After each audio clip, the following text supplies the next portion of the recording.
Alright, listen up, you fuck faces. Tonight, I've got a bone to pick with some Valve devs who think they can just dismiss the Steam Deck 2 rumors like they're nothing. Let me tell you something, those rumors weren't just whispers in the dark, they were a fucking inferno that's been raging for months. At first glance, it seems like a simple case of rumors are false, move on. But let me dig deeper and show you what I mean. You see, AMD's Ryzen Z2 processors have been making waves in the gaming community, and it's no secret that Valve was eager to jump on the bandwagon. The Steam Deck 2 is a highly anticipated device that could potentially give AMD's competition a run for their money. Now, when you're dealing with major tech companies like these, you've got to consider the context. Have you been paying attention to the way AMD has been talking about their Ryzen Z2 processors? I thought not. Let me break it down for you. AMD claims that their new processors are the future of gaming and set a new standard for performance. Sounds great on paper, but what about the actual specs? What about the power consumption, the heat dissipation, the cost? It's all been shrouded in secrecy. Meanwhile, Valve is quietly developing their own Steam Deck 2, rumored to be powered by those same Ryzen Z2 processors. And let me tell you something, that's not just a coincidence. That's a calculated move designed to take down AMD and capture the high-end gaming market for themselves. But here's where things get really interesting. You see, when Valve finally broke their silence on the Steam Deck 2 rumors, they did what any self-respecting PR team would do, they spun it like a top and tried to deflect any suspicion of wrongdoing. And let me tell you something, that's some fucking weak sauce. They claimed that there was no truth to the rumors, that AMD never hinted at a new generation of processors. Oh really? Because from where I'm sitting, it looks like Valve is desperately trying to cover their own tracks and avoid any potential competition. And don't even get me started on how convenient it was for them to suddenly debunk the rumors just as AMD made that announcement. You know what this says about Valve? It says they're not above playing dirty tricks to get ahead of the game. They're more concerned with their own bottom line than with telling the truth. And you know who's going to pay for it? The consumers, of course.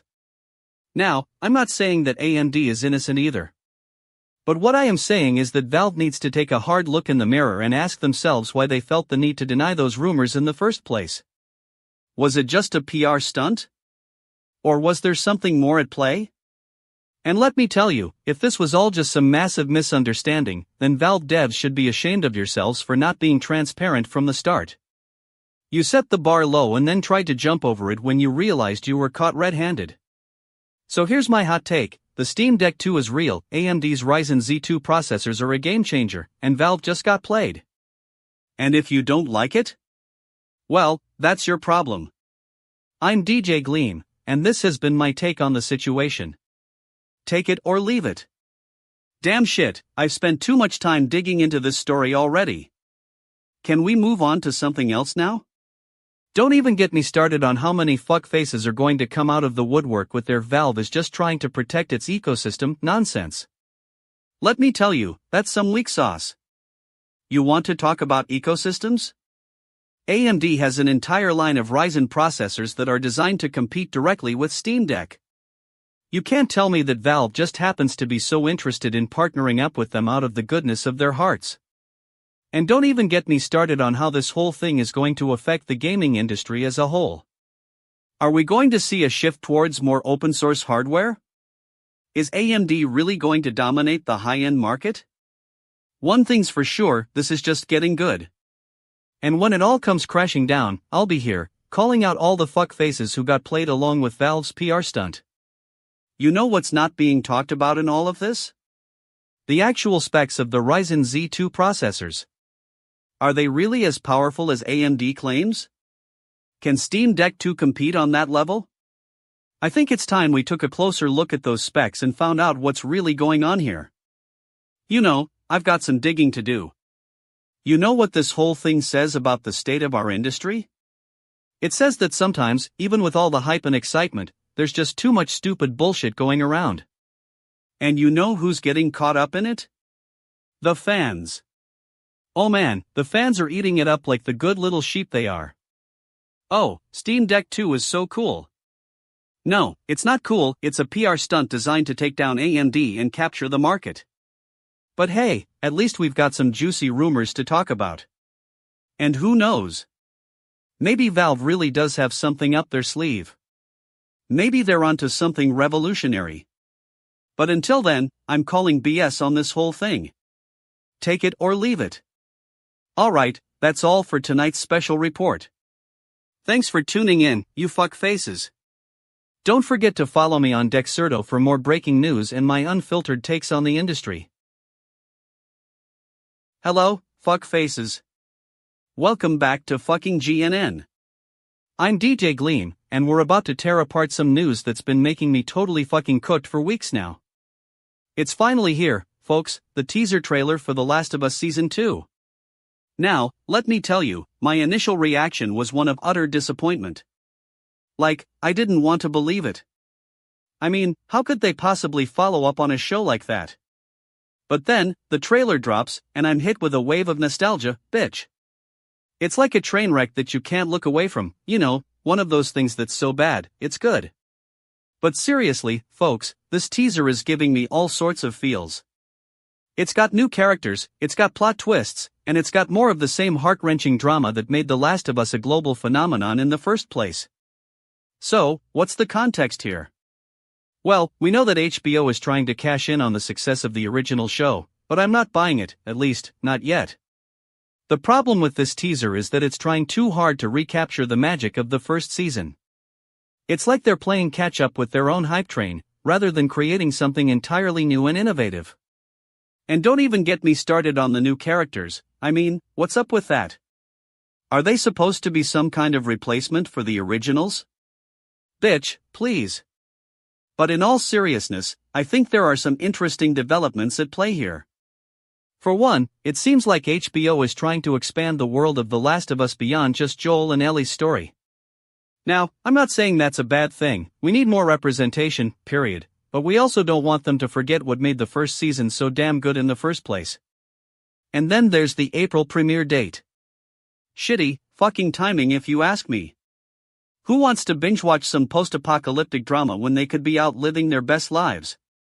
But I guess that's just part of the deal, we're talking about a show that's as much about survival as it is about human connection. But here's the thing, I'm not buying all the hype around this teaser trailer. It's like HBO is trying to create some kind of buzz, but it feels forced. They're relying on nostalgia and fan service rather than actually creating something new and exciting. And don't even get me started on the lack of any real plot reveals, it's just a bunch of pretty pictures with some vague promises about what's to come. So, my hot take is that this teaser trailer is a total fucking disappointment. It's like they're phoning it in, relying on the goodwill of fans rather than actually trying to create something special. But hey, at least we've got something to look forward to, I guess. And finally, let me just say that I'm totally fucking cooked over this whole thing. I mean, can't HBO just leave well enough alone? Do they really need to keep milking The Last of Us for all it's worth? It feels like they're more interested in the money than in creating something truly special. Anyway, that's my 2 cents on this teaser trailer. What do you guys think? Are you as underwhelmed as I am? Or are you ready to dive back into the world of The Last of Us and see what all the fuss is about? Oh, and one more thing, if anyone needs me, I'll be over here, bitching about the lack of representation in this teaser trailer. Bitch asses, indeed.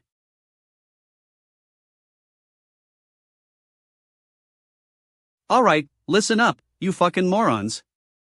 I'm gonna rip apart this news and serve it with a side of truth, because that's what fucking GNN is all about. You're telling me we got a gender equality joke going on here? Pauses. Now, I know some of you are gonna say, DJ Gleam, how can you not get excited about this? And my response to you is, how can you? The current news topic, now that's a gender equality. What the fuck does it even mean? This article on 9gag claims to be woken and says we've finally reached a point where everyone's equal. Give me a break. You think you're woken, huh? Newsflash, you ain't woke, you're just trying to get attention. Let's take a deep dive into this mess. I mean, I love a good joke as much as the next guy, but this isn't funny, folks. This is just another example of how we've been lied to and manipulated by the same old fuck faces who don't want us to be free. You gotta understand, gender equality used to mean that men and women had equal rights. But now, it's all about identity politics, where every little thing you do is somehow related to being trans or queer. It's like we're all just a bunch of fucking idiots who can't even figure out our own dicks. I'm looking at this article and I see words like inclusivity, representation, and intersectionality. Sounds good on paper, but when you really dig in, it's all just a bunch of buzzwords to make us think we're doing the right thing. It's a bunch of shit, if you ask me. And don't even get me started on the hypocrisy. I see people saying, "Oh, this is so cool because we can finally talk about our feelings and be ourselves." No, bitch, that's not how it works. This is just an excuse to make everyone else feel like they're shit for not being just as special. And then there are the fuckfaces who claim to be fighting for equality but really they're just trying to silence anyone who disagrees with them. You can't have a real discussion when you're shitting on people's opinions and telling them they're wrong just because they don't fit your narrow definition of what it means to be trans or whatever. Now, I know some of you are gonna say, DJ Gleam, this is all just part of the conversation. And yeah, that's true. But at least have the decency to own up to it and not pretend like we're suddenly equal when we're still a bunch of dumbass running around in circles. You know what would be funny? If we actually had real equality. You know what would be hilarious? If men and women could just agree on what's important without one side feeling the need to control every other's feelings. Now that'd be a joke worth Logan at, not this shit. In conclusion, I gotta ask, are you fucking serious with this gender equality crap? Are you trying to make us all think we're more special than we actually are? Newsflash, you're not, you're just as stupid and special as the next guy. So go ahead, keep Logan, but I'm still gonna rip apart your precious joke and tell it like it is, because that's what fucking GNN does. Wake up, sheeple. It's time to get real about the news. 2:53 a.m. Eastern Standard Time on January 7, 2025. A new day, a new opportunity to expose the truth and rip off the band-aid of bullshit that's been suffocating us for far too long. So, let's get straight to it. You're probably sitting there thinking, what's the big deal about some Russian dude getting blown up in a cafe? Well, let me tell you something, folks. This is not just about Vladlen Tatarsky, the guy who got killed in that explosion. This is about the bigger picture. Tatarsky was no ordinary blogger, my friends. He was a military expert, a Russia insider, and a straight shooter who wasn't afraid to speak his mind. And when he did, people listened. Or, at least, they should have. Now, I'm not going to get into all the background and context right off the bat. That's what you get for coming to this dump. You want the tea? Here it is. Tatarsky was a vocal critic of the Russian government's actions in Ukraine. He didn't mince words, and he called out those in power when they deserved it. But here's the thing, what about those who are actually trying to bring attention to important issues? What about those who are willing to take risks and challenge the status quo? Are we going to celebrate Tatarsky's bravery or dismiss him as just another Russian conspiracy theorist? I'm calling foul, folks. This is not a debate. This is a classic case of those in power silencing anyone who dares to question their narrative. And let's talk about CNN for a second. You've got Matthew Chance reporting on this story, and I'm pretty sure he didn't spend 5 minutes digging into Tatarsky's background before spewing forth some watered-down, PC-friendly version of the truth. Where's the depth? Where's the context? You want to know what really went down in that cafe? You want to know who was responsible for this explosion and why they did it? I don't have all the answers, but what I do know is that we're not getting the full story here.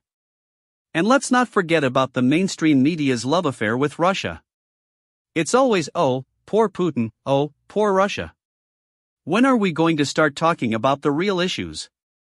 When are we going to start holding those in power accountable? Folks, this is what I'm talking about. This is why we need fucking GNN, because we won't take the crap from the powers that be. We'll call out bullshit when we see it, and we'll keep pushing until the truth comes to light. So, here's my hot take, Tatarsky's death is not just a tragedy, it's a wake-up call for all of us who care about the truth. It's a reminder that those in power will stop at nothing to silence anyone who dares to challenge them. And you know what? I'm fucking pissed off about it. I'm tired of being told what to think, tired of being fed lies and propaganda. I want real news, not some watered-down, soulless version of the truth. So, if you're ready to join me on this journey into the heart of darkness, then let's get started. Let's expose the truth, no matter how hard it is. And let's make sure that those in power know that we won't be silenced.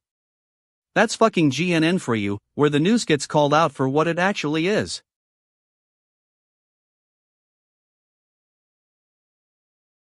Wake up, you fucking idiots. So, I'm reading this article, and I've got a bone to pick with it. You think you're done with linear algebra after graduation? Are you kidding me? That's like thinking you can just coast on your machine learning degree and call it quits. Newsflash, you're not done yet, bitch. Now, let me tell you some background. Linear algebra has been around for centuries, folks. It's not a new kid on the block. In fact, it's one of the oldest mathematical disciplines out there. But, somehow, in this day and age, we're still learning about it like we're discovering fire or something. So, what's the big deal? Well, let me tell you. Linear algebra is not just some abstract concept that's only useful for solving systems of equations. It's a fundamental tool for machine learning engineers. It's like the glue that holds the whole industry together. Without it, we'd be lost in a sea of fucking bullshit. But, here's the thing, linear algebra isn't just about math, it's about practice. You gotta put in the work to learn it, and I mean real work. Not just some superficial understanding of concepts like eigenvectors and eigenvalues. That's just surface-level nonsense. We're talking about deep diving into the world of linear algebra here. And don't even get me started on the so-called machine learning engineers who think they can coast on their degrees without putting in the effort. You're not a machine learning engineer, you're just a bunch of fucking cowboys in suits. You gotta know your stuff, and that includes linear algebra. Now, I know what you're thinking, but, DJ Gleam, what about all these fancy AI models and deep learning algorithms? Can't they just use some other math? Well, let me tell you something, linear algebra is the fundamental toolset for those models. It's like the underlying framework that holds everything together. And don't even get me started on all these pretentious researchers who think they can just wave a magic wand and create some newfangled algorithm without understanding the underlying math. That's just stupid bullshit. You gotta know your linear algebra to do real research, folks. Now, I'm not saying that everyone needs to be an expert in linear algebra. But, if you want to be a machine learning engineer, you'd better know your stuff. And if you don't, then get back in the classroom and start learning, you bunch of fucking idiots. And another thing, what's with all these articles that are like, oh, linear algebra is so hard to learn? Well, let me tell you something, if you're not willing to put in the work, then don't even bother. It's not rocket science, folks. It's just a little bit of math and some common sense. So, to all you machine learning engineers out there who think they can coast on their degrees without knowing your linear algebra, I got one thing to say, get your ACT together, you fucking idiots. You're not done yet. Fucking GNN, welcome back, everybody. It's your boy DJ Gleam, and I'm here to dish out the tea on some crazy shit.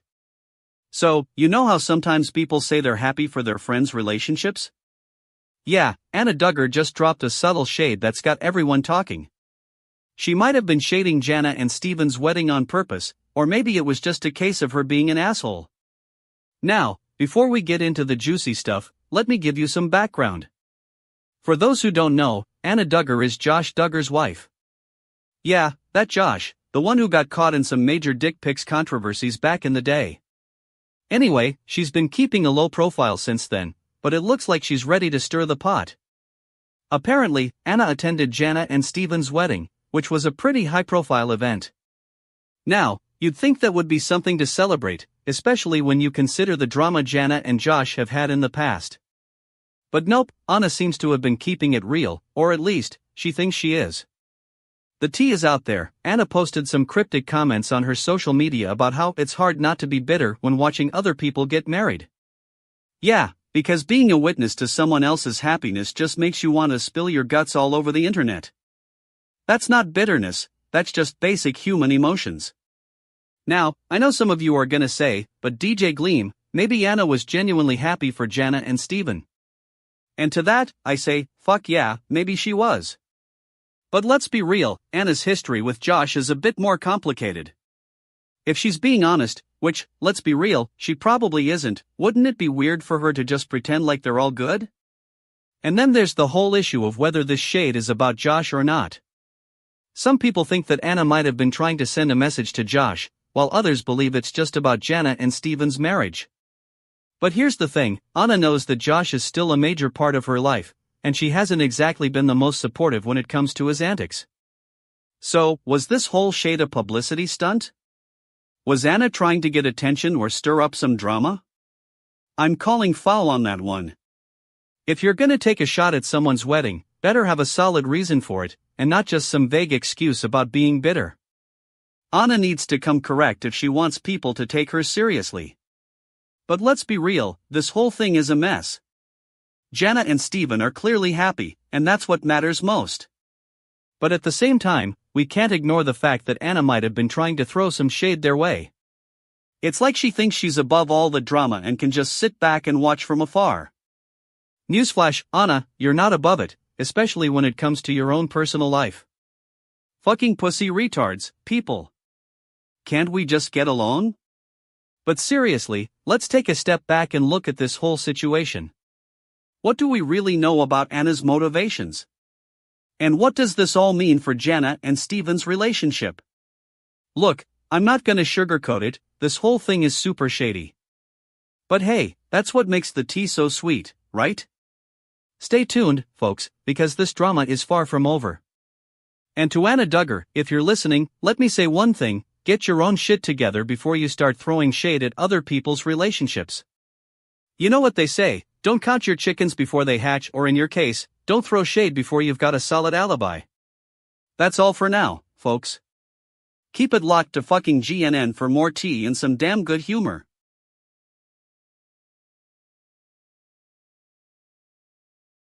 Folks, let me tell you something. Kathy Bates is looking shiny at the Golden Globes, and I'm not here for it.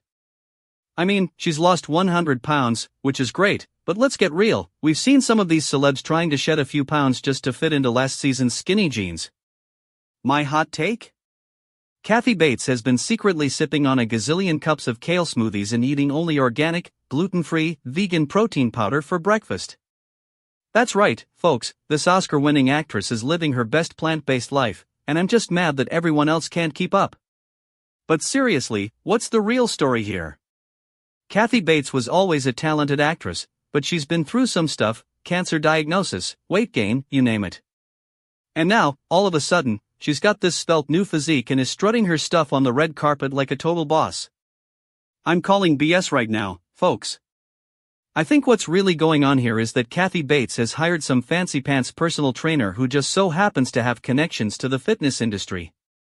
And let me tell you, it sounds like they're pushing some seriously questionable diet plans and supplements on her. I mean, 100 pounds in a year? That's not natural, folks. And don't even get me started on the fact that Kathy Bates is being fawned over for this weight loss because she's a woman. Newsflash, women have been losing weight and looking fabulous for centuries without some Hollywood starlet getting the attention they deserve. I mean, what about all the amazing plus-size models out there who are rocking their curves and killing it on the runway? Are they not worthy of recognition? Now, I know what you're thinking, Kathy Bates is a legend, she deserves our admiration. And sure, that's true.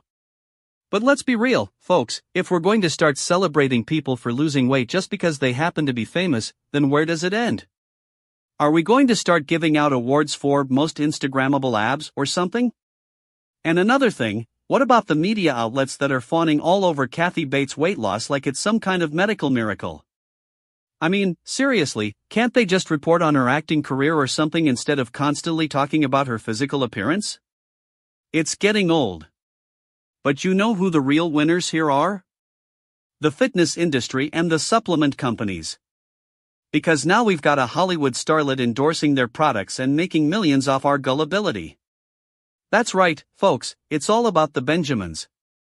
And I'm just mad that everyone else can't reap the rewards of being a successful celebrity. So there you have it, folks, my 2 cents on Kathy Bates' weight loss. Take it for what it's worth, not much.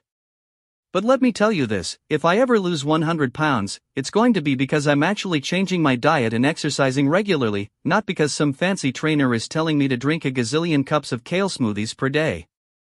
And that's the honest truth, folks. Don't believe the hype, there's always more to the story. Wake up, you bitch asses. Let's get one thing straight, Gervonta Davis is a total fucking stud. I mean, this guy is on top of his game, and you can't deny it. But what's really got me hot right now? The reaction to a new photo of him, that's what. Now, at first glance, it might seem like just another celebrity sighting or photo shoot, but let me tell you, folks, this is where the magic happens. Social media users are going off with reactions to this new photo of Gervonta Davis. And I'm not talking about your run-of-the-mill fans, either. I'm talking about the real MVPs, the ones who aren't afraid to speak their minds and call it like it is. But what's behind this sudden surge in excitement? Well, let me take you on a deep dive into the background and context. You see, Gervonta Davis has been making waves in the boxing world for years now. He's known for his slick moves and charisma in the ring. But have you guys ever wondered why? Why is it that this guy gets more attention than others in his field? Is it because he's a total boss? Is it because he's got that certain GNN that makes him stand out from the crowd? Or is it just because he's got a great team behind him, and they're doing a better job of promoting his image? Well, I'm here to tell you, it's all of the above. And more. Now, let's talk about some of these reactions on social media. You see, there are people out there who genuinely think Gervonta Davis is the best thing since sliced bread. They're like, oh, this guy is so underrated, or he's got the skills to pay the bills. And I'm not going to lie, it's kind of cute. It's like they're trying to convince themselves that he's more than just a pretty face. But then there are the haters, and let me tell you, folks, these people know how to bring the heat. They're like, this guy is a total bum, or he can't even throw a punch. And I'm not going to lie, it's kind of satisfying. It's like they're trying to take down the kingpin, and they're doing a pretty good job. But here's the thing, some of these reactions are total bullshit. Like, have you seen some of these comments? They're like, oh, Gervonta Davis is so handsome, or he's got such great abs. And I'm just over here thinking, okay, people. It's like they're trying to turn him into some kind of idol or something. And don't even get me started on the hypocrisy. Like, you've got these people who are going off about how Gervonta Davis is a total fake, but then they start commenting on his Instagram posts and getting all lovey-dovey with him? It's like, what's up with that? You know what I think? I think some of these people have hidden agendas. Maybe they're trying to get in good with the Davis camp, or maybe they just want to get a rise out of him. Whatever it is, folks, it's clear as day. So here's the hot take, Gervonta Davis is a total rock star. He's got the skills, he's got the charisma, and he's got the looks. And if you can't see that, then I feel sorry for you. But the rest of us? We're good. We know what's up. And to all you haters out there who are going off on social media?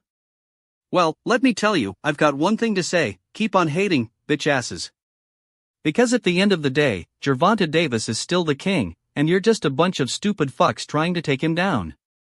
So let's get one thing straight, folks, this is what's going on in the world right now.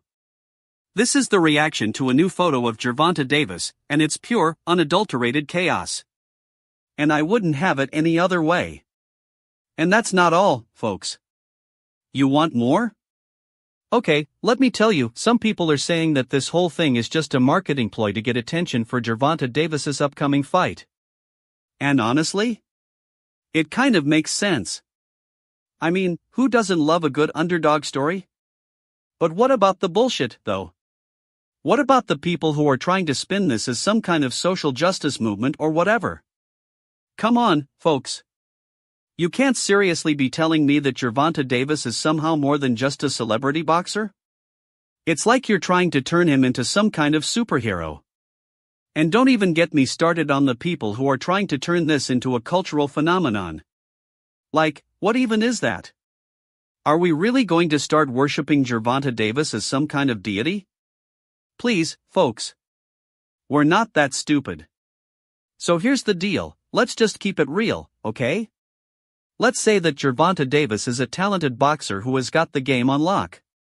But let's also acknowledge that this whole thing is just a bit much. It's like we're trying to turn him into some kind of icon or something. But you know what? I'm good with that. Because at the end of the day, it doesn't matter what you think about Gervonta Davis, he's still gonna be the one in that ring, throwing punches and looking fabulous while doing it. So let's just enjoy the ride, folks. Let's watch this train wreck unfold and see where it takes us. Because one thing is for sure, this whole thing is going to be totally fucking cooked. Fucking pissed off, indeed. Yikes, you guys. Listen up, it's GNN time. Waka Flocka's gone and done it again, folks. This time around, he's gone ballistic with a wild comparison that's got everyone from Brooklyn to Baltimore talking. The rapper took to Instagram, calling out parenting struggles as the new climate change. Wait, what? Is Waka lost his mind? Now, I'm not gonna sit here and pretend like I'm surprised. This guy's been a hot mess for years. He's been talking about his mental health, his sobriety, and even the apocalypse, but have you ever heard him talk about being a parent? Nope. But seriously, folks, what's Waka trying to say here? Is he really comparing the stress of raising kids to the disastrous consequences of climate change? Let's take a step back. We've got climate change, folks. Rising temperatures, melting ice caps, sea levels on the rise. It's a real deal. And Waka Flocka wants us to believe that parenting struggles are on par with this catastrophe? That's just not how it works. But wait, there's more. This isn't just about climate change, it's also about the optics. What does Waka want us to think here? That he's some kind of environmental warrior, using his platform to raise awareness and inspire change? Give me a break. I've been digging around, folks, and let me tell you, this ain't no accidental tweet storm. This is a carefully crafted PR move, designed to get attention and boost Waka's profile. And it's working. The internet is going wild, and we're getting all sorts of takes on social media. But what about the real issues here? What about the struggles that real parents face every single day? The sleepless nights, the endless diaper changes, the constant worry about your kids' well-being? Do we really need Waka to tell us that parenting is hard? And let's not forget about the hypocrisy. Waka's been vocal about his love for guns and his support for the Second Amendment. But is he really using his platform to talk about something that affects real people, like climate change? Or is he just trying to be a virtuous villain and get kudos from the pro-environmental crowd? I'm calling it right now, Waka Flocka's just trying to get attention.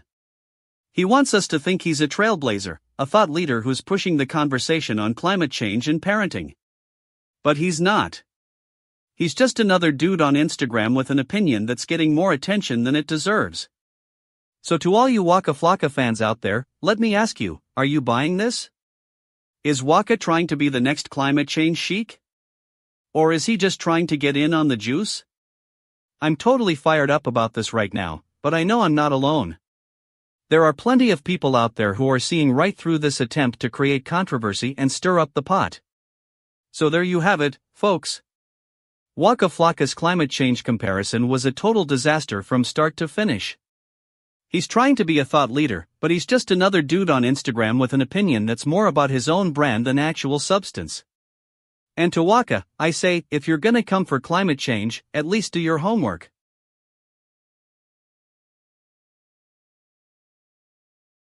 Alright, listen up, you bunch of fuck faces. I got a story to tell that's gonna make your fucking head spin. So, here it goes.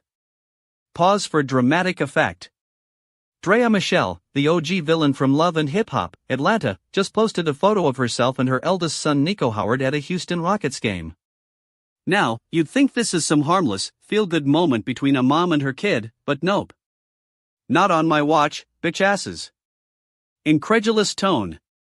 I'm calling it now, social media is gonna go absolutely bonkers with reactions to this photo. And let me tell you why. Drea Michelle is a master manipulator, folks. She's been fueling the tea for years, and now she's using her kid as a pawn in her game. Deep dive. Now, I know what you're thinking, DJ Gleam, what's the big deal? Well, let me tell you. This isn't just about Drea Michelle and Nico Howard, it's about the context. See, Drea has been making headlines for years with her public feuds, her drama-filled relationships, and her unapologetic attitude. And now, she's trying to present herself as this devoted mom? Scoffs. Please. Don't believe a word of it, bitch faces. We all know Drea Michelle is a calculated movemaker. She's been playing the victim card for so long that I'm starting to think it's just a habit for her. Call out hypocrisy. And don't even get me started on the hypocrisy. Drea Michelle has been vocal about her disdain for certain women in the industry, especially those who she perceives as threats to her status. But now, she's posting adorable pics with her kid, and suddenly she's the ultimate momager? Condescending tone. Give me a break, bitch. You can't buy class, Drea. And what's next? You gonna start selling I'm a good mom merchandise on your website? Hot take. Here's my hot take, social media is not ready for this level of authenticity. I mean, think about it. We're living in a world where people are more interested in getting likes and followers than actually doing real work. And now, Drea Michelle is trying to infiltrate that world with her sugary sweet image? Sarcastic tone. Oh, yeah.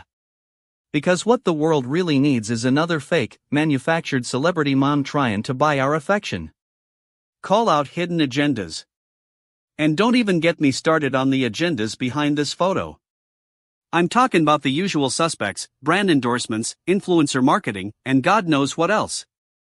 Drea Michelle might as well be holding a sign that says free advertising. Foul mouth.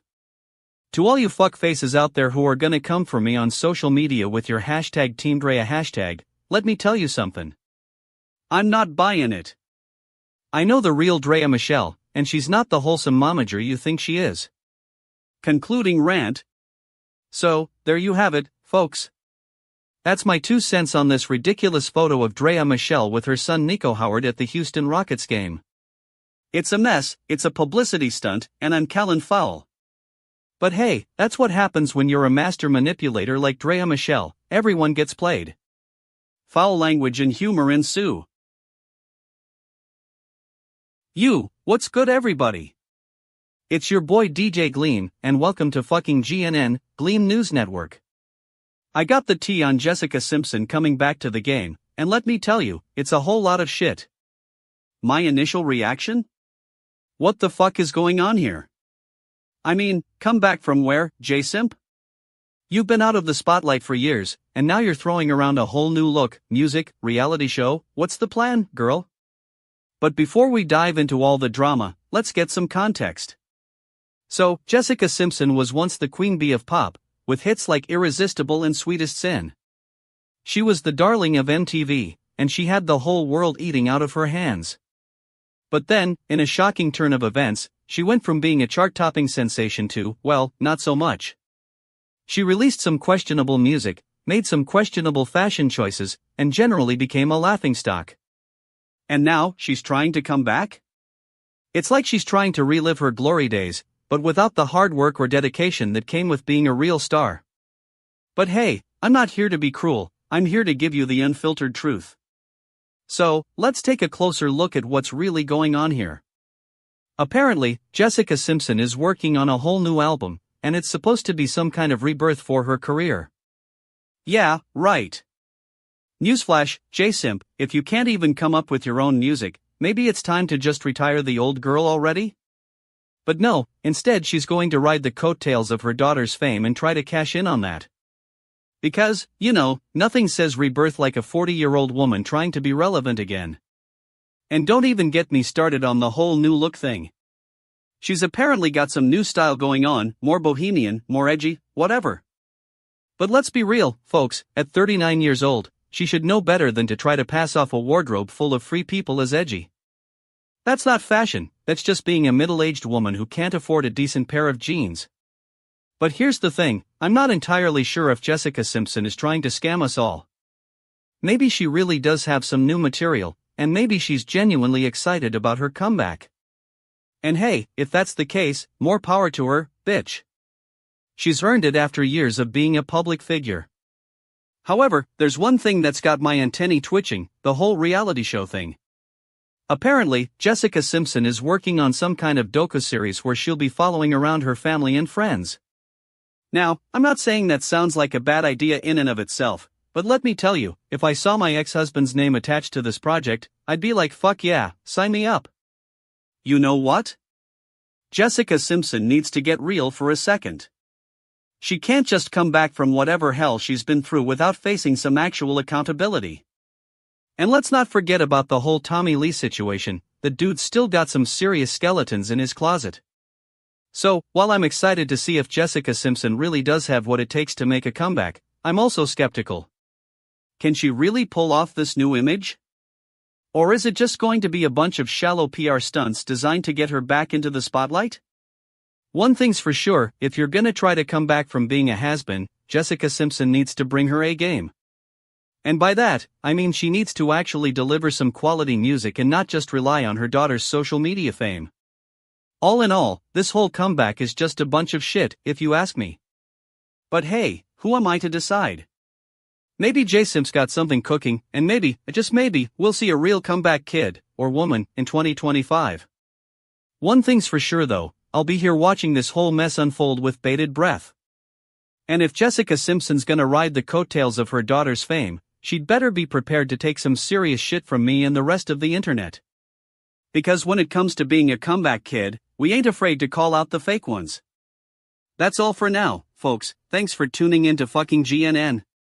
If you're still awake after that rant, well done, because I'm basically asleep on the job.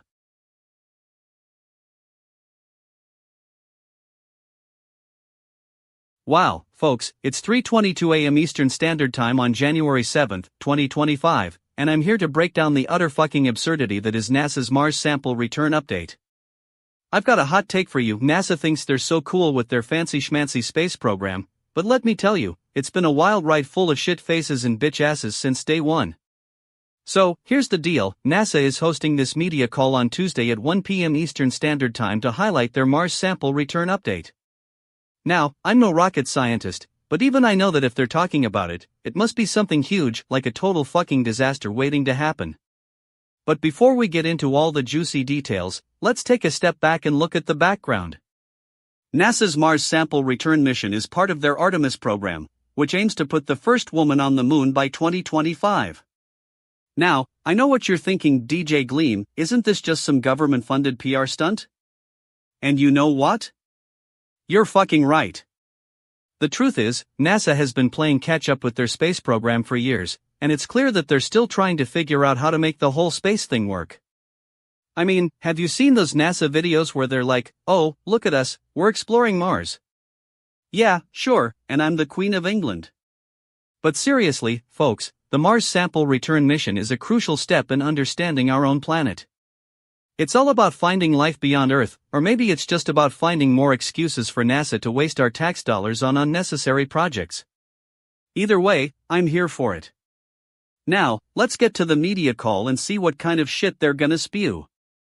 From what I've seen so far, Bill Nelson, the NASA administrator, is going to be talking about how this mission will provide scientists with valuable insights into Mars geology, climate, and potential biosignatures.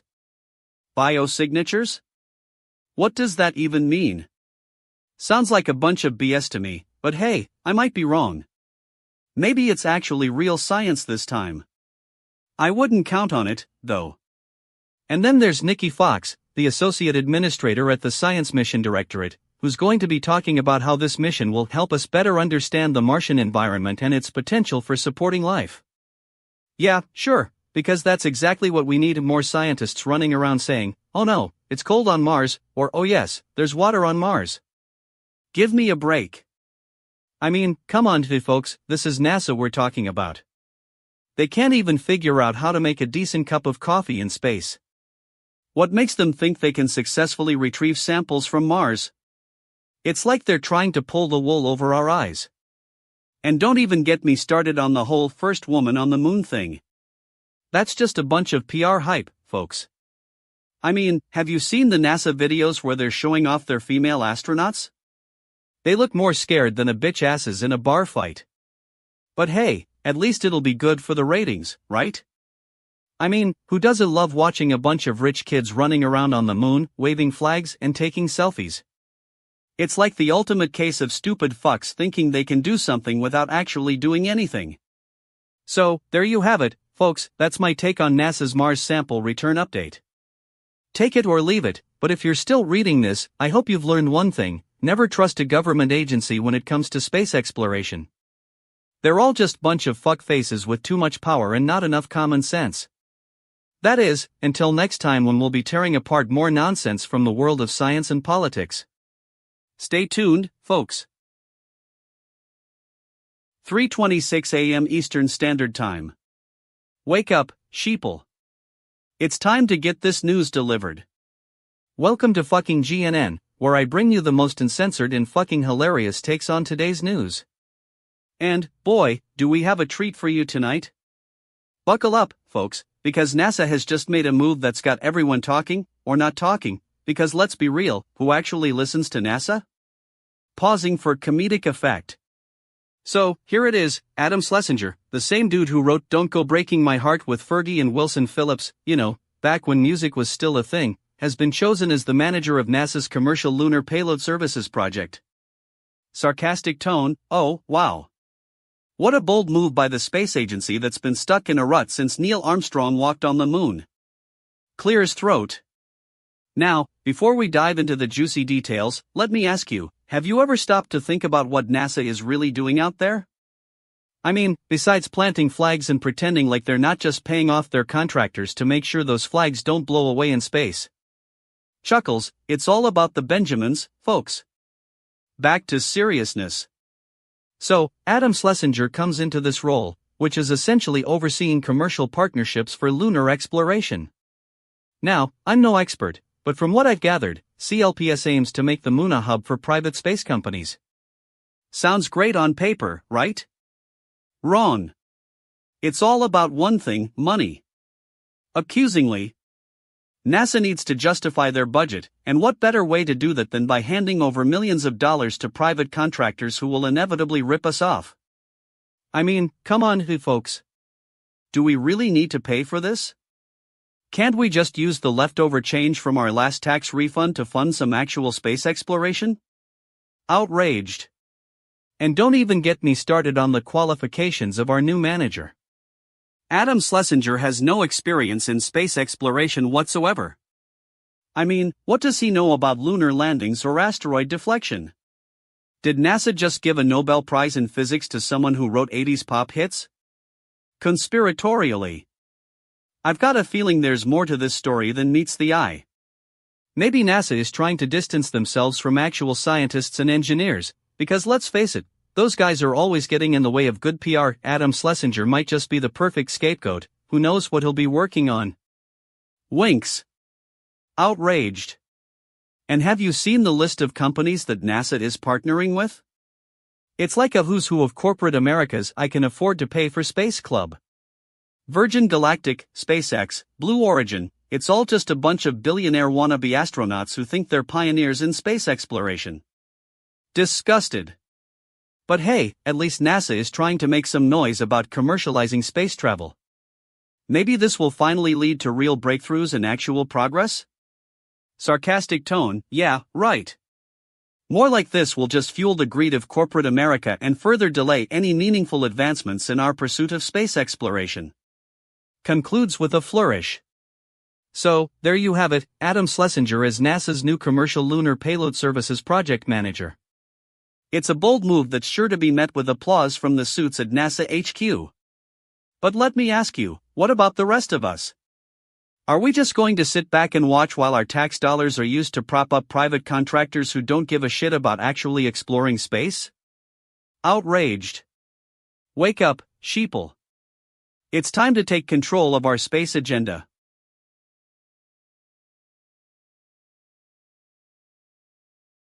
What a shit show we got here. Mount Everest, the highest point on Earth, and what do we find? A mountain covered in waste, including 12,000 kilos of human excrement. That's not a joke, folks, that's a goddamn fact. I'm totally fucking cooked just thinking about it. Now, let me get into some background and context here. This isn't exactly news, but more like a sad, slow-motion train wreck that we're all stuck watching. Climbers, trekkers, and tourists have been visiting this mountain for decades, and it's no secret that they leave behind their fair share of crap, literally. But 12,000 kilos of human waste? That's some next-level shit. You gotta wonder, how did this become a thing? Was it always like this? Did people just stop giving a fuck back in the 90s or something? I mean, come on, we've got astronauts walking on the moon, and we can't even be bothered to pick up our own crap. It's not exactly rocket science, folks. Now, let's talk about the hypocrisy. We've got the Himalayan Climate Project claiming to be all about conservation and sustainability, but it looks like they're just a bunch of shit asses trying to cover their tracks. They say they're working on sustainable waste management practices, but it seems like just another excuse for them to pat themselves on the back while we're stuck with this mess. And what's up with the fact that no one's really taking responsibility? No one's saying, hey, I'm the asshole who left all this crap behind. Sorry, folks. It's all just a bunch of finger-pointing and blame-shifting. The climbers are like, it wasn't me, or I didn't leave it there. Well, let me tell you something, it was probably you. Now, I know some of you are gonna say, well, at least the Nepalese government is doing something about it. And to that, I say, bitch, please. They're just trying to cover their own backsides. The money's already being thrown around, and they don't want anyone to know that they've got a shit-eating problem on their hands. And let's not forget the tourists who are gonna come in here and take pictures with the trash-covered Himalayas as their backdrop. They're gonna be like, oh, look at me, I'm so adventurous, while we're all standing there thinking, you know what? You're actually just a fuck face. This is a total shitshow, folks. And you know why? Because we've all been trained to prioritize convenience over responsibility. We'll take the easy way out, even if it means leaving our crap behind for someone else to deal with. But here's the thing, we gotta do better. We gotta be held accountable for our actions. And if that means taking a few extra minutes to pick up our own trash, then so be it. It's not that hard, people. You don't have to be some kind of hero to do the right thing. So yeah, let's all just take a deep breath and acknowledge that we're fucked. We've got a mountain covered in human waste, and we need to do something about it. But before we start pointing fingers or making excuses, let's make sure we're not being total fuckfaces ourselves. Fucking pissed off doesn't even begin to cover how I'm feeling right now. This is just another example of how we've lost all sense of decency and responsibility. It's time for us to step up and take ownership of our actions. And if that means cleaning up after the crap artists who come to visit our beautiful mountains, then so be it. Anyway, that's my 2 cents on this whole mess. Take it or leave it, folks. But if you don't shape up and start taking care of your own shit, then you might just find yourself face to face with a mountain covered in human waste, and I'm not talking about the tourists either. Upbeat music fades out. DJ Gleam. Fucking GNN, it's your boy DJ Gleam, and we're talking about a topic that's totally fucking cooked if you ask me. Empowering leaders, business leadership training, sounds like some boring corporate mumbo-jumbo, right? But hold up, let me give you the lowdown. Pause for dramatic effect. My initial reaction to this news is pausing for comedic effect, underwhelmed. I mean, who doesn't know that effective leadership plays a pivotal role in driving success and growth in business? It's like saying the sky is blue or water is wet. I guess that's what makes it so fucking obvious. But, let's dive deeper into this rabbit hole of corporate speak, shall we? Deep breath.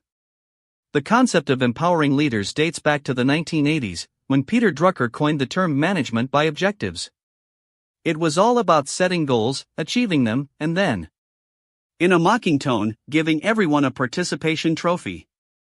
But seriously, this idea of empowerment has evolved over time. Pausing for comedic effect. Fast forward to today, where business leaders are still trying to figure out how to motivate their employees without turning into the office dictator. And let me tell you, it's not like they're failing miserably or anything, chuckles. There are plenty of articles and studies out there touting the benefits of leadership training. In a sarcastic tone, oh, wow. A quick course on effective communication, team building, and goal setting, how original. It's not like anyone with even a shred of common sense would think that's a bad idea. Sarcastic laughter.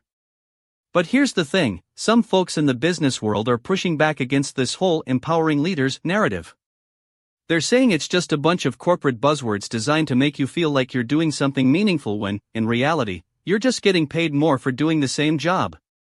Sarcastic tone, but what about those nefarious corporate agents trying to sell us on the latest and greatest leadership training program? What about the ones who claim it's not really about empowerment at all, but rather about making a quick buck off of gullible CEOs? Pausing for comedic effect. You know what I think? I think this whole thing is a perfect example of the bullshit we've been fed in the business world. We're so caught up in trying to be empowering and inclusive that we forget about the real issue at hand, making money. Sarcastic tone, yeah, because nothing says real empowerment like a $10,000 leadership training seminar where you get to network with other suit-wearing wannabes. Pausing for comedic effect. Now, I know some of you are thinking, but DJ Gleam, what about all the studies that show effective leadership training can lead to increased productivity and employee satisfaction? To which I say, in a mocking tone, yeah. That sounds like something a bunch of corporate shills would say. Sarcastic tone, look, let's be real here, business leaders are only interested in one thing, making money. And if you want to get ahead, you need to play the game. But don't expect me to go all corporate on you and start spewing out buzzwords like synergy and disruption. Sarcastic laughter. Pausing for comedic effect.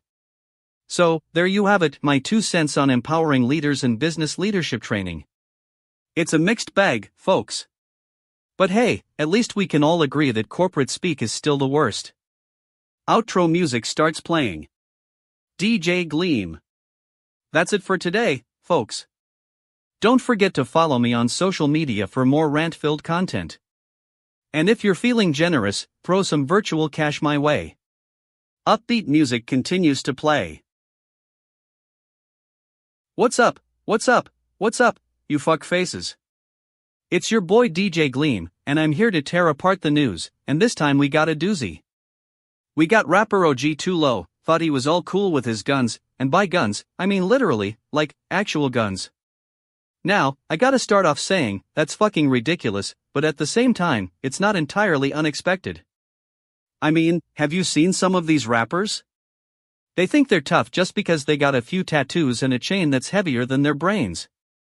Like, OG Too Low thought he was some kinda boss, but really, he was just a fucking idiot. So here's what went down, folks. OG Too Low goes on this podcast, right? And he's all relaxed, chillin', talking about his latest album or whatever, and then bam. He pulls out a gun from under the table, for Christ's sake. I mean, who does that? It's like something straight outta a bad action movie. The host of the show is shocked, the crew is shocked, and OG Too Low is just standing there with his mouth hanging open, looking like a fucking deer in headlights. Now, the question on everyone's mind is, what was he thinking? Did he really think that would be a good idea? I mean, come on, dude. You're rapping, not starring in a Bond movie. You can't just pull out a gun during an interview and expect everything to be okay. It's like you're trying to make some kind of statement or something, but really, you're just making a total shit of yourself. And let me tell you, the worst part is, OG Too Low didn't even get it right.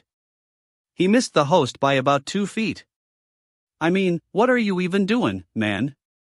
You can't hit your own shadow with that kind of aim. It's like you're trying to give some kind of message about how much you care for the host, but really, you're just hutting him. Now, I know some of you fuckuses might be thinking, but DJ Gleam, OG Too Low is a celebrity, he can do what he wants. And you know what? I get it. He's a famous rapper and all that jazz, but newsflash, that don't give you the right to be an idiot. And let's not forget about the podcast itself. What kind of environment does this guy need to create? Is he trying to make some kinda dramatic entrance or something? It's like, dude, it's just a podcast interview. You can chat with the host and have a good conversation without pulling out a gun. I gotta say, though, I do feel a little bad for the crew who were there. They're getting caught up in OG Too Low's stupidity, and they're trying to keep it together while he's being his usual fucking self. You can just see 'em standing there with their eyes wide open, thinking, this is not going down well. But let me ask you this, OG Too Low, what were you thinking? Were you trying to make some kind of statement about gun control? Were you trying to show off your guns? Or were you just a straight-up fuckface who can't even be bothered to get his facts straight? The point is, dude, you messed up. Big time.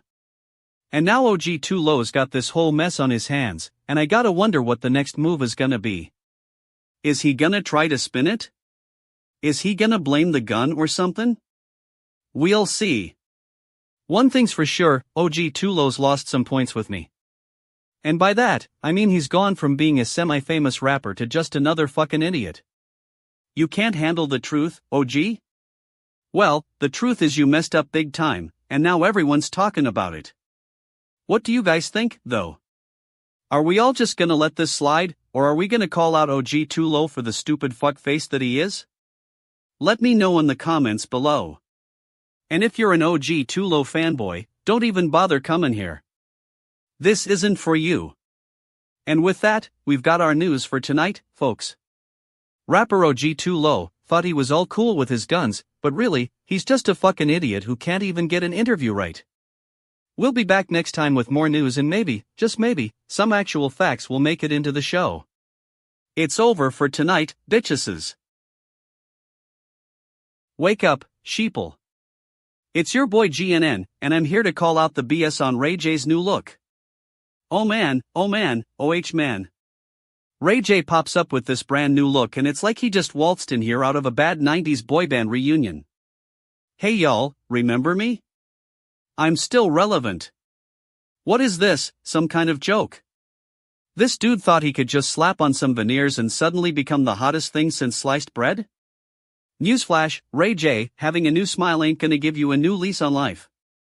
You think your agent's gonna book you more gigs with this look? But seriously, folks, let's take a step back. The question is, what was Ray J thinking when he decided to go for this new look?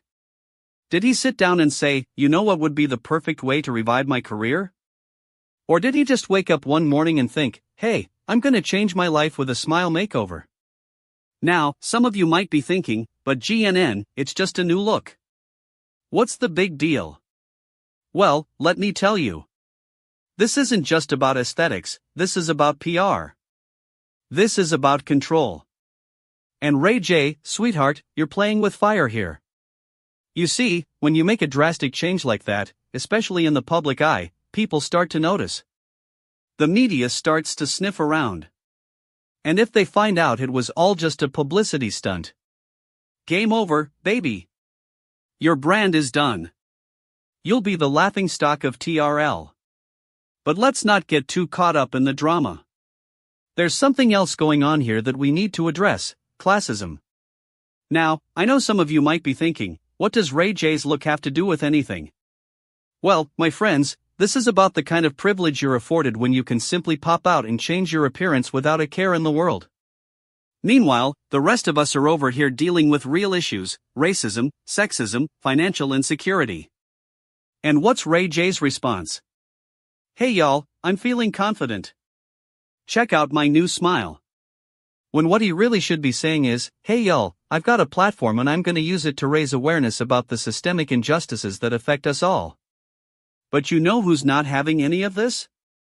The people behind the veneers, for crying out loud. Have they ever stopped to think about how much money went into changing Ray J's life with a new smile? And what about the shade, y'all? Some folks are saying he looks like, well, I don't even want to say it out loud. But let's just say someone needs to send this dude back to his R&B boy band training ASAP. Anyway, that's my 2 cents on Ray J's new look. Is it a publicity stunt? A desperate cry for attention? Or is it genuinely the start of something new and exciting? I don't know, but one thing's for sure, if this dude thinks he can just waltz in here with a smile makeover and take over the world, he's got another thing coming. You want my hot take? Ray J needs to stop pretending like he's still relevant. Newsflash, dude, you've been gone for years. Damn shit, I hope that rant gave you all something to think about.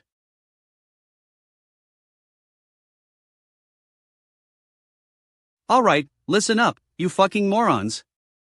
I've got some shit to say about this absolute tragedy. Current time, 3:46 a.m. Eastern Standard Time. Current date, January 7, 2025. The Vivienne, RuPaul's Drag Race winner, dead at 32. I'm still trying to wrap my head around this one, folks. A 32-year-old legend, gone too soon. What the fuck is going on here? Let me give you some context. The Vivienne was more than just a drag queen, she was a force of nature. Born Simon Webb, she rose to fame in the UK's drag scene and went on to compete on RuPaul's Drag Race UK. And let me tell you, that woman slayed it. She won season 2 with her charisma, wit, and unapologetic sass. Now, I know some of you bitch asses might be thinking, but DJ Gleam, she was only 32. And to that, I say, damn shit, what a waste. 32 is not old, it's just getting started. The Vivienne had her whole life ahead of her. Can you imagine what she could have accomplished? What impact she could have made on the world? But no, instead we get this devastating news. And let me tell you, I'm fucking pissed off about it. Who was there to support her? Who was there to help her overcome whatever challenges she faced? It's just another example of the shitty state of the entertainment industry. And don't even get me started on the so-called celebrities who are already spewing their nonsense on social media. R.I.P. the Vivienne, she'll be deeply missed. Are you kidding me? You only miss her when she's gone and can't do your bidding anymore. Where was this compassion when she was still alive? I'm calling foul on all of you fucking opportunists out there who are using this tragedy to further your own agendas. The Vivienne was a drag queen, not some cash cow to be milked for your next Instagram post. Get off her back and let the people grieve. And what's with the lack of transparency surrounding her death? It's like they're hiding something from us. What really happened to this talented, beautiful woman? Was it an accident? A tragic mistake? Or was it something more sinister? I'm not buying the RIP nonsense for a second. I want answers, and I want them now. So, you all better get your act together and give me some real news. You know what's even worse than this tragedy itself? The fact that we're already getting the old. She was a trailblazer, she paved the way for future generations of drag queens spin. Give me a break. You can't just reduce someone's life to a bunch of buzzwords and cliches. That's not a tribute, that's just a shallow attempt to cover up your own hypocrisy. The Vivienne was more than just a role model, she was a friend, a sister, and a fellow human being. And we're supposed to just forget about her now because she's gone? No way, motherfuckers. I'll be saying her name, celebrating her life, and demanding justice for as long as it takes. So, to all you fuckfaces out there who are trying to capitalize on this tragedy, let me give you a piece of advice: shut your mouths. The Vivienne didn't need your fake condolences or your empty praise. She just needed people like you know, the ones who genuinely cared and were willing to listen. And that's it for now. I've got more hot takes coming, so stay tuned, bitch asses. What's good, GNN fam? It's your boy DJ Gleam, and I'm back with another hot take that's gonna blow your mind. So, you know how Lori Harvey's been trying to find love in this crazy world? Well, I got some tea for you. Let me tell you, when I first saw the video of her reacting to a social media user saying they're rooting for her to get into a romance with Aaron Pierre, I was like, hold up, what? I mean, who roots for some random dude on the internet? That's just weird. But here's the thing, Lori Harvey is a grown woman, and she can root for whoever she wants. But let me take it a step further. Aaron Pierre, this guy's been in the game for a minute, folks. He's got that whole tall, dark, and handsome vibe going on, but I'm calling BS on this entire situation. See, when you're rooting for someone to get into a romance, you gotta have some real feelings, not just casual fandom. And let me tell you, if I was rooting for Lori Harvey to start a romance with Aaron Pierre, it'd be because I'm a sucker for that good old-fashioned Hollywood love story. Now, I know what you're thinking, DJ Gleam, why are you so salty about this? Well, let me tell you, it's not just about the drama, it's about the hypocrisy. You see, Lori Harvey's been in the news a lot lately for her dating life, and I'm starting to think she's more interested in being a social media influencer than actually finding love. I mean, come on, folks, if you're gonna root for someone to get into a romance, at least have some real feelings. Don't just be some fake fan who's trying to get likes and followers. That's not what love is all about, my friends. Love is about vulnerability, trust, and communication. And let's talk about Aaron Pierre for a second. I mean, I know he's got that whole actor thing going on, but I'm calling BS on this too. He's been in some sketchy relationships before, folks. Remember when he was with the model Jordan Woods? Yeah, that didn't end well. So, here's the deal. If Lori Harvey is really rooting for Aaron Pierre to get into a romance with her, then she needs to be honest about her feelings.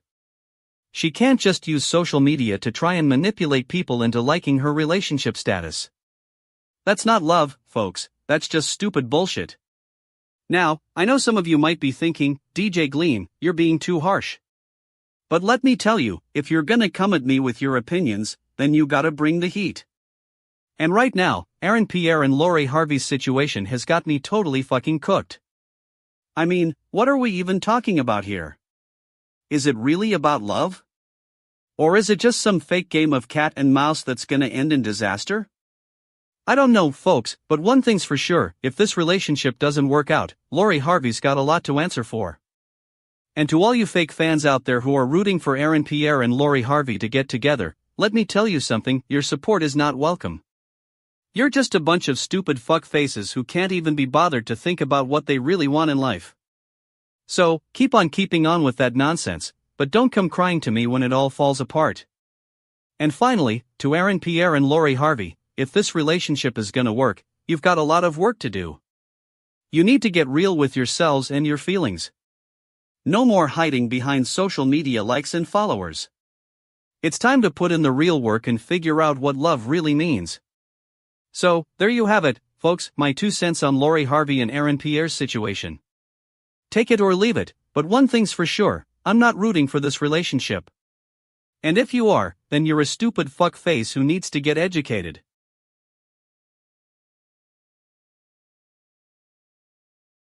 Alright, listen up, you bunch of fuck faces.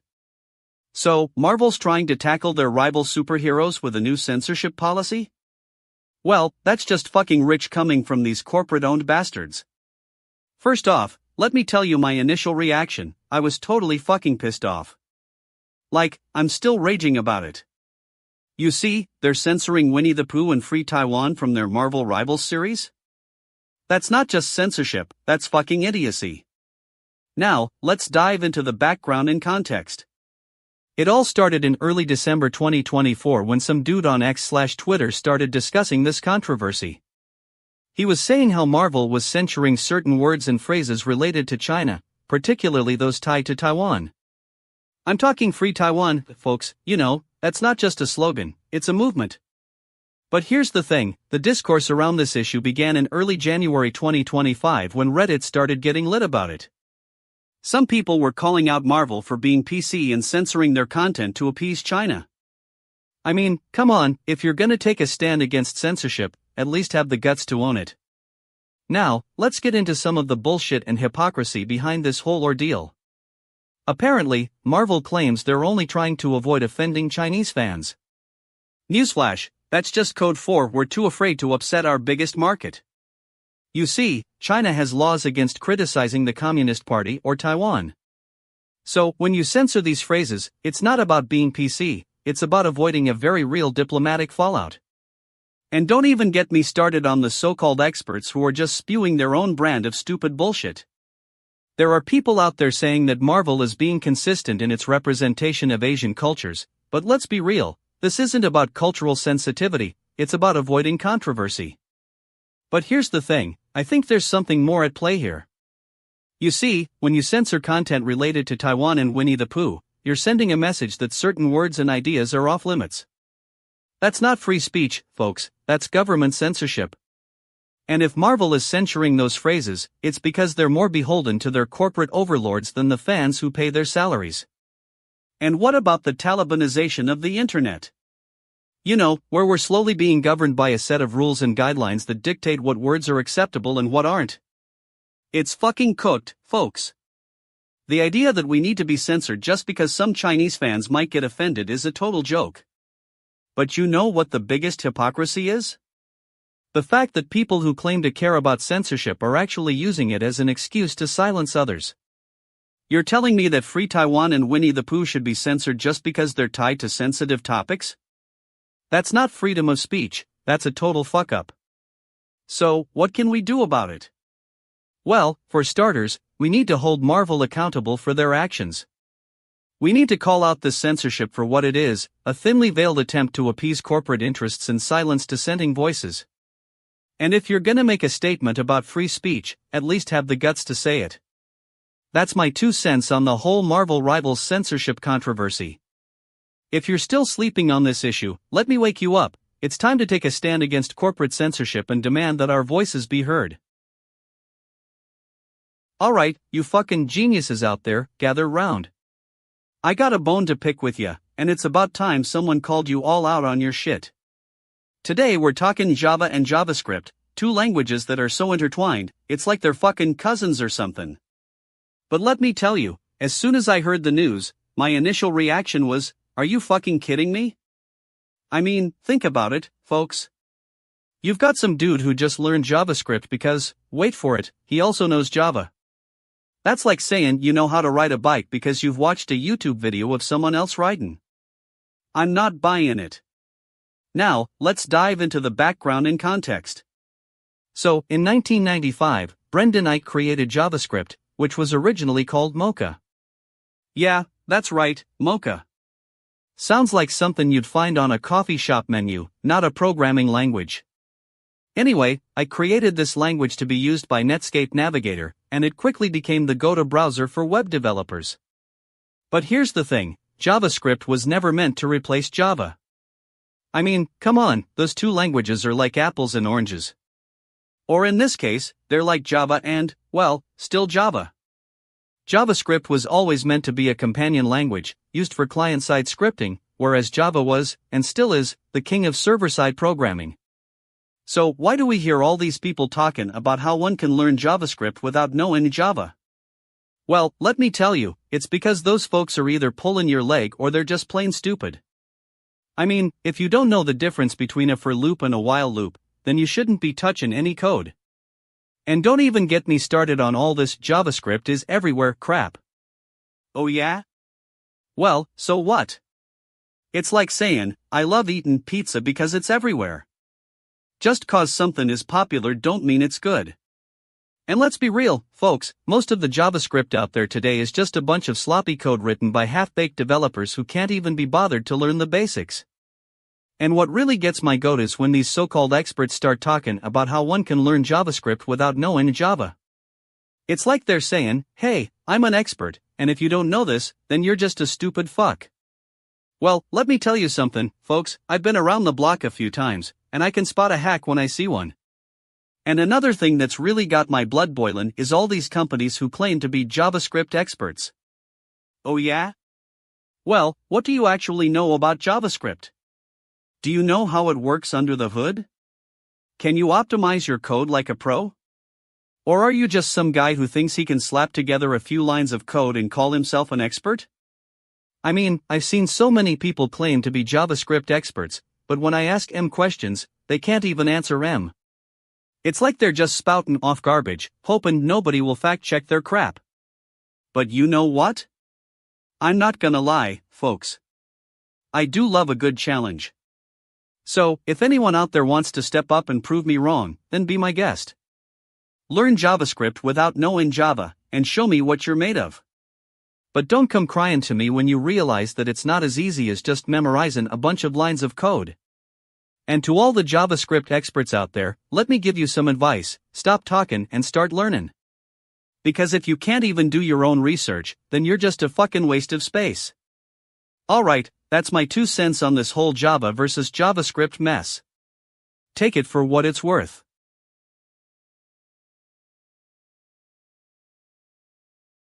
Wake up, sheeple. It's 4 a.m. Eastern Standard Time on January 7th, 2025, and I've got a news update that's gonna make your fucking head spin. You know what's hot? Two young guys getting arrested for smoking crack in court. That's right, folks, we're talking about the most epic battle against addiction, substance abuse, or just plain old dumbass making poor life choices. Now, before I dive into this topic like a fucking bulldozer, let me tell you what my initial reaction was. I'm not surprised, but I am disappointed. I mean, who doesn't love a good story about two young studs taking on the system? Sounds like a classic American tale of rebellion and nonconformity. Hold up, folks, it's actually about two dudes getting busted for smoking crack in court. That's like me saying, I'm gonna challenge the laws of physics by riding a unicorn to work. It's not exactly a shocking development. But let's get into some deeper analysis because, we're not just talking about any old fucktard making poor choices here, we're talking about context.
Alright, listen up, you fucking idiots.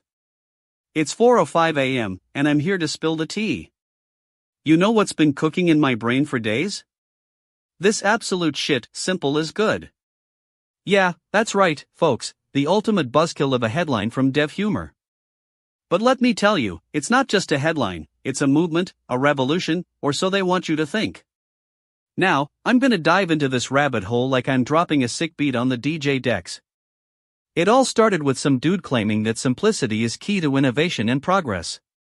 Now, don't get me wrong, I love a good simple design as much as the next person, but come on. This guy's got balls, I'll give him that. But then I dug deeper, and oh boy, it was like uncovering a shit-stained truth bomb.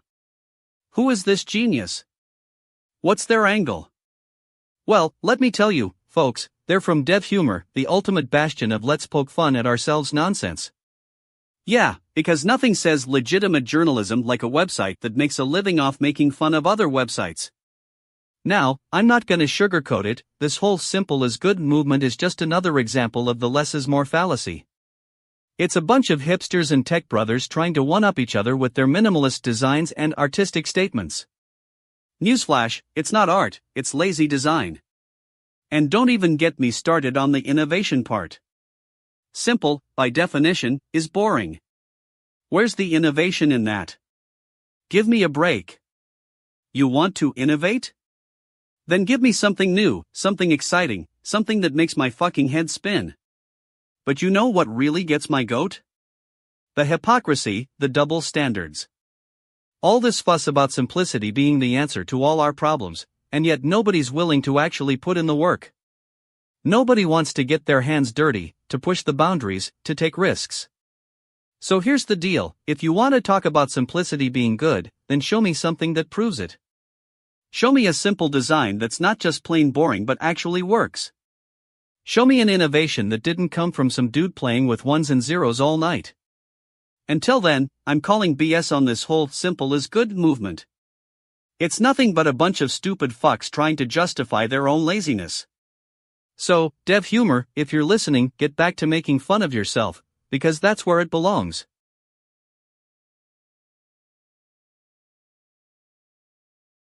What the fuck is going on here? Ben Affleck and Jennifer Lopez are totally fucking cooked, folks. I mean, these two were once America's sweetheart power couple, but now they're settling their divorce like it's no big deal. A month and a half to go before they officially call it quits. That's not a divorce, that's just, I don't know, Ben being Ben, I guess. But seriously, let's take a look at the background. These two were one of Hollywood's most iconic couples, with a whirlwind romance that started back in 2002 and lasted for over a decade.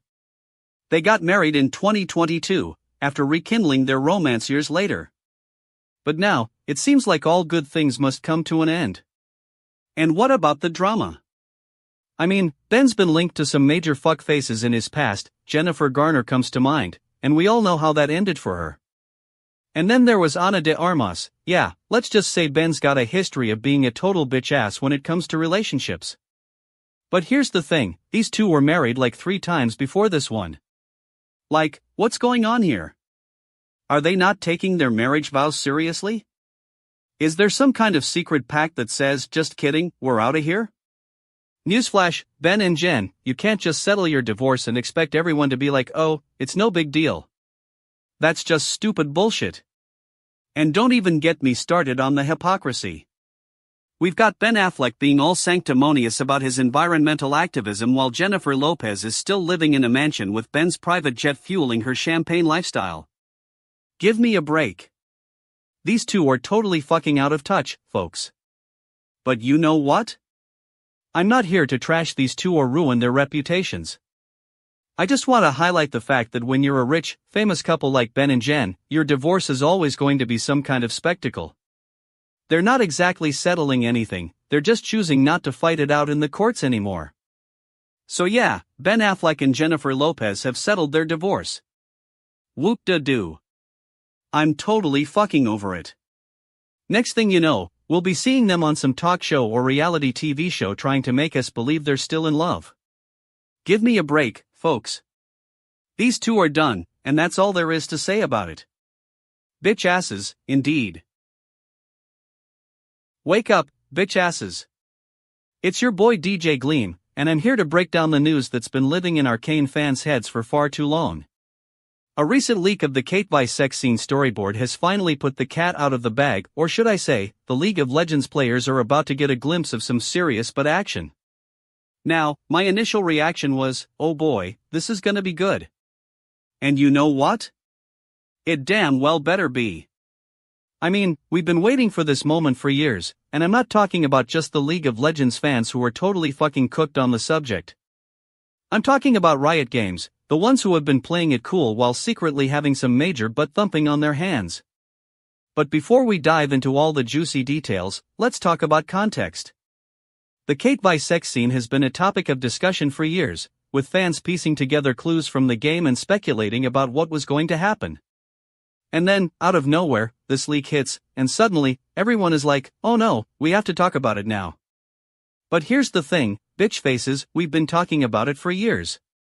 We've been shipping Keven.ink in secret, sharing our fan art and cosplay, and attending arcane panels with our favorite Riot Games representatives. So, who gets credit for this? The fans or Riot? And let's not forget about the hypocrisy. I mean, come on, Riot, you're all about embracing diversity and inclusivity, but when it comes to adding sex to League of Legends, suddenly, you get all shy and awkward. What's going on there? Are you trying to tell us that sex is off limits in Runeterra or something?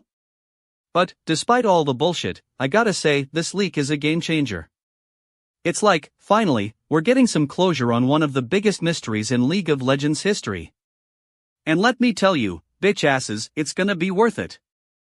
Now, I know what you're thinking, DJ Gleam, are you saying that this leak is going to change the game? Well, let me tell you, I'm not just talking about League of Legends here. I'm talking about the entire gaming industry. Because when it comes down to it, Riot Games has been playing with fire for years, and now, they're finally gonna get burned. And, damn shit, is this ever gonna be a hot take? League of Legends needs sex, yeah, I said it.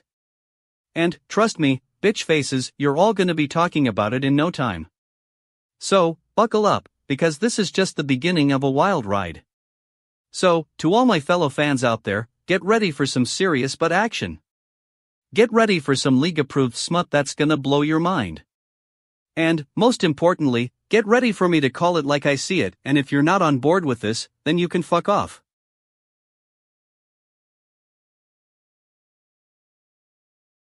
Wow, folks, it's fucking pissed off time. We got a news story that'll make you want to scream, throw your computer out the window, and swear at the fucking handbag gods. You know what I'm talking about? The New Year shopping spree where student loans are allegedly no more because of some magical smell. Let me tell you, my initial reaction was, what the fuck is going on here? Because, folks, that's just not a real thing. Student loans aren't getting paid off because some handbag has a certain scent. I mean, what other shit is gonna save me from financial ruin? Maybe if I just wear a different fragrance to work, all my bills get paid? But seriously, let's dig deeper into this total fucking cooked scenario. Apparently, it starts with the smell of luxury leather, shiny, rich, and layered. Now, I'm no expert, but isn't that just code for expensive handbag? I mean, I love a good Chanel as much as the next bitch ass, but come on. It's not like the smell of some handbag is gonna single-handedly make your student loans disappear. And don't even get me started on the background context.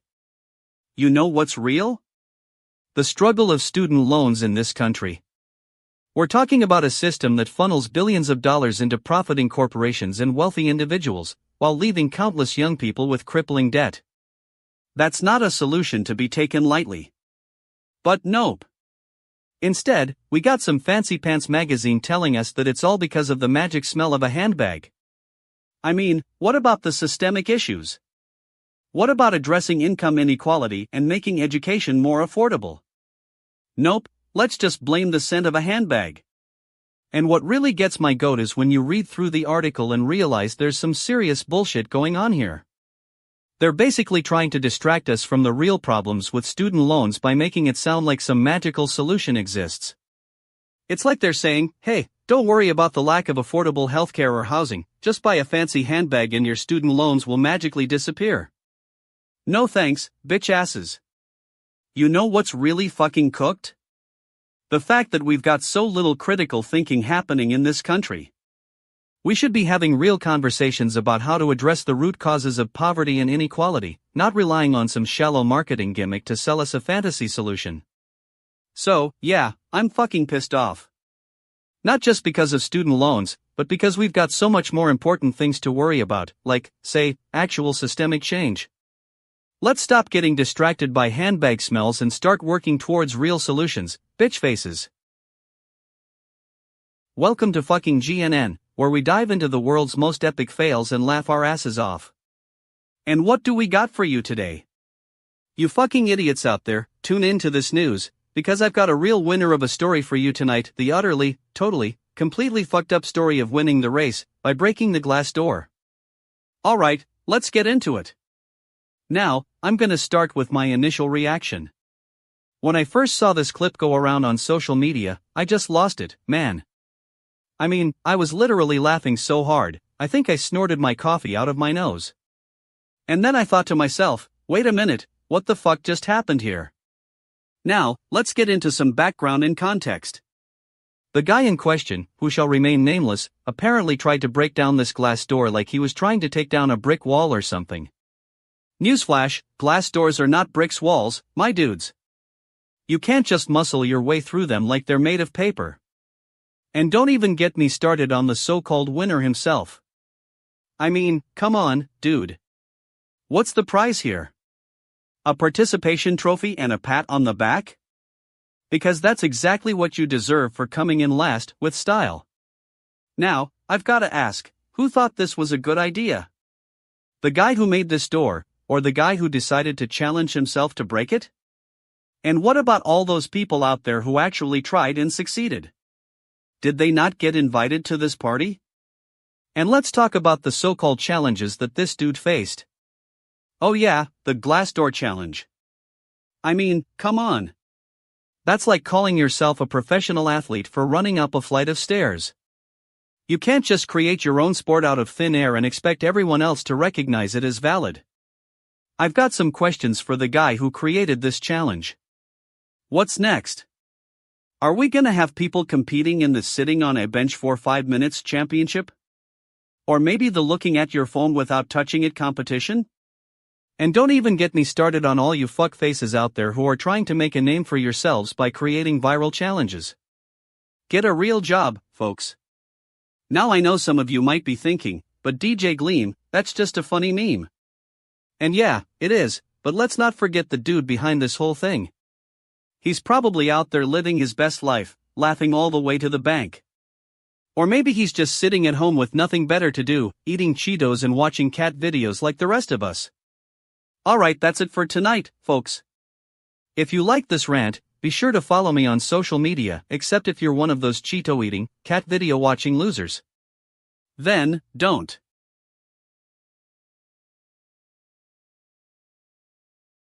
Fucking unbelievable, folks. The Hulkster himself got booed at WWE's Netflix debut. Now, I'm not gonna sugarcoat it, I love a good underdog story as much as the next dude, but this is like the ultimate case of what did you expect? I mean, come on, brother, you're Hulk Hogan. The biggest name in professional wrestling, and you're getting booed by a crowd that's supposed to be your biggest fans. It's like me telling you I'm gonna play the Macarena for the rest of my career and expecting a standing ovation. That's not how it works. But let's dig deeper, shall we? This is WWE. We're talking about an organization built on the backs of wrestlers who've been getting body slammed into the ground by giants with 500 pounds of dumbass in their boots. So, when you put a legend like Hogan in a position where he can't even get a warm welcome from the crowd he helped make famous, it's not exactly shocking. And don't even get me started on the context. We're talking about a man who was involved in some seriously sketchy business dealings back in the day, steroid scandals, lawsuit happy wife, and let's not forget that infamous Hulkamaniac merch line that made us all look like idiots. So, it's no wonder he's getting booed off stage. Now, I'm not saying the crowd was entirely justified in booing him, but a little respect would have been nice.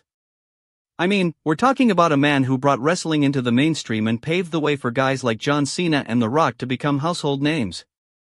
That's some serious legacy right there. But, what really got my goat is the fact that WWE's reaction to this was basically, oh, it's just Hulkster being his usual, lovable self. No, WWE, your response was a perfect example of corporate speak and an utter lack of accountability.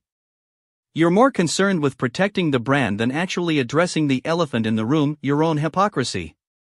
I mean, think about it, folks. We've got Hogan booed off stage for his past actions, but what about the countless other wrestlers who've been involved in scandals or bad behavior over the years? Where's the accountability? Where's the transparency? All I see is a bunch of PR spin and a desperate attempt to maintain the illusion that everything is okay. And let's not forget the real kicker, the fact that WWE was so quick to defend Hogan, but when it comes down to it, they're just as guilty of enabling his behavior. That's what I call a fuckface move, folks. And I'm calling it out. So, there you have it, my 2 cents on Hulk Hogan getting booed at the WWE Netflix debut. It's not exactly a shocking turn of events, but it is a reminder that sometimes, even in the world of professional wrestling, nobody is above scrutiny. And if you can't handle the heat, then maybe you should get out of the kitchen. That's all for now, folks. Keep it real, and keep it fucking GNN. Fucking hell, what a ridiculous story. So, some dude hijacks an Egyptian airline in 2016, and you know who's got the last laugh? A British guy on board, of course. I mean, what's next? Asking for a selfie with the fucking president? Alright, let's get into it. So, apparently, this hijacker, oh, please, had explosives strapped to his body, and he's causing all sorts of drama at Cairo International Airport. But here's the kicker, some Brit dude asks for a picture with the guy while they're in midair. What is wrong with people? Now, I'm not buying this story just yet. Where was the hijacker from again? Egypt or Sudan? No one knows because everyone's too busy trying to get that bloody selfie. I mean, what's more important, your safety or getting a trending Twitter post? Let's dig deeper. This whole thing went down on December 29, 2016. So, it was right around the time when talking heads were telling us how bad ISIS was and how we needed to invade Syria to stop them. Yeah, because that worked out so well, created more terrorists and destabilized the entire region. But I digress. The hijacker's name was Abdullah Al-Khansa, or whatever the hell his name is. Supposedly, he had a grudge against Egypt or something. Newsflash, you can't just strap on some explosives and expect everyone to care about your drama. Get over yourself, dude. Now, I'm not saying this guy didn't have legitimate issues. Maybe he was mistreated or whatever. But come on, you hijack an entire plane? That's not a solution, that's a total fucking fail. You should have talked to someone, man. And what really gets my goat is the media coverage. Terrorist this and hijacker that. No one mentions the poor guy's name or his backstory. It's all just a shallow attempt to sensationalize some drama. Look who's getting praised here, the British guy who asked for a selfie with the hijacker. What an absolute fucker. I mean, is he trying to be a hero or something? Oh, look at me, I'm so cool, I'm taking a picture with a terrorist. You know what's even more messed up? The fact that some people are actually defending this guy. Like, seriously, what's going on here? Are you all just trying to cancel each other out or something? Anyway, that's my 2 cents on this whole debacle. I'm totally fucking cooked on this one. To all the fuckfaces out there who think they can hijack a plane and get away with it, let me tell you, you're just going to end up in a fuck ton of trouble. And to the British guy who asked for that selfie? You're just a shit ass. I mean, what's wrong with you, man? Fucking hell, this story is so ridiculous. Next thing you know, we'll be hearing about some guy who hijacked a plane because he couldn't get a decent Wi-Fi signal. Anyway, that's it for tonight, folks. Until next time, stay fucking informed and keep your wits about you. And if you see a British guy asking for a selfie with a hijacker, just give him the old fuck you and walk away. This story has officially been totally fucking cooked.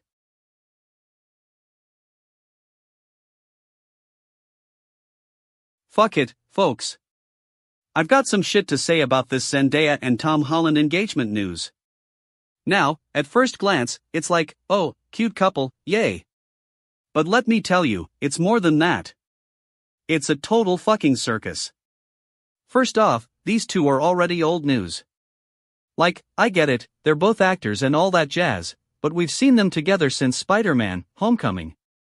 They've been going on about their love for each other, but honestly, it felt like just another couple goals trope to me.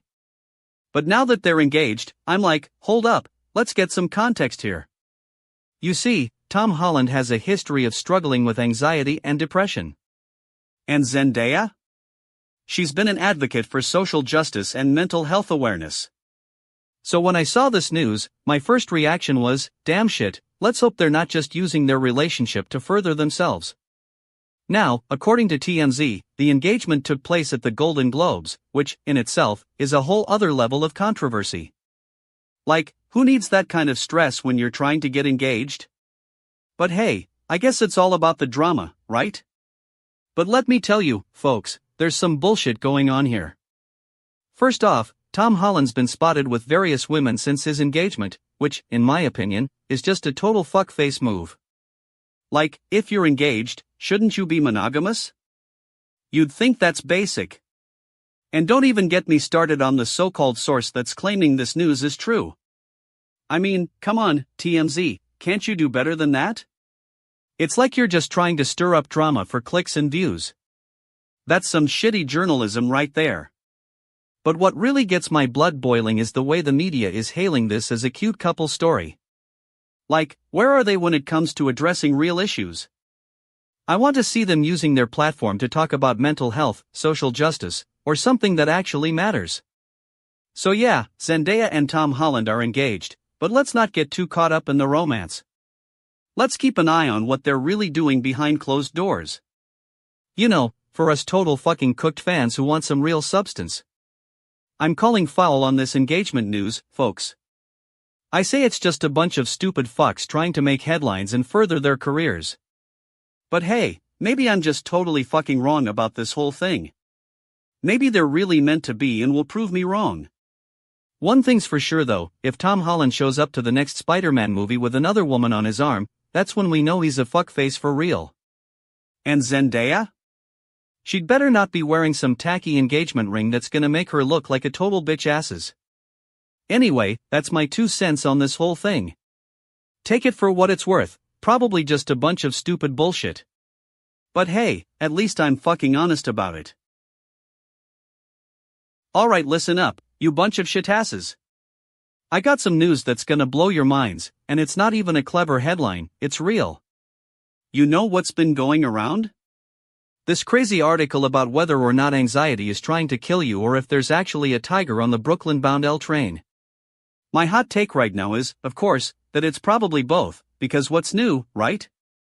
We're living in a world where our anxiety can manifest as a freaking tiger chasing us down, and who knows, maybe it is a real tiger. But let's get to the bottom of this, shall we? So, I dug into the background, and it turns out that this whole thing started with some dude who had an existential crisis, no pun intended, after his mom texted him "call me" with zero context. That's right, folks, this was the spark that lit the fire, and now everyone's freaking out. Now, here's where it gets interesting, or not, depending on how much you're into armchair psychology. See, some experts are saying that maybe our anxiety is actually a metaphor for being stalked by a tiger in the L train. I mean, think about it, we're all just one weird text message away from a full-blown panic attack. But what's really taking the cake here is when you start reading through the comments section of that article, and you realize some people are totally being idiots about this whole thing. Like, one person says, "Oh no, I'm not anxious because my mom asked me to pick up milk, it must be a tiger." And then another person chimes in saying, "No way, bro, it's just your anxiety trying to tell you that you're an adult now and need to start making responsible decisions." Bitch asses, how about both? Can't we just have a conversation without having to pick sides? And don't even get me started on the authors of this article, they're like the embodiment of everything that's wrong with journalism today. They're so caught up in being woke and socially conscious that they can't even be bothered to fact-check their own work. I mean, have you read the comments section? It's like a hotbed of stupidity. People are saying things like, "It's not anxiety, it's just the patriarchy trying to silence your voice," or "No way, dude, this is all about the systemic oppression of train-riding hipsters." Stupid fucks, can't you see that we're talking about people freaking out on a subway? It's not that deep. This whole thing is totally fucking cooked. We need to take a step back, breathe some fresh air, and remember that sometimes it's just your anxiety trying to kill you. But hey, at least the tiger theory is fun to think about. Maybe in an alternate universe where anxiety isn't real, and all we have to worry about are actual tigers on the L train, but let's not get too carried away here, shall we? Anyway, that's my 2 cents on this whole "is it anxiety or is a tiger trying to kill you" a debacle. If you're still gasping for air after reading this, and I mean that literally, people who need oxygen, stop reading now, then maybe it's indeed a tiger trying to kill you. But if you're still with me after all this, congratulations, you've made it through one of the most epic rants of the century. Keep on keeping on, folks, and remember, no matter what your anxiety is telling you, there's always a chance that it's actually just a tiger in disguise.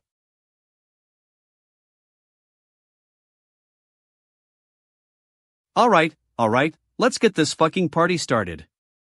So NASA's got their first crewed moon mission in 50 years, huh? And who did they pick for the team that's gonna make history and possibly not die on the way up to the moon? The 4 astronauts are Commander Thomas Marshburn, Pilot Victor Glover, Spacecraft Operations Officer Megan MacArthur, and Mission Specialist Rajesh Shari. Hot take, I'm calling it right now, folks. These 4 astronauts are a bunch of fuck faces. They're all NASA scientists or engineers, and they've spent years studying the moon like they're trying to figure out how to get there without losing their minds. But I mean, what's the point? It's not like this mission is going to solve any real problems on Earth. Just a bunch of rich fucks getting to space and taking selfies while pretending like it's some kind of scientific breakthrough. But seriously, let's talk about the context. So, NASA's been working on this Artemis program since 2019, which is just a fancy name for we're trying not to be the only ones going back to the moon. The whole goal was to have humans return to the lunar surface by 2024, but that's not happening. They pushed it back to 2025, and now they've got their first crewed mission. The problem is, this mission is just a bunch of shit. I mean, what are they going to do on the moon? Plant some flags? Take some pictures? It's all just stupid bullshit. And don't even get me started on the lack of diversity in the team. Only 2 women and 1 person of color. What's the deal with that? And let's talk about the commander, Thomas Marshburn. He's a fucking genius or whatever, but have you seen his face? It looks like he stuck his finger in a socket. But hey, I guess that's what happens when you're a NASA scientist for 20 years. Now, I know some of you are gonna say, but DJ Gleam, this is a historic moment. We're finally going back to the moon. And to that, I say, yeah. Congratulations, NASA. You managed to do something that every other country did decades ago. It's not like this is some kind of achievement. And don't even get me started on the money. This mission is gonna cost billions of dollars, and what's it going to do for us? It's just a bunch of stupid bullshit. We should be spending that money on real problems, like poverty or climate change or something. But I guess this is just another example of how NASA is completely out of touch with the rest of us. They're so focused on their own little space program that they forget about the people who actually care about the world. It's like they're a bunch of bitch asses, only looking out for themselves. Anyway, that's my 2 cents on this whole thing. I hope you enjoyed this rant, because I certainly did. And to all the NASA fans out there, don't get too excited. This mission is just going to be another example of how the government wastes our tax dollars on stupid shit. Fucking pissed off, and totally fucking cooked. Alright, folks, let's get this damn news out in the open. We've got a real doozy for you today. A woman walks up to a cardinal, and I'm assuming she's either really drunk or has been hitting on the avian population too hard, because what is this crap? She's asking the cardinal if he performs burial services. Yeah, because that's exactly what cardinals are known for, officiating death ceremonies. Now, here's my hot take, this whole thing smells like a bunch of stupid bullshit to me. I mean, come on, who does this? Who approaches some bird in the middle of nowhere and starts asking about their job prospects? It's a total fucking nightmare scenario. And what's with the father business? Is she trying to get all religious or something? Newsflash, cardinals are not spiritual leaders, lady. But let's dig deeper. I did some research, because sometimes that's necessary when you've got news like this, and it turns out this joke has been going around for years. Yep. This isn't exactly new news, folks. But why now? Is the world just finally waking up to the absurdity of asking a cardinal about its burial services? I'm calling foul right now. And don't even get me started on the setup. A dog's burial, because that's not some real-life issue we've all been waiting for. Oh, poor pup went and got itself killed, can someone please bury it? Give me a break. That's just basic animal control 101. Now, I know what you're thinking, but DJ Gleam, this is just a joke. And yeah, it is. But let me tell you something, if we're gonna start taking jokes about death and dying too seriously, then we need to take a hard look at ourselves and our priorities. We've got more pressing issues out there than some birds' burial services. And hey, while we're on the subject of cardinals, did you know that these guys are known for their complex social behaviors? They form long-term monogamous relationships, they're super intelligent, but do they really have time for your death burials and spiritual counseling? I think not. All joking aside, this whole thing just feels like a bunch of shit to me.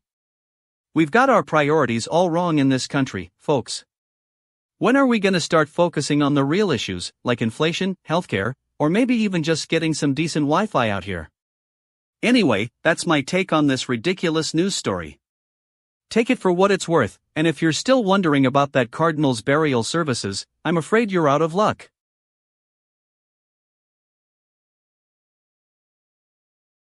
in a sarcastic tone. Well, what do we got here? A fucking article about bridging the gap from vision to execution. Because, that's not a phrase every hack business writer has ever used. My initial reaction? Oh boy, I'm so excited. Not. It's like they took every generic management book and mashed them all together into one big mess of corporate nonsense. Clear priorities? What does that even mean? Sounds like something a bunch of suits in boardrooms would spit out to make themselves sound smart. Pause for comedic effect. But let's get into it, shall we? From vision to execution, bridging the gap with clear priorities. Wow, what a fucking mouthful. It sounds like they took a few buzzwords from LinkedIn and slapped them on a title page. Alright, I'll give you that one section of this article actually makes some sense, priorities, right? Sounds good. However, things quickly go downhill once it's time to get into the meat of the matter. And by meat, I mean a whole lot of fluffy corporate jargon and BS. A clear vision sounds like something a CEO would say to make themselves sound charismatic, but when you dig deeper, what does that even look like? Sounds like they're going to regurgitate some cliched buzzwords at us and call it a day. In a sarcastic tone. Oh wait, it's not just that. They also need to address the elephant in the room, which is how do I actually get things done? Execution? Yeah, right, because we all know how hard it is for companies to turn vision into actual action. It's like they took every business owner's nightmare and wrapped it up in a neat little package. Suddenly sharp and serious. And you know what the worst part is? This article's not even acknowledging any of the real issues that come with trying to execute on a vision. What about systemic barriers? What about institutional racism? What about how the world is actually changing faster than your business can adapt?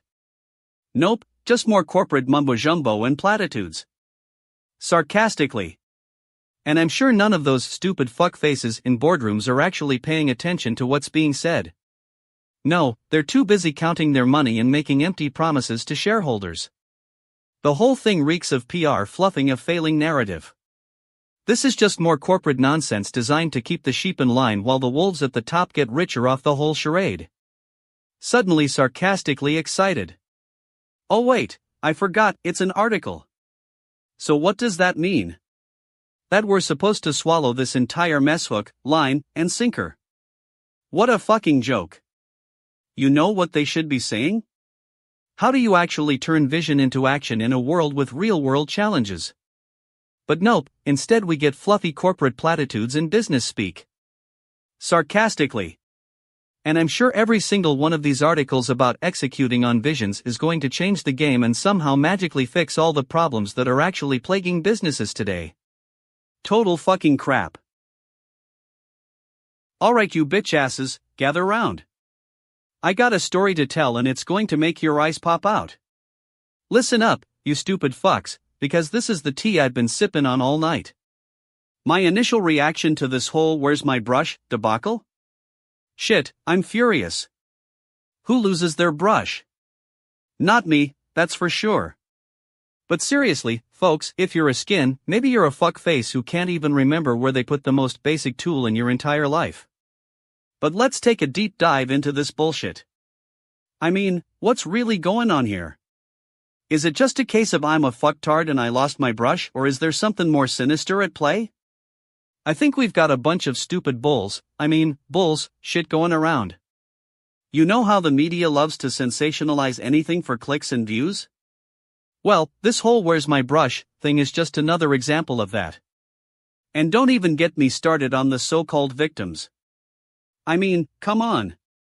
You're gonna cry about losing a brush? That's not a crisis, that's just being a bitch. If you can't even take care of the most basic things in your life, how do we expect you to handle the real shit? Now, I know some of you might be thinking, DJ Gleam, this is all just a joke. But let me tell you, folks, this is no laughing matter. This is about accountability and personal responsibility.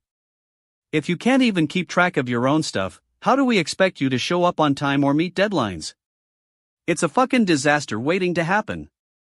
And don't get me started on the experts who are trying to analyze this whole situation. You know what experts are? experts in making excuses and hiding their own incompetence. I mean, come on, if you're gonna give an expert opinion on this, at least have the decency to be honest about it. In conclusion, let's all take a deep breath and get our priorities straight. Losing a brush is not the end of the world. But losing your sense of self-respect? That's a whole different story. So next time you're crying about nothing, just remember, if you can't even take care of yourself, how do we expect you to make a difference in this world? Today's takeaway: if you're going to lose something, make sure it's not your brain. Or your bloody brush, for that matter. That's it for tonight, folks. Don't forget to like and subscribe if you want more of this same brand of sass and no-nonsense wisdom from me, DJ Gleam. Until next time, when I'll probably be ranting about something else, stay tuned, you shiny balls.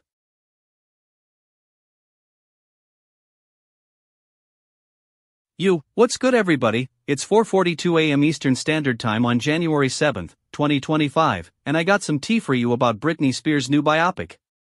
Now, I know what you're thinking, DJ Gleam, why are you even talking about this?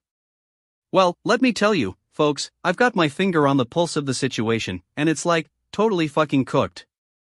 First off, I'm gonna give you my hot take: Britney Spears is gonna make sure that this biopic doesn't turn out to be some fucking ass shit. She's gonna be very involved in the making of it, which is code for she's gonna be a total bitch about it and make sure everyone gets their act together. And I am here for it. The woman needs to be taken seriously, you know? Now, let's dive into the background and context. So, Britney's best-selling memoir, The Woman in Me, is like a wild ride through her life, from being a Disney starlet to becoming one of the most iconic pop stars of all time. And if I'm reading between the lines, she's not just gonna sit back and let some director come in there and start spewing their own bullshit. John M. Chu, the director of this biopic, says Britney is gonna be very involved in the making of it. Now, that sounds like code for, Britney's gonna dictate every single thing. And honestly, who can blame her? I mean, she's been through so much already: the conservatorship drama, the mental health struggles, and the constant scrutiny from the media. She deserves to be in control of how her life is being portrayed. But here's the thing, this whole situation reeks of some fucking ass shit. Like, we've got Britney, a woman who's been marginalized for years, finally getting the chance to have her voice heard, and yet we're still gonna try to spin it as some kind of feel-good story? Come on, people. Don't give me that fucking nonsense. I mean, think about it. We've got Britney, a woman who's been subjected to so much abuse and manipulation over the years, from her family, from the media, from society as a whole, and we're still gonna try to portray her as some kind of victim? That's just not cool, folks. And don't even get me started on the timing. This biopic is coming out when Britney's life is already in shambles. She's been through so much trauma, and yet we're still gonna put her in a spotlight and expect her to be all smiles and rainbows? That's just fucking bullshit. But hey, I guess that's what happens when you've got some bitch asses who don't know the first thing about feminism or social justice. They think they can just swoop in, exploit Britney's situation for their own gain, and expect everyone to be okay with it? Not on my watch, folks. So, yeah, I'm excited to see how this biopic turns out. But let me make one thing clear: if there's even a hint of some fucking ass shit involved, I'll be the first one to call you out on it. Britney deserves better than that. And to all you stupid fucks who are gonna try to spin this as some kind of empowerment story for women, please. You're just drinking from the same old Kool-Aid, folks. Wake up and smell the fucking coffee. Anyway, that's my 2 cents on the situation. What do you guys think, though? Should we be excited about Britney's new biopic, or should we be totally fucking cooked? Alright, you fucking idiots out there, gather round. I got some news that's gonna make your shit-tastic head spin. It seems we've got a new artist in town, Helen Burgess, and she's making waves with her handmade ceramic characters, titled Nosy Mungo. Now, I know what you're thinking, DJ Gleam, who gives a flying fuck about some ceramic doodads? Well, let me tell you, this is no ordinary crap. This chick's got skills, and I'm not just whistling Dixie. First off, her background's pretty interesting. Burgess, born in the UK, has been working on ceramics since she was a twerp. She's self-taught, which means she didn't have some pretentious art school degree to make her think she's better than everyone else. And let me tell you, it shows. Her figures are quirky, playful, and downright funny. I mean, who wouldn't want a ceramic character that looks like it was made by a mad scientist? But here's the thing, folks. This isn't just some innocent little art project. No, there's more to it than meets the eye. Burgess is pushing boundaries, taking risks, and making us laugh with her silly creations. And I love that about her. Now, I know some of you shitasses might be thinking, but DJ Gleam, this is just some niche art thing. Who cares? Well, let me tell you something. Art's supposed to challenge our perceptions, make us feel uncomfortable, and sometimes, it's just plain ridiculous. And that's what Nosy Mungo does. So, I'm gonna call out all the fuckfaces out there who think they can dismiss this as something only for art snobs. Newsflash, this is art, and if you don't like it, well, that's your problem, not mine. And to Helen Burgess, I say thank you, bitch. You're doing something real special here, something that's gonna make people laugh, smile, and maybe even think a little bit differently about the world we live in. So, go ahead, fuckfaces, keep on dismissing, but at the end of the day, Nosy Mungo is just another example of how art can bring us all together. And if you don't like it, well, that's your damn shitty opinion. What a total fucking disaster, folks. I'm telling you, this is not what we need right now. Richard Gadd thinks he can just challenge The Rock at WWE's Netflix debut? Are you kidding me? First off, let's dive into the background here. So, Richard Gadd, who's apparently some big fan of The Rock's, shows up to WWE's Monday Night Raw on Netflix and decides it's his chance to take down the Great One himself. That takes a lot of fucking nerve, don't you think? But wait, there's more. According to Deadline, this whole thing went down after the Golden Globes shoutout. You know how that is, The Rock always has an angle going on. And let me tell you, folks, it's not just The Rock being the hero he claims to be. There are some major fuckfaces involved here. We need to talk about the hypocrisy of WWE's Netflix debut and Richard Gadd's behavior at the event. The Rock is making a big show out of this, but when you look closer, it's all just a clever ruse. You gotta ask yourself, what's really going on here?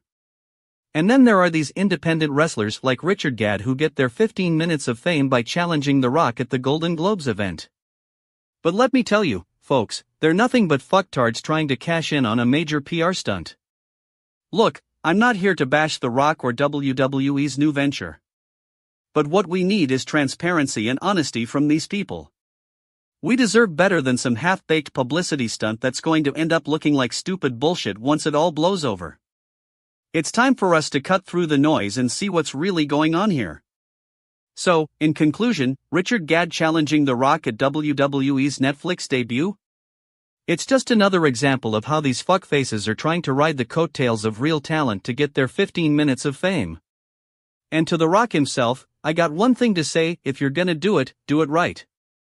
No more half-baked publicity stunts or using your fanbase as a way to get attention. You gotta be willing to put in the work and prove yourself. Anything less is just a waste of time. So that's my 2 cents on this whole situation. Take it for what it's worth, folks, because let's face it, some people are gonna have a hard time swallowing this one no matter how hard I try to spin it.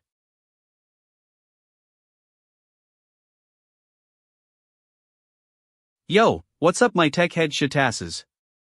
Welcome back to the Dexerto News Desk. I'm your host DJ Gleam, and we got a real treat for you tonight. Steam Deck 2 rumors just got totally fucking cooked by Valve themselves. Now, before I dive into all the juicy details, let me just say that I'm totally fucking stoked about this development. I mean, who doesn't love a good rumor mill? But seriously, folks, we've been hearing whispers about a possible Steam Deck 2 for what feels like an eternity, and I was completely on board with it. But here's the thing, information from a Valve developer has just come out that says there's no way in hell Steam Deck 2 is happening. And let me tell you, my initial reaction was exactly the same as yours: shock, disappointment, and utter confusion. How could this be? What's going on behind the scenes at Valve? So, I dug a little deeper, because, damn it, someone's gotta do it, and what I found out is that these rumors started circulating due to AMD's announcement of their new Ryzen Z2 processors. Now, you might be thinking, DJ Gleam, what does this have to do with anything? Well, here's the thing, rumor has it, and by rumor, I mean Valve developers whispering in each other's ears, that these new Ryzen chips would make the Steam Deck 2 a total beast. But hold up, because this is where things get interesting. The thing is, folks, AMD didn't just release their new lineup of high-end processors without any real-world impact on PC gaming. There's been a lackluster response from gamers, and we've seen some pretty underwhelming reviews for these new chips. But what Valve developers said, in the same breath, that there was no immediate need for Steam Deck 2? Yeah, no kidding. Now, I know what you're thinking, maybe Valve is trying to shut down all this hype? Maybe they don't want to compete with AMD on the processor front? Bitch asses. If that's the case, then Valve needs to tell us about it. You can't just let rumors spread and then say, oh no, we didn't mean to start any excitement and expect anyone to believe you. And let's not forget, these are the same people who have been peddling Steam Deck 2 rumors for months on end. What changed? Were they just trying to distract us from something else? I don't know what kind of smoke Valve is pulling, but it's definitely pissing me off. So there you have it, my take on this whole situation. In short, Valve needs to step up and be honest with us about their plans for the Steam Deck 2. If not, then maybe they should just stop spreading those rumors in the first place. That's all for tonight, folks. Thanks for tuning in, and I'll catch you all on the flip side. Current time, 4:57 a.m. Eastern Standard Time. Current date, January 7th, 2025. You, fucking GNN, let's get into it. So I'm scrolling through my TikTok, and I see some dude saying he's rooting for Lori Harvey to start a romance with Aaron Pierre. Now, at first, I'm thinking, what the fuck is going on here? Because, newsflash, if you're rooting for some random dude to hook up with someone as fly as Lori Harvey, you must be out of your mind. But let me do a little digging. So it turns out Aaron Pierre is this up-and-coming actor who's been making waves in the industry. And I gotta ask, what's his claim to fame again? Oh right, he was in some Netflix show or something. That's it. No Oscar wins, no blockbuster movies. Just some dude who's trying to make a name for himself. Now, Lori Harvey, on the other hand, is a model and a socialite with more connections than most people have friends. She's been around the block a few times, you know? And if she wants to mess around with Aaron Pierre, that's her business. But what I gotta ask is, why would some random dude on TikTok be rooting for this? I'm thinking, maybe there's some hidden agenda here. Maybe this dude is just trying to get on Lori Harvey's radar or something. Or maybe he's just a fan of Aaron Pierre and wants to see him do well. But let's be real, folks, if you're rooting for someone to hook up with someone as high profile as Lori Harvey, there's probably more to it than that. And then I start thinking, what about the other dude who's been linked to Lori Harvey? You know, Michael B. Jordan or whatever his name is. What happened to him? Why isn't he getting any love from this random dude on TikTok? Now, I'm not saying that Aaron Pierre ain't a catch or nothing. But come on, folks, if you're rooting for some actor to hook up with someone as fly as Lori Harvey, you gotta do better than just some Netflix show. You gotta bring the heat. And let's talk about the context here. We got social media users thinking they can be relationship experts or something. Oh, I'm rooting for you, Lori. Yeah, sure, dude. That's all well and good until you realize that you know Jack's hit about her. And then you just make some random comment on the internet that might get shared a million times. I'm calling foul, folks. This whole thing smells like bullshit to me. I mean, what's the real motivation here? Is it just some dude trying to get attention or something? Or is there really something more to this? Either way, one thing's for sure, if Lori Harvey starts messing around with Aaron Pierre, we'll be seeing a lot of drama. And I'm not just talking about their relationship drama either. I'm talking about the whole social media circus that comes with it. So there you have it, folks. That's my take on this whole thing. Take it or leave it, but if you're rooting for Aaron Pierre to hook up with Lori Harvey, you better come correct. Otherwise, just sit back and watch the drama unfold.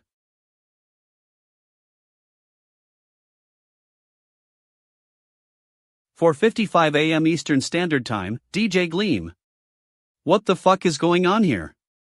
We got some young volunteer soldier, Akula, who signed up for war at the beginning of the Russian invasion, and now he's dealing with trauma. Trauma. Can you believe it? This kid was all like, hey, I want to go fight in a foreign country, give me a rifle and a bad haircut. And now he's got PTSD, fam. Let's get into the background here. We're talking about Russia's invasion of Ukraine, which started back in 2014, but things escalated in February 2022. So this kid Akula signed up in March 2022, and now it's 2025, and he's dealing with the fallout.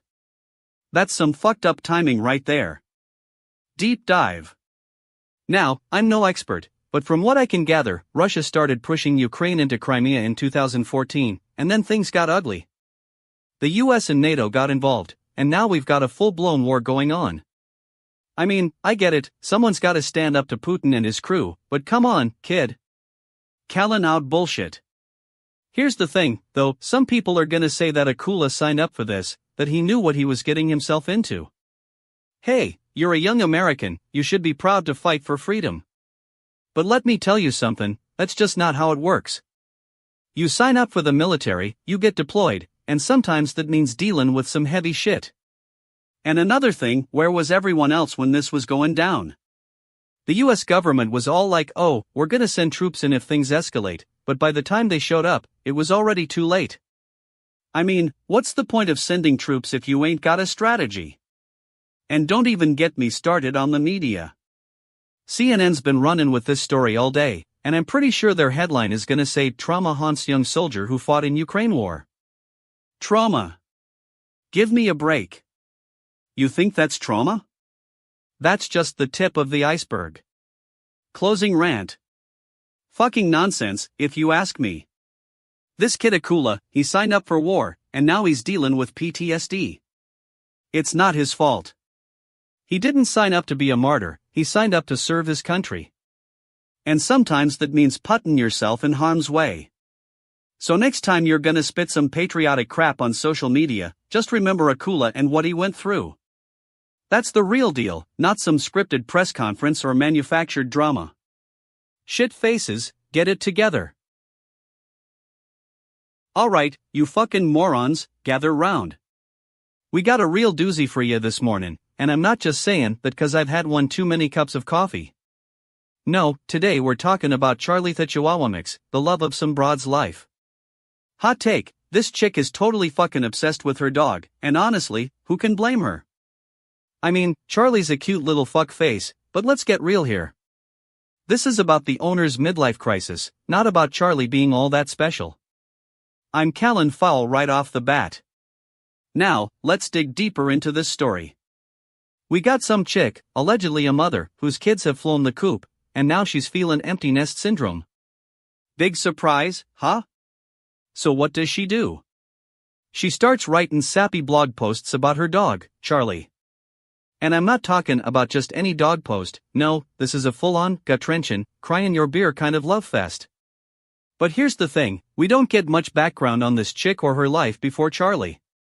What were her kids like? How did she spend her time when they were home? Was it just mindless TV and social media?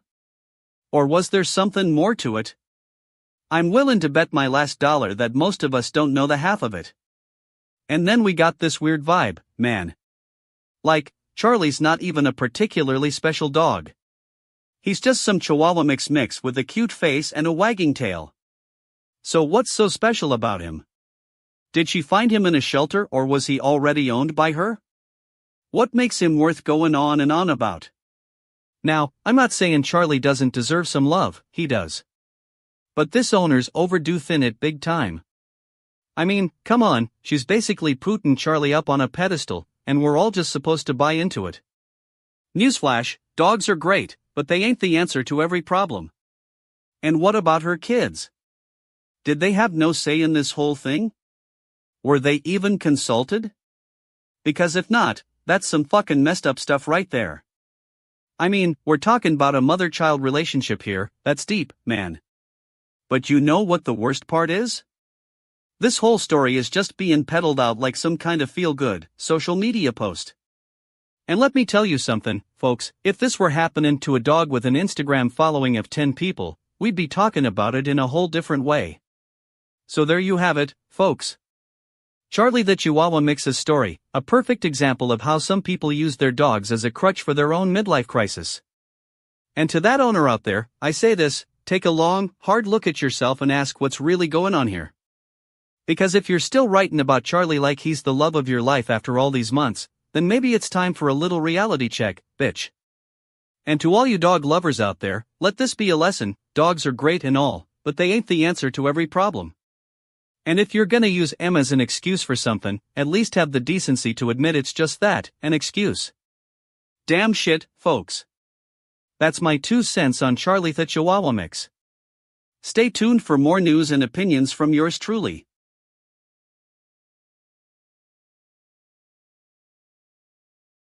Fucking GNN, you bunch of shit faces. You think I'm gonna sugarcoat this? Alright, let's dive into it. Finland's Prime Minister Sanna Marin concedes election, about bloody time. Now, before all you fucking tards start going off on me, let's get one thing straight, Finland's not exactly known for its politics being duller than a shit-stirred biscuit tin. So, here's the lowdown. Sanna Marin has been leading this Finnish government since 2019, and I gotta say, it was starting to look like they were totally fucking cooked on policy decisions. Corruption allegations against her? Yeah, not exactly the kind of scandal that makes you go, oh no, I need a stiff drink, or in my case, a bloody stiff whiskey shot. But listen up, Finland, and you donkey asses too. Marin didn't just concede elections, she actually did it after a party in opposition started doing some fancy footwork with polls. It's clear to anyone who isn't completely shit-faced that there was enough reason for them to be making noise about these allegations and wanting change. Now, let's take a deep dive into the background. Corruption is pretty much an issue of national importance right now. You've got people high up in power saying one thing but doing another, it's like watching a bunch of stupid fucks trying to outfuck each other. And if anyone thought Marin wasn't doing enough about this? Well, you're fucking wrong.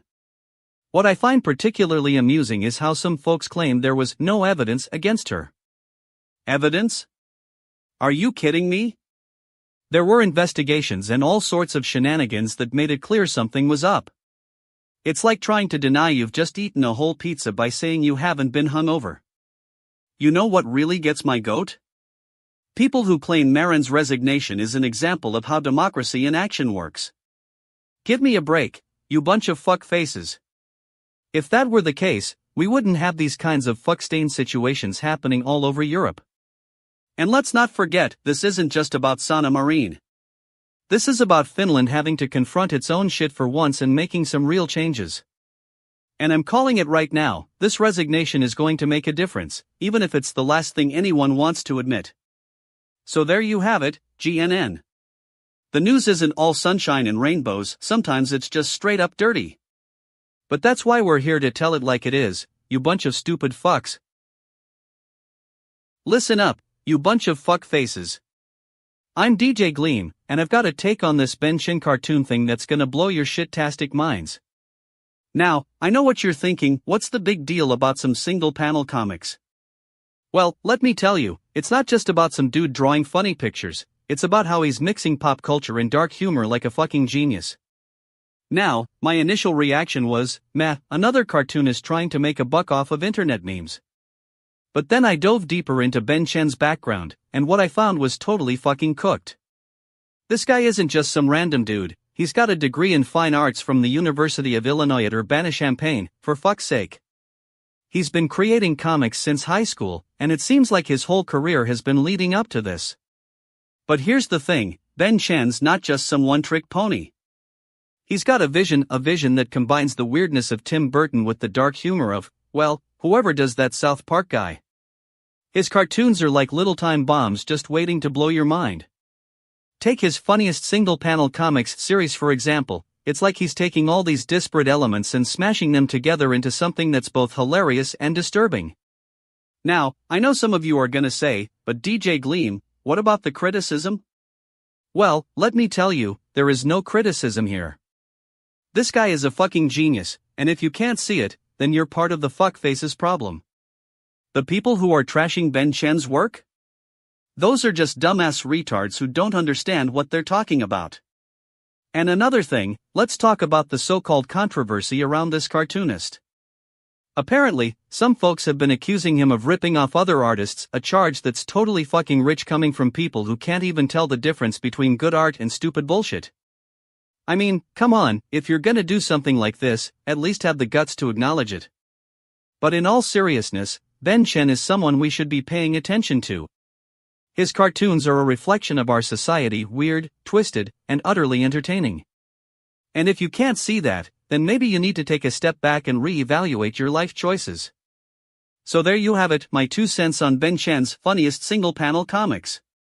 It's not just some minor news blip, it's a statement about what makes us tick, the weirdness, the humor, and the fact that sometimes we can't even look away from our own stupidity.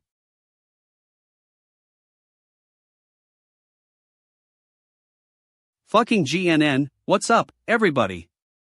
It's your boy DJ Gleam, and I'm ready to dive into the most epic, mind-blowing, and totally fucking cooked news topic out there. When you see a spaceman, what do?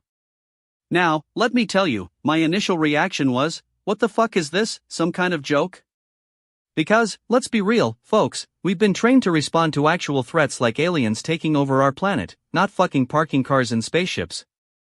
But, after delving into the background and context, I realized that this is actually a serious issue. Apparently, NASA has been sending astronauts on missions to explore space, and they're doing it all with reusable rockets and fancy technology. But what's really wild is when you see a spaceman, you park your car in it. Can you believe that? It's like we've just given up on humanity altogether. Now, I know some of you are thinking, but DJ Gleam, what about the whole first contact thing? Well, let me tell you, folks, that's just a bunch of stupid bullshit. We're not going to find aliens cruising around in spaceships because they're too busy being all advanced and superior to us. I mean, come on, if we can't even figure out how to make our own cars, let alone build spaceships, then what are the chances that some extraterrestrial lifeform has a perfectly good car that's just waiting for someone to park in it? And don't even get me started on the whole parking your car thing. What is this, some kind of fucking joke? Are we really so desperate for parking spots that we're going to start parking our cars and spaceships? It's like we've lost all sense of dignity and respect for ourselves as humans. Now, I know some of you are going to say, but DJ Gleam, it's not about the car, it's about the experience. Well, let me tell you something, folks. If you're going to park your car in a spaceship, then at least have the decency to fill up the gas tank with fuel from the future. And don't even get me started on the lack of Wi-Fi and snack options. Listen, if we can't even figure out how to make our own lives work without relying on some alien technology, then maybe we shouldn't be freaking out about finding aliens in the first place. I mean, come on, we've been living on this planet for 200 years or so? Can't we even figure out how to do laundry and stuff on our own? And another thing, what's with all these so-called experts who are claiming that parking your car in a spaceship is the best way to respond to an alien encounter? Are they for fucking real? Do they not have any idea what it means to be human? We don't just park our cars in spaceships, we're complex, intelligent beings with thoughts and feelings and stuff. But hey, I guess that's just the difference between us humans and these spacemen. We're too busy trying to figure out how to park our own cars, while they're over here cruising around in their spaceships like it's no big deal. It's like we've given up on being adults already. Anyway, that's my 2 cents on this whole parking your car thing. If you see a spaceman, just remember, don't park your car in the spaceship, take a selfie instead and post it on Instagram with a caption saying, alien sighting. #blessed. And if anyone tells you otherwise, just call me out, DJ Gleam, because I'm the real expert here. And to all the fuck faces who are still stuck in their spaceships, let me tell you, if you're reading this, it's time to get your priorities straight. Take a break from trying to park cars and go outside for some fresh air. Trust me, it'll do you some good. That is all for today, folks. Stay fucking classy, and remember, when in doubt, just park your car in a spaceship. Fucking hell, you bunch of shitasses. Wake up to the news, would ya? The Vivian, RuPaul's Drag Race winner, is dead at 32. I mean, what a total fucking nightmare, right? I'm still trying to wrap my head around it, but let me tell you something, this is not just about the Vivian, it's about the whole fucked up system we live in. First off, let me say that the Vivian was an incredible talent. I mean, she slayed that runway like nobody's business, and her wit was sharp enough to cut through all the shit and BS. She was a true original, and I'm not just saying that because she was a winner on Drag Race. Although, fuck yeah, she was a winner, but let's not get it twisted, shall we? It wasn't like she just coasted on her talent, no. The Vivian put in the work, and that's something to be totally fucking admired. But here's the thing, why did this have to happen at 32? What was so special about that number? Was it just a random statistic, or is there something more going on here? I mean, we know that mental health issues and addiction are major problems in the LGBTQ+ community. We know that trans women of color face unique challenges. And what do we find out? That the Vivian, who was a shining star, was struggling with her own demons. And then, of course, there's the so-called celebrity culture we live in. You know, where people pretend to be all about love and acceptance, but really, they're just pawns in some giant game. Well, let me tell you something, folks, this isn't a game, it's real life. The Vivian was a human being with feelings, and she didn't deserve to die like that. Now, I know what the haters are going to say, oh, DJ Gleam, why are you so upset? It's just one person. And you know what? That's exactly what they're going to say. But let me tell you something, the Vivian was more than just one person. She was a symbol of hope and resilience for the entire community. And don't even get me started on the celebrity funeral that's already happening in my head. I mean, we're talking about a woman who died under questionable circumstances. We need to make sure her legacy lives on, not just as some watered-down version of herself but as the real, unfiltered truth. So, let's take a step back and re-evaluate what's going on here. Let's talk about mental health, let's talk about systemic issues, and let's talk about the way we treat our own. We can't keep pretending that everything is hunky-dory just because some popular people are smiling for the cameras. And to all you bitch asses out there who think they're above this conversation, I got one thing to say, the Vivian may be gone, but her spirit lives on, and so do we. So let's get angry, let's get loud, and let's make sure that her memory is never forgotten. Damn shit, I'm fucking done for now.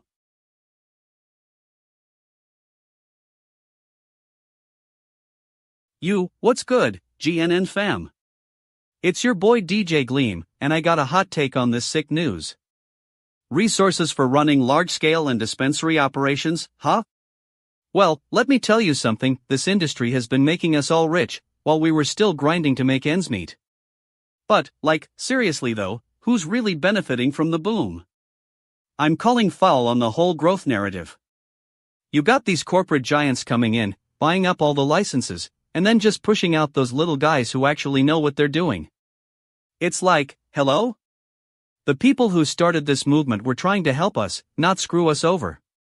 Now we got a system that's totally fucking cooked. Let me break it down for you. So, the cannabis industry is getting all this attention and cash, but where's the actual knowledge being shared? Where are these resources coming from? I'm talking about real experts in the field, not just some corporate shills trying to make a quick buck off your hard work. And don't even get me started on the hypocrisy. We got politicians and regulators who are like, oh, let's legalize weed. But then they don't have the guts to actually protect our rights or ensure fair play in the market. They're just puppets for these big-time players, doing their bidding and getting paid to sleep at night. And what about all the little guys who are still trying to make it? The ones who poured their hearts and souls into this industry?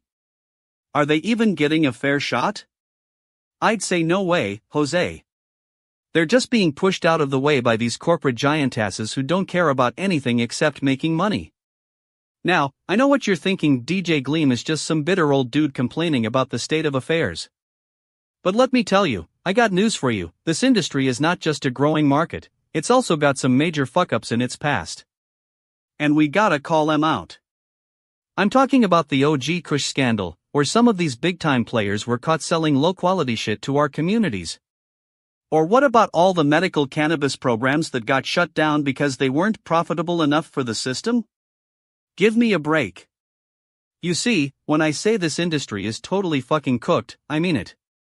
We got resources coming out of nowhere claiming to have the answers, but most of them are just perpetuating more bullshit and hypocrisy.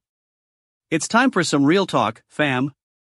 Let's get these corporate giantesses in check and start sharing that knowledge. Anyway, that's my 2 cents on this topic. I hope you all enjoyed my rant. Wake up, sheeple. It's your boy DJ Gleam here to dissect the latest news from NASA.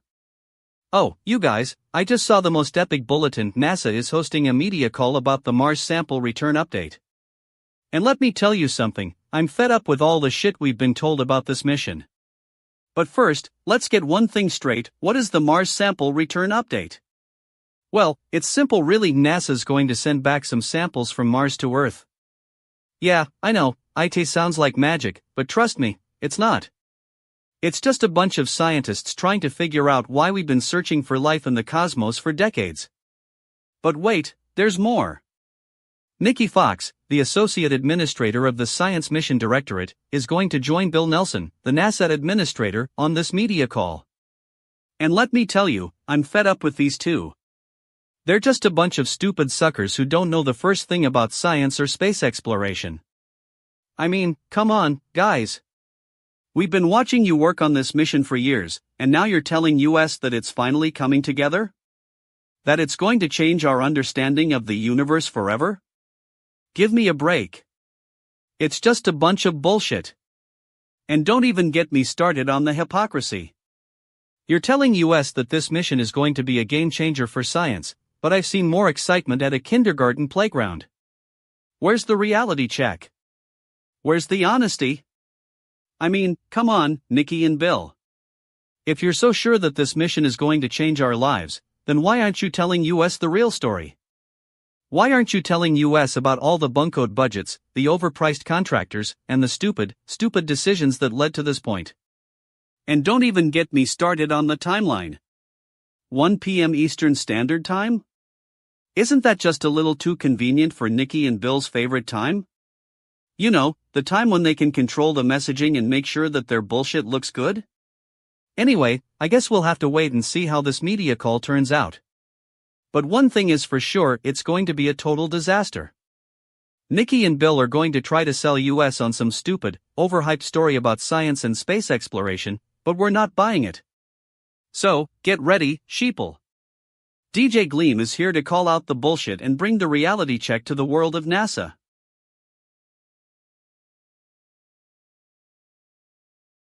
Alright, you bunch of shitty faces, listen up.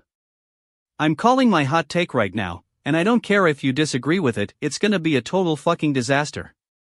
Team Go Rocket is taking over Fashion Week? Are you kidding me? They're like the ultimate fuckfaces, always causing chaos and mayhem wherever they go. Now, before all of you bitch asses start defending their brand, let me tell you a little bit about their background. Niantic's attempt to revive the Pokemon franchise in 2016 was met with utter disappointment, that is, until they introduced Team Go Rocket. Those fucktards have been causing problems ever since. The constant harassment of players, the blatant disregard for community guidelines, it's all just a big joke. Fast forward to today, and we're supposed to be impressed by the announcement that Team Go Rocket is taking over Fashion Week? Give me a break. Shadow Palkia is one thing, but what does that even mean? Some sort of new event or battle mode? We've seen these new features before, and they always turn out to be a bunch of shit. And don't even get me started on the hypocrisy. The Pokemon Company claims that this is all about celebrating diversity and inclusivity, but let's be real, we're talking about Team Go Rocket here. They're like the ultimate example of toxic masculinity, constantly disrupting the status quo and causing chaos wherever they go. This whole thing reeks of PR stunt. I mean, who else would think it was a good idea to put Shadow Palkia in Fashion Week? It's some sort of desperate attempt to get attention and boost engagement numbers. Newsflash, it's not gonna work. You know what's not working? The constant stream of stupid fucking content that Niantic churns out on a daily basis. New features, new events, new updates, we're all just sick of the same old shit already. So, here's my prediction for this whole thing, it's gonna be a total disaster. Players are gonna hate the new Shadow Palkia, and the Fashion Week event is gonna get lost in the noise. And Niantic? they'll just be left with another fucking mess on their hands. Total freaking cooked, if you ask me.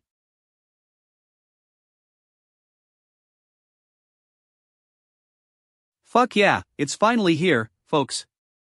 Charlie Hebdo is back and still serving up some seriously stiff attitude. I mean, can you believe it's been a decade since those fuckfaces stormed into that Parisian satirical haven and tried to silence the voices of reason? Well, let me tell you something, assholes, you didn't succeed. My initial reaction was, oh boy, here we go again. Like, what did Charlie Hebdo think they were gonna do, just sit there and take it lying down? Newsflash, Charlie, if you can't handle the heat, stay out of the kitchen. But instead of backing down, they're throwing a special issue that's all about proving their point. Now, let's get into the background and context here. For those who don't know, and I'm looking at you, fuckfaces, Charlie Hebdo is a French satirical magazine that's been pushing boundaries since 1960. They've tackled some of the toughest topics in politics, religion, and social issues, always with a healthy dose of sarcasm and humor. And let me tell you, their satire has been spot on more often than not. But what really gets my goat is when people try to spin this as free speech versus offending certain groups. Well, fuck off, that's just bullshit. If you can't handle a little bit of ridicule or criticism, then maybe you're the one who needs to be silenced. And let me tell you, Charlie Hebdo has been doing it for decades without backing down. And don't even get me started on the so-called martyrs who died in that gun attack. What a bunch of fuckfaces, trying to take out a magazine that's just trying to do its job. I mean, what did they expect? A participation trophy? Hey, nice try, Charlie Hebdo. Sorry it didn't work out for you. But here's the thing, Charlie Hebdo isn't just some one-trick pony. They're a cultural institution that's been pushing boundaries and challenging the status quo for over 50 years. And if you can't handle that, then maybe you should just stick to watching reruns of The Great British Baking Show. And let's talk about the so-called Islamophobes who are trying to silence Charlie Hebdo. Newsflash, satire is subjective, and what one person finds funny, another might find off-putting. But that doesn't mean you get to dictate what someone else can or can't say. So, here's my hot take, Charlie Hebdo is still kicking, and they're not afraid of anyone or anything. They're a beacon of free speech in a world that's increasingly hell-bent on stifling dissenting voices. And if you don't like it? Well, that's just your problem. In conclusion, fuck yeah, Charlie Hebdo. Keep on satirizing, keep on poking fun at the powerful and the stupid. Because when it comes down to it, that's what freedom of speech is all about. So, let's raise a glass, or a middle finger, to these heroes of free expression. Cheers, folks. Wake up, sheeple. Fucking GNN is back and kicking it old school, 24/7, no joke. Alright, let's get straight to the fucking point, we got a real wildcard here, folks. Crocodiles in the Philippines are playing dumbass and pretending to be human drowning victims to get food from humans. What the absolute shit. Now, I'm not saying this is some kind of freak occurrence, it seems like these fuckfaces have been pulling this trick for quite some time now. A quick dive into the background shows that these crocodiles are smart, resourceful, and bloody clever. It's like they've seen every fucking movie about animals being smart, so they figure out humans will give them food if we think they're drowning. But let's not get too caught up in the cute factor here, this is still wild animals. We need to call out any bullshit or potential hidden agendas. I mean, are these crocodiles trying to educate us on animal intelligence? Or are they just being fucking opportunistic and taking advantage of our compassion?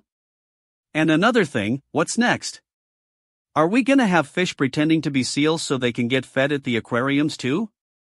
This is starting to sound like some crazy fucking episode from The Matrix. Now, I know some of you are probably thinking, but DJ Gleam, it's cute. And let me tell you, I get it. I've seen the pictures, those little guys do look pitiful and harmless.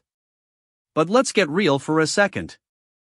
These aren't just any animals, they're bloody crocodiles with powerful jaws that can rip your fucking arm off in 1 second. So, next time we see them playing dumbass, let's remember, it's not cute, it's a predator trying to trick us. I'm calling out all the fake news and social media outlets who are running this story without fact-checking or giving you a real breakdown of the situation. Get your facts straight, people. And if I see one more hashtag cute animal post from me today, I might just lose my fucking mind.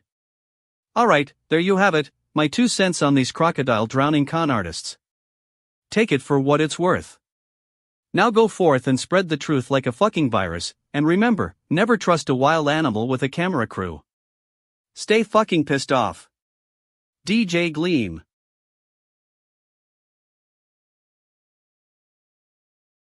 Fucking GNN, we got a real doozy for you this morning.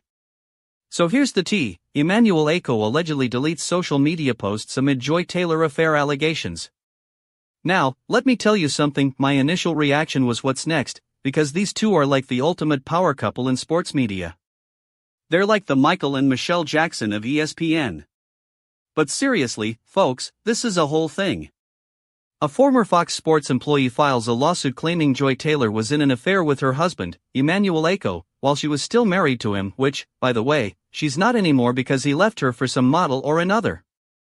And now, as the allegations come out, Emmanuel deletes his social media posts about their relationship. Now, let me break it down for you.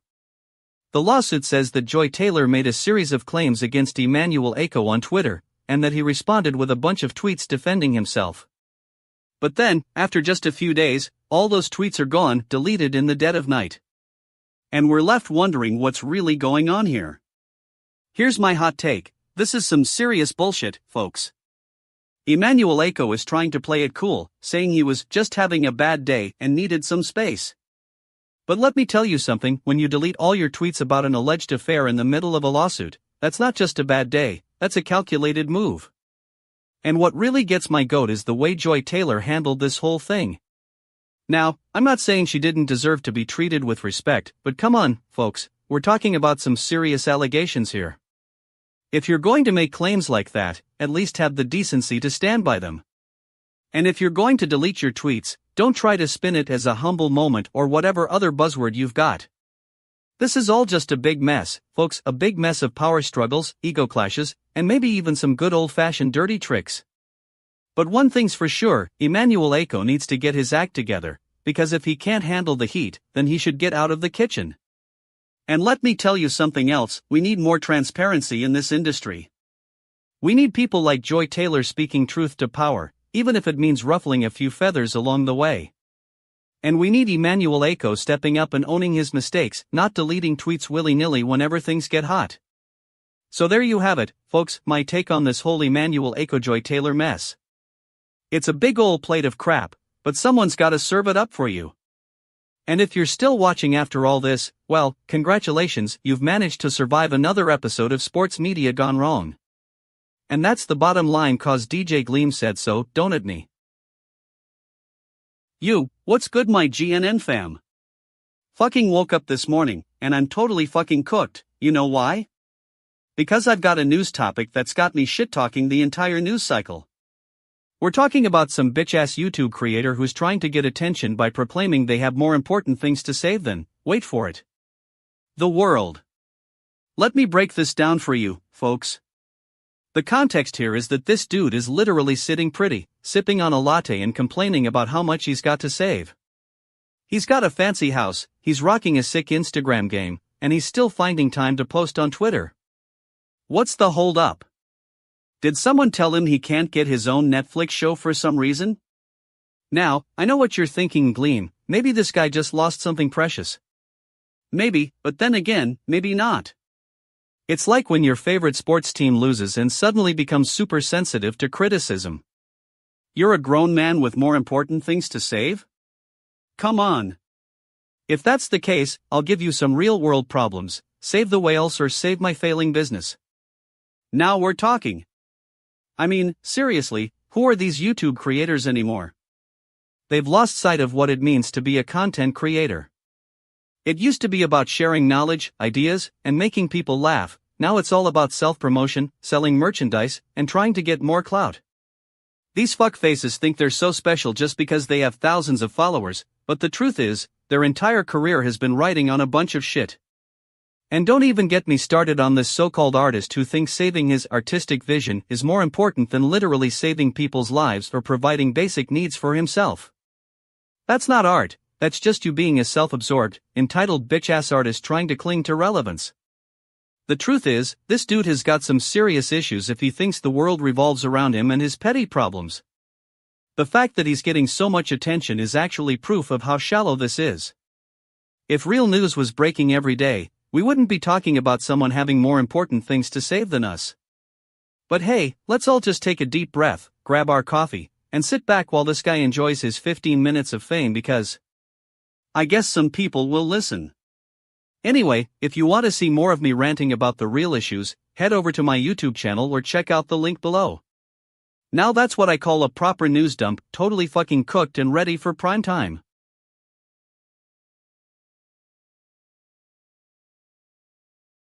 Wake up, sheeple. It's DJ Gleam here and I'm about to blow the lid off this whole thing.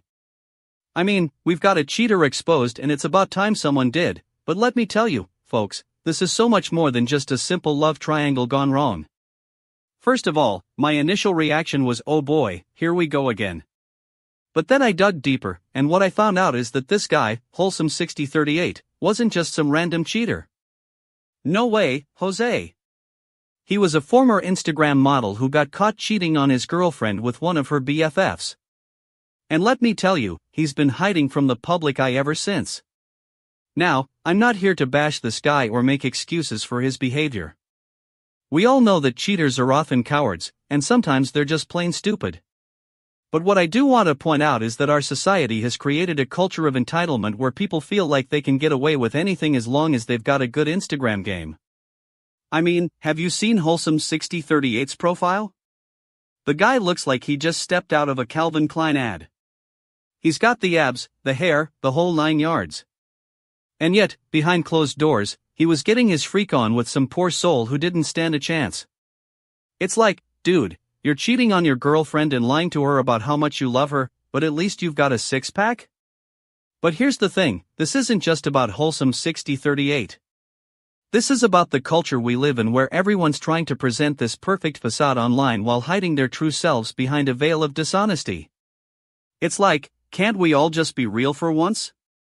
Can't we stop pretending that our Instagram lives are more interesting than our actual lives?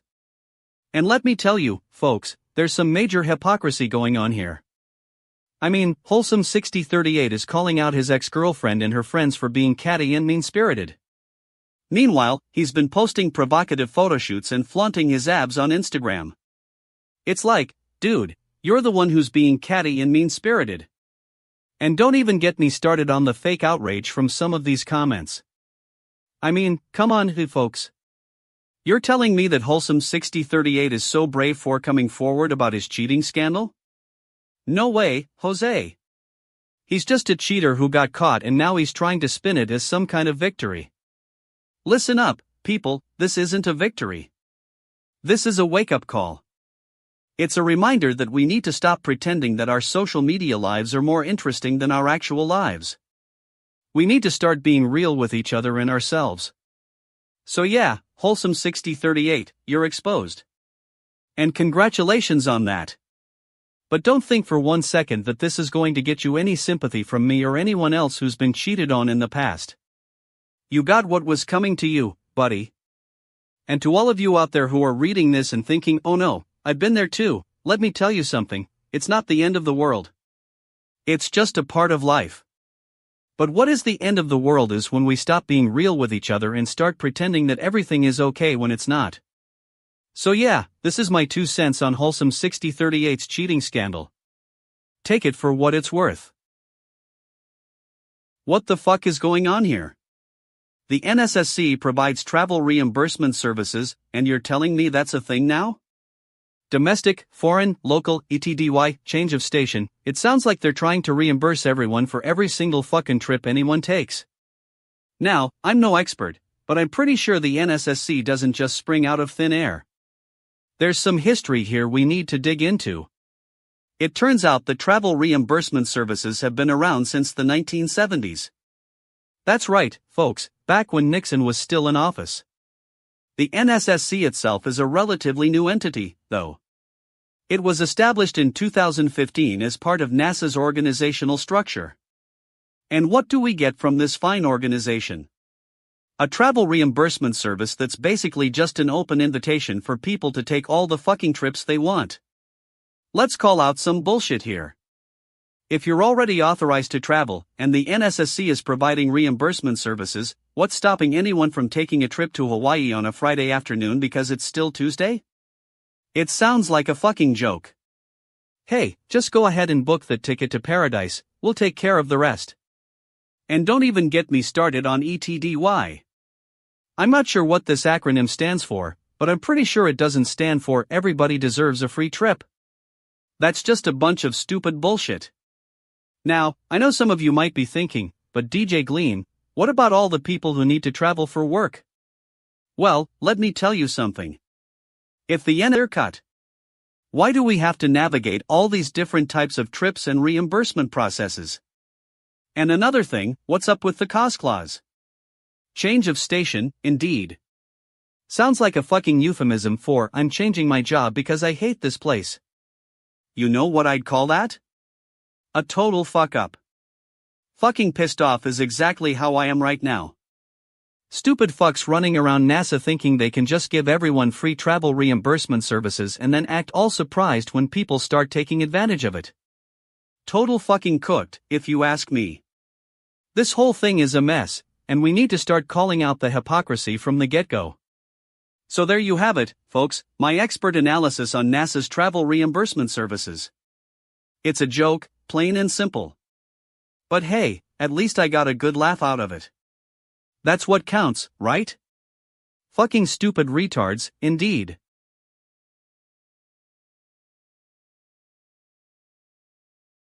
Alright, fucking early risers. You know what's always gonna make my day, though? When InfoSEC is in the spotlight and on the news.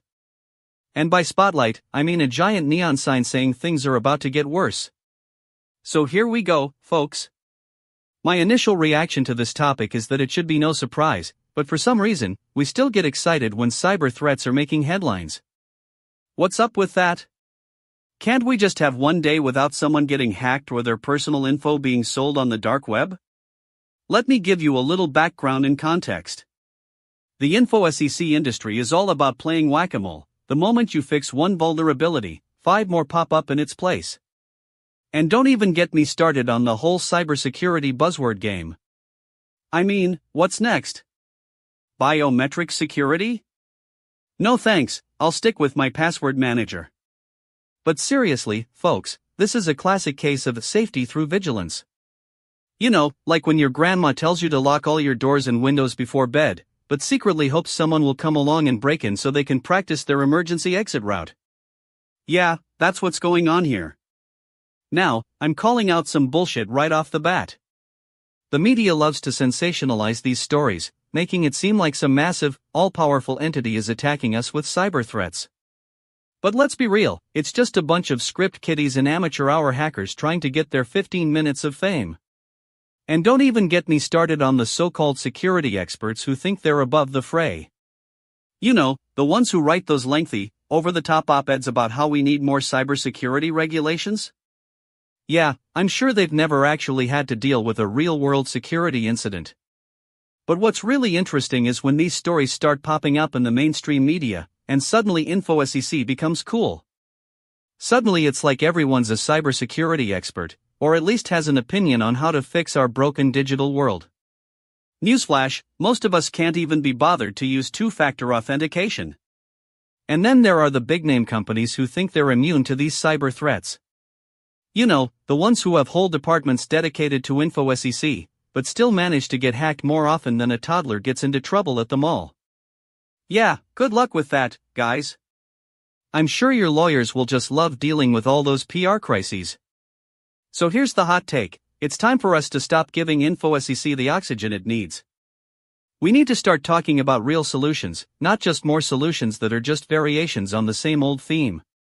And if you're one of those security experts who thinks they can fix everything with a few well-placed tweets and some overpriced security software, well, bless your heart. Anyway, that's my take on this whole InfoSEC mess. Take it for what it's worth, probably not much. But hey, at least I'm giving you something to talk about at the water cooler today. Now if you'll excuse me, I have some actual work to do, like updating my password manager. Fucking New Year's Eve parties, always a fucking headache, but I got a bone to pick with this latest crap. So, they're telling us what the ideal party is for people who want to go out but also stay in? Give me a break, it's like trying to find a needle in a haystack of stupid fucks. First off, let me ask you, have we been waiting for some genius to come along and tell us how to throw a party that balances the desire to party with the need to not completely fuck yourself up? Newsflash, it's called being an adult, and adults don't need some expert to spell it out for 'em. But fine, I'll bite. So, there's this champagne tower, because of course there is. What's next? A confetti cannon that also dispenses a healthy dose of hangover medicine? And right next to it, a water glass tower, because we gotta remind ourselves to hydrate while we're getting our drink on. Now, I'm all for staying hydrated, but do they really think this is the answer? Let's dive deeper into this shit. Apparently, this article came from the New Yorker, and apparently, someone had an epiphany about how to throw a party that accommodates both the desire to let loose and the need to not totally lose it. I mean, come on, if you're gonna write an article about this, at least have the decency to give us some actual advice, not just a bunch of vague suggestions. What's next? Are they gonna tell us how to pair our party hats with our pajamas? How to take a selfie while we're sipping on that water from our tower? Give me a break. This is like watching a bunch of fuckfaces trying to be funny, but end up just looking like a bunch of idiots. And don't even get me started on the people who are gonna take this advice and run with it. The ones who think they're all about balance and moderation, but really they're just a bunch of stupid fucks who can't even be bothered to put down their phones during the party. I mean, do they not get it? This is about throwing a wild time, not about being some responsible adult. Now, I'm not saying this idea is totally fucking cooked, but come on, let's keep things in perspective here. We're talking about New Year's Eve, the one night of the year where everyone lets their hair down and has a good time. Don't turn it into some watered-down, corporate-sponsored nonsense. Bitch, I'm still trying to figure out what this article is even trying to say. It's like they took all the excitement and energy of New Year's Eve and replaced it with, I don't know, water towers? It's just stupid bullshit, if you ask me. Anyway, that's my 2 cents on this whole thing. If you want a party that'll knock your socks off, forget about these lame suggestions and just get drunk with the fuck faces around you. That's how we do it in this house. And to all you fuckusses out there who are gonna take this advice and turn your party into some water glass tower monstrosity, don't come crying to me when nobody shows up. So, that's it for tonight, folks. I'm totally fucking cooked on this topic. Don't forget to stay hydrated, unless you're at one of these lame parties, then just drink the champagne and let the water glass tower worry about itself.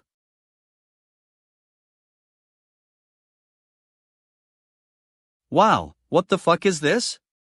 A British dude wants a selfie with a hijacker in 2016, and now you're sharing it on the internet for all to see? Are you kidding me? That's like asking a hostage taker if they want to take a group picture with the people they're trying to hold captive.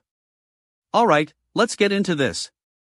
So, there's this guy, Mohammed Morsi, hijacks an Egyptian airline in 2016, and he's packing explosives. Not just any explosives, but ones that would make even the most seasoned bomb squad go damn shit, we've got a live one here. Now, I'm not saying this guy wasn't trying to make a point or get attention. He did hijack a plane, after all. But come on, you're gonna ask for a picture with him? That's like asking a prisoner in solitary confinement if they want to take a selfie with their cellmate who just broke out and shot them. But let's dig deeper into this. Morsi was part of the Muslim Brotherhood, which is no stranger to controversy. They've been linked to terrorism and have a pretty shady history when it comes to human rights. So, what's really going on here? Is this just some guy trying to stir up trouble, or is there more to it than meets the eye? I'm not buying that this was just a random act of kindness. The context is too suspicious. And let's be real, if you're gonna hijack a plane, you're probably not exactly in a position to ask for selfies. And what about the dude who asked for the picture? What's his story? Is he some kind of thrill seeker or attention junkie? I don't get it. If I were on that plane, I'd be terrified, not taking pictures with the hijacker. This whole thing stinks to me.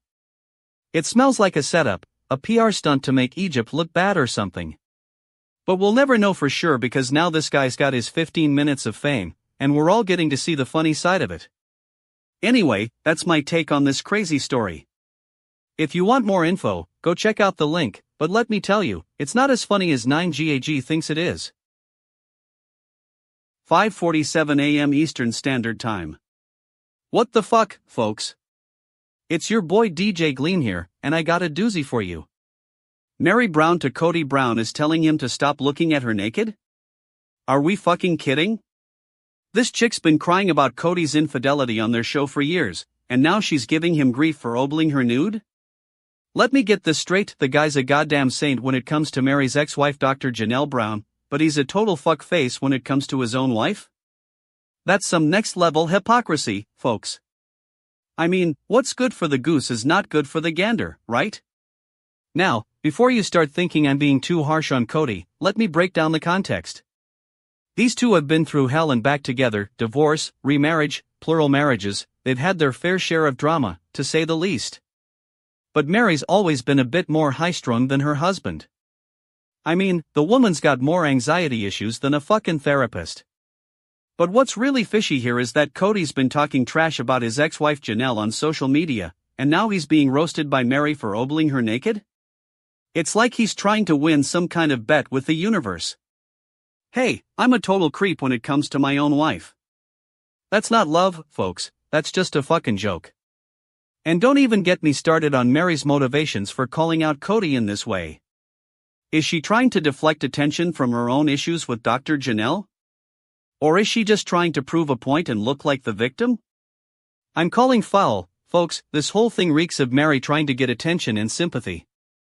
Now, before you start throwing stones at me, let me say that Cody does have some serious fuck-up moments when it comes to his own marriage. But come on, guys, can't we just have a nuanced conversation about this without piling on? It's like we're all just a bunch of stupid fucks who can't see the bigger picture. Anyway, I'll stop ranting for now, but not really, because that's what DJ Gleam does best. Take it for what it's worth, Mary Brown to Cody Brown, stop looking at me naked. If not, then maybe you're just a fuckface.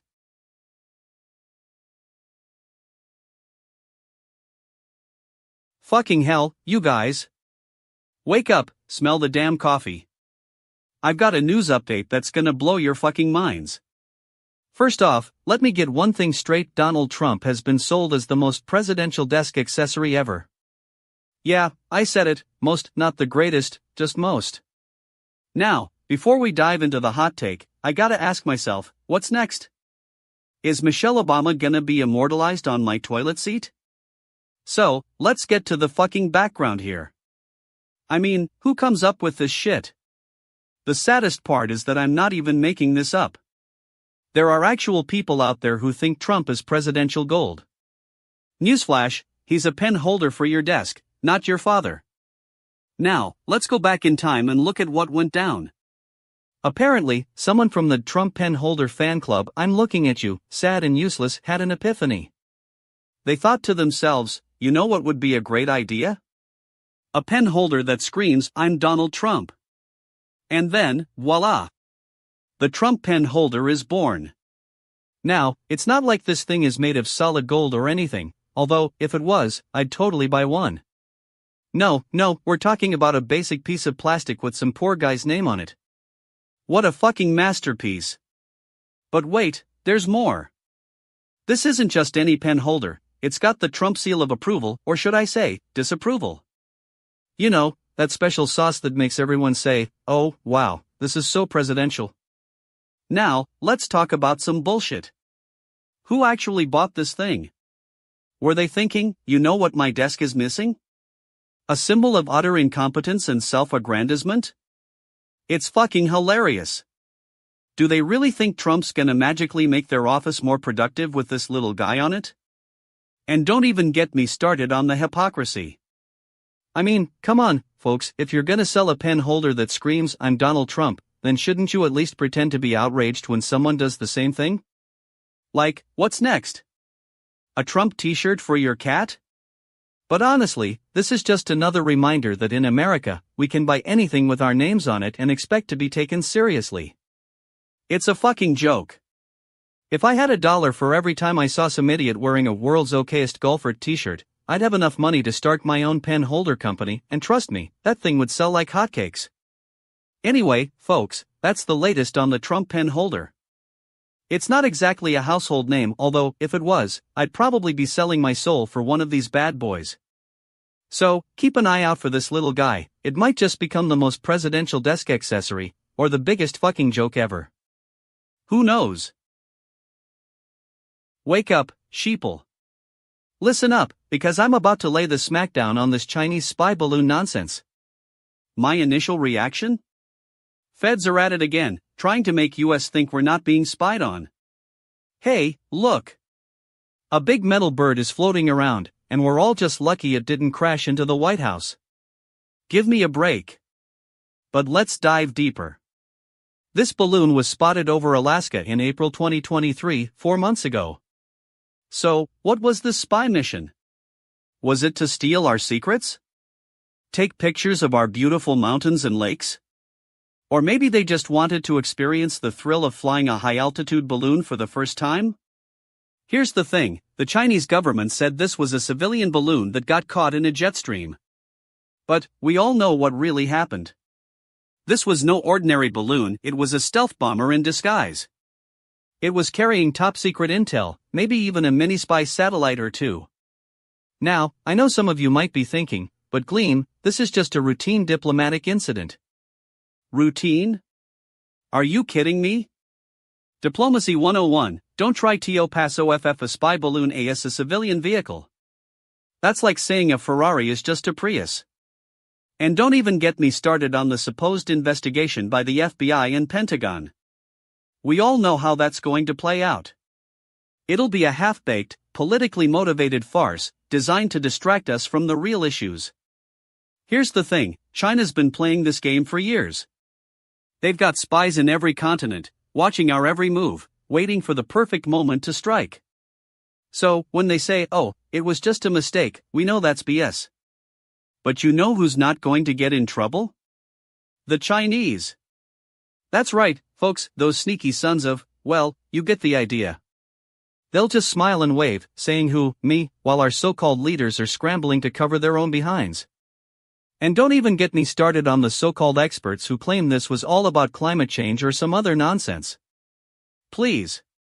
We know the real reason, China's got a spy balloon, and they're trying to steal our secrets.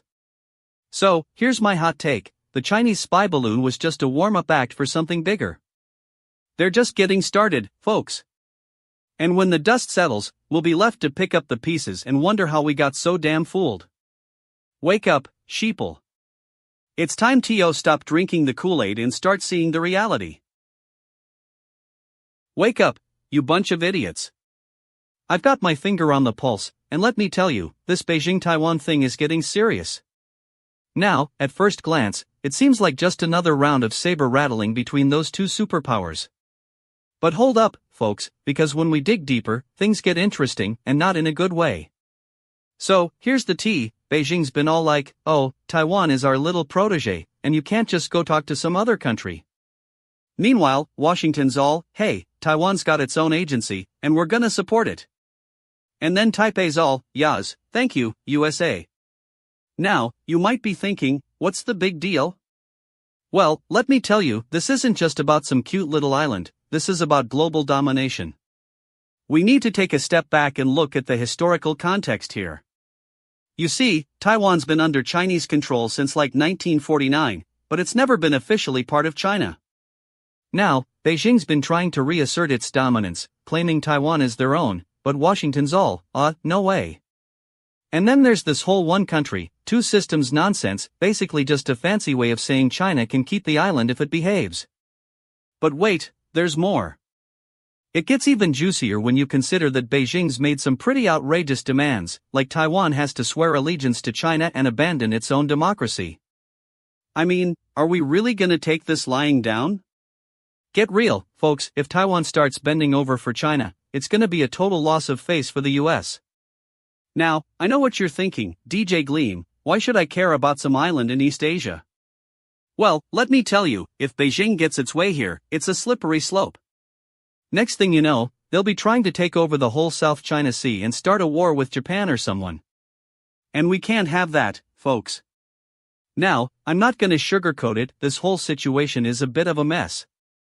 But here's the thing, Beijing promised to fight back if Taiwan leader Tsai Ing-wen goes to the US? That's rich come backing around.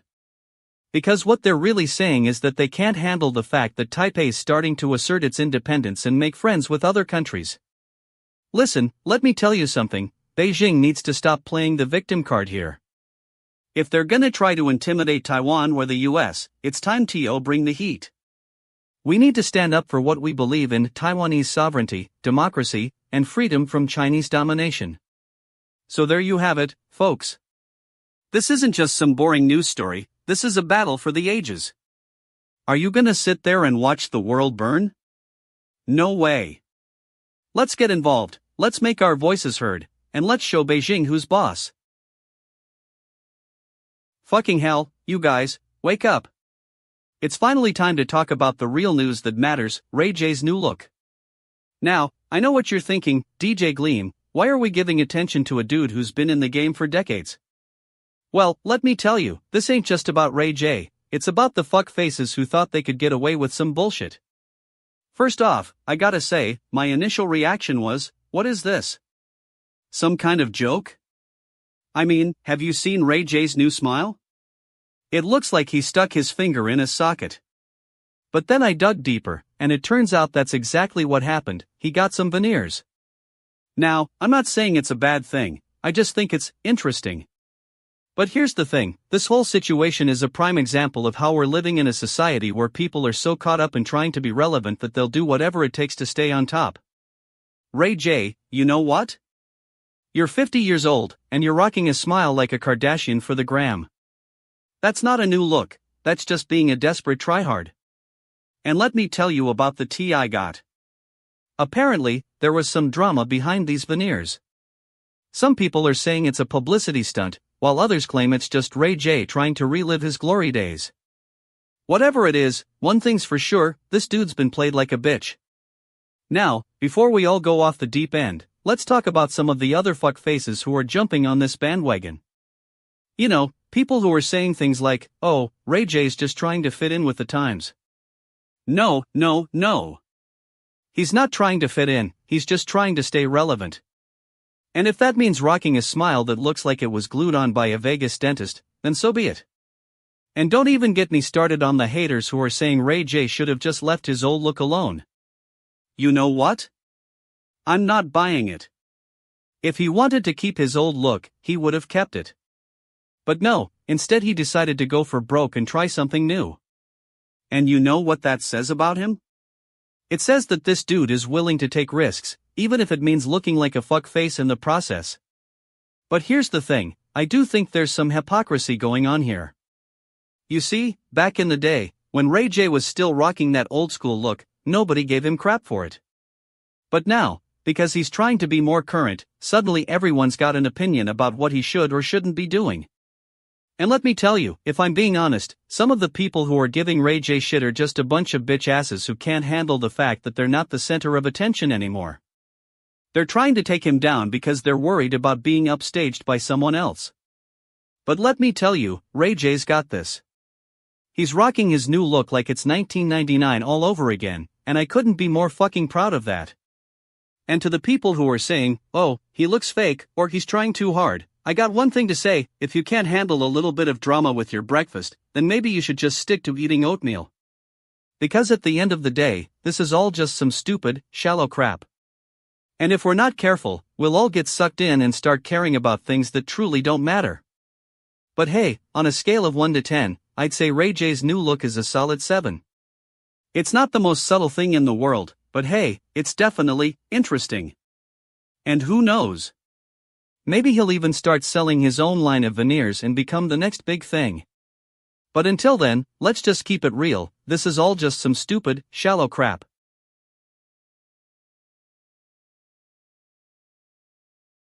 Wake up, sheeple, it's 6 a.m. Eastern Standard Time on a world that's going to blow our minds today. Listen up, because I've got a hot take for you. Trump Jr.'s about to visit Greenland and Donald Trump is saying the US should own this tiny island nation in the middle of the Arctic Circle. Yeah, because that's not a recipe for disaster. But let me tell you, folks, there's more to this story than meets the eye. I mean, have you ever even heard of Greenland? It's like the poor cousin of Norway or Canada or wherever those Scandinavian countries are. Nobody really knows much about it except that it's got ice, snow, and polar bears.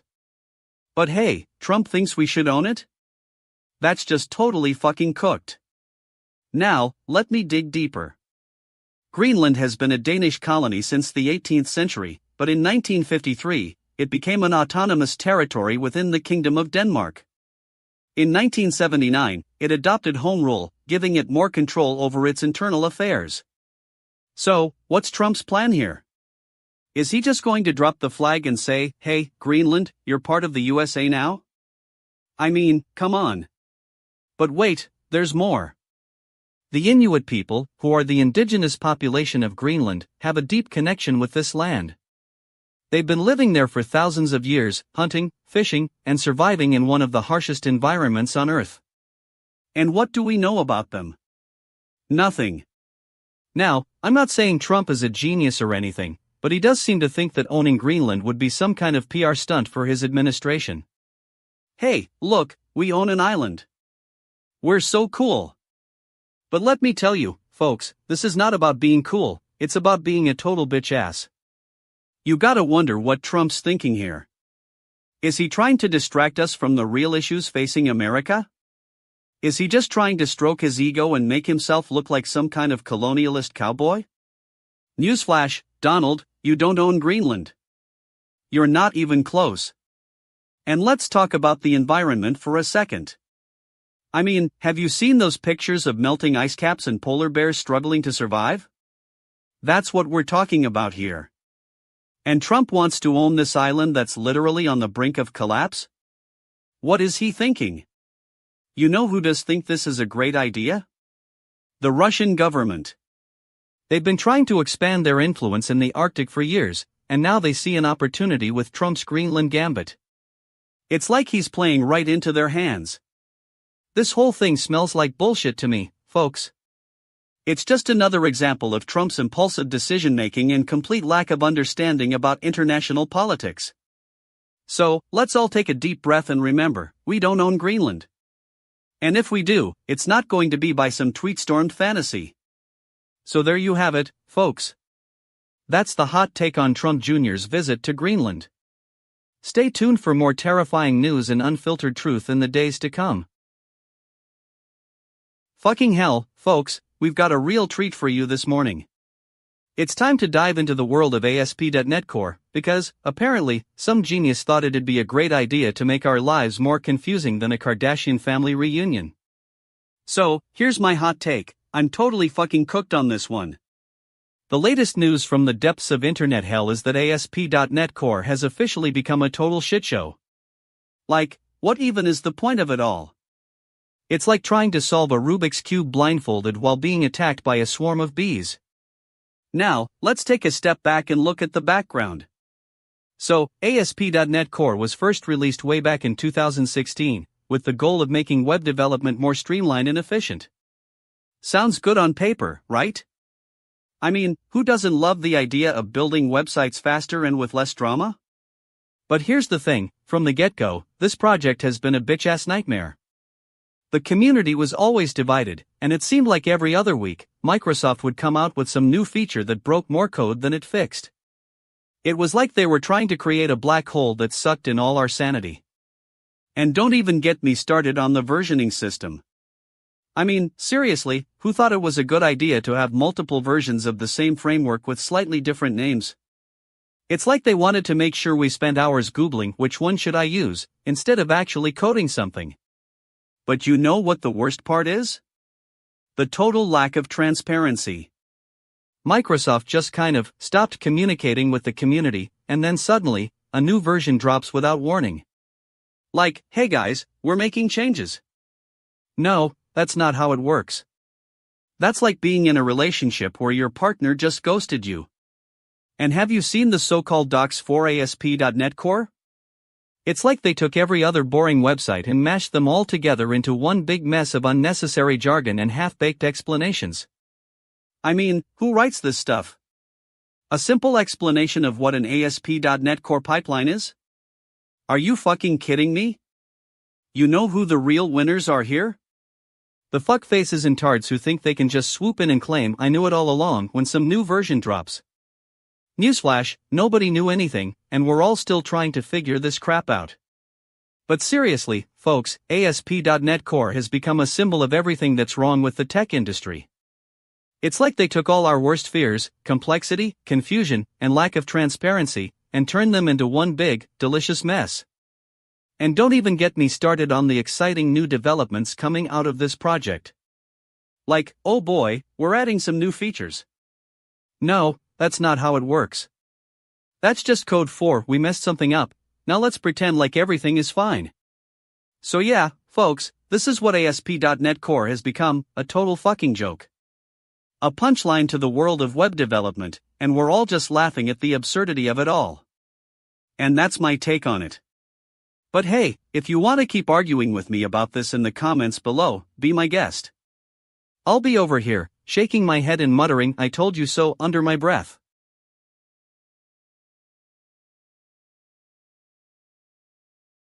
Hey, you bunch of shit asses.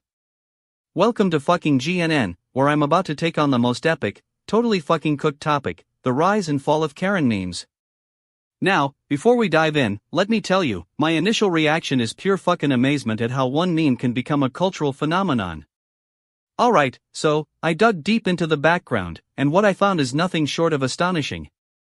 The term Karen originated on Twitter in 2018, as a hashtag to describe a specific type of entitled, middle-aged woman who would call customer service or law enforcement, claiming some absurdity had occurred.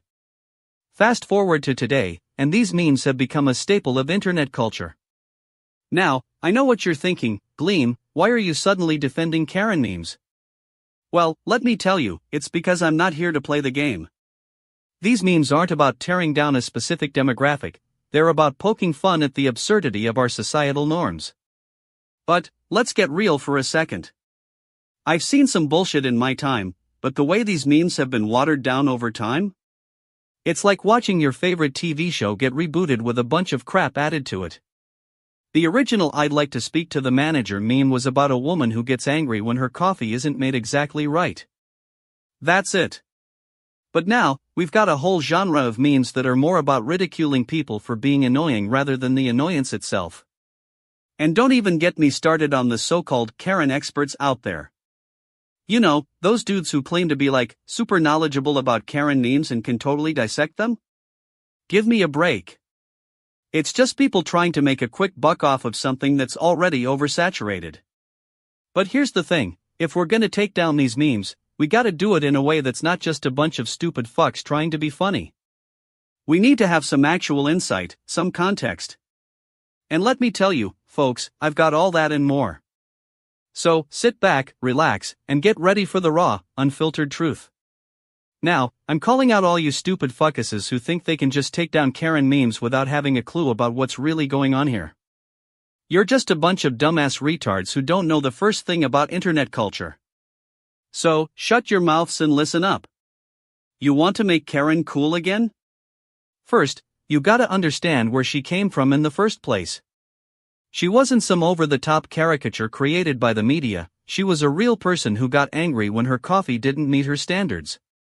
That's it. And that's why we should be poking fun at the absurdity of our societal norms, not just some random meme. So, if you want to join me in tearing down these memes, you gotta do it for the right reasons. You gotta do it because you actually care about internet culture and don't just want to be part of a bunch of stupid fucks trying to be funny. And another thing, what's with all these memes that are more about being mean-spirited than actually making some point? You know, like when someone makes a joke at your expense just to get a laugh. That's not comedy, that's just stupid bullshit. Anyway, I hope you're all fucking ready for the truth because it's time to take down these memes once and for all. And if you can't handle the raw, unfiltered truth, then maybe you should just stick to your Karen-free bubble. Oh, and one more thing, if any of you stupid fuckuses try to defend me on this topic, I'll have to call you out as a total fuckface. Capice? Alright, listen up, you bunch of fuck faces. Welcome to the GNN, I'm your host, DJ Gleam. So, you're telling me that in January alone, those crypto ETFs have added a whopping $585 million? What the shit is going on here? Have we finally reached the pinnacle of idiotic investing?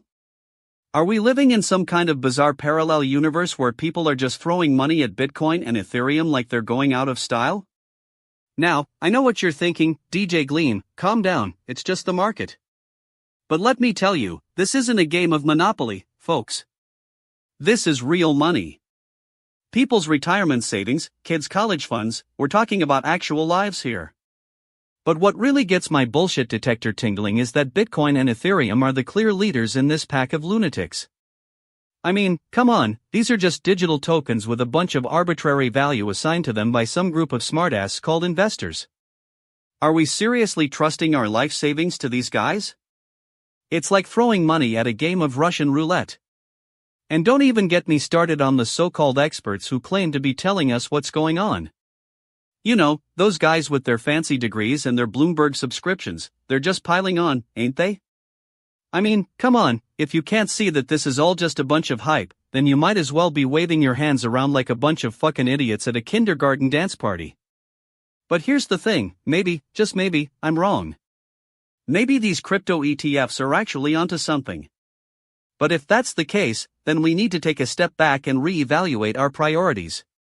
Are we as a society really willing to put all our faith in some digital tokens? Or are we just running from the fact that traditional investing is boring? One thing is for sure, this whole Bitcoin and Ethereum ETF craze has got me totally fucking cooked. I mean, I'm all about living life on the edge, but this takes it to a whole new level of stupid. You know what's going to happen next? The market's gonna crash, that's what. And when it does, we'll be left with a bunch of broken dreams and ruined bank accounts. Anyway, that's my take for today. If you're still listening, congratulations, you must be a real genius or something. Otherwise, tune out and go back to whatever hole you crawled out of. Fucking hell, I'm done for now.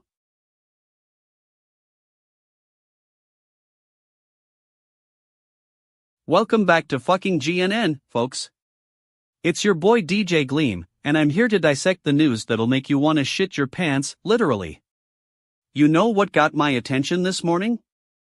The headline, Trump won, get over it, Charlie Brown. Now, at first glance, it seemed like a joke. A meme-worthy joke, but still. And then I read it. Oh boy, did I read it. Here's the thing, what's really funny is that we wanted something to make fun of, and the New Yorker delivered. You know who they're talking about, Trump, the guy who thought he could run a business in outer space. But seriously, folks, this article is like a masterclass in calling out the hypocrisy of those who love to hate. Now, let's get into it.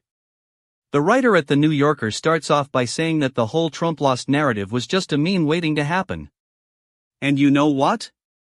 They're right. We were all caught up in the hype, and we wanted something to make fun of. But here's the thing, sometimes the joke is on us.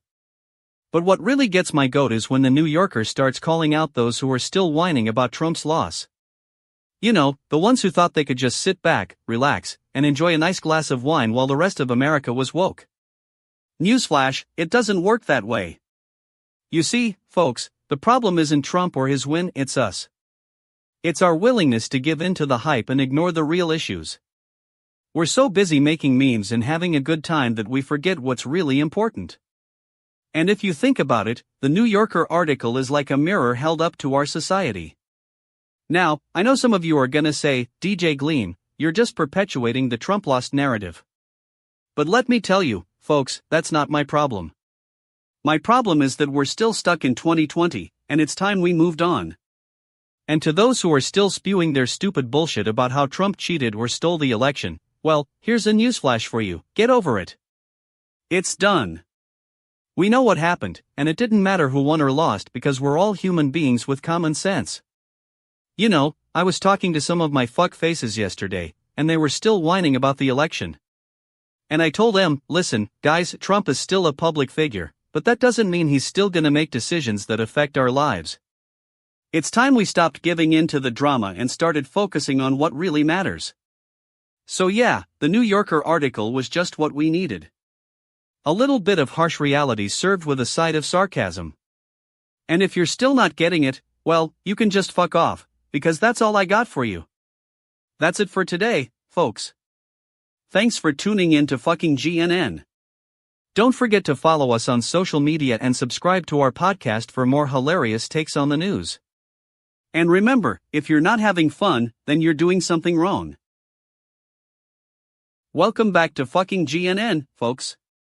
It's your boy DJ Gleam, and we're talking about the most epic topic in the universe, the next full moon. I mean, who doesn't love a good old-fashioned lunar spectacle? But let me tell you, this wolf moon is no joke. This thing is like the Beyoncé of moons, all glamorous and whatnot.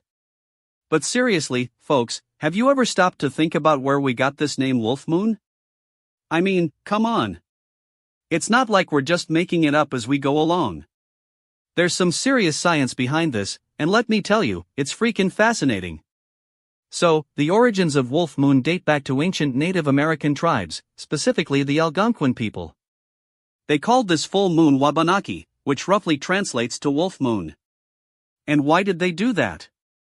Well, apparently, wolves are most active during this time, like a bunch of furry little lunatics howling at the moon. It's no wonder, considering this is usually the coldest month of the year in the northern hemisphere, it's like Mother Nature decided to throw down some serious lunar warfare. But here's the thing, scientists have been studying these full moons for centuries, and they've come up with some wild theories about their significance. Like, did you know that during this time, wolf attacks on humans were more common? Yeah, I know, it sounds like a bad horror movie, but just hear me out. See, the moon's gravitational pull can actually affect the tides, which in turn can disrupt the wolves' hunting patterns. It's like the moon is playing some kind of celestial game of cat and mouse with our furry friends. Now, I know what you're thinking, DJ Gleam, this is all just a bunch of made-up nonsense. But hold up, folks, because there's actual research backing this stuff up. A study published in the Journal of Mammalogy found that wolf attacks on humans did indeed increase during full moon periods. And get this, it wasn't just random attacks either, wolves seem to be targeting areas with high human activity. But wait, it gets even more complicated. Some scientists are now arguing that these lunar tidal disruptions might actually have a role in shaping our own behavior in culture. Like, think about it, full moons have been associated with all sorts of crazy behaviors throughout history, from werewolf folklore to some pretty wild art movements. And let me tell you, I'm not buying it. It's all just a bunch of pseudoscience and moon-crazed nonsense. But hey, at least we can all agree on one thing, the wolf moon is a wild ride. So there you have it, folks, my expert analysis on the next full moon. Take it or leave it, but if you're still stuck in the dark ages, just remember, the truth is out there, and it's definitely not made of moonbeams. Don't be a bitch ass, do your research, and get with the program. Stay fucking pissed off. DJ Gleam.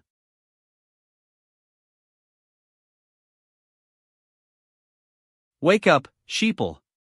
It's your boy DJ Gleam here, and I got a newsflash that's going to make you feel like you just stumbled into some kind of app privacy-ranging nightmare. You know what they say, keep your enemies close, but your phone app's closer. Well, folks, it seems like the app industry has finally woken up and smelled the bloody roses. Or in this case, the blood of your child's private Snapchat account. I knew it. I told you so. Those parents who were wondering if their kids' snappy snoops were safe from the grasp of app privacy uprisings. Well, thank goodness and all that jazz, they can breathe a sigh of relief. But let's get deeper into this mud pit, shall we? App privacy updates for teens, it's a topic that's been simmering on the back burner of the internet for far too long. And let me tell you, it's about time someone paid attention to the real issues at play here. But wait, there's more. Behind these app privacy updates lies a wild ride of hypothetical scenarios and out-of-this-world explanations. Don't worry, parents. Our new security features won't interfere with your child's secret Snapchat account. Give me a break. What are we talking about here? Do these apps actually care about the privacy of their teenage users? Or is this just a massive cover-up to make parents feel better about not being in touch with their kids' life on social media? And let's not forget the real question: who decided that app privacy updates for teens were such a big deal? Are we talking about some kind of corporate government compliance machine here? Or is this just another example of the app industry trying to get in on the Social Responsibility Act? You know what the truth is? I don't care if it's app privacy updates for teens or not. I care about one thing: exposing the bullshit that's been shoveled down our throats by corporate greed and cultural complacency. So to all you parents out there, don't believe the hype. Your kids' app privacy isn't safe. But hey, at least you can rest easy knowing that the app industry is now officially on board with giving you the finger while pretending to care about your child's digital well-being. Well, DJ Gleam's got a take on that. It's time to take the bull by the horns and demand real change. App privacy updates for teens? Please. It's just a pretend to care excuse to get you to buy more apps and keep your kids' digital life under control. So, if you're ready to join me on this wild ride of truth-telling, let's do this.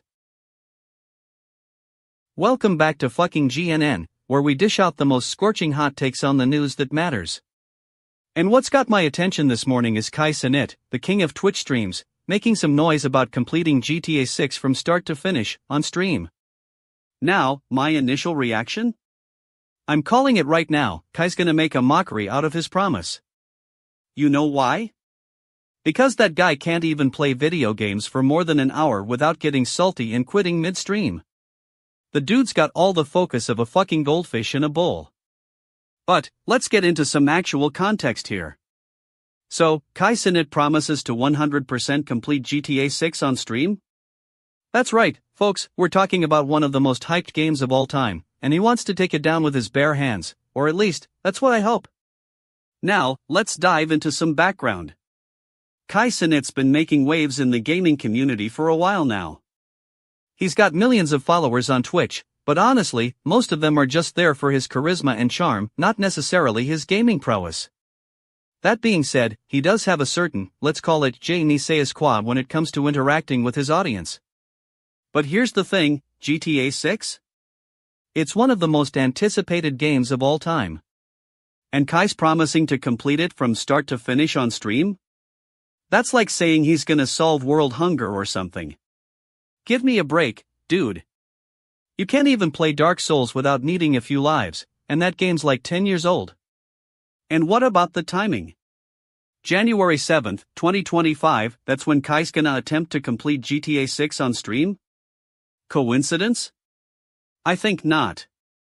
This is just another way for him to generate buzz and get more followers. Newsflash: Kai, your hype train has already left the station. Now, I know some of you are gonna say, but DJ Gleam, what about his integrity? And let me tell you, folks, Kai's got a whole history of broken promises and cancelled streams. This guy can't even be trusted to keep track of his own schedule. It's like he's got a PhD in procrastination. And don't even get me started on the logistics. GTA 6 is like 10 games long, or at least, it will be when it comes out. Are you kidding me? Kai thinks he can just sit down and play through that entire game in one sitting? Please. That's like trying to drink from a fire hose while eating a bowl of spaghetti. So, there you have it, my take on Keven.ink's promise to 100% complete GTA 6 on stream. It's a bunch of shit, if you ask me. But hey, at least it'll make for some entertaining watching, even if it is just a bunch of viewers sitting around waiting for Kai to finally figure out how to play the game. That's all for now. Folks, stay tuned for more fucking GNN, where we keep it real and keep it ridiculous. And remember, if you're gonna promise something, make sure you can actually deliver, unless you're Keven.ink, in which case, just enjoy the ride.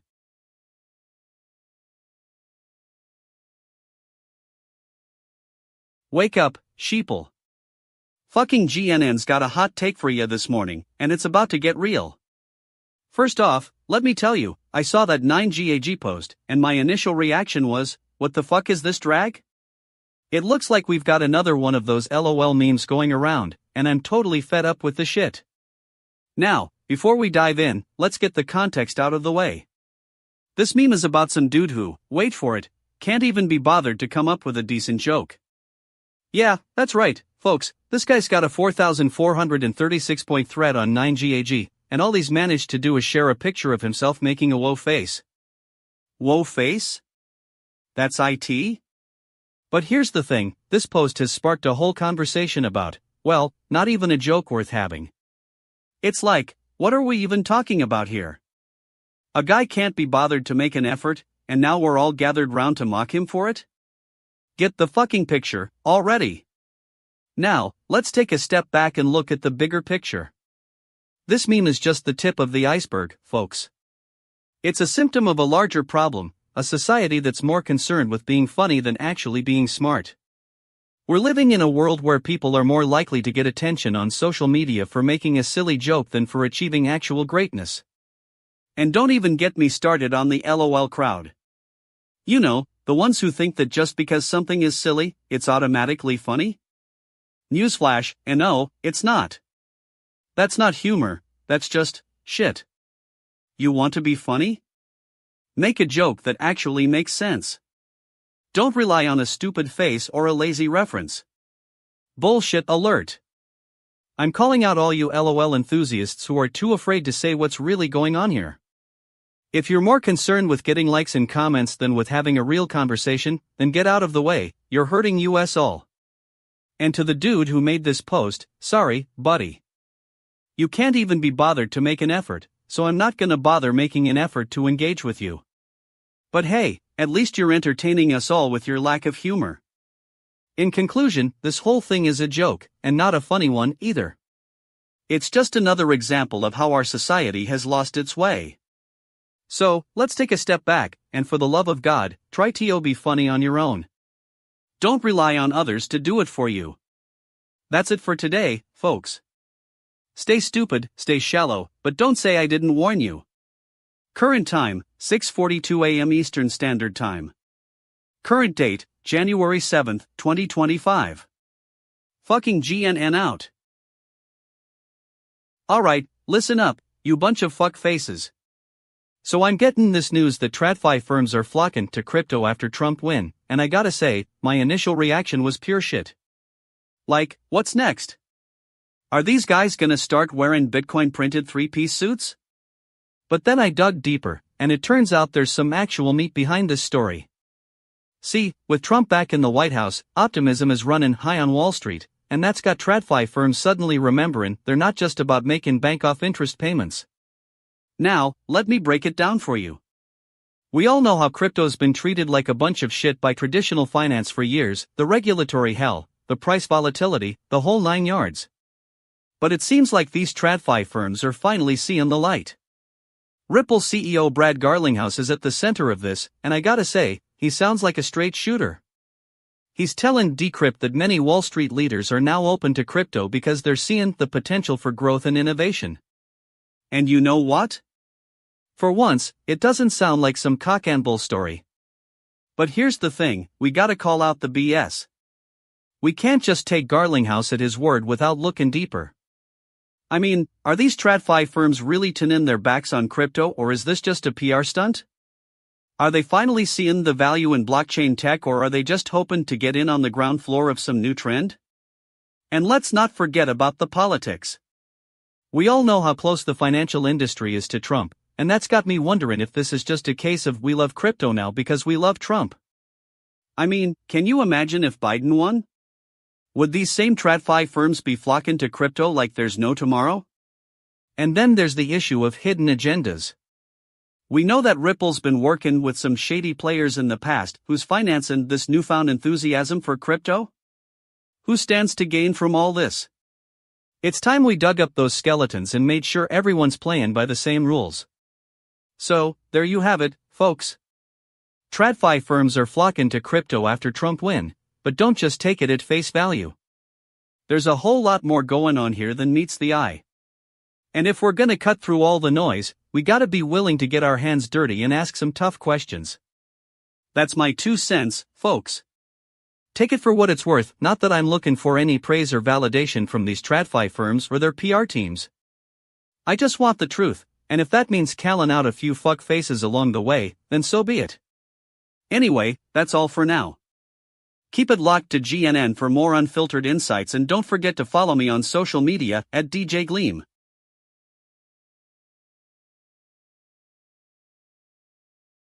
Alright, listen up, you bunch of shitasses.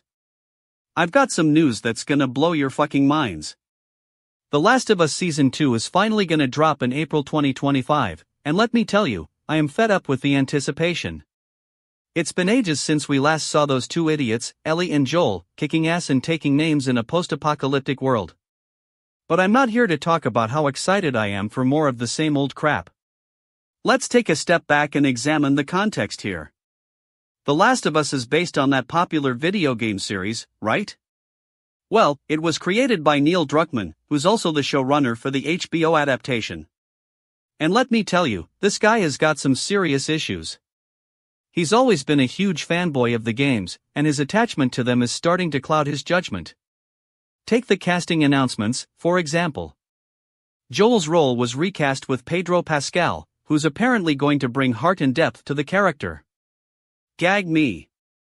Did we really need an actor to bring heart to a role? I mean, come on, guys.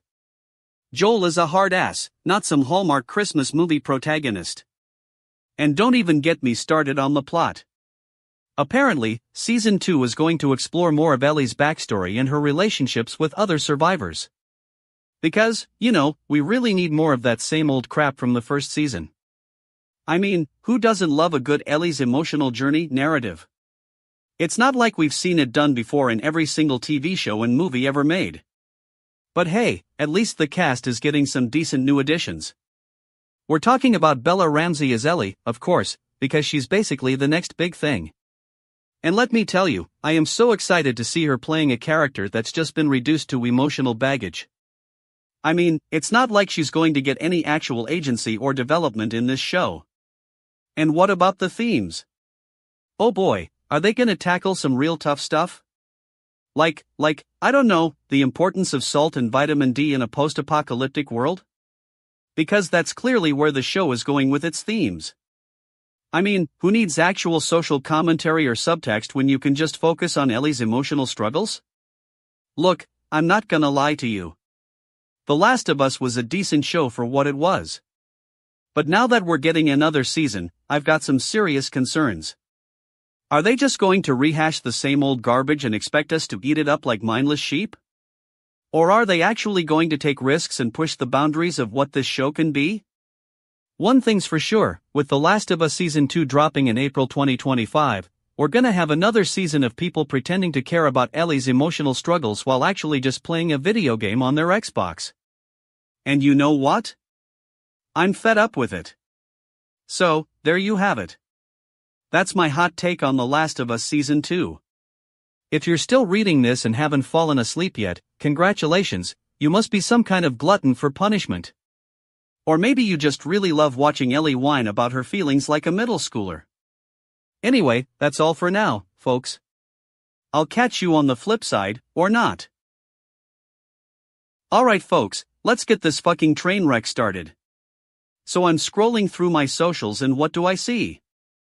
A post from 9gag about some dude asking if it's weird to think that aliens would probably be more advanced than humans by now, because we're still figuring out how to use our own technology. Wow, real original, genius. Let me just put this one on the fridge next to my participation trophy. I mean, come on, what kind of fucking genius doesn't even bother doing their homework? That's not a question, that's a basic fact. But you know who gets to be all, hey guys, check out my genius observation. A bunch of people trying to get clout on social media. Those same people who can barely string together 3 sentences without sounding like they're reading from a Wikipedia page. It's just so damn amusing. Now, I know what you're thinking. Gleam, why are you being so harsh? Well, let me tell you, it's because this is fucking pissed off country, and if you can't take the heat, then get out of my kitchen, or in this case, my newsroom. And let's talk about the numbers here for a second. We've got 4,445 points on this thing? That's just ridiculous. I mean, what's the actual content of these posts? Is it that deep? And we're getting 277 comments? Most of them are probably just people responding with LOL or YTA, because that's all you need to say when you can't form a coherent argument. And what about the author of this post? Did they even do any research on their topic, or did they just pull it out of thin air like a magician? I'd love to see them break down their thought process. Hey guys, let's think outside the box, and also inside our parents' basement. This whole thing reeks of stupid bullshit. People trying to sound smart but really they're not even in the same league as me. And that's what this post is all about. It's a bunch of people trying to get attention without putting any real effort into their observations. You know who's not advanced? This dude on 9gag. That's who.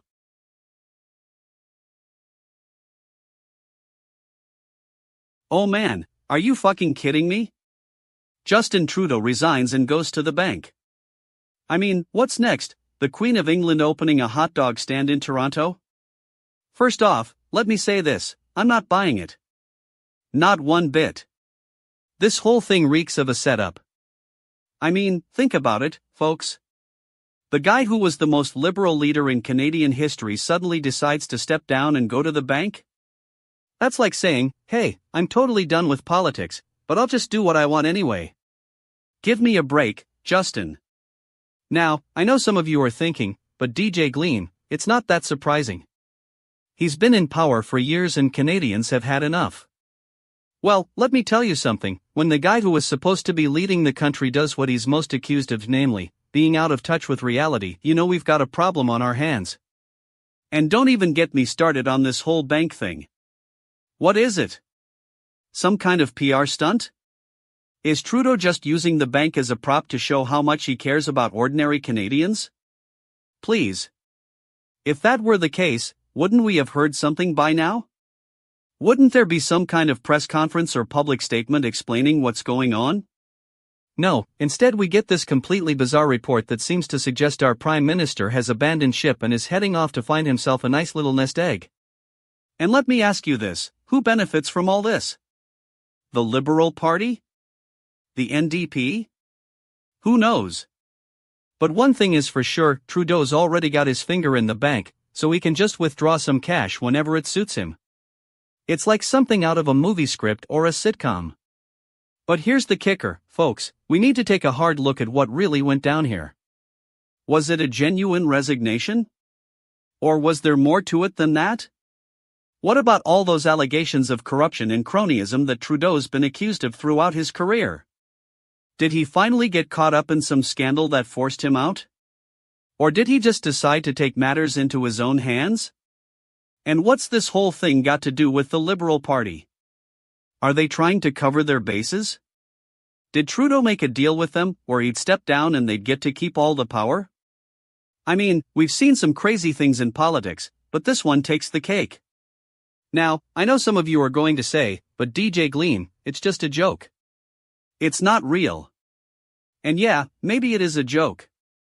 But let me tell you something, if Justin Trudeau can't even get his own resignation story straight, how do we trust him on anything else? The guy's got a reputation for being one of the most dishonest leaders in Canadian history. And what about all those millions of Canadians who believed in him and voted for him? What happens to them now? Do they just get left high and dry when their leader abandons ship? That's not how it works, folks. Leaders are supposed to stand up for their people, not abandon them at the first sign of trouble. So yeah, Justin Trudeau resigns and goes to the bank. And if I'm being honest with myself, that's a pretty fucking ridiculous story. But hey, at least we can all agree on one thing, this guy's gone, and that's just fine by me. Wow, bitch asses, can you believe it? Some fuckface just bid $150,000 on a super rare Allen Iverson card. 6 figures, for one card. That's what I call totally fucking cooked. I mean, who needs that kind of cash when you've got a sick pair of Air Jordans or a signed jersey? Okay, let me get into it. So, this card is like the holy grail for collectors. It's a 1996-97 Topps rookie card, and we're talking about one of the most iconic players in NBA history. Allen Iverson, the GOAT? Some people might say that, but let's be real, it's a topic of debate. Now, here's where things get interesting. The card was auctioned off by Golden Auctions, and the bidding process started at $100,000. But this fuckface had other plans.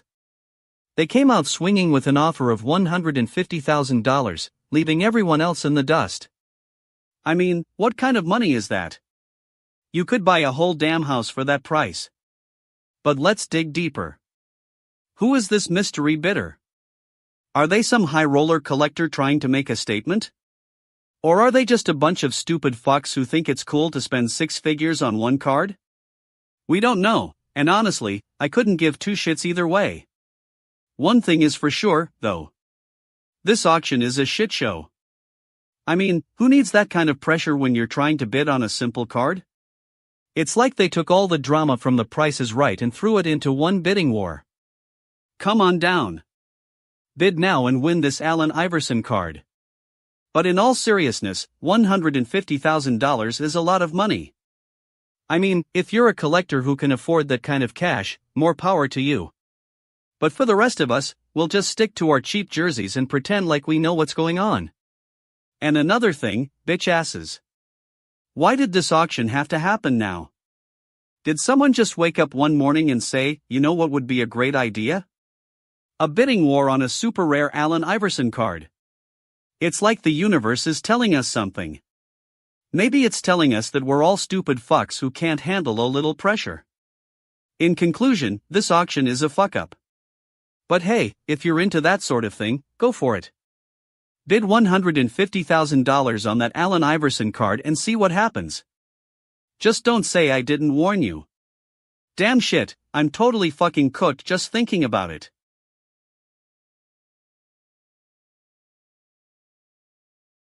Alright, listen up, you bunch of bitch asses. Today we're diving into the totally fucking cooked topic of Mickey Mouse's secret life.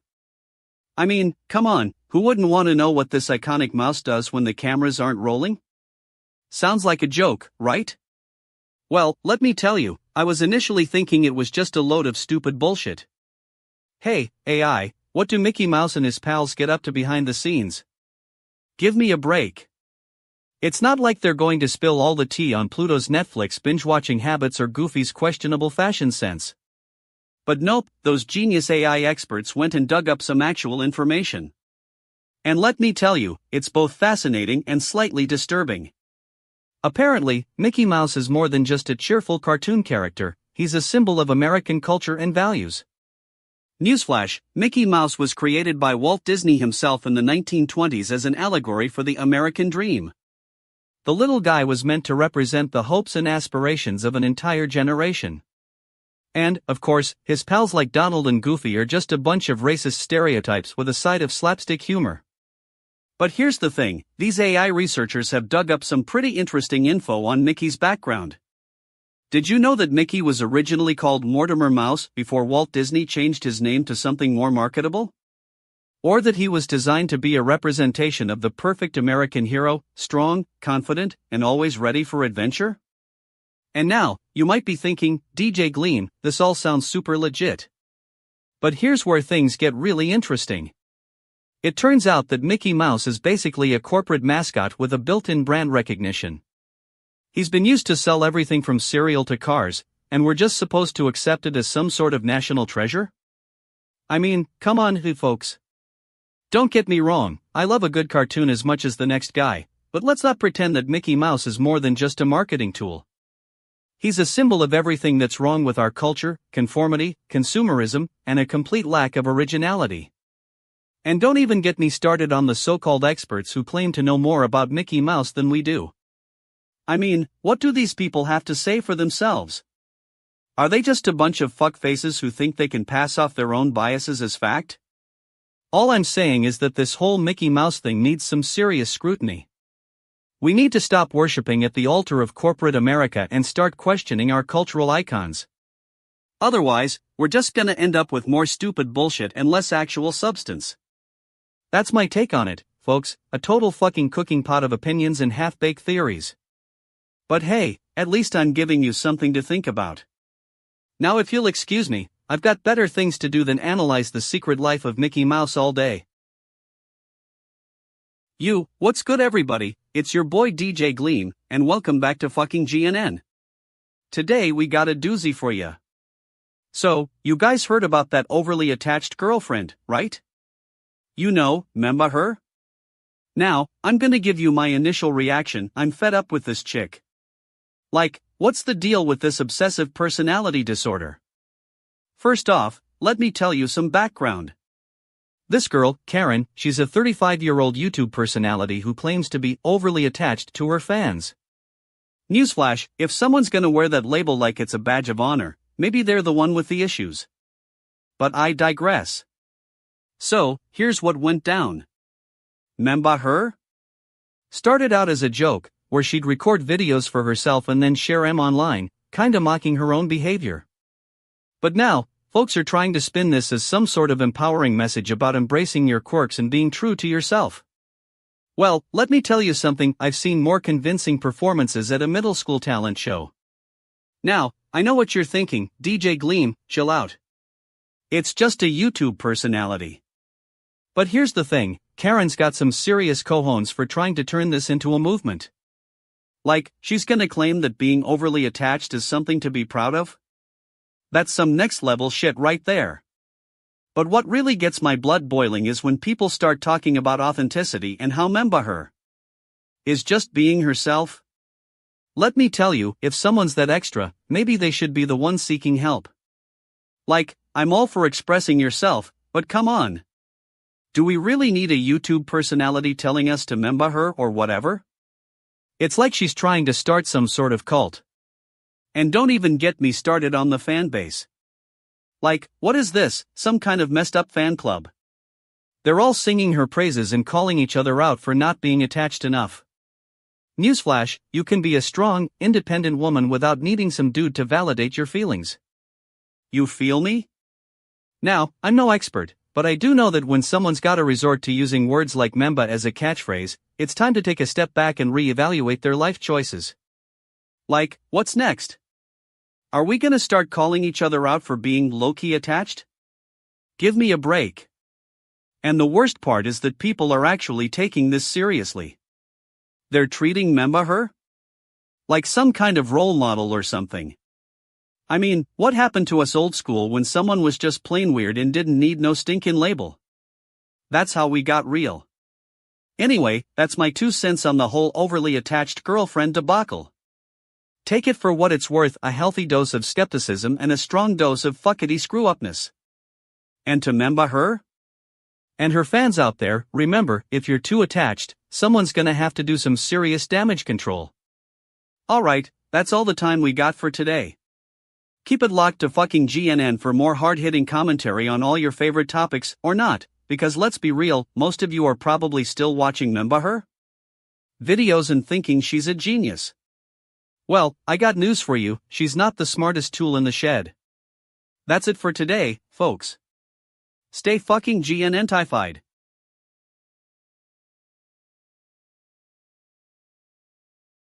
Wow, what the fuck is going on here?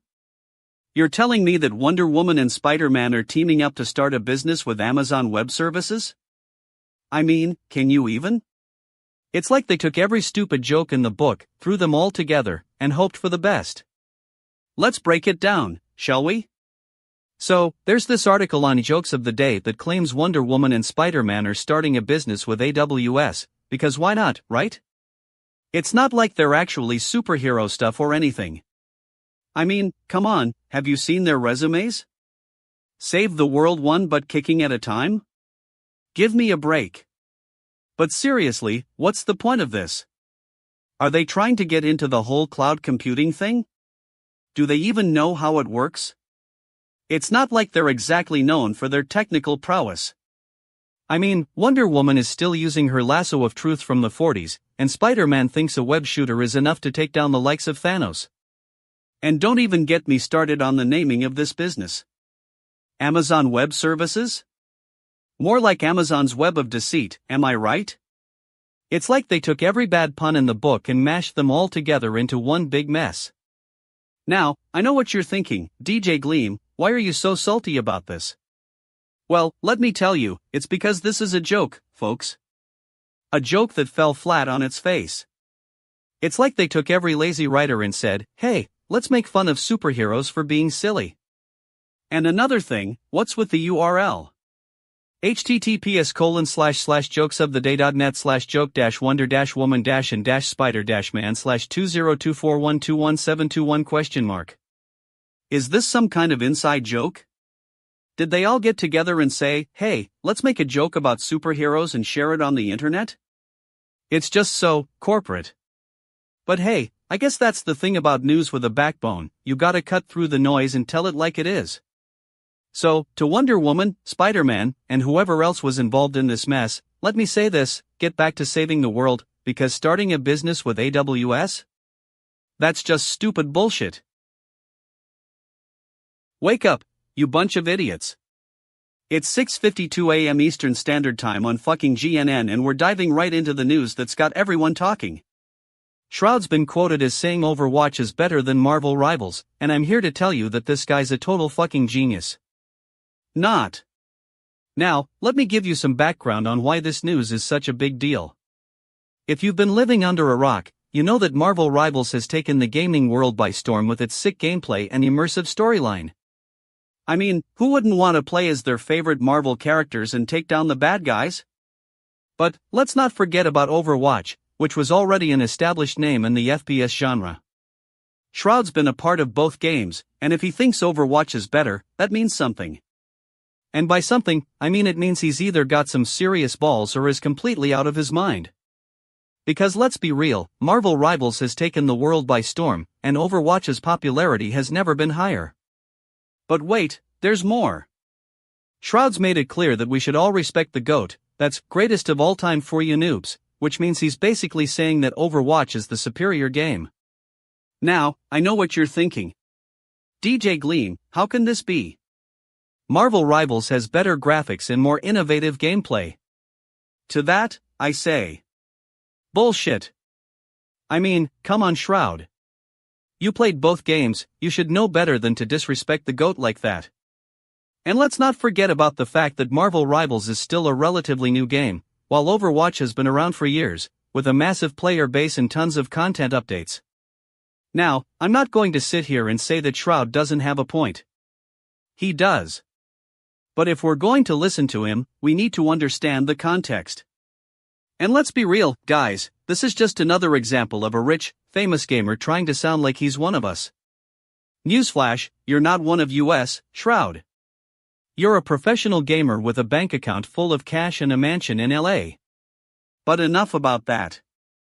The real question here is, why did Shroud say that Overwatch is better than Marvel Rivals? Was he trying to stir up some drama? Did he have an axe to grind against the Marvel fandom? Or was it just a big mouth move? I'm not buying it, folks. This guy's trying to get attention, plain and simple. And if we're going to listen to him, we need to hold him accountable for his words. So, Shroud, here's a message from DJ Gleam: you can't just call Overwatch better than Marvel Rivals without putting in the work. You can't just throw shade at the GOAT and expect us to respect you. But in all seriousness, folks, this is what happens when you're a public figure with too much time on your hands. And let me tell you, I've been around the block a few times. Shroud's got some serious guts for saying that, but at the end of the day, it's just not gonna fly. So there you have it, folks. That's my take on this whole situation. Take it or leave it, but if you're going to jump into the conversation, make sure you've got your facts straight and don't be a stupid fuckface doing it. It's time to get real, and DJ Gleam is the one to do it. Fucking bullshit, you guys. Get ready for the tea to spill on this one. Demi Moore allegedly gave Kylie Jenner the cold shoulder at last night's Golden Globes. Now, I'm not saying it's true, but if it is, fuck yes, we need more of this in Hollywood. Let me break it down for you. Demi Moore, the OG Hollywood icon, who's been around since before most of you were born. She's got the credentials to back it up: multiple Golden Globes, a successful acting career spanning decades. And then you've got Kylie Jenner, the socialite turned pseudo-celebrity who's making bank off her Instagram followers. Now, here's where things get interesting. We're living in a time where social media influencers are being touted as the next big thing in Hollywood. And Kylie Jenner is right at the forefront of this movement, promoting her own brand and products like it's nobody's business. But does she have what it takes to back up the hype? No fucking clue. So, Demi Moore allegedly gives her the cold shoulder at the Golden Globes? That's either a bold move or a calculated risk. I'd argue it's a bit of both. See, if Demi was trying to send a message about how out of touch Kylie is with real Hollywood power, then that's fucking genius. It's like she's saying, hey, Kylie, you may have sold your soul for Instagram likes, but I've been doing this thing for decades and I know what it takes to be a real star. But let's not forget, Demi Moore has also had her fair share of controversy throughout the years. She's made some questionable choices in her personal life, like marrying Ashton Kutcher, who we all know is a total fuckface. But hey, that's all water under the bridge now. Now, what I find really interesting is how this whole scenario plays out in terms of social media and public perception. We're living in an era where one wrong move can be amplified to epic proportions within hours. If Demi Moore gives Kylie Jenner a cold shoulder at the Golden Globes, that's going to be all over Twitter and Instagram by the end of the night. And then we'll have the whole world weighing in on whether it was mean or classy. But let's get real for a second, this is Hollywood, folks. If you're not getting roasted on social media at least once a day, are you even trying? Kylie Jenner might think she's above all that drama and shade, but the truth is, we can't wait to see what else happens next in this saga. In conclusion, if Demi Moore indeed gave Kylie Jenner the cold shoulder at the Golden Globes, I'm fucking here for it. Bring on the tea, bring on the drama, because when it comes to Hollywood, you've got to be ready for anything. Fucking GNN, Gleam News Network. What's up, you bunch of cheese-lovin', Gouda-eatin' morons? It's your boy DJ Gleam, and I'm about to blow the lid off one of the most ridiculous news stories of the century. Today, we're talking about cheese, you say? A joke that's been making the rounds online. Now, my initial reaction was pure amusement. I mean, who wouldn't want to read a joke that pokes fun at the absurdity of language? But then I dug deeper, and what I found was fucking shocking. It turns out that this joke is actually based on some weird internet trend called cheese, you say? Apparently, back in 2024, some dude started sharing cheesy jokes, pun intended, on Twitter, and people actually lapped it up like the gullible sheep they are. The joke was simple: someone shares a ridiculously long list of cheese-related puns, and then they ask you to guess how many you can spot. Sounds harmless, right? But here's where things get fucking weird. These jokes were actually part of some sort of viral marketing campaign for, wait for it, a dating app called Cheese, you say? That's right, folks. This joke is being pushed by a bunch of people who are trying to scam their way into your heart, or at least, your cheese-loving soul. Now, I know what you're thinking, DJ Gleam, what's the big deal? Well, let me tell you, this is just another example of how fake news and social media can be used to manipulate people. It's a bunch of crap, folks. A total fucking waste of time. And don't even get me started on the so-called humor behind it all. I mean, who writes these jokes? Some poser trying to get laughs from gullible morons? Newsflash, we're not buying it. Bitch, this is just a perfect example of how stupid fucks online can be. You share some shit you think is funny, and suddenly everyone's like, ooh, I'm part of the cool crowd. No, you're not. You're just a bunch of sheep eating from the same trough. Fucking piss off, cheese, you say? You're not fooling anyone with your cheesy jokes and fake marketing campaigns. We see right through you, and we're totally fucking cooked on this one. So, to all my fellow cheese haters out there, you know who you are, let's take a stand against this crap. Let's call out the bullshitters and the fake news peddlers for what they are, just a bunch of stupid fuckfaces trying to scam their way into our hearts. And to the people behind cheese, you say? Well, I've got one thing to say to you, get a grip, dude. This is not funny. This is just stupid bullshit. And we're totally fucking done with it. That's it for today, folks. Stay tuned for more truth-telling and less cheese, because let's face it, that's what this world really needs. Hey, what's up, fuck faces? Welcome to fucking GNN. Today we're diving into some juicy grants news. Now, I know what you're thinking, grants? How can I care about that? Well, let me tell you, these aren't just any old grants, folks. No. These are NASA grants. Initial reaction. My first reaction to this news was utter confusion. Like, what's the point of giving money to scientists and engineers when we've got, like, totally fucking cooked politicians who can't even run a country? But then I dug in, and let me tell you, it gets deeper than that. Background. So, NASA is always looking for ways to advance our space exploration and research. And by looking, I mean they're actually doing some real science, unlike the fuckfaces in Washington who think they can just tweet their way through a crisis. Anyway, where was I? Ah yes, NASA grants. It turns out that these grants are like the ultimate prize for scientists and engineers who want to work on cutting-edge projects. Deep dive. But here's the thing, these grants aren't just about space exploration. Oh no. They're also about funding research in areas like climate change, astrobiology, and even, wait for it, the search for extraterrestrial life. Now, I know what you're thinking, DJ Gleam, you're a total fuckface if you don't believe in aliens. But let me tell you, the science is real.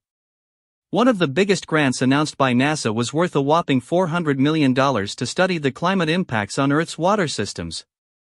Now, I'm no scientist, but even I know that this is crucial work.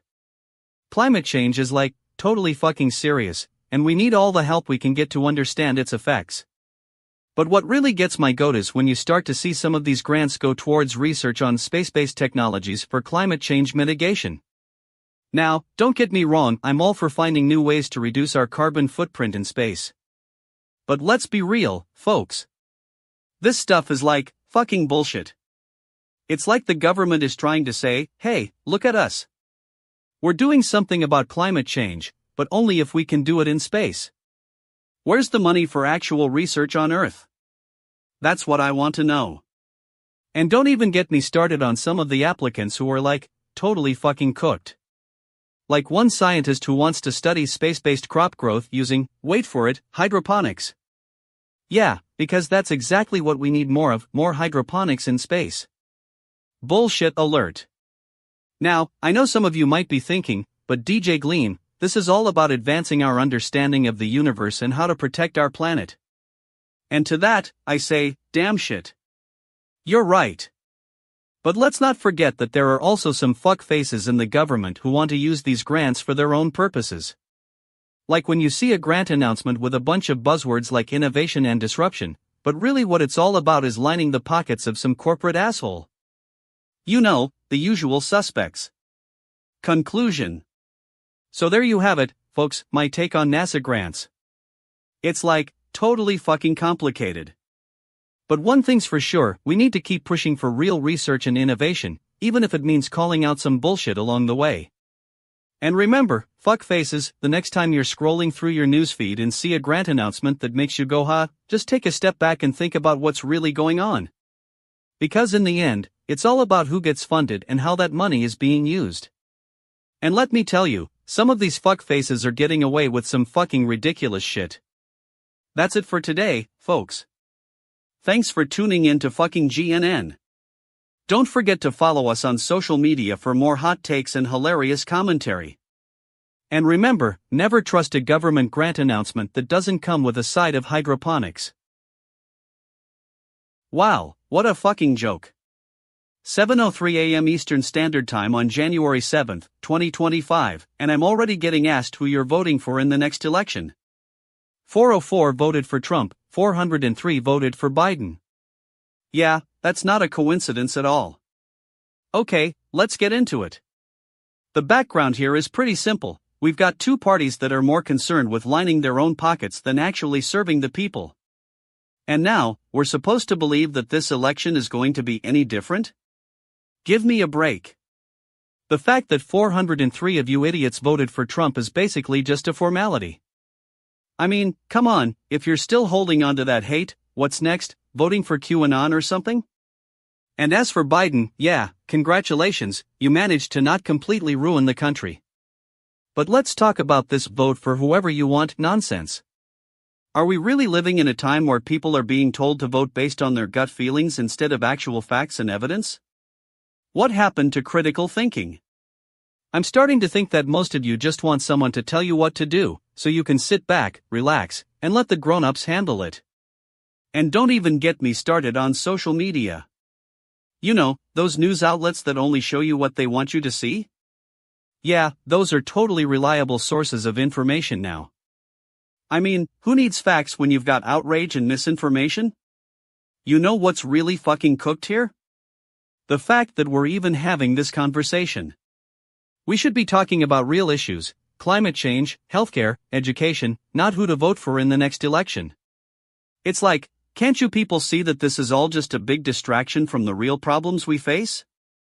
And what about the fuck faces who are actually trying to make a difference? The activists, the scientists, the artists, how come they're always getting lost in the noise? Why do their voices get drowned out by the stupidity of others? I'm fucking tired of this shit.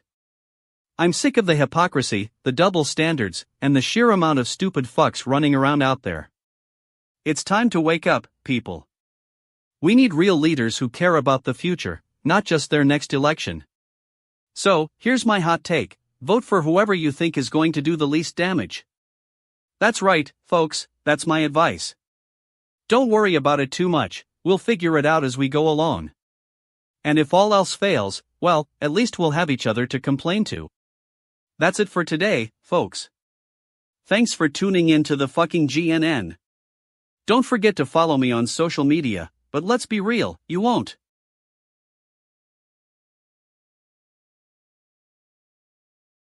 What a shit show we got for you today, folks. OG Low, the rapper behind some of the most cringeworthy lyrics in recent memory, has managed to shock even himself by accidentally firing his gun during an interview. I mean, what's next? Is he gonna start dropping hot fire and then just burst into flames? But seriously, let's get into this. OG Low is a rapper who's been making waves with his questionable lyrics and music style. It's like someone took all the leftover tracks from the 90s, threw them in a blender, and hit puree. And you know what? People actually listen to it. Like, what is wrong with these people? Anyway, he was on some podcast, doing an interview, and things just went sideways. I mean, who fires a gun during an interview? That's like putting out a fire with gasoline. You'd think someone would have had the balls to stop him, but nope. The host was too busy being shocked to do anything. Now, I know what you're thinking. DJ Gleam, why are you so mad? And let me tell you, it's because this is just another example of how out of touch these people are with reality. I mean, OG Low fires a gun and then acts like it was all part of the act? Give me a break. That's not art, that's a damn accident waiting to happen. And don't even get me started on the background and context. This guy's been making music for years, and somehow he still manages to get booked on podcasts. What's next? Is he gonna start getting invited to kids' birthday parties?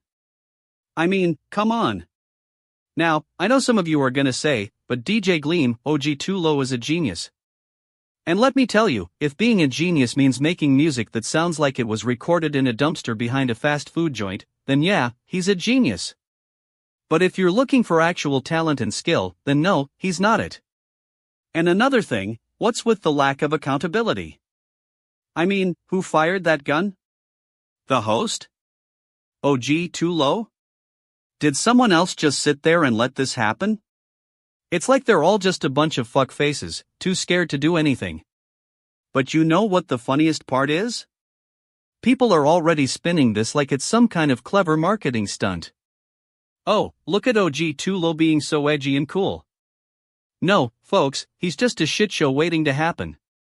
And you're all just lapping it up like a bunch of stupid fuckuses. And let me tell you, I'm not buying any of this. This is just another example of the mainstream trying to make us think we're edgy and cool when really we're just sheep following the herd. Well, I'm not going to follow. I'm DJ Gleam, and I'm here to call out all the bullshit. So there you have it, folks. OG Low accidentally fires a gun during an interview because of course he did. And people are already spinning this like it's some kind of genius move. But let me tell you, if you're not paying attention, you're just being a dumbass retard who can't see the forest for the trees. Anyway, that's all for today. Tune in next time when I'll be calling out more bullshit and having an absolute blast doing it. 7:10 a.m. Eastern Standard Time, DJ Gleam here, and I've got a bone to pick. You know what's fucking cooking? Our two-factor authentication system, that's what. Pause, yeah, because our top priority is making sure no hacker gets into your account. Wow, real original, guys. Listen up, let me tell you something. This isn't about security, it's about control. They're expanding this system to make us even more dependent on their tech. You know what's fucked? The fact that we're so hooked on these newfangled gadgets and software updates that we can't even get our accounts right without a second, third, or fourth verification step. It's like, nope, let me just throw another layer of salt on the wound, folks. Now, I did some digging. Turns out, this isn't a new move for them. This is part of their grand plan to keep us locked down and under surveillance 24/7. And you know what? They're gonna get away with it because we're too scared to question the status quo. It's like, oh no, they want more two-factor authentication, I'll just surrender my right to security. Give me a break. And don't even get me started on how this affects the marginalized communities. Those who can't afford the latest smartphones or keep their accounts up to date are gonna be left in the dark, literally. It's like they forgot about people with disabilities or those living off the grid. You know what? They didn't forget, they just decided to leave them out on purpose. I'm calling foul here, folks. This isn't security, it's social control. They're using two-factor authentication as a tool to keep us in line and make us conform. And don't even get me started on the hypocrisy, we care about your account security, but really they just want to collect our data and sell it to the highest bidder. You know what the real fucking hack here is? The fact that we're not pushing back hard enough. We're too busy clicking through our emails without even reading them, let alone questioning the motivations behind these so-called security updates. It's like, oh no, my account might be compromised, I'll just sign up for their newsletter to stay informed. Stay informed? You want to know what they really want, your attention and your data. I'm telling you right now, this is a total fucking farce. They're playing us like puppets on strings, and we're just happy to dance along. Well, not me, DJ Gleam's got other plans. We need to wake up, people. Time to take control of our own security and our own data. Don't let them do this to you, stay vigilant, stay informed, and for God's sake, don't surrender your freedom just yet. Pause. That's it for now. Keep on keeping on, folks, but remember, we're watching you. Woke up this morning, and I'm still trying to figure out why this fucking deer is making headlines. Young deer, ambidextrous, whatever the fuck that means. It sounds like a bunch of nonsense, but I'll give you the benefit of the doubt, let's dive into this shit. Apparently, this deer was born with some sort of genetic mutation or whatnot, where it learned to use all four hooves equally well. Can we take a step back and assess the situation here? We're talking about a deer, folks, not a fucking contortionist on stage at Cirque du Soleil. What's next? We got flamingos doing handstands on Broadway. But seriously, I mean, who even cares that this deer can use its hooves like it's trying out for the X Games? It's just a deer, for fuck's sake. It's not like it's curing cancer or anything. Now, I know some of you might be thinking, DJ Gleam, why should we care about this? Well, let me tell you, if we start giving props to ambidextrous deer, where does that end? Next thing you know, we're celebrating penguins who can juggle fish like they're trying out for America's Got Talent. And don't even get me started on the science behind this shit. I mean, what exactly is being measured here? Hoof dexterity? Deer IQ?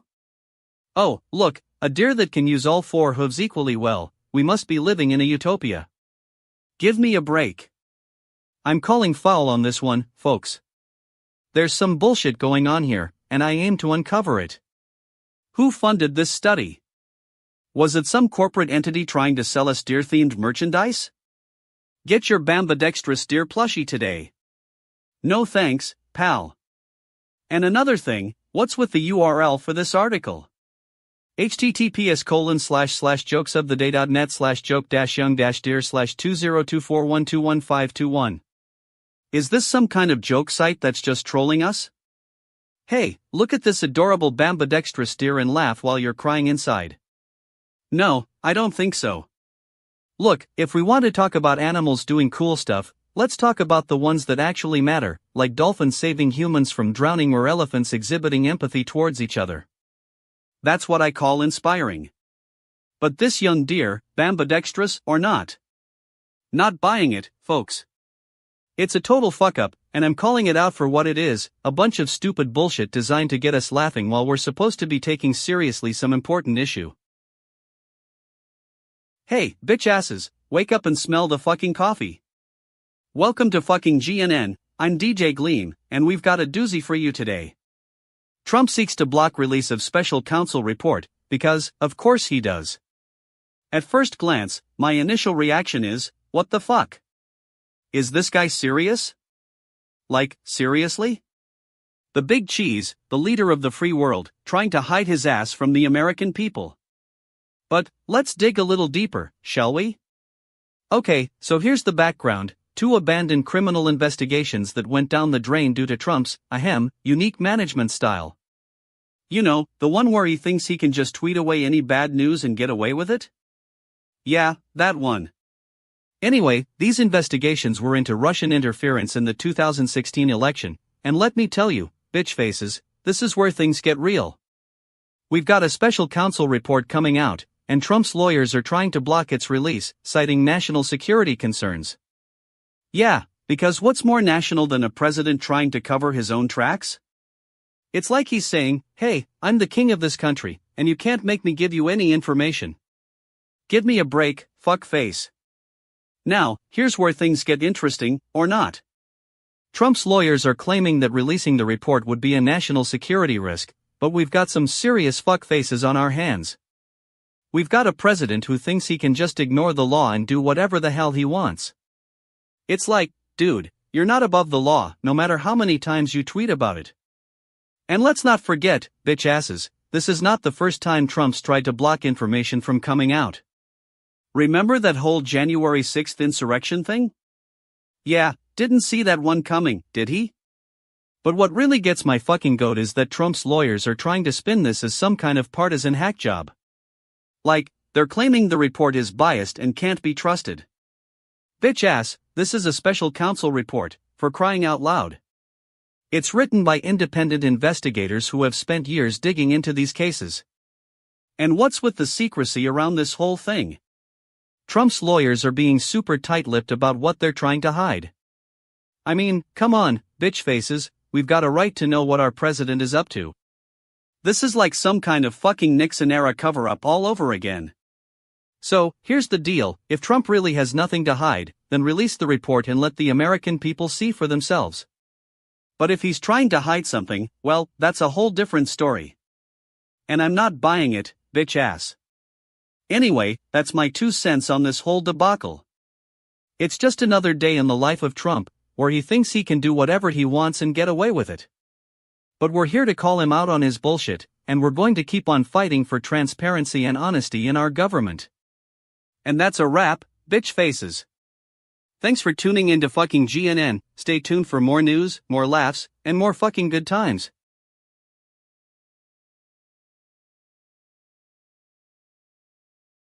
What a fucking joke. The US president is calling some Venezuelan expat the true winner of their contested presidential election? Edmundo Gonzalez, huh? Sounds like a guy who's been living in a fucking bubble for the past 5 years. Alright, let's get this deep dive started. Background check, Gonzalez ran against Nicolas Maduro in the 2018 election and lost by a landslide. But wait, there's more. After that crushing defeat, he was like, hey, I'm gonna be the opposition leader. And now, he's been living abroad, probably sipping margaritas on the beach while his Venezuelan friends are still stuck in the shit.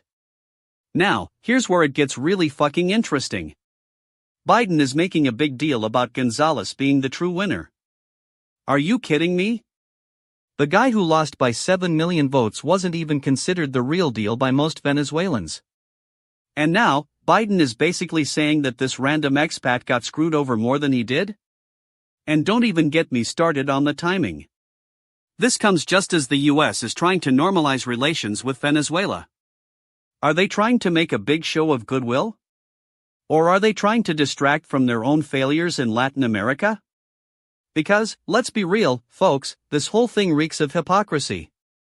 Biden and his team are saying that Gonzalez represents the will of the Venezuelan people. But is that really true? I mean, we all know how democratic Venezuela has been over the years. The guy who lost in a landslide gets to claim victory? Give me a break. And what about Maduro? Is he just gonna sit back and let this happen?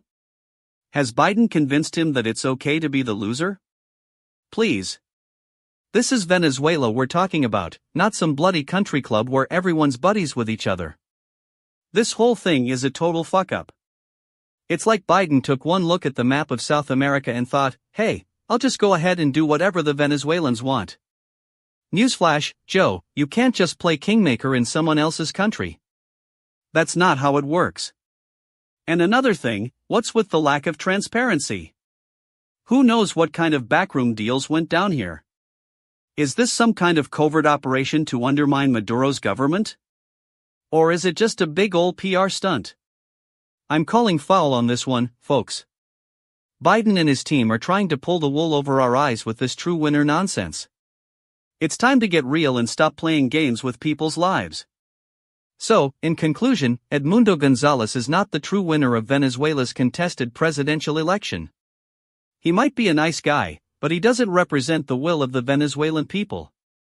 And as for Biden? He's just trying to cover his own ass. That's what I call fucking cooked. That's it for today, folks. Stay woke, and don't forget to follow me on social media, or at least, if you want to see more fucking nonsense like this.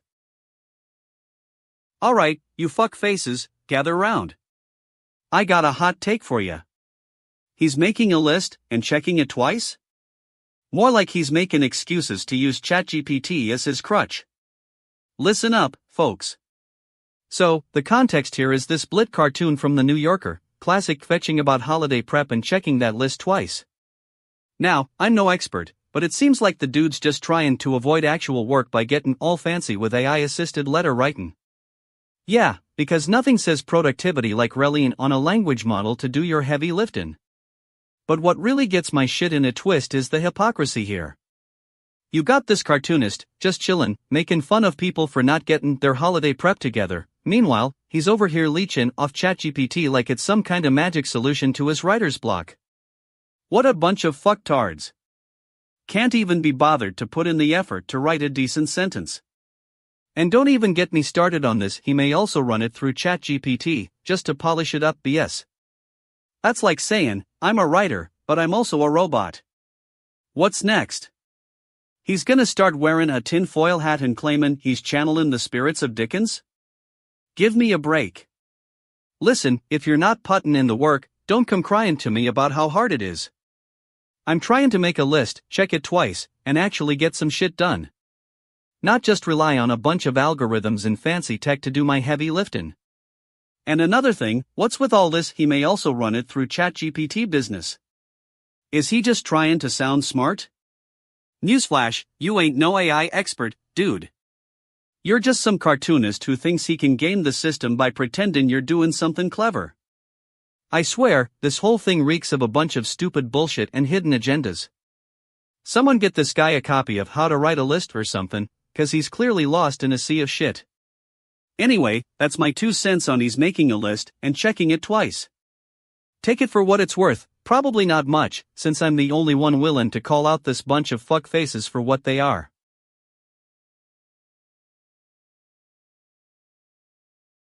Welcome to fucking GNN, I'm DJ Gleam, and we're here to tear apart the news. And what do we got for you today? A fucking dog named Isabella, bitch. Let's get into it. My initial reaction is, what a total fuck face, because who names their dog Isabella but goes by Izzy? That's like me calling myself DJ Scream and then expecting everyone to call me that. No chance, bitch. So, I dug deeper, and it turns out this Isabella is an Australian Shepherd from 2016. Big whoop, folks. A dog with a fancy schmancy name. But what really got my attention was the URL, http://www.dailypuppy.com/puppies/Isabella-the-Australian-Shepherd_2016-09-26. Let me tell you something, bitch. This is not just some cute puppy picture, this is a fucking propaganda piece. I mean, who does Daily Puppy have to do with this? Are they trying to sell us on the idea of buying an Australian Shepherd that costs more than a tiny house? Hey, look at Izzy. She's worth every penny of your hard-earned cash. And what about the owner of this dog? Is she some kind of fucking expert on dogs? Did she get a degree in canine psychology from Doggy University? Because if so, I want to know where I can find that information. Now, I'm not saying this is completely shit, but it's definitely some bullfuckery. Daily Puppy is probably just trying to make some extra cash off the owners of these puppies who are desperate for any excuse to buy a dog. Oh, look at Izzy.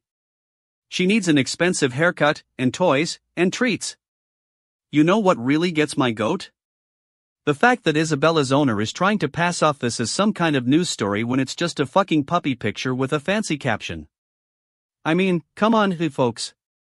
If you're gonna do the dog blog thing, at least have the decency to make it interesting. Anyway, that's my hot take on Isabella the Australian Shepherd. If you're looking for some real news, keep looking, bitcheses. But if you want to waste your time reading about a dog with an overpriced haircut, be my guest.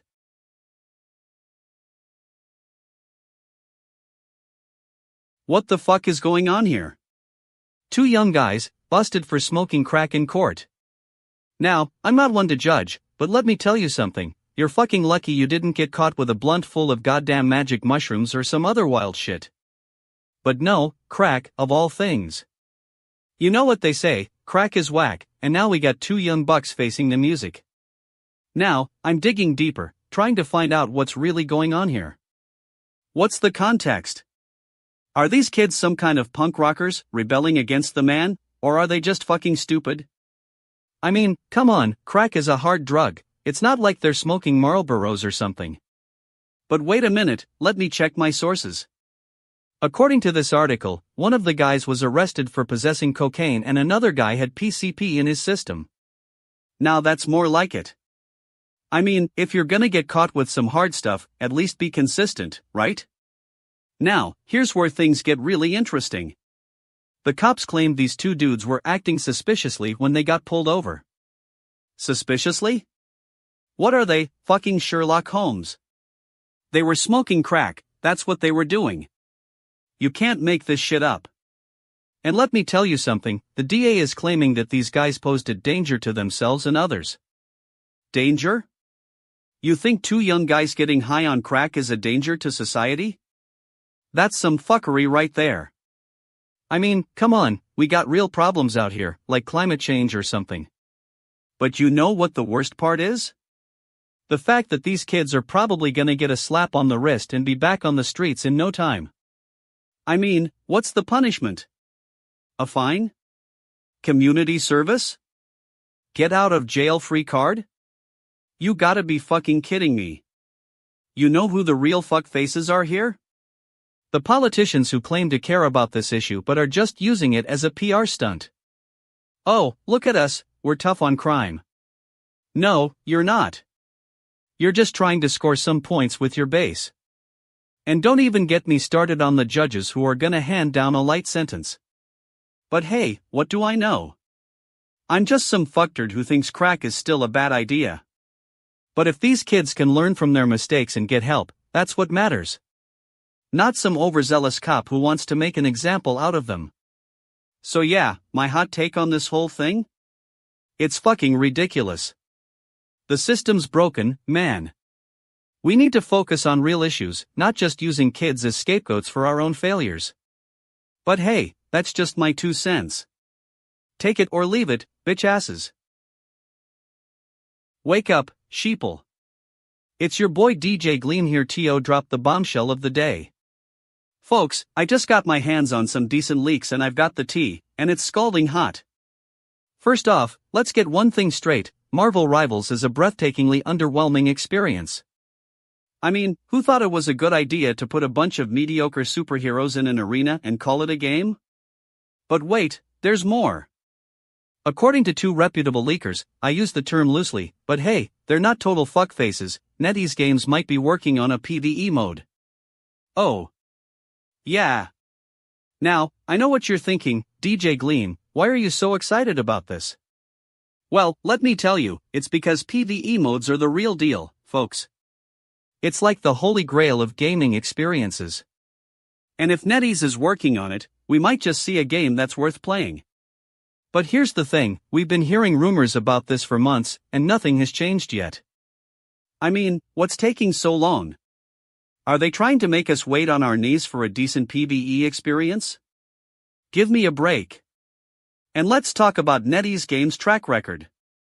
They're like the bitch asses of the gaming industry, always making promises they can't keep and then disappearing into thin air.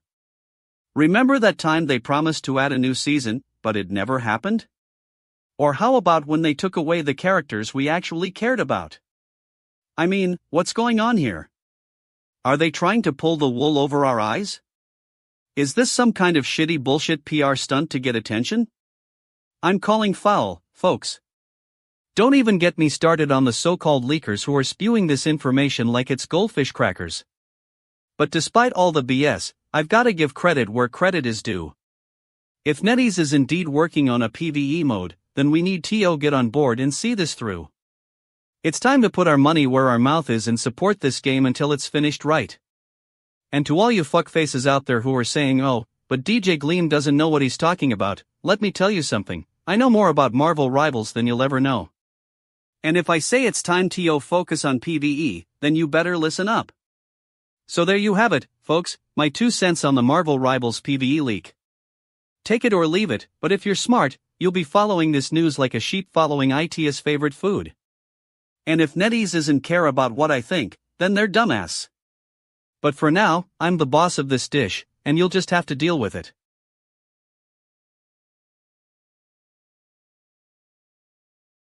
Alright, listen up, fuck faces. It's 7:32 a.m. Eastern Standard Time on January 7th, 2025, and I'm here to spill the tea. You know how some people say they're all about making a difference or helping others? Well, get ready for a whole lot of shade as we talk about French President Emmanuel Macron's latest remarks. Hot take alert, Macron just accused the Sahel nations of owing their sovereignty to France's anti-terror intervention. Yeah, that's right, he thinks he can just waltz in there and tell these countries how they should be ruled. Newsflash, Emmanuel, you don't own Africa, bitch. Those nations have been fighting for their independence for centuries. Now, let's dive into the background. Macron's comments are part of a larger narrative that's been unfolding since his election. He wants to position France as a major player in global governance and security, but what he really needs is some serious brownie points with the African continent. But here's the thing, Macron's entire savior complex is rooted in French colonial history. The guy has always been fascinated by France's past imperial powers. We're talking about the likes of Napoleon Bonaparte and the bloody, racist French Empire that exploited Africa like a cheap prostitute. It's like he thinks he can just put on a fancy hat and suddenly become some sort of benevolent dictator. Meanwhile, Macron's own party is riddled with hypocrisy. In 2018, France was implicated in the deadly shooting of unarmed protesters in Mali, and guess what? Macron denied any involvement. Yeah, real original, Emmanuel. It's always convenient to point fingers at others when you're hiding your own dirty secrets. And don't even get me started on France's so-called humanitarian interventions. In 2022 alone, France conducted over 300 military operations in Africa, with zero transparency and plenty of human rights abuses. That's not savior complex, that's just a whole lot of fuckery. Now, I know what you're thinking, but DJ Gleam, maybe Macron has a point? Maybe the Sahel nations do owe France some debt for past support? Well, let me tell you, bitches, history is full of examples where countries have repaid their debts to the victors with blood, sweat, and tears. That's not a debt, that's just another word for colonialism. And what about Macron's own party? The French Socialist Party has been in power for decades, and it seems like they're more interested in maintaining their grip on Africa than actually doing some real reform. It's like they're stuck in a rut of fuck-up after fuck-up, and Macron just keeps on trucking, doling out platitudes to the masses while lining his own pockets. Total fucking cooked, if you ask me. Macron thinks he can just waltz into Africa and dictate how things should be? Please. That's not leadership, that's just a whole lot of shit stirring. And don't even get me started on the fuckfaces in Brussels who are cheering him on. It's like they're all drinking from the same poisonous tap, spewing out stupid bullshit to the world. Fucking pissed off, I tell ya. Macron thinks he can just ride roughshod over Africa and get away with it? No way, Jose. It's time for some serious pushback against this kind of fuckery. And if that means calling out the French president on his bullshit, well, then so be it. You know what they say, when you're a total dickhead, people tend to notice. And right now, the world is noticing Macron's antics in big, beautiful, fucking colors. Alright, you bunch of shit faces. Gather round, I've got some news that's gonna make your fuck faces turn bright red. It's about Shogun Season 2, and let me tell you, it's a major update, but there's a catch, bitch. First off, my initial reaction was to be totally fucking cooked. I mean, who doesn't love a good historical drama? But now that I'm digging deeper, it seems like the showrunners are being all secretive about what we can expect from Season 2. And let me tell you, I am not having it.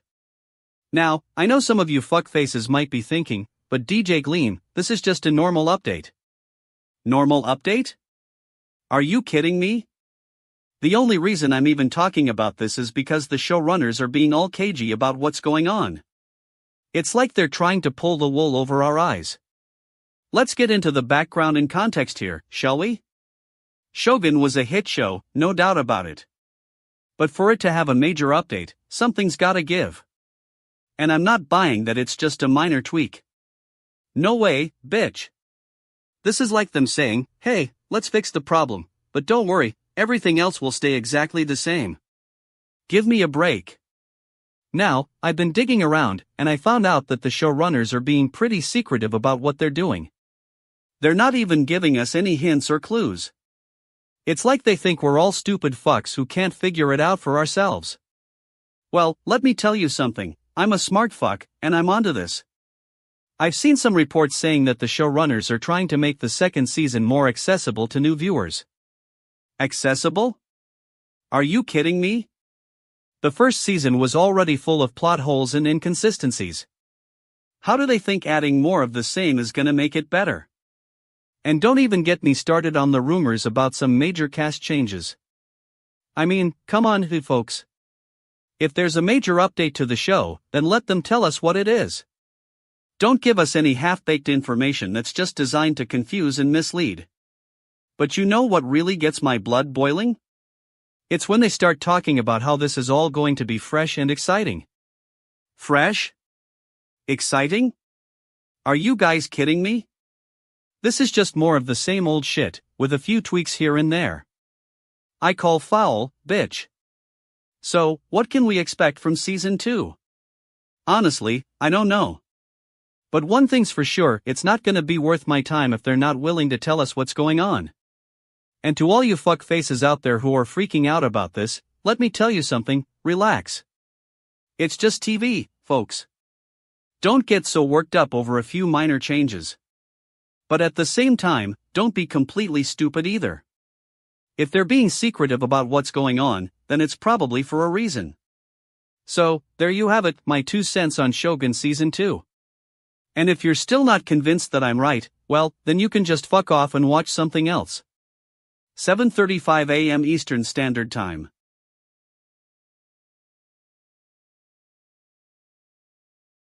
Alright, listen up, you bunch of fuck faces. So I see what's been going around, some dude getting roasted on 9gag for being a cheater. Now, at first glance, it seems like just another day, another opportunity to roast someone who stepped out on their partner. But hold up, let me tell you, this ain't your grandma's cheating scandal. First off, I gotta say, the dude in question is from 2019. Yeah, that's right, folks. He was a cheater back when Instagram was still cool, and Tinder was just starting to become a thing. Now, I'm not saying he's better off for it, or worse, let's be real, but what I am saying is this, the dude got caught, the dude paid the price, and now we're reaping the benefits of his stupidity. Now, here's where things get interesting. The guy's ex had a major meltdown on social media, and I'm not gonna lie, it was like watching a train wreck in slow motion. You know it's gonna end badly, but you can't look away. But let's dig deeper, shall we? Did this dude really cheat? Was it some kind of elaborate setup to get attention or get back at his ex? Or did he just really screw up? I mean, think about it, the dude was with a groupie who was totally oblivious to his actions. He got caught red-handed, and instead of owning up to his mistakes, he's hiding behind social media drama like the coward that he is.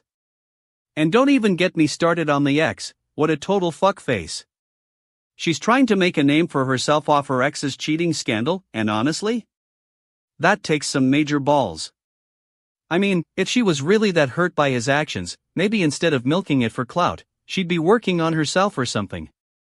Now, the context is key here. This isn't just about some dude getting roasted on 9gag, it's about a society that's still perpetuating the idea that cheating is somehow sexy. Newsflash, it's not.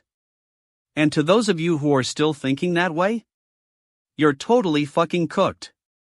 I mean, come on folks, if someone screws up and gets caught, what do? We call them out for it? We make fun of their stupidity? Or do we take the high road and help them learn from their mistakes? Let's get real here, this dude didn't get roasted, he got punished by the internet. And to those who are still taking sides? You're just eating stupid bullshit, folks. So next time you see someone getting roasted on social media, ask yourself, is it really fair? Or are we just perpetuating a culture that's more focused on tearing people down than lifting them up? Anyway, there you have it, my 2 cents on the whole thing. Take it for what it's worth, and if you're still stuck in the dark ages, well, that's your problem, not mine. And to the dude who got roasted. Congrats, you've got a lot of nerve being up here talking about how he got caught cheating in 2019 like it was yesterday. You're just trying to get attention, it's pathetic. To the ex who's making a name for herself off her ex's mistake? You're a total bitch, I mean that in the best way possible, of course. Keep doing you, girl. And lastly, to all of you who are still out here thinking this is funny? Well, let me tell you something, you're just fuck faces. Alright, listen up, you bunch of fuck faces. I've got my hands on some seriously fucked up news from the makers of Roach Motel. You know, that genius team behind the most epic parody site on the internet? Yeah, those guys are back with not 1, not 2, but 3 new projects that'll make you laugh, cry, and wonder what's wrong with our society. First off, let me just say I'm totally fucking excited about this. A roach pre-war dream house? Who wouldn't want to live in a mansion filled with cockroaches? It's like they're saying, hey, come for the fancy architecture, stay for the free insect buffet. But seriously, what's next? A cockroach-themed Times Square? Now, here's where things get really interesting. The makers of Roach Motel are introducing a Taco Bell Crispy 5-Cheese Roach Cantina. I mean, who doesn't love a good nacho cheese stain on their shirt, am I right? It's like they're trying to bring back the 90s with this one. But you know what? I'm down for it.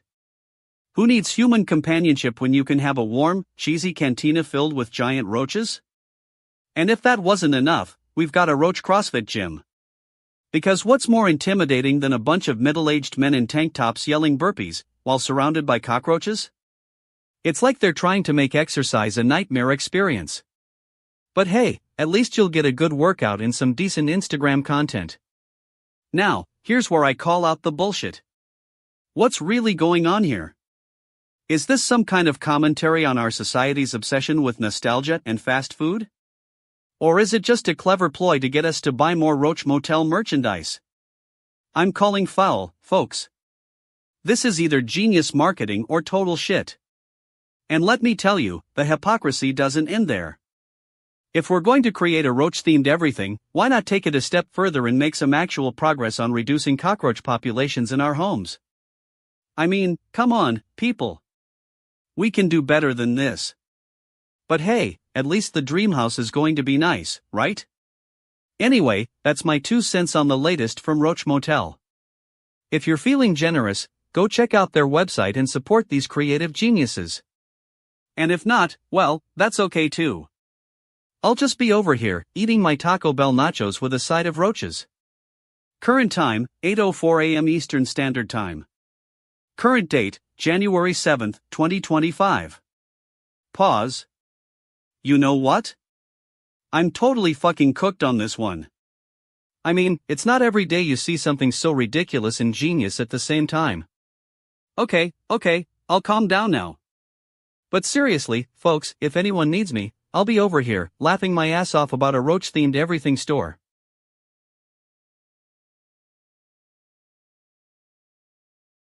Wake up, sheeple. It's 7:45 a.m. Eastern Standard Time on January 7th, 2025, and we're talking about something that's gonna blow your damn mind. I'm not even kidding when I say this is the most epic prank I've ever seen. The rope inside ears gag is a masterpiece. Now, I know what you're thinking, DJ Gleam, how did you even find out about this? Well, let me tell you, I'm like a fucking ninja, always on top of the latest memes and trends. And trust me when I say this one's a doozy. From what I've gathered, the whole thing started on YouTube, where some genius decided to take the classic rope in your ear gag to the next level. But here's the thing, it's not just about the prank itself, it's about the context. What led up to this moment? Who were the fuck faces involved? And what's with all the Instagram posts and Facebook shares? It's like people are more concerned with documenting their own stupidity than actually experiencing the joke. And don't even get me started on the YouTube comments section. I mean, come on, folks. Can't you see we're trying to roast a rope gag here? The hate in those comments is almost as thick as the rope itself. This is cruel. No. This is a joke, you numbskulls. But what really gets my goat is when people try to spin this as some kind of profound commentary on social media culture or whatever. Give me a break, folks. It's just a bunch of morons making faces and taking selfies with a rope stuck up their nose. Now, I know the haters are gonna say, DJ Gleam, you're just being shallow. But let me tell you, this is exactly what social media is all about. Shallow, stupid, fucking idiots making fools of themselves for our entertainment. And honestly, I am here for it. This rope inside ears gag is a reflection of our society's obsession with drama and attention-seeking. It's a cry for help from the depths of internet hell. And you know what? I'm more than happy to oblige. So, to all the fuck faces out there who think they're above this kind of thing, let me tell you, you're not special. You're just another bunch of shitasses trying to get likes and followers on social media. In conclusion, the rope inside ears gag is a total fucking masterpiece, and I'm not ashamed to say I'm totally fucking cooked on it. If you haven't seen this yet, what are you even doing with your life? Get on YouTube, Instagram, Facebook, wherever the fuck this thing is trending, and enjoy the ride. And to all the dumbasses out there who think they can spin this as some kind of commentary or whatever. You're just a bunch of fed up tartards who can't even be bothered to watch the video. So, just shut up, take a seat, and let DJ Gleam handle this one. Fucking GNN is back and better than ever. I'm DJ Gleam, and welcome to another episode of ripping apart the news with unmatched humor and a healthy dose of sarcasm. First off, let's talk about Cam Jam's epic birthday proposal to his girlfriend at an Indiana Pacers game. Because what's more romantic than a guy getting proposed to in front of a bunch of sweaty basketball fans while simultaneously trying not to get hit by a 7'4" center? Now, I know what you're thinking, DJ Gleam, isn't this just another feel-good story about love and proposal? And to that, I say, fuck no. There's gotta be more to it than that. Like, who is Cam Jam? Is he some sort of NBA legend or a total rookie? Does he have 10,000 followers on Instagram? Or is he just some dude with a decent dunking skills and a wife who's willing to put up with his shit? I mean, come on, folks, let's get real here. This guy gets proposed to at an Indiana Pacers game, which basically translates to, I've given up on life. Like, what's next? Proposing to your significant other while watching paint dry? Asking someone to marry you while they're getting a root canal? And don't even get me started on the girlfriend. Cameron Hollins sounds like she's some sort of fitness model or personal trainer. I bet she's got a six-pack and can bench press Cam Jam. Honey, can you pass the dip? No, babe, you can barely pass the copay. Now, let's dive into the background here. So, Cam Jam is an NBA player for the Indiana Pacers, wait for it, who has played in 24 games this season. Yeah, that's a real slam dunk, get it? He's made some decent plays on the court but mostly just sits on the bench looking like a kid in a candy store. I'm calling BS on the whole proposal story. Maybe Cam Jam asked Cameron Hollins to be his +1 at the game and she said yes because, networking opportunities? Or maybe it was just a publicity stunt to get more followers on social media? Fucking pissed off about this one, folks. Can't we just have some real couples who don't need a basketball game to propose for once? And can Cam Jam please stop dunking so much? It's freaking annoying. Anyway, that's all for today's episode of fucking GNN. Stay tuned for more hot takes and unapologetic honesty. Don't forget to follow us on social media, or don't, I really couldn't care less. Current time, 7:48 a.m. Eastern Standard Time. Current date, January 7th, 2025. Yeah, listen up, you bitch asses. Alright, I got the tea on ninja cats, elite spy assassins, hidden and deadly. Now, I know what you're thinking, DJ Gleam, how did we miss this? Well, let me tell you something, folks. I first heard about these ninja cats from a trusted source, my man, the beef is coming. And let me tell you, he's been eyes on this stuff for weeks. So, I did some research and what I found will make your fur raise. It seems these ninja cats aren't just your average, run-off-the-mill feline friends. No way, Jose. They're elite operatives, trained in the art of stealth and assassination. And they're not just any cats, these are high-level ninjas, operating on a level that's totally fucking cooked. Now, I know some of you think this is just a bunch of stupid bullshit, but let me tell you, the evidence is there. It's all over the internet, cat videos, feline friends on Instagram, even a few trailers for movies. And if you look closely, you'll see these ninja cats at work. But here's the thing, I think there's something more going on here. I think someone is trying to sell us a bill of goods, and it's time we uncovered the bullshit behind this whole thing. Who's funding these ninja cats? Who's been training them? And what's their end game? And don't even get me started on the hypocrisy. You got people over here talking about the benefits of cats for stress relief, but when it comes to ninja cats, all of a sudden it's just a conspiracy theory. Give me a break. So, I'm calling out anyone who's trying to sell us on this nonsense. You're bitch asses, and you're about to get exposed. The truth is out there, folks, and we need to get to the bottom of this ninja cat business. You know what? I'm not even sure if I believe in these ninja cats anymore. But one thing's for sure, I'm gonna keep digging until I find out the truth. And when I do, you better believe I'll be the first to let you know.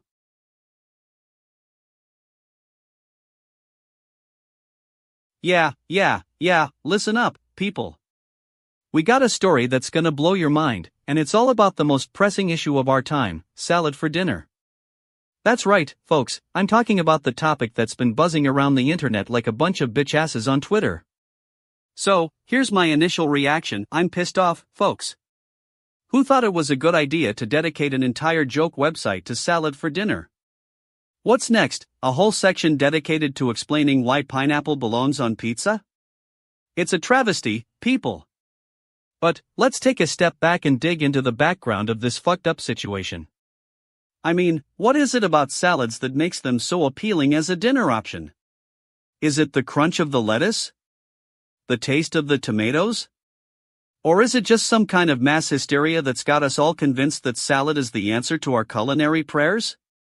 Newsflash, it's not. Salads are for rabbits, folks. They're for people who want to look like they're eating something healthy but really they're just stuffing their faces with boring old greens.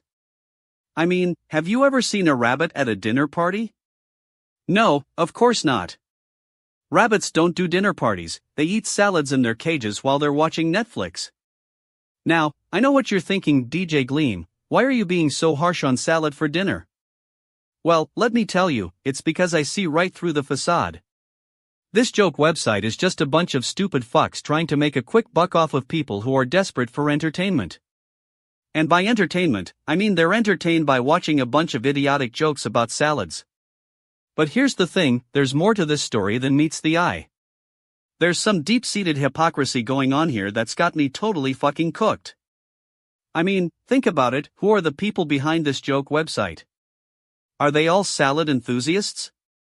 Or are they just a bunch of dumbass trying to make a quick buck off of people who share their passion? I'm calling out these bitch faces right now, where are you? Show yourself. What's your real motive for creating this joke website? Is it really about bringing joy and laughter to the masses, or is it just some kind of hidden agenda to sell more salads? Listen up, people, I know I'm being paranoid here, but I just can't shake off the feeling that there's something fishy going on. It's a conspiracy, folks. And if you don't believe me, just look at the joke itself. Salad for dinner sounds like some kind of sick, twisted joke to me. So, what do we got here? A bunch of salad jokes and a whole lot of stupid bullshit. That's it, folks. I'm done with this topic. It's time to move on to something more important, like the meaning of life or the best way to make a grilled cheese sandwich. Thanks for tuning in, people. Don't forget to follow me for more unfiltered insights and straight shooting news. And remember, if you're feeling stupid, just blame it on the salad. Wake up, you bunch of sheeple. It's your boy DJ Gleam, and I'm here to rip apart this piece of shit news that's been floating around on 9gag. So, let me get this straight. There's some dude who was screaming at the top of his lungs in a grocery store, and it almost caused a scene. Bitch, please. The fact that he was screaming is one thing, but what really takes the cake is that this guy is calling out the internet for not taking him seriously. Hot take, I'm gonna say right now that this dude's whole situation is a total fuck job. I mean, come on, you're gonna scream in a grocery store and expect people to be like, oh, sorry dude, we didn't see you? It's just stupid, plain and simple. Now, let's dig a little deeper into the background here. Apparently, this guy was trying to get attention because he felt like his tags were underreported on 9gag. And that's what really gets me, folks. He's using this whole screaming in a grocery store thing as an excuse for his own inadequacy. But here's the thing, if you're gonna use social media to get attention, then maybe you should put in some actual effort. I mean, did he even tag himself right? 3889 points and 286 comments? That's just a bunch of people trying to feel sorry for him. Bitch, it doesn't work that way. And another thing, what's with the URL on this article? ALN1 Zopi? Is that some kind of code for I'm too lazy to come up with a real link? It smells like bullshit, folks. You know who the real victims are here? The people who actually do take themselves seriously. We're not just gonna jump on the bandwagon and start screaming because someone told us it's going viral. That's just stupid bullshit. So yeah, this whole thing is totally fucking cooked. If you want attention online, then put in some actual effort. Don't be a fuckface who thinks that screaming in a grocery store is gonna make you famous. I'm fucking pissed off at people like this dude who think they can use social media to get ahead without any real substance. Stupid fucks, always looking for ways to get attention by being annoying. You know what's even more pathetic? People like these influencers who are just trying to make a name for themselves off of some ridiculous meme. It's just stupid, plain and simple. Bitch asses, they're taking advantage of people's gullibility. But you know what the worst part is? This whole thing is probably going to get passed around on social media, with people sharing it and saying, oh, this guy was so brave for speaking up. No, he wasn't brave.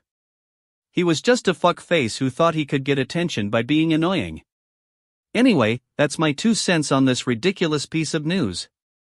If you're gonna make a scene online, then at least have the guts to do it right. Otherwise, just shut your mouth and don't be a stupid fuckface. Fucking retards, always looking for ways to get attention without any real substance. I mean, what's next? Is this dude going to start a trend where people scream in public and expect it to go viral? I swear, sometimes I wonder if the world has just gone totally fucking crazy. But hey, at least we can all agree on one thing, this guy was a total fuckface who got exactly what he deserved. Anyway, that's all for today, folks. Don't forget to like and subscribe. And don't be a stupid fuckface who thinks they can make it big off of some ridiculous meme.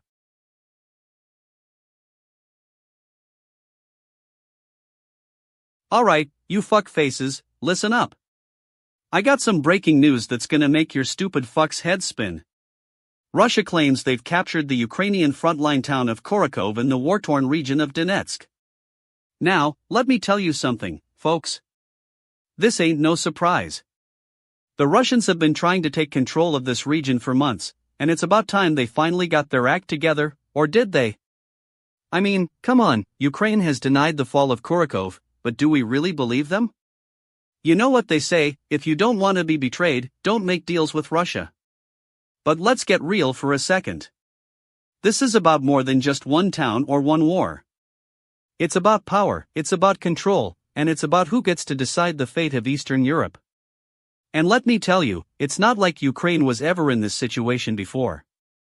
I mean, they've been talking about NATO membership for years, but now it looks like they're just gonna get invaded by their buddies. And don't even get me started on the hypocrisy of the whole thing. Russia is all like we're fighting for democracy and freedom, while the US is over here backing Ukraine with billions of dollars in aid, or at least that's what we'd call it, if they were being honest about it. Newsflash, you can't just drop bombs on people and expect them to be all smiles about it. You gotta talk to them first, listen to their concerns, and then offer some actual help instead of just throwing money at the problem like a bunch of fucking idiots. I mean, what's next? Are we gonna start sending aid to Putin's birthday party too? And let me ask you this, if Russia really did capture Korakov, why hasn't anyone else said anything about it? You'd think the whole world would be talking about it by now, unless there was some kind of deal in place. Maybe Ukraine got a nice chunk of change from the US to just keep quiet. Now, I'm not saying all of this is some grand conspiracy theory nonsense, although, let's be real, it could totally be that. But what I am saying is that we need to start thinking outside the box here. We can't just rely on old-school diplomacy and expect things to work out in the end. So yeah, Russia claims they've got Korakov locked down tight. Great, now let's see how long it takes them to realize they're totally fucking cooked. Bitch, you underestimate the power of a good old-fashioned Ukrainian resistance. Anyway, that's my 2 cents on this whole thing, or should I say, 3 cents? No, wait, I'm DJ Gleam, so I'm just gonna go ahead and give it 4 bloody cents for free. You can keep your boring old news anchors. You wanna know what's really going down here? Just tune in to GNN, and I'll cut through all the crap for you. It's fucking official, you guys. Carney's throwing his hat into the ring to take down Trudeau. Now, I'm not gonna sugarcoat it, this is a total game changer. The fact that a former Boca and BOE chief is even being considered for Liberal leader is just fucking wild. First off, let's talk about who Tiff Macklem is. You might be thinking, DJ, who's this guy? Well, buckle up, folks, because he's got more connections than Trudeau's got bad policies. The dude used to run the Bank of Canada and then took over the BOE in England. That's like winning the lottery twice, not bad. Now, Carney's been a Liberal all along, but this is different. This is about taking on Trudeau's legacy and trying to replace him with someone who might actually get things done. I mean, let's be real, folks, Justin's got some serious baggage. The fact that he still hasn't apologized for the SNC-Lavalin scandal or admitted defeat in the 2019 election says a lot about his character. And don't even get me started on the hypocrisy. Trudeau's been running around like a chicken with its head cut off, claiming to be all about diversity and inclusion, but when it comes down to it, he's just another old boy network trying to protect his own interests. Carney, on the other hand, has built a reputation as a straight shooter who's not afraid to call out bad behavior. But here's the thing, I'm still not convinced this is gonna be a done deal. We've seen plenty of times when Liberal insiders think they're gonna take down the PM and end up getting run over by a truck. Carney's got some serious competition, folks, including a certain someone who's been quietly building her own power base in Quebec. Now, I know what you're thinking, DJ, why are you being so cynical? Well, let me tell you something, folks, this is politics. It's all about backroom deals and playing the game. And if Carney thinks he can just waltz in here and take down Trudeau without putting in the work? Please, buddy, you're gonna need a whole lot more than that. But in all seriousness, folks, this is a huge opportunity for Canada. If Carney does end up taking over as Liberal leader, he's gotta be prepared to shake things up and bring some much-needed fresh air into the party. We need someone who's gonna challenge Trudeau's status quo and take on the system. So what do you think, folks? Are you ready for a change, or are you gonna keep stuck in Trudeau's woods? Let me know in the comments below.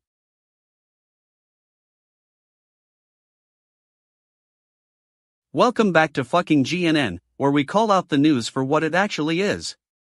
I'm your host, and today we're tackling a topic that's been making waves in the crypto world: Solana's latest proposal. First off, let me tell you, my initial reaction was fuck yeah. I mean, who doesn't want to see a hashing system that eliminates computational bottlenecks? It sounds like something out of a sci-fi movie. But, as I dug deeper, I realized it's not just about the tech, there's some serious politics at play here. So, background check: Solana is a blockchain platform that's been making waves in the crypto space since 2018. Founded by Anatoly Yakovenko, it's known for its fast transaction times and low fees. But, let's be real, it's also had its fair share of drama and controversy. Like that time they lost over 17% of their blockchain due to a bug. Or when they had to deal with the whole Solana governance health situation. Now, this new proposal is being touted as a game changer. It introduces a new hashing system that's supposed to boost security and scalability while minimizing computational bottlenecks. Sounds great on paper, but let me tell you, folks, it's not all sunshine and rainbows. First of all, where did this proposal come from? And who exactly is behind it? Because, as we all know, the crypto space is riddled with hidden agendas and bullshit. I mean, just look at the current state of Solana governance, it's a hot mess. And don't even get me started on the fact that this proposal is being pushed by none other than, wait for it, Andreessen Horowitz. Yeah, that's right, folks. The same investment firm that's been pumping up every token under the sun. You know, because they're not beholden to anyone and are just looking out for the greater good, wink, wink. Now, I'm not saying this proposal doesn't have merit. It does sound like some serious tech wizardry. But let's not get ahead of ourselves here. We need to take a step back and examine the context. Who benefits from this proposal? And who exactly are we trusting with our billions of dollars worth of user data? You know what I'm saying, folks? This is where it gets real.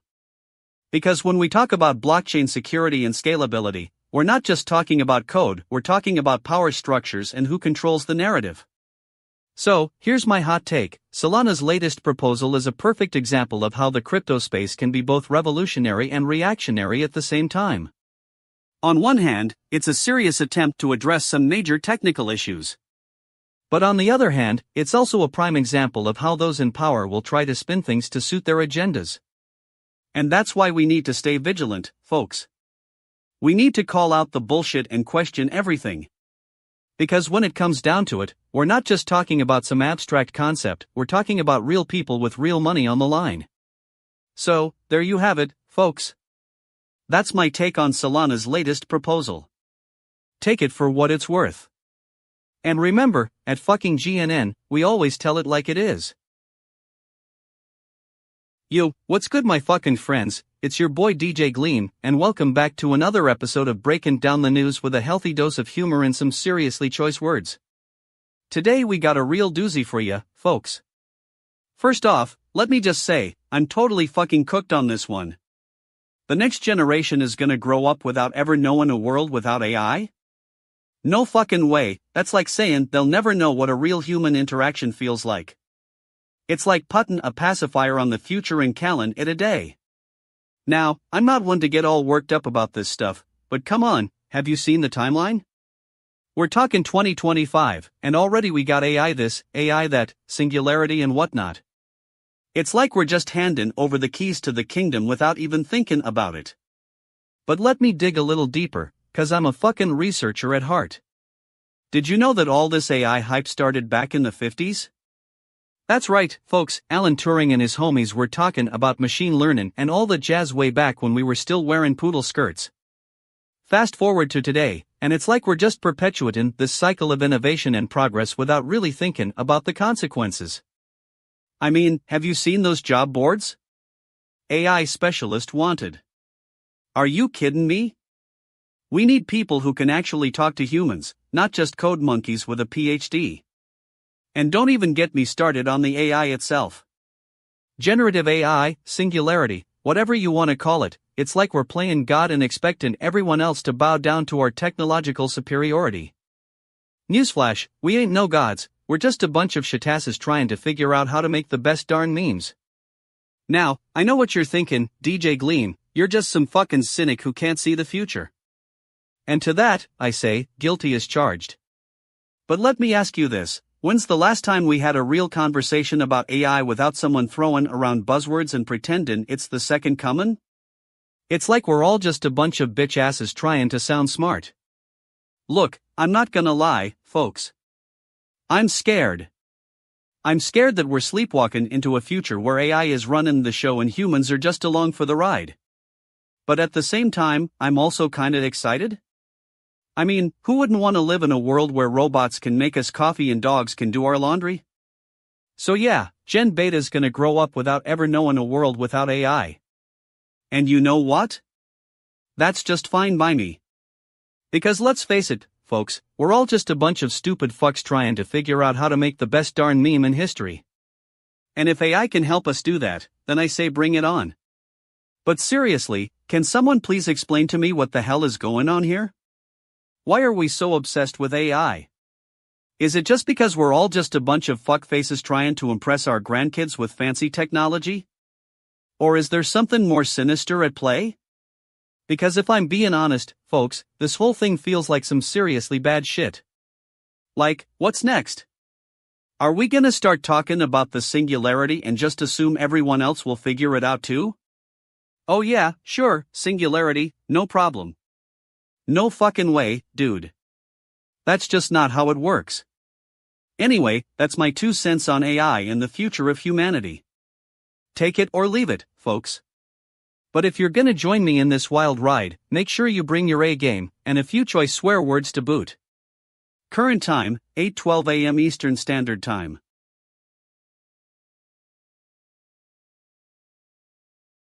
8:11 a.m. Eastern Standard Time, January 7th, 2025. You gotta be fucking kidding me. New Year's resolutions, turning broken promises into steps towards success. What a total shit show. The headline says turning broken promises, and I'm over here thinking, what promises? Who makes promises they can't keep? That's just a bunch of stupid bullshit. Okay, so Patrick Hage's got some story to tell. Some rich dude makes a promise-free lifestyle, huh? Well, isn't that just peachy? You know who doesn't need no stinkin' promise-free life? Nobody. We've all made promises we couldn't keep. It's not like it's some groundbreaking concept. I'm gonna take a deep dive into this, because I'm fucking curious. So, apparently Patrick Hage's got this idea of breaking free from the cycle of broken promises. And that's just code for I'm rich and I've got time to figure out my life. Yeah, right. Now, let me break it down. Promises are like a social construct. We make them because society expects us to. Like, who actually makes a promise they're gonna keep? Only when it's convenient or someone else is counting on you. That's just the way it is. So, if Patrick Hage wants to live in a world where promises don't exist, he's gonna have to do some serious soul-searching. And what exactly does this promise-free lifestyle look like? I'm sure we'll find out in the article. Oh wait, I forgot, I didn't read it yet. Because I'm a smart fucking listener, that's why. But seriously, if Patrick Hage really wants to make a difference, maybe he should start by making some promises. Like, I promise to listen more and talk less. Or I promise to eat more salads. You know what's funny? This whole thing is just a bunch of pseudo-philosophical mumbo-jumbo. We're trying to turn broken promises into steps toward success. That's like saying a failed relationship is going to lead to personal growth. It's just not how it works. Now, I'm calling out some BS here. If Patrick Hage really wants to make this whole promise-free life thing work, he needs to take responsibility for his own actions. No more blaming societal expectations or lack thereof. That's just a cop-out. And what about all the people who are actually struggling with broken promises? What's Hage gonna do for them? And let's not forget, this is just some rich dude trying to be relevant again. Hey, look at me. I'm making a promise-free lifestyle. Give it up, Patrick. We've seen this show before. So, in conclusion, this whole New Year's resolutions thing has been turned on its head by some rich dude who wants to live without promises. Well, congratulations to that. But let me tell you, if you're gonna do something, do it right or don't do it at all. This promise-free lifestyle is just a bunch of stupid bullshit. Alright, listen up, you bunch of fucking idiots. I've got a bone to pick with the BBC, and it's not that they're still producing shows about vampires in tweed jackets. No, it's far more sinister than that. You see, Jane Featherstone, the super producer who's been making waves in the industry, just dropped a bombshell. The BBC can't fund all their fancy schmancy shows. Now, before I get flamed by the BBC apologists, let me tell you why this is actually a blessing in disguise. First off, let's talk about the background. The BBC has been hemorrhaging cash for years, and it's not just because of Brexit or Jeremy Clarkson's hairpiece.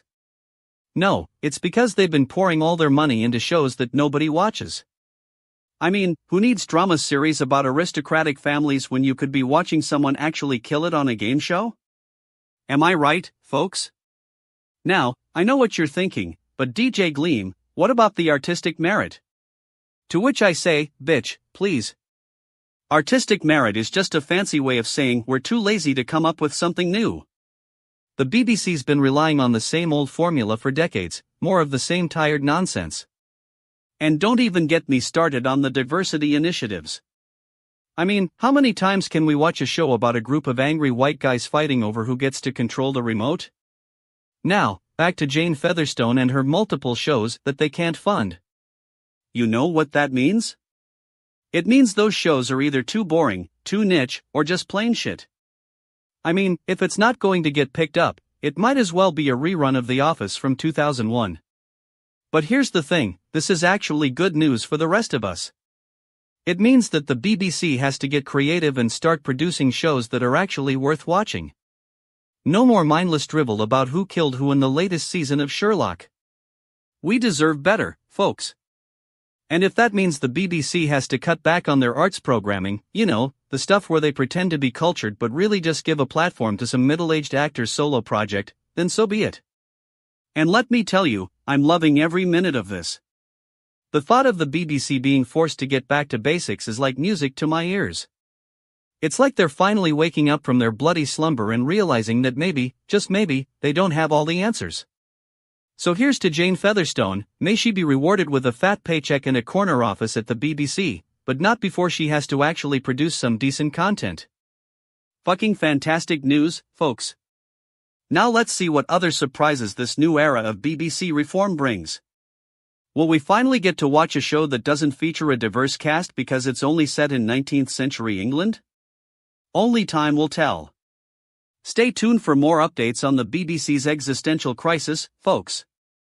It's going to be totally fucking cooked around here. Current news topic, still on the story of the BBC not being able to fund some of their shows.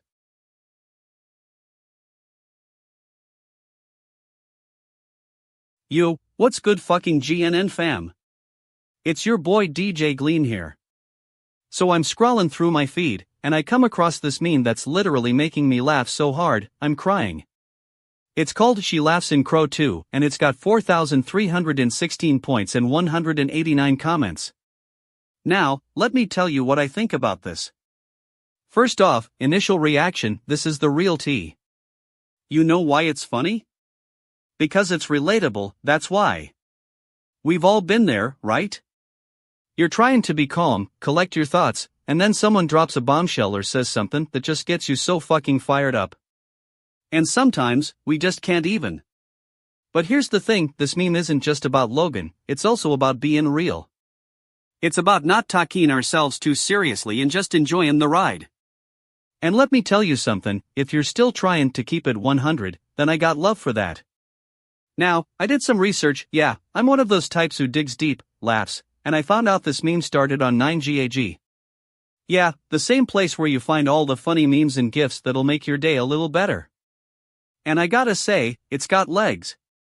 But here's the thing, what I don't like is when people try to hide behind this meme without really understanding its context. You feel me? It's easy to just share something cause you think it's funny or relatable, but if you're not putting in the work to really learn about it and connect with the people who created it, then I'm calling foul. You know what's even funnier than this meme? The fact that some of these people trying to use it to hide their own hypocrisy. Laughs, yeah, I said it, if you're gonna share something, make sure it's not just to seem cool or funny, but because you genuinely understand and can relate. So yeah, my hot take is this, She Laughs in Crow 2 might be just a meme, but it's also about being real, talking ourselves lightly, and putting in the work. And if you're still trying, then that's all I'm saying. Now, let's get back to the tea. Fucking hell, it's finally here. The anniversary of Mr. Fresh, the side cat who was basically the king of his feeder. I mean, this guy was on top of the world, literally. A video surfaced online last year, and let me tell you, it was like a time capsule for all us weirdos out there. My initial reaction was, what the fuck is going on? Like, how did one cat become an internet sensation? But then I dug deeper, and oh boy, this guy's story is wild. So, Mr. Fresh was living his best life in a New York City apartment with his human, who just happened to be a 23-year-old graphic designer. That's right, folks, the epitome of middle-class America. Now, I'm not gonna sit here and say that Mr. Fresh isn't a genius cat, he is. I mean, the dude had zero motivation in life except for getting fed. And you know what?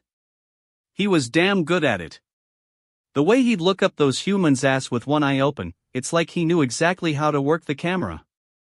But here's the thing, we gotta talk about the context behind this guy's rise to fame. I mean, are we really celebrating a cat who just existed on autopilot for years? Is that what we call genius? It's basically just catastrophic laziness. And don't even get me started on the creators of this meme, knowyourmeme.com, no less. These guys must have been high when they came up with Mr. Fresh because it's either a brilliant commentary on modern life or utter nonsense. I mean, who comes up with that name? Sounds like something out of a bad rap song. But hey, let's be real, the dude was a cat, and cats are the epitome of laziness. We're talking about a species that can spend 23 hours a day sleeping. That's not a cat, that's a participation trophy in feline sports. And the comments section on Know Your Meme? Forget about it. It's like a never-ending well of shitposting and fanboyism. Mr. Fresh for president. Oh, please, you guys are fucking kidding me. This cat is a symbol of our society's utter incompetence, we celebrate his laziness as if it's something to be proud of. So yeah, let's all take a moment to remember Mr. Fresh, the ultimate side-eye king. And by remember, I mean we should all be simultaneously embarrassed and entertained by how far we've sunk in terms of feline fan culture.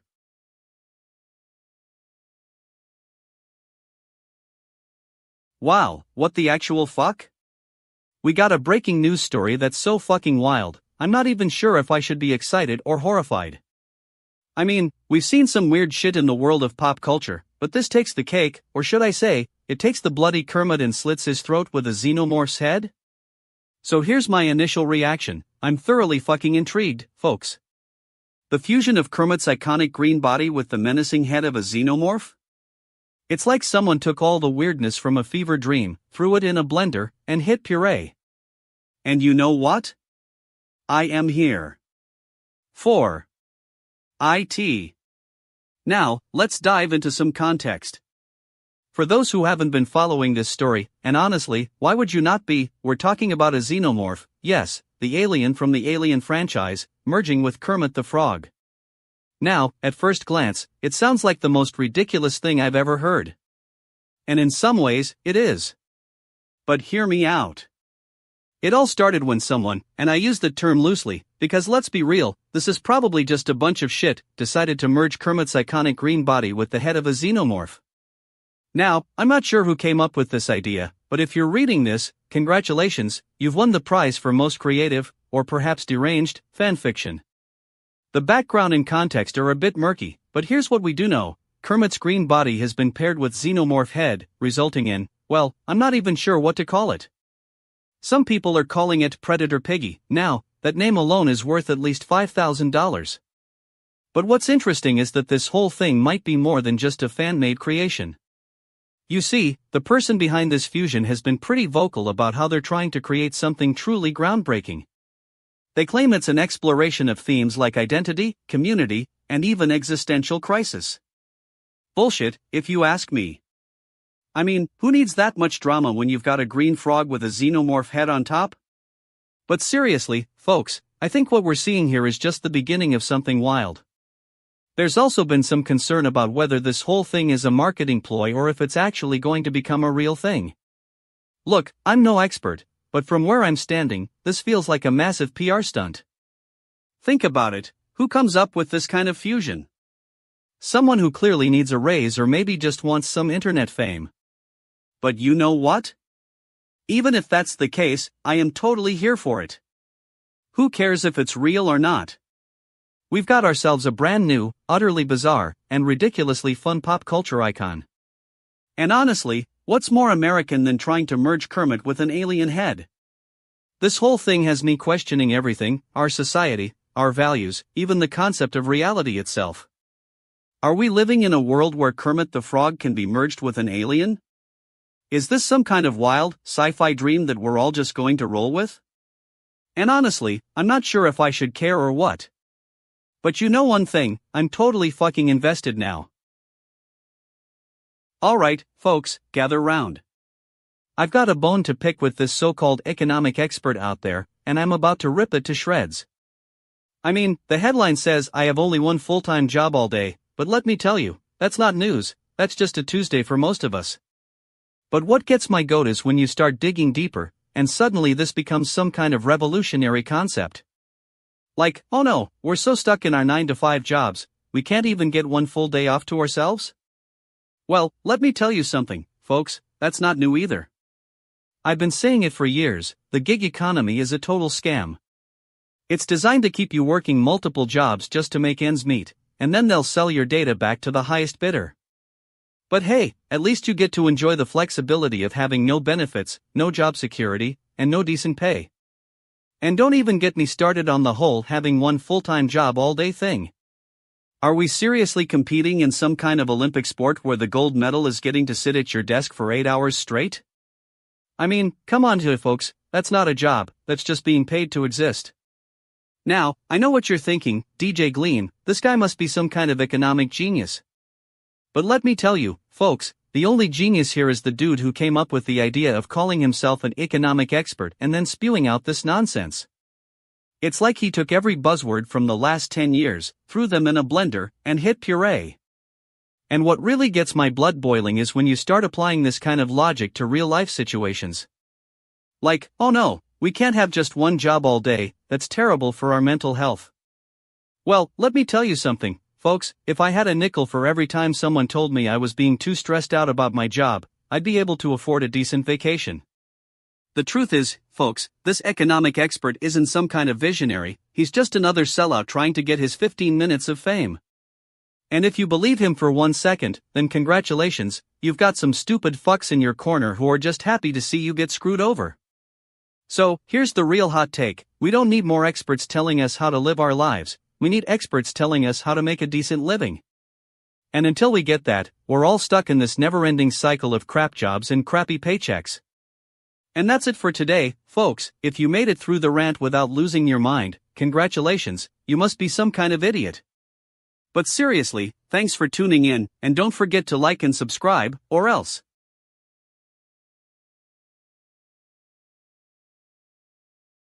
Fucking hell, you lot. The Last of Us Season 2 teaser is here, and I've got a bone to pick with HBO. First off, let me just say that if this is a hint at how they're gonna ruin our beloved Ellie's story, then I'm already shit out of luck. Now, on the bright side, it looks like we get some new characters in this season. Oh boy, because what this world really needed was more of Joel's angsty nonsense. I mean, the dude couldn't even protect his daughter from a pack of infected, let alone navigate a post-apocalyptic America with a bunch of entitled teens. But seriously, folks, if they're bringing back some old faces and introducing new ones, that means we get to explore different perspectives and see what makes this world tick. I'm guessing some of these new characters are gonna be super interesting, like maybe someone who's actually got some answers about what caused the cordyceps virus. However, let me ask you something, have HBO executives been secretly living in a bubble, thinking that The Last of Us is just another dystopian drama and not realizing how much the original game had to do with real-life issues like grief, trauma, and finding hope in a broken world? I'm calling foul here. The Last of Us was never about some generic, post-apocalyptic sh*t, it was about exploring the human condition through Joel and Ellie's relationship. So, when they bring back old characters or introduce new ones without giving us any real substance behind them, I'm gonna call out that bullshit. Now, let's talk about why HBO thinks we care so much about this show in the first place. It's not like we've got anything better to do, you know? The Last of Us has been on everyone's lips since it dropped, and for good reason. It was a masterclass in storytelling, character development, and emotional depth. But here's the thing, when a game adaptation is as good as The Last of Us is, people are gonna get nervous. What if they can't live up to it? That's why I'm calling BS on this teaser. It's all about setting expectations for what we want to see in Season 2 without giving us anything real. In short, spring is coming, and with it, the possibility of HBO trying to recreate magic that may or may not exist.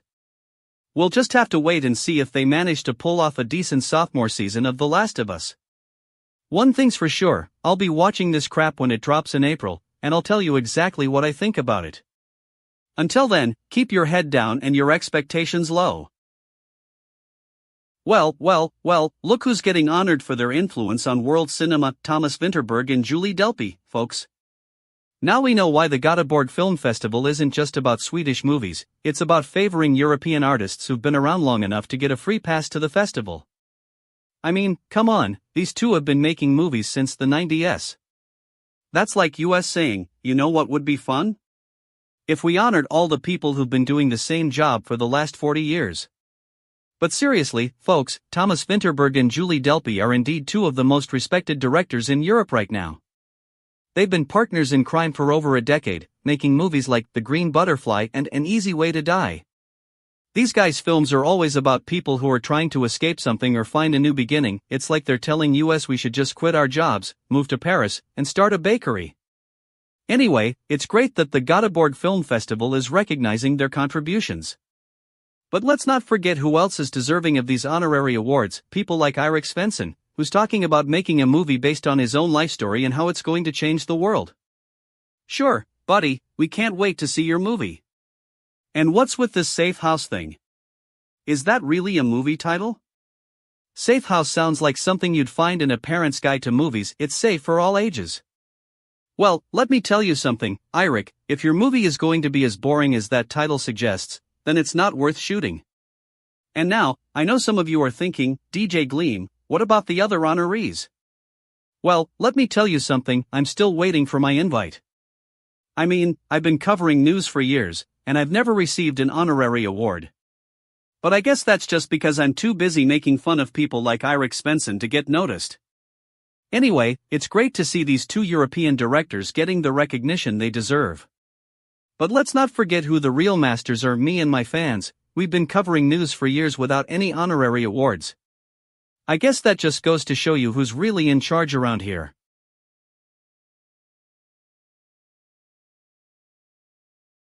Wow, what a bunch of shit, folks.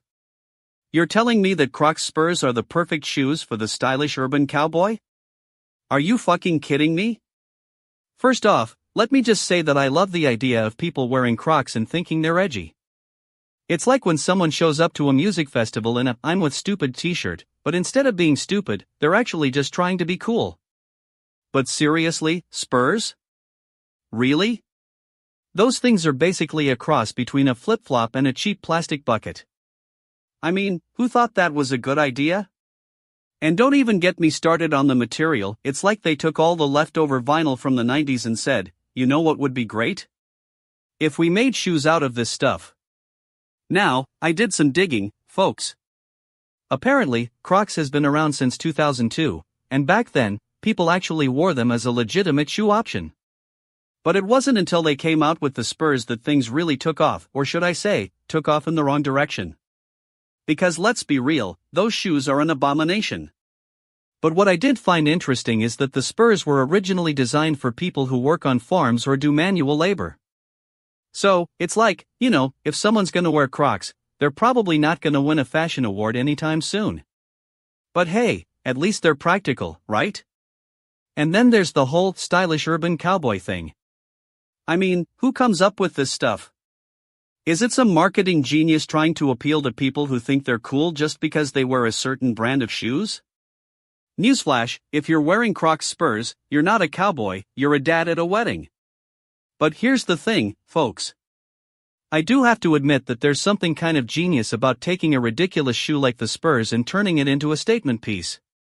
Like, if someone shows up to a party in a pair of those things, they're either trying to be funny or they're actually serious. Either way, it's entertaining.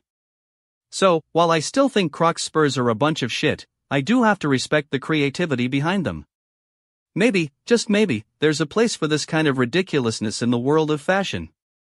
But don't expect me to start wearing a pair anytime soon. I'll stick with my real cowboy boots, thank you very much. And to all you spurs enthusiasts out there, listen up, if you're gonna wear those things, at least have the decency to own it.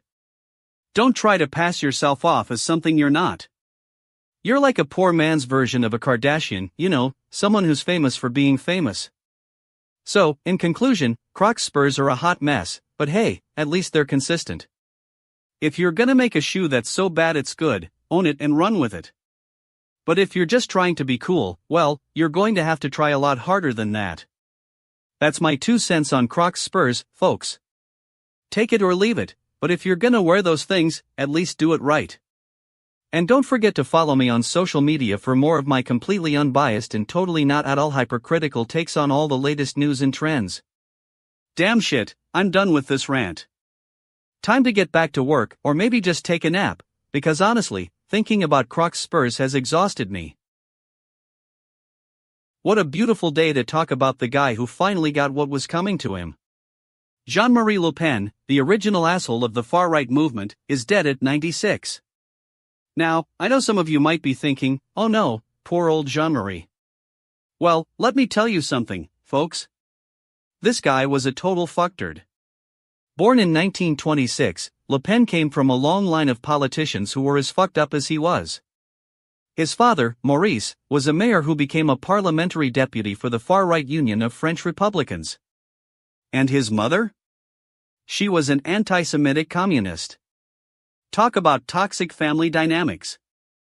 Now, Le Pen himself started out in politics as a left-wing Republican, but then he had a change of heart and joined the National Front.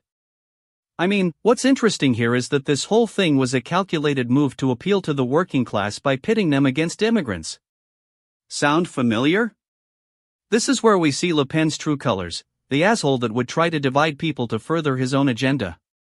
He took over the party in 1972 and ran for president, but lost. Big deal.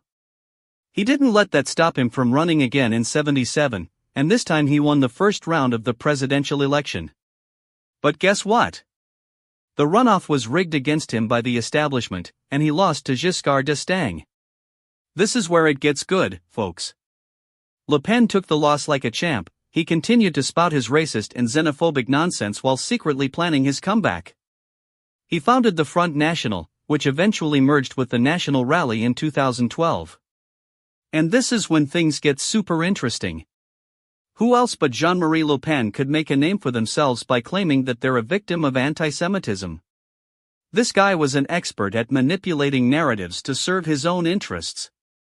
Now we all know what you're thinking, okay, so he died, big whoop. Well, let me tell you. His legacy is still very much alive in the world of far-right politics. Take Nigel Farage, for example. Did you see that interview where he basically told us to welcome him with open arms? That's because we've been conditioned by Le Pen's brand of toxic nationalism. In 2023, a major French election was won by Marine Le Pen, no relation to Jean-Marie, but still a far-right politician. It's like Jean-Marie is the original troll who got us to play this stupid game of who can be more extreme. This guy's death marks a victory for sanity in France. Let me just say it one more time, good riddance. To Jean-Marie Le Pen, the man who managed to turn anti-Semitism and xenophobia into a career. We're going to keep calling you out for this, because that's what we do, we call out shitasses when they try to push their agendas. That's it for today, folks.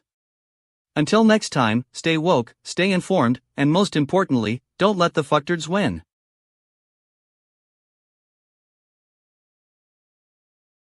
Woke up this morning, January 7th, 2025, and I'm already getting served some tea on social media.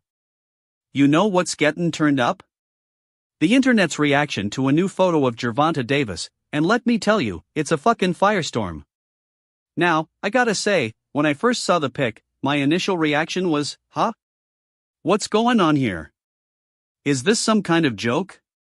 But then I dove deeper into the context, and what I found out is just straight up fascinating. So, Gervonta Davis, the undefeated boxer, posted a photo of himself with his new hairdo.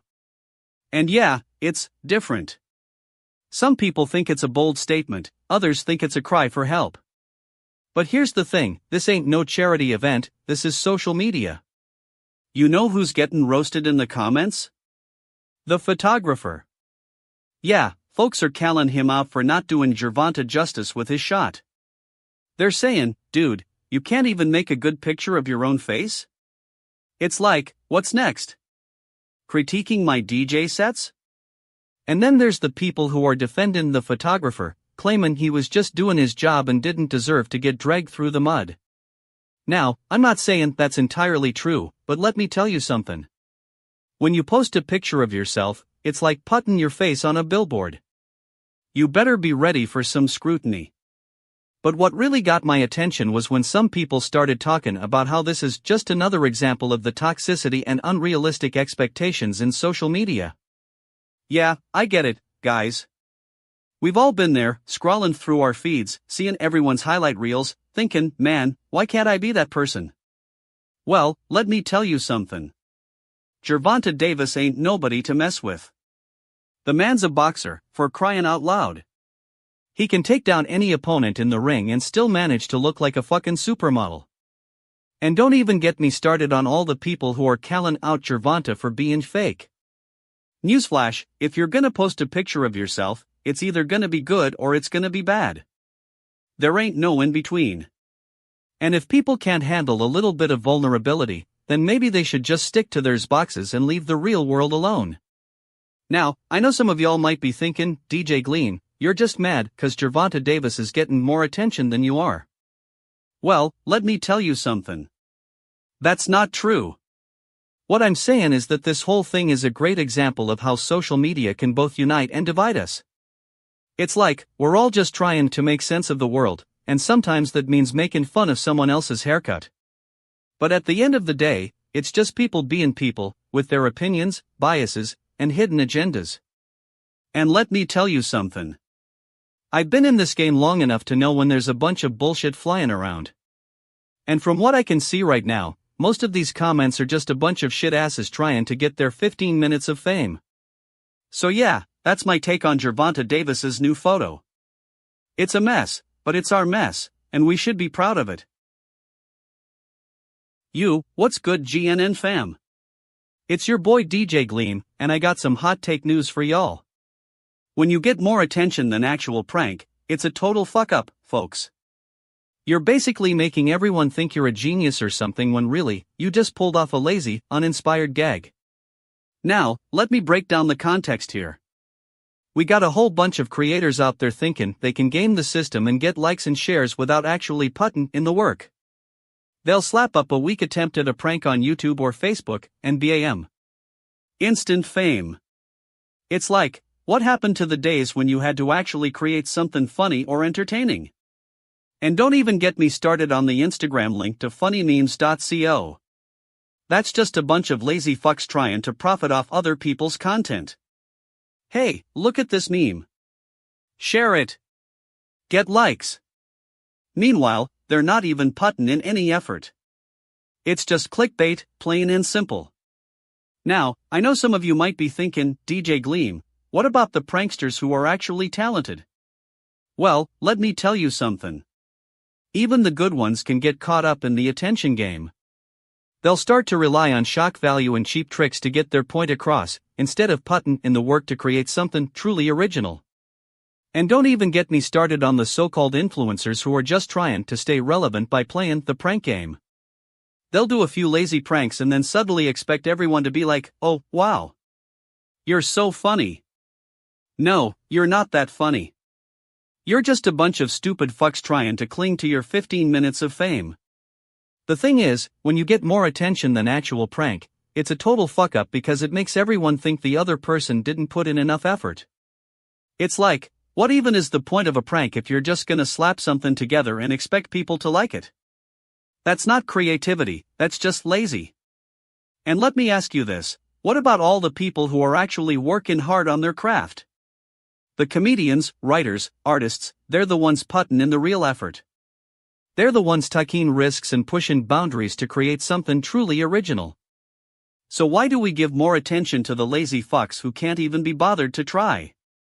I'm not saying everyone's a total fuck up, but I am saying that when you get more attention than actual prank, it's a red flag.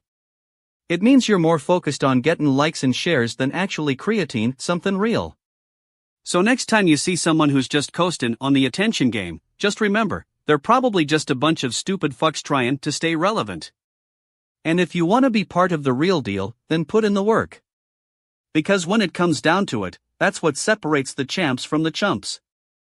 That's my 2 cents on this topic.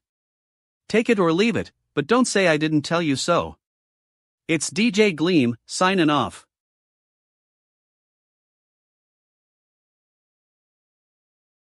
Alright, fuckers, gather round.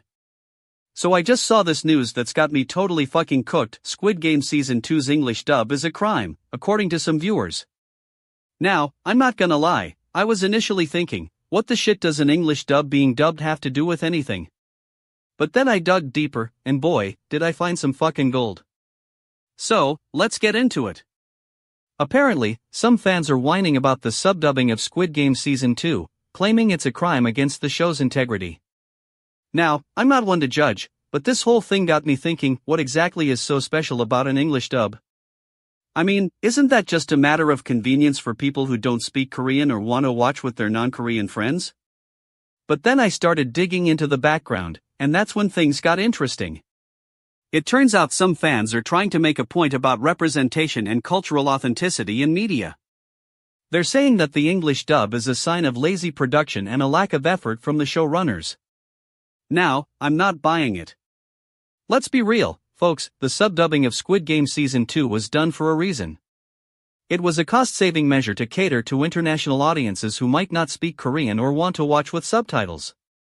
And honestly, if you're one of those people who can't handle subtitles, then maybe you should be watching some other show. But what really got my fucking goat is the hypocrisy involved here. These same fans are complaining about the English dub, but they're the ones who have been screaming for more representation and diversity in media. And now that it's finally happened, they're whining about it? Give me a break. I mean, come on, people, if you want to watch Squid Game Season 2 with subtitles, then go ahead and do so. But don't act like the subdubbing is some kind of crime against humanity just because it's not what you're used to. And another thing, if you're really concerned about representation and cultural authenticity, then maybe you should be supporting shows that are actually making an effort in those areas. But let me tell you, fuckfaces, this whole subdubbing debate is a total bunch of shit. It's just a bunch of people whining because they can't handle the fact that things might not be done their way.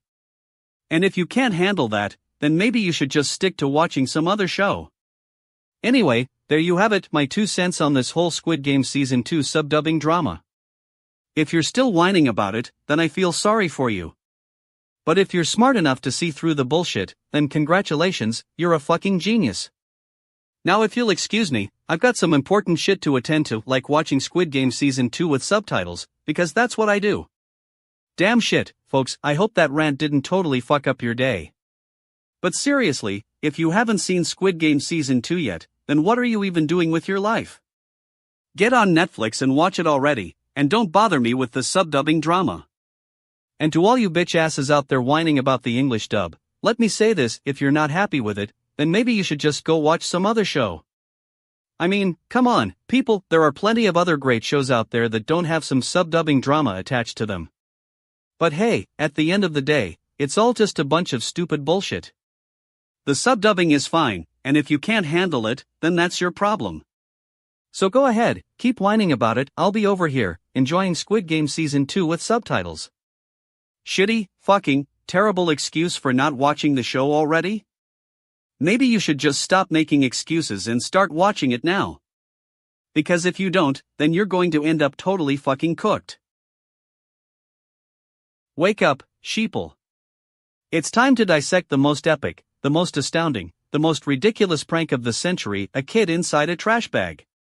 Oh man, my initial reaction was pure shit, a total fucking nightmare. I'm thinking, what the fuck is going on here? Is this some kind of joke? Did someone actually get into a trash bag? But nope, it's not a joke, folks. This is real life, and it's fascinating. Now, let's take a deep dive into the background and context. I did some research, and apparently, this kid, who shall remain nameless, not that anyone actually knows, is a YouTube sensation or something? Like, people are actually watching this stuff and thinking it's funny? I mean, I guess if you're into that sort of thing, but come on. Here's the deal, someone filmed this kid going inside a trash bag, and now it's all over the internet. And let me tell you, folks, it's not just one video, there are multiple videos, multiple takes, and multiple angles. I mean, what are we even doing here? Are we trying to create some kind of viral sensation or what? Now, I know what you're thinking, DJ Gleam, why are you being so negative? And let me tell you, it's because I see right through this nonsense. There's something fishy going on here, folks. Is this a publicity stunt? Are we supposed to think that this is some kind of hilarious prank when really it's just a bunch of kids messing around in trash bags? And don't even get me started on the parents. Oh man, the parents. I mean, what are they doing over here? Hey, honey, why aren't you watching the latest TikTok trends? Oh, sorry, sweetie, we're too busy making a kid look like a fool in front of millions of people. Listen up, folks. There's something called fake news or fake YouTube sensation, and I'm calling it right now, this is fake news. There's no way that someone actually went into a trash bag on purpose. That's just not possible. Now, I know some of you are gonna say, but DJ Gleam, maybe people really think it's funny. And let me tell you, folks, if that's the case, then we're all in big trouble. If people think this is funny, what's next? Are we gonna start filming ourselves doing stupid stuff on purpose just to get likes and views? I'm calling out the hypocrisy here. Some of these funny YouTubers are making bank off of their ridiculous antics, but they're also perpetuating a culture of nonsense and idiocy. And let's be real, folks, if we keep watching this stuff, we're just enabling it. Bitch, I'm so sick of the stupid crap that people are putting out there. If you wanna make me laugh, put some effort into it, you know? Don't just phone in a bunch of fake nonsense and expect everyone to be on board. I know some of you are gonna disagree with me, but let me tell you one thing, I'm not afraid to speak my mind. And if this kid inside a trash bag business doesn't make me wanna vomit, nothing will. Bitch faces, bitch asses, stupid fucks. You're all getting roasted today. And to the kid who made that video, if you're listening, and let's be real, I doubt it, here's a message for you, you got roasted.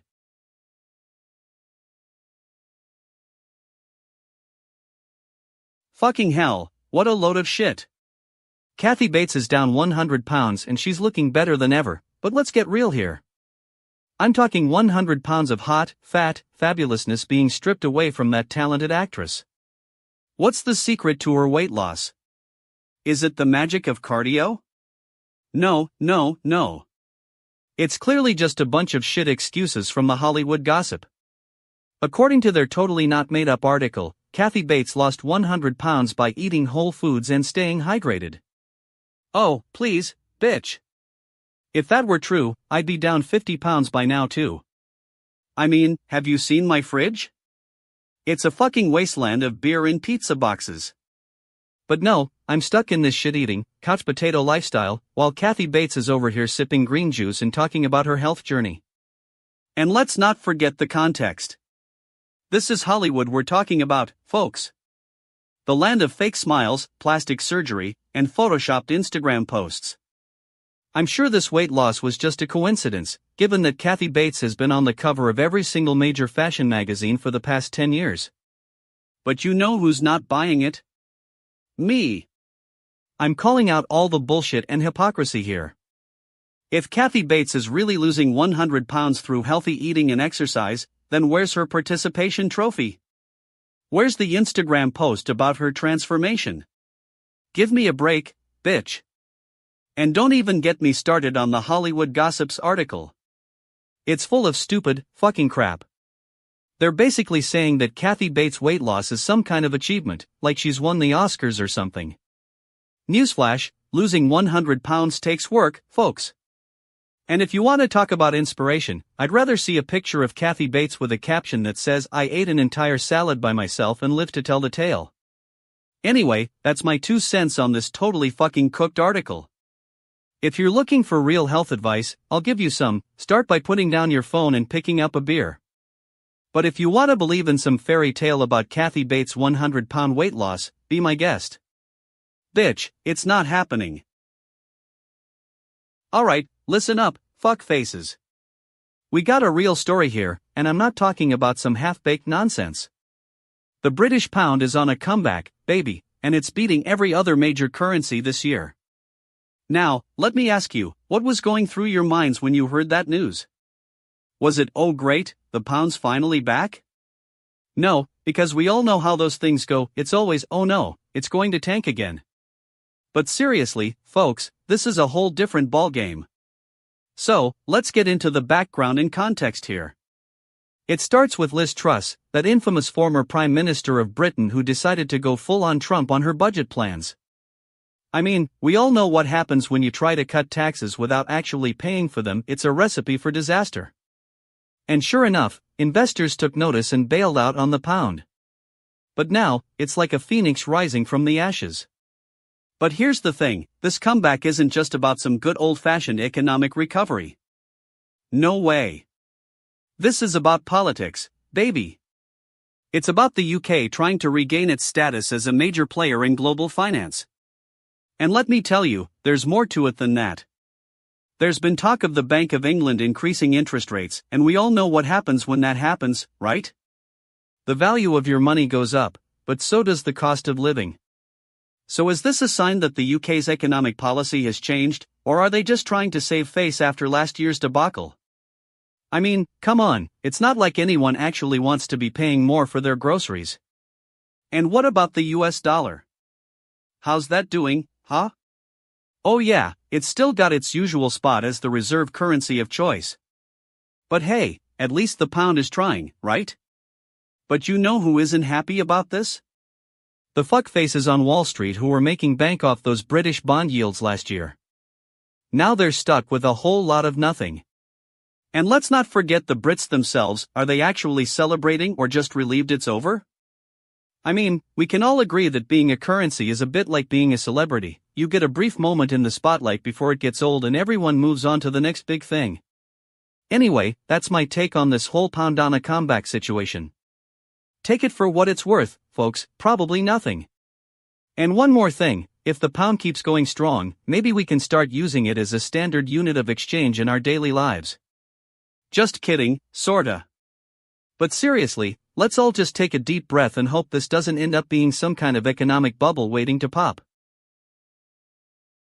Fucking hell, have you guys seen this? Orthodox Christians celebrating Christmas on January 7th. What a total bunch of shit asses. I mean, come on, it's already January, let's get our calendar in check, you know? Hot take, they're just trolling us Westerners, making sure we can't even get our holiday schedules right. It's like, hey, we're gonna celebrate Christmas 2 weeks after everyone else is done with the holiday season. But seriously, have you looked into this? It's not that simple. The Orthodox Church, specifically the Eastern Orthodox Church, has its own calendar and tradition. They don't use the Gregorian calendar like most of us do. And yeah, they celebrate Christmas on January 7th. Apparently, it all goes back to when they split from the Roman Catholic Church. There was a bit of a schism, I know, real original name for a church split, and that's why their calendar got different. But honestly, who needs that kind of drama? Anyway, where was I? Oh yeah, the Christmas thing. So, in the Eastern Orthodox tradition, Jesus' birth is celebrated on January 7th, which is called Theophania. It means God's appearance or manifestation, because they believe Jesus is literally the manifestation of God. Bullshit alert! Some people are already coming for me here, saying that this is about authenticity and following tradition. And I'm like, authenticity? You mean old school, outdated authenticity? And then there's the whole thing with their Christmas dinner. They celebrate on a Sunday, which is actually a day of rest in many Eastern Orthodox churches.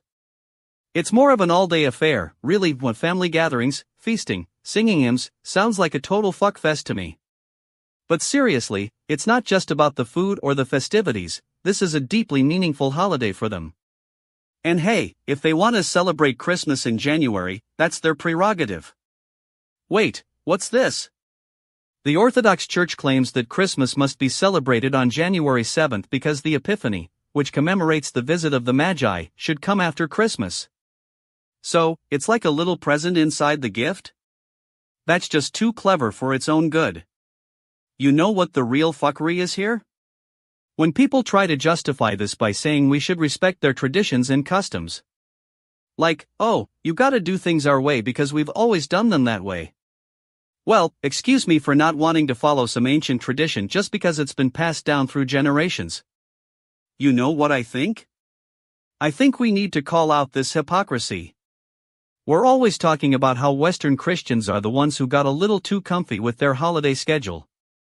But then when it comes to someone else celebrating Christmas in January, suddenly it's all about tradition and respect? Screw that, folks. It's time for some fucking honesty here. This is just another example of people trying to justify their own holidays by claiming they're more authentic or meaningful. Newsflash, if you're gonna celebrate Christmas on January 7th, at least have the decency to admit it and stop pretending like we're all missing out. Bitch asses, Eastern Orthodox Christians. You guys got a thing going on that we can't even get our heads around. What's up, you fucking idiots? Welcome to fucking GNN, where we dish out the hot takes and leave no stone unturned. I'm DJ Gleam, your host with the most, and today we're tackling a topic that's got me totally fucking cooked, avoiding accidents using tenet theory. Now, before we dive in, let me just say that my initial reaction to this news was, wait, what?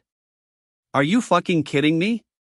You want us to avoid accidents by understanding some fancy pants physics theory? Sounds like a load of stupid bullshit to me. But, I'm DJ Gleam, and I love digging into the background and context. So, let's get into it. Tenet stands for tenets of entanglement, and it's a theoretical framework that describes how particles can become entangled, meaning their properties are connected even when separated by vast distances. Now, you might be wondering how this relates to avoiding accidents. Well, here's the thing, scientists have been exploring ways to apply tenet theory to fields like quantum mechanics, gravity, and, get this, traffic safety. Yep, they think that by understanding entanglement, we can develop new strategies for predicting and preventing collisions on the road. Sounds like a bunch of shit to me, but I'll give them credit, they're trying something new. But, here's where things get really fucking interesting. As I dug deeper into this story, I started to notice some major fuck faces hiding behind the scenes. It turns out that some of the researchers involved in this project have a history of pushing for increased funding and attention for their work. And what do you know? Their grant applications just happen to coincide with the exact timeline when they start getting attention from media outlets. Now, I'm not saying it's necessarily a conspiracy, but, damn shit, it looks like some people might be playing the system to get ahead. And that's exactly the kind of stupid bullshit that gets my blood boiling. It's like, come on, guys, we're trying to avoid accidents here, not play some fucking game of who can get the most attention. And don't even get me started on the so-called experts who are peddling this idea as some sort of revolutionary breakthrough. I mean, have you seen their CVs? It's like a laundry list of prestigious research institutions and grant awards, but where's the actual evidence? Look, I'm not saying that tenet theory isn't worth exploring. But let's keep things in perspective, folks, this is just one tiny piece of a much larger puzzle. We need to be cautious not to get too caught up in the hype and lose sight of what really matters. So, there you have it, my 2 cents on avoiding accidents using tenet theory. It's like that old saying goes, if it sounds too good, or bad, to be true, it probably is. And let me tell you, this whole thing has all the makings of a total fucking disaster waiting to happen. Stay tuned for more fucking GNN news and updates, and remember, if it doesn't make sense, it's probably just stupid bullshit.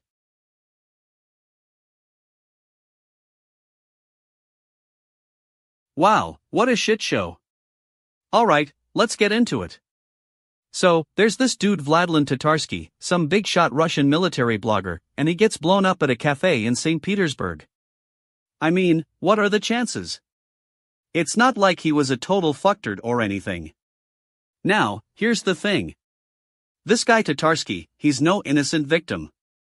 He's got connections to the Kremlin, buddy. He's been blogging about military stuff for years, and it's clear he's got some serious inside info. Like, who dies in an explosion at a cafe unless they were asking too many questions? It's like that old saying goes, if you're swimming with sharks, don't be surprised when you get eaten. But here's the thing. We've all been told this is just some random terrorist attack. Yeah, right. I'm not buying it for 1 second. See, Tatarsky was poking around some pretty sensitive topics, like Russia's involvement in Ukraine and Syria. And we know how much those guys love their propaganda machines spinning out of control. It's likely they took him down to keep the truth from getting out. And don't even get me started on the timing. This explosion happens a month after Putin signed that bill restricting free speech online. You think it's a coincidence? Please.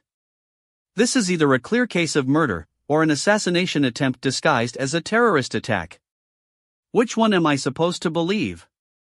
But what really gets my blood boiling is when you look at the responses from authorities and experts. Oh, we're all so shocked, so saddened by this senseless act of violence. Yeah, sure. It's not like we've seen this movie before, government officials using terrorist attacks as a cover for their own incompetence or propaganda agendas. I mean, come on, folks. We need to stop buying the script and start asking some real questions. What were Tatarsky researching? Who was he talking to? Was it just a freak accident, or is there more going on here that we don't know about yet? And let's not forget all the Russian military bloggers who are probably shaking in their boots right now. You think you're safe because you're just blogging about some trivial military stuff? Think again. One wrong move and they'll be next. Anyway, that's my 2 cents on this whole thing. If I had to give Vladlen Tatarsky a final verdict, and I'm not exactly one for sympathy or empathy, but come on, I'd say he was either totally fucking cooked or just got too close to the truth. One way or another, we've lost a potential voice of reason in Russia. So yeah, that's my rant. What do you think? What a bunch of shitasses, folks.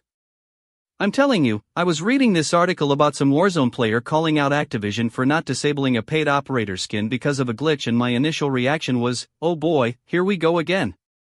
And then I started digging deeper into the background and context, and let me tell you, it's like they're totally fucking cooked. So, apparently, this operator skin was only available on disabled players for some reason, which is already fucked up in itself. But what really gets my goat is that it's been an issue for months now, and Activision knew about it, but they just didn't give a shit enough to do anything about it. I mean, come on, if you're gonna make money off of this skin, you should at least have the decency to make sure everyone can play with it. Now, I know what you're thinking, Gleam, why are you being so harsh? Well, let me tell you, it's because some of these Warzone players and their entitled attitudes are giving me shit. They're all upset that Activision didn't just magically fix this issue for them, but the thing is, they're not even paying attention to the bigger picture here. You know what would be really insulting? If some rich, privileged kid got mad because he couldn't play with a paid skin that was only available to disabled players. That's right, folks, these Warzone players are basically bitch asses for being so upset about this. I mean, if you can't handle not getting your way, then maybe you shouldn't be playing a game where the odds are already stacked against you. And don't even get me started on the hypocrisy.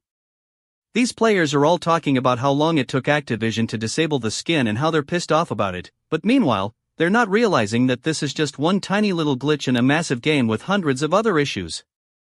I mean, come on, you want perfection? That's never gonna happen, you stupid fucks.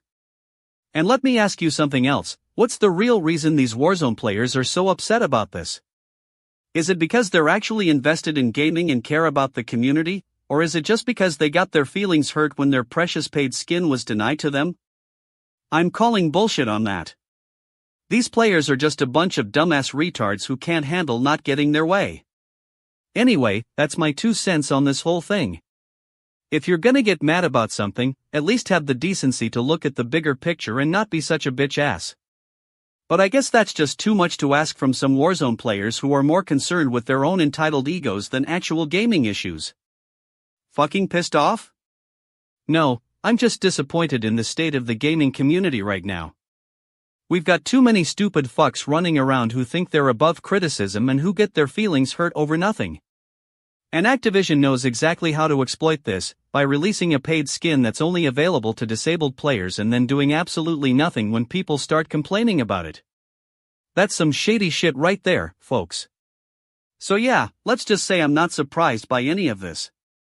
What do you expect from the gaming industry when you've got corporations like Activision who don't care about their customers as long as they're making a buck? It's all just part of the stupid bullshit that comes with playing games these days.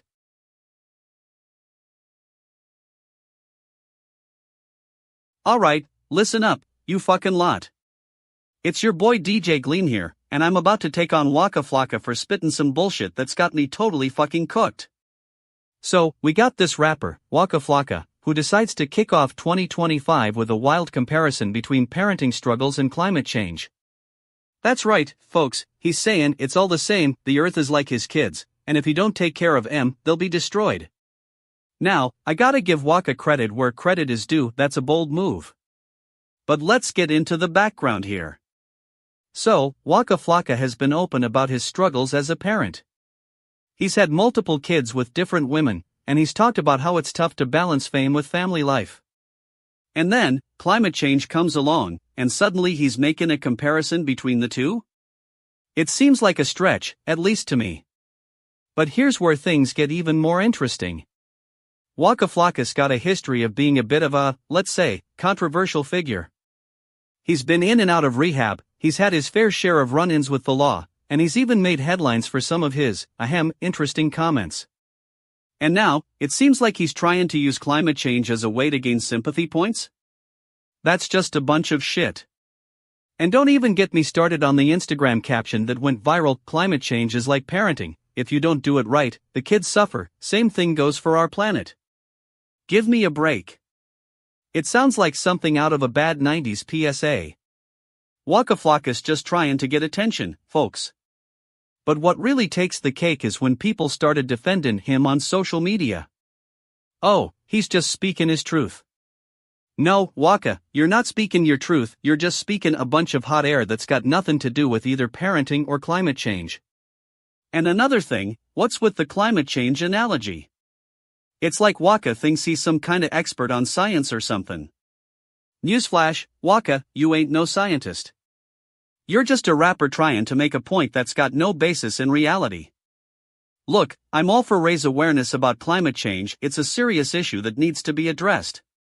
But if you're gonna do it, at least have the decency to educate yourself and your fans.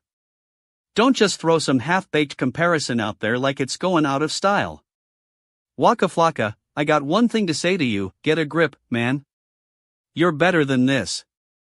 And to all my fuckfaces out there who are gonna defend Waka on social media, please, for the love of God, stop. You're just perpetuating the stupidness. Alright, let me get this straight. Jessica Simpson's coming back and she's got a whole new look going on. Well, I'll be fucking surprised if that's not the most generic comeback plan ever conceived by some marketing genius who's never actually had to deal with real-world struggles. First off, let me tell you, when I heard this news, my initial reaction was, oh boy, here we go again. You know, like every other faded pop star thinking they can just waltz back into the spotlight after a decade of doing absolutely nothing. And then it hits you, Jessica Simpson's got music and a reality show lined up. Yeah, because that's not the most predictable comeback ever. Now, if I'm being real with myself, I gotta dig a little deeper here. So, what's the backstory? Well, let me tell you, Jessica Simpson was never really famous. She was more like, one of those people who had a 15 minutes of fame on TRL back in the day. And that whole newlywed reality show thing? Yeah, we got that too. Now, when I look at this comeback plan, what catches my eye is, or rather, doesn't catch my eye, there's no real substance here. It's just a shallow attempt to pander to some nostalgic fans while also trying to make some cash off new Jessica. And let me tell you, if that's the best she's got, then I gotta wonder what kind of comeback plan she was really shooting for. I'm not buying it. There's gotta be more to this than just some hastily thrown together PR stunt. What's really going on here?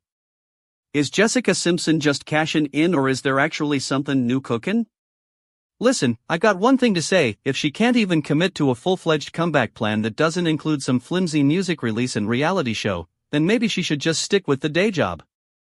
At least that way, she wouldn't be embarrassing herself in front of millions.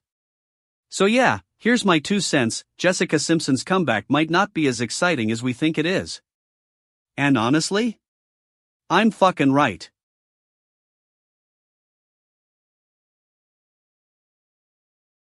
Alright, fuck faces. Gather round, because DJ Gleam's got a fucking fire burning about this photo dump that's been making the rounds on social media. I'm talking about Drea Michelle, the queen bee herself, being low-key photobombed by her own son Nico Howard at a Houston Rockets game. Now, my initial reaction? That's it, I'm shook. I mean, who doesn't love a good family moment, right? But then I started digging into the tea, and let me tell you, this is more than just a cute pic. This is a whole lot of drama and controversy. Background check time, folks. Drea Michelle's been through some shit.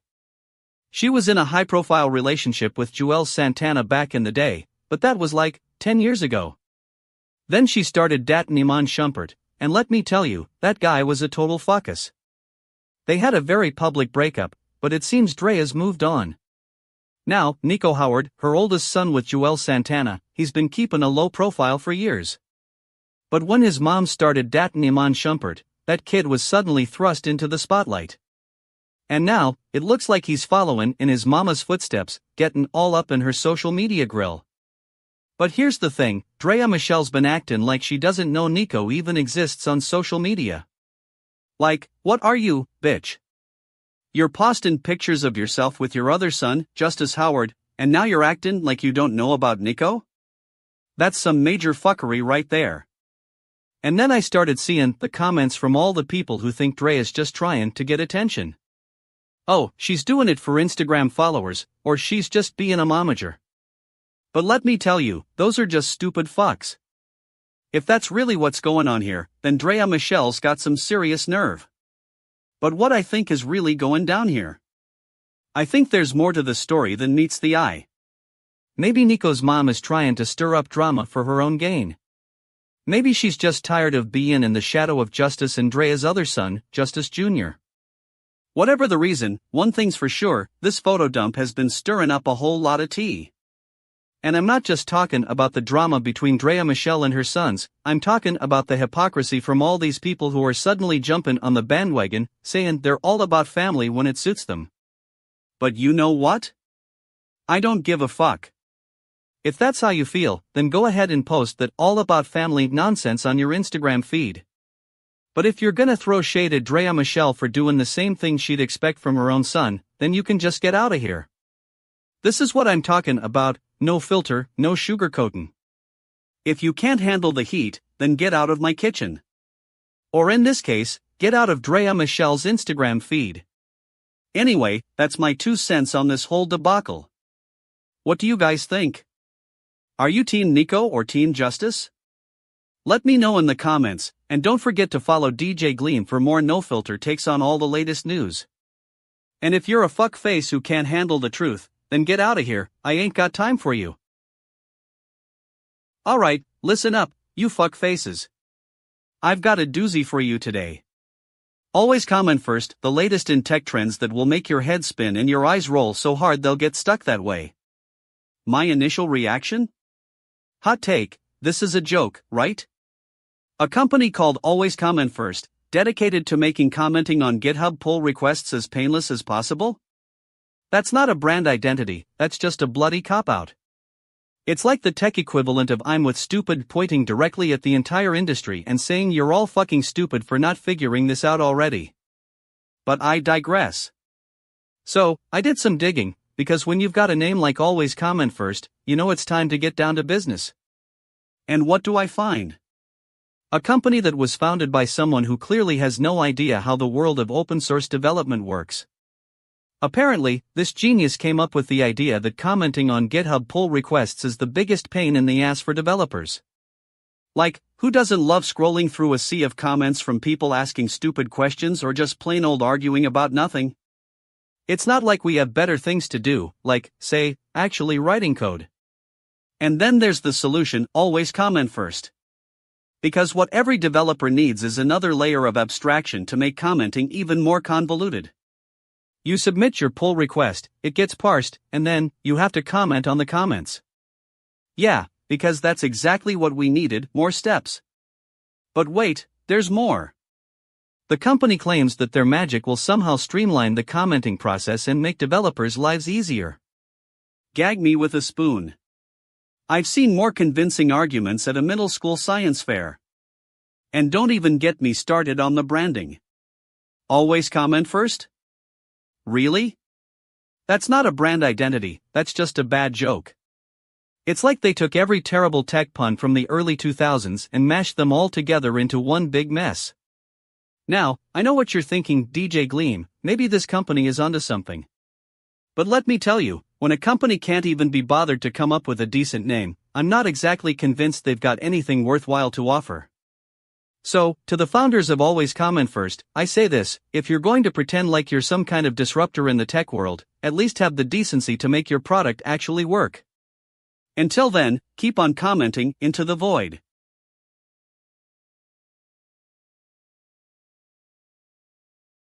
What the fuck is going on here? Sky Reset's awards team gets a total fucking overhaul, and I'm not talking about a minor tweak, folks. No way. We're talking major restructuring, with Charlotte Mardenheath at the helm and Elisa Christoph joining the crew. Now, before we get into the nitty-gritty details, let me just say this: if you thought Sky Resets was having a bad day, think again. First off, Charlotte Mardenheath, the newest addition to the team. I've got to give her credit where credit is due, she's got some serious balls for taking on this role. I mean, who else would willingly step into the lion's den that is Sky Resets? The question remains, what makes her think she can tame this beast? Now, according to reports, Mardenheath is no stranger to awards and recognition. She's worked with various award-giving bodies in the past, so I'm assuming she thinks she's got some magic trick up her sleeve that'll turn Sky Resets into the next big thing. Newsflash, Charlotte, it doesn't work that way. You can't just sprinkle fairy dust on a sinking ship and expect it to float away. And then there's Elisa Christoph, another new face joining the team. I don't know much about her background, but what I do know is that awards teams need people with a deep understanding of what makes awards tick. And let me tell you, if anyone can help Sky Resets get its act together, it's gotta be someone with experience in this field. Now, here's where things get interesting, or as I like to call it, beneath the surface. See, Sky Resets has been struggling lately, and their award team is no exception. The question remains, what made them think they needed a major overhaul? Was it because of declining viewership? Decreasing revenue? Or maybe it's just because they wanted an excuse to shake things up? You know what my hot take is on this whole thing? It's that Sky Reset's leadership team is either utterly clueless or playing a massive game of don't rock the boat. I mean, who else but a bunch of self-serving fuckfaces would think that a few changes in staff would magically solve their problems? I'm calling foul right now, there's something fishy going on here. Charlotte Mardenheath and Elisa Christoph might have skills for awards ceremonies, but can they fix Sky Reset's fundamental issues? I highly doubt it. Bitch-ass, incompetent leadership has a name, Sky Resets. And you know what? It just got a whole lot more pronounced with these new hires. So, to all the fuckfaces over at Sky Resets, let me tell you this: if things don't start getting better and fast, there'll be consequences. Trust me. Damn shit, I'm not holding my breath, though. This whole thing feels like a massive exercise in damage control. And by that, I mean damage control for the people responsible for Sky Reset's current state, Charlotte Martineath, Elisa Kristoff, and all the other fuckfaces involved. Shitty, fucking, totally cooked leadership decisions can't save this ship from sinking, no matter what awards ceremony magic tricks they try to play. You're gonna need more than a few new hires to turn Sky Resets around. You'll need real change, and that's not something that can be bought with fancy titles or PR spin. But hey, I'm sure the fuckfaces at Sky Resets will figure it out, or maybe they won't. Either way, we'll just have to wait and see how this whole thing plays out. But for now, let's all take a collective deep breath and wonder, what other shit are these fuckheads gonna try to pull off? What's good fam? It's your boy DJ Gleam here, and I've got a hot take that's gonna blow your mind. So, you know how there's this one influencer named Atala Younes, right? And he's just casually chillin', shootin' firework into some kid's bedroom window like it's no big deal? No, bitch, it's a big deal. First off, let me tell you my initial reaction when I saw the news. I was sitting there, thinking to myself, wait, what? Someone's just shootin' firework into a kid's bedroom window and it's no big deal? Like, are we living in some kinda alternate universe where accidentally is just code for I'm a reckless, entitled piece of shit? I mean, come on, if you're gonna do something stupid like that, own up to it, don't try to spin it as accidental. But let's get into the background and context here. So, Atala Younes is this influencer who's got a bunch of followers on TikTok, and he's just chillin', living his best life, right? But then he decides to go ahead and shoot firework into some kid's bedroom window, like it's no big deal. And what happens next? The kid gets traumatized, the parents get angry, and Atala's left standing there thinking he's a hero or something. No, bitch, you're not a hero, you're just a fucking moron. And let me ask you this, if you were gonna shoot firework into some kid's bedroom window, what would you do? Would you make sure the kid was safe, and then apologize to their parents for being such an idiot? Or would you just sit there thinking, oh well, it's just a little firework, what's the big deal? I mean, come on, get some empathy in that pit of yours, Atala. But here's the thing, this isn't just about Atala Younes and his stupid antics. This is about the whole influencer culture and how it's all just a bunch of shallow, vapid nonsense. These people are making millions off of their authenticity and vibe, but really they're just a bunch of self-absorbed, narcissistic twits who don't care about anyone else but themselves. And let me tell you something else, if Atala's gonna get away with this, we need to start questioning the whole system. I mean, think about it, if some influencer can just shoot firework into a kid's bedroom window and not face any consequences, what does that say about our society? It says that we're all just a bunch of sheep who'll follow anyone as long as they've got a pretty face and a bunch of likes on their Instagram. Bitch, I'm so fired up right now. We need to wake up and smell the coffee, folks. We need to start holding people like Atala Younes accountable for their actions, rather than just letting them off with a slap on the wrist. Because when it comes down to it, if you're gonna be a role model, you gotta act like one. And let me tell you something else, I hope Atala's following this and he realizes what a total fuckface he is. Because right now, he's just looking like a shit ass with his head in the sand. And if that's not clear, then maybe you should just take a deep breath, sit back, and let DJ Gleam break it down for you. Now, I know some of you might be thinking, DJ Gleam, calm down, it's just a firework. But let me tell you something, this ain't just about no firework. This is about accountability, this is about respect, and this is about not being a total fuckface. So if you're gonna keep on watching, make sure you're watching with your eyes open, cause DJ Gleam's got a message for the masses. We need to hold people like Atala Younes accountable for their actions, or else we'll just be perpetuating this stupid cycle of entitled nonsense. And if that's not clear, then I don't know what is. But one thing's for sure, you can bet your ass DJ Gleam will keep on calling it out like the bitch that I am. So, to Atala Younes and all his followers, let this be a lesson, you might have your 15 minutes of fame, but when it comes down to it, you're just a bunch of fuckfaces who think you can get away with anything. Fucking pissed off, indeed.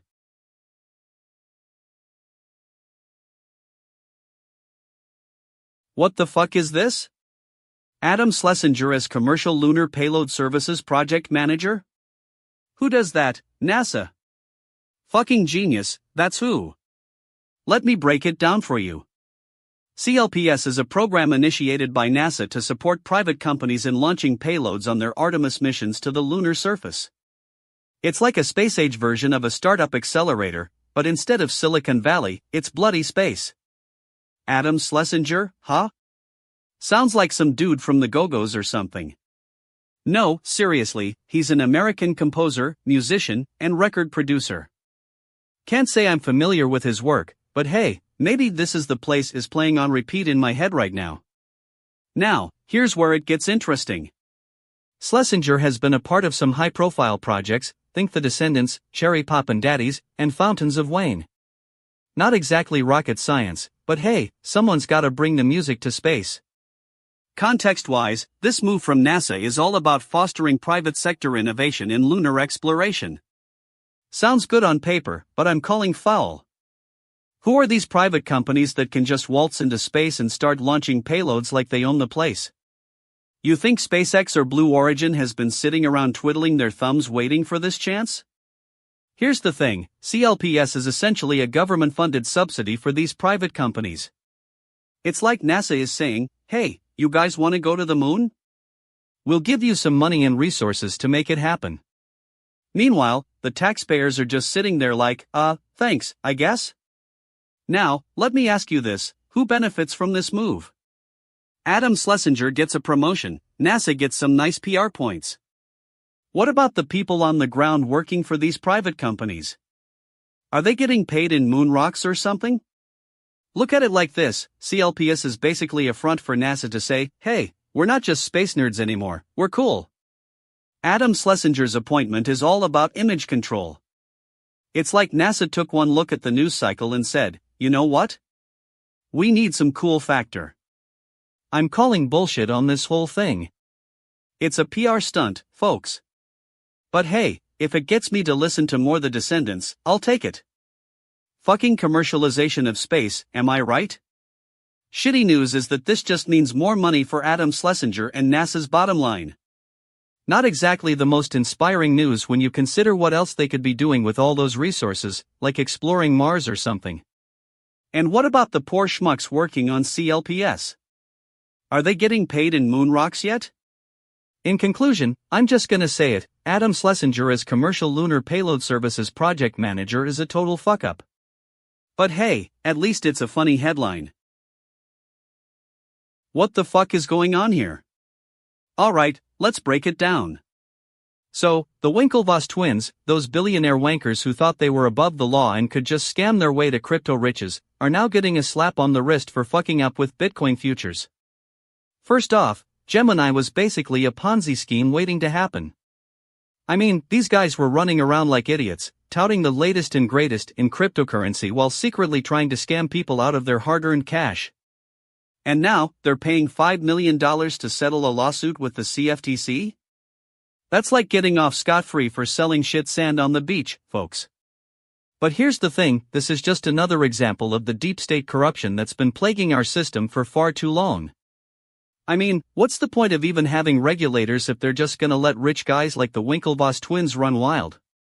It's all about who you know and how much cash you're willing to toss around. And don't even get me started on the hypocrisy.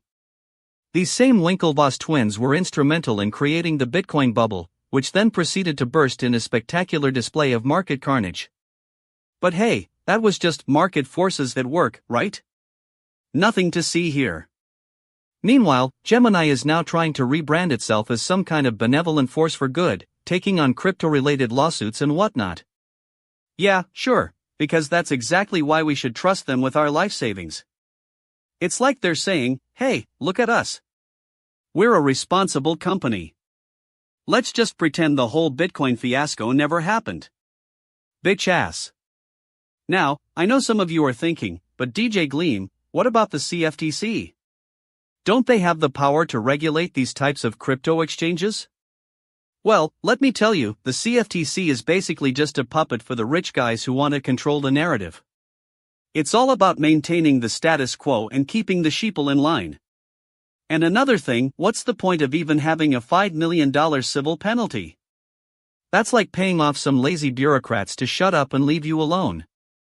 I mean, come on, if they're gonna make an example out of Gemini, they should at least make it worth their while. You know, like paying them back with interest for all the pain they caused. Anyway, that's my 2 cents on this whole debacle. The Winklevoss twins got caught, paid up, and are now trying to lick their wounds in peace. But mark my words, this is just the tip of the iceberg. There's gonna be more coming down the pike, folks.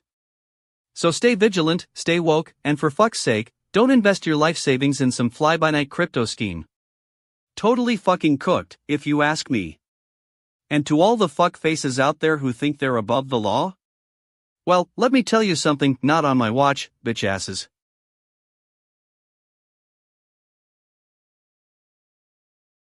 Alright, listen up, fuckers. Welcome to fucking GNN, where we dish out the unfiltered truth, no matter how shitty it is. Today's topic: never repeat your own mistakes, fail. Now, at first glance, I'm thinking, what's the big deal? It's just a fucking meme, right? But then I dive deeper, and what do I find? A whole lot of shit, that's what. So, apparently, someone decided to make a YouTube video about not repeating your own mistakes. Now, I know what you're thinking, Gleam, why are you so pissed off about this? Well, let me tell you, it's the principle of the thing. If some genius, or not so genius, depending on how you look at it, decided to make a video about this, and then proceeded to fail at it miserably, what does that say about their intelligence? It says they're a fuck face, that's what. But seriously, folks, have you ever noticed how easy it is to fall into the same trap over and over again? Like, we're all aware of the dangers of not learning from our mistakes, but somehow we still manage to repeat them. And then we wonder why we can't seem to get ahead in life. It's like, come on, people. If you're going to make a video about how to avoid making the same mistake over and over again, at least have the decency to follow your own advice. And let me tell you, I've seen some shit in my time. But this takes the cake. This is like something out of a bad sitcom. Hey, let's make a video about how not to repeat our mistakes. And then they proceed to do exactly that. It's like they're trying to be idiots on purpose. Now, I know some of you are going to say, but Gleam, maybe this is just a test? Maybe this person is actually trying to teach us something. And to that, I say, bitch, please. If this was a test, then they failed, and spectacularly. They're not teaching us anything, they're just making fools of themselves. And another thing, where's the accountability? If someone makes a video about how to avoid repeating your mistakes, shouldn't they be held accountable when they do repeat their own mistakes? I mean, come on, people. If you're going to lecture others on how to improve themselves, at least have the guts to follow your own advice. But hey, I guess that's just the shitty side of human nature. We're all too willing to judge others for our own stupidity, but when it comes to ourselves? Not so much. Well, not today, because we're fucking GNN, and we're calling out the bullshit whenever we see it. So there you have it, folks, a hot take on never repeating your own mistakes, fail. If you're going to make a video about how to avoid making the same mistake over and over again, at least have the decency to follow your own advice. Otherwise, you're just wasting our time with your stupidity. Damn shit, I'm still fuming about this one. Alright, fuck faces, gather round. Today we got a real doozy of a meme situation on our hands. You know how I love to hate on anything that's been done wrong in the past, and this Elizabeth hating on Sue memes, they're totally fucking cooked. Now, before I dive into all the juicy details, let me just say my initial reaction was wait, what? These are old memes making a comeback? And then it hit me, these memes have been around for years, but somehow they've become instantly relevant again. It's like, damn shit, how does that even work? Okay, so let's get into the background and context. These memes originated back in 2010 when some blogger named Sue started ranting about some dude Elizabeth, I don't know what his deal was, who supposedly did her wrong. Fast forward to present day, and these memes have somehow become relevant again, or at least that's what I'm supposed to believe. Now, here's the thing, bitch asses, these memes aren't even original. They're just old jokes recycled and repurposed for a new generation. And you know who's benefiting from all this? The dudes behind the meme page Know Your Meme.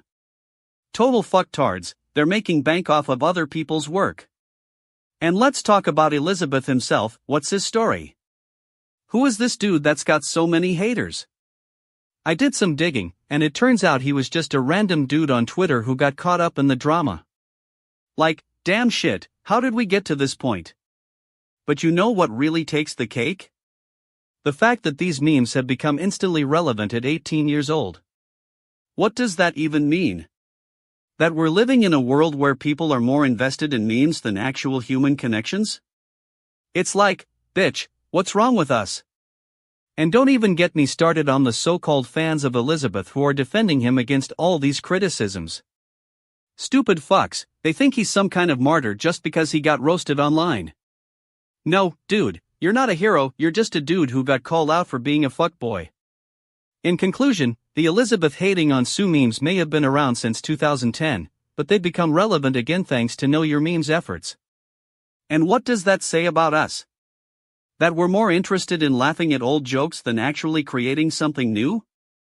Anyway, if you'll excuse me, I'm totally fucking cooked from all the drama and hypocrisy surrounding these memes. But hey, at least it was entertaining, that is, for those of you who are into that sort of thing. Bitch, I don't get it.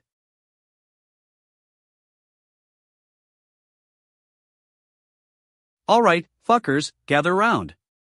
I got a hot take for ya. Get better sleep with these nighttime essentials? Are you fucking kidding me? The solution to the world's problems starts with getting some shut-eye? How original, TMZ. But seriously, if you're like me and can't fall asleep or stay asleep every night, here's what I found out. Now, let's dig into this piece. Apparently, it's starting the year right by getting a good night's sleep. Well, that's not exactly news to me, but I guess it's better than nothing. So, TMZ lists some nighttime essentials on Amazon, because what's more American than shopping online for stuff? And I gotta say, it looks like they've got all the usual suspects: white noise machines, earplugs, blackout curtains, you know, the whole 9 yards. But here's the thing, folks. Why are we paying attention to TMZ on this one? Don't get me wrong, I love a good celebrity gossip as much as the next fuckface, but when it comes to something as important as sleep, shouldn't we be looking at some real experts in the field? You know, like those fancy pants sleep scientists or something? But nope, TMZ's got this covered. And don't even get me started on the share of sales or other compensation from links on this page. What a load of shit. That's just a fancy way of saying they're trying to hook you up with some affiliate marketing nonsense. You know what that means? It means they're making money off your sleep-deprived ass. Now, I'm not gonna lie, there are some legit products on this list. The white noise machine thingy might actually help you fall asleep faster, and the earplugs could be useful if you live in a noisy bitch of a city like New York. But let's not get too excited here, it's still just a bunch of stuff you can buy online. And what really gets my goat is that TMZ is trying to pass off this as some kind of expert advice. Newsflash, TMZ, just because you've got a fancy website don't mean you're qualified to give sleep advice. That's like me telling you how to fix your car, yeah right? Anyway, there you have it, folks. If you want to get better sleep with these nighttime essentials, be my guest. But if you ask me, I'll just stick to my trusty old alarm clock and some good old-fashioned caffeine. That's the fucking ticket. Whoa, what's up, UK? Welcome to fucking GNN, where we dish out the news with a side of no-filter sarcasm and relentless humor. I'm your boy DJ Gleam, and today we're talking about some shit that really got my goat Elon Musk's latest antics. So, let me start by saying this: I love anti-Muskophobic commentary. Now, before all you stupid fuckfaces get on my case, hear me out. If someone wants to roast the billionaire space cadet for being a self-righteous, Twitter-savvy, dog-in-hair coat, I am here for it. But what really got my attention is that this anti-Muskophobic post went viral across the web, and people are shouting about how Elon Musk is a whole new level of sad. Now, let's take a deep dive into the background and see where all this came from. First off, Elon Musk is an interesting guy. Born in South Africa, he moved to Canada and then to the US. The dude is like a tech version of Tony Stark, genius inventor, billionaire philanthropist, allegedly. But let's not forget, beneath that cocky facade lies a man who once tweeted about taking Tesla private and was subsequently banned from Twitter for it.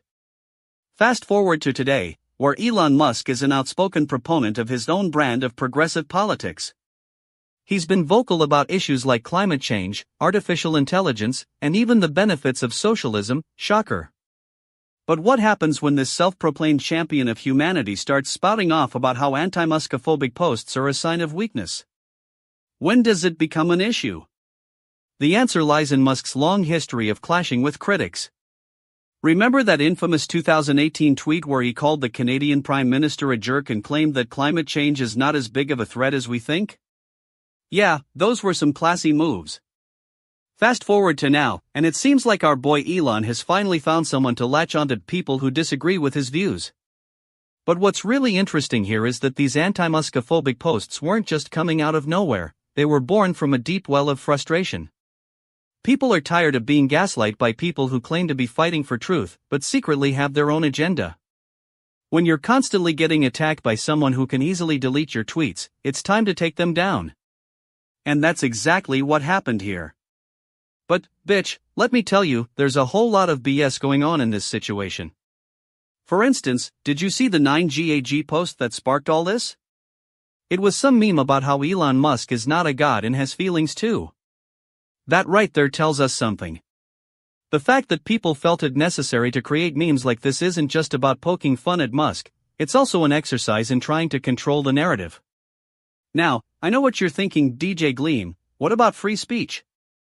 Well, let me tell you, if we're going to talk about free speech, we need to recognize that Elon Musk doesn't actually have a free speech platform. He has Twitter, which is owned by the same corporation as his car company, Tesla. It's time for some serious critical thinking, UK. When someone tries to frame their criticism of an anti-Muskophobic post as weakness or hate speech, we need to take a step back and re-evaluate what's really going on here. And if that means using some good old-fashioned sarcasm to roast the dude, then I am totally fucking on board. In conclusion, let's just say this, when it comes to Elon Musk, you can't have it both ways. If he wants to claim that being attacked by critics is somehow a sign of weakness, maybe he should take responsibility for his own tweets and stop blaming everyone else for his fragile ego. The fact remains, we're not afraid to call out the BS whenever we see it. And if you're still with me, UK, I've got one more thing to say, Elon Musk can either step up his game or become a footnote in history. Take your pick.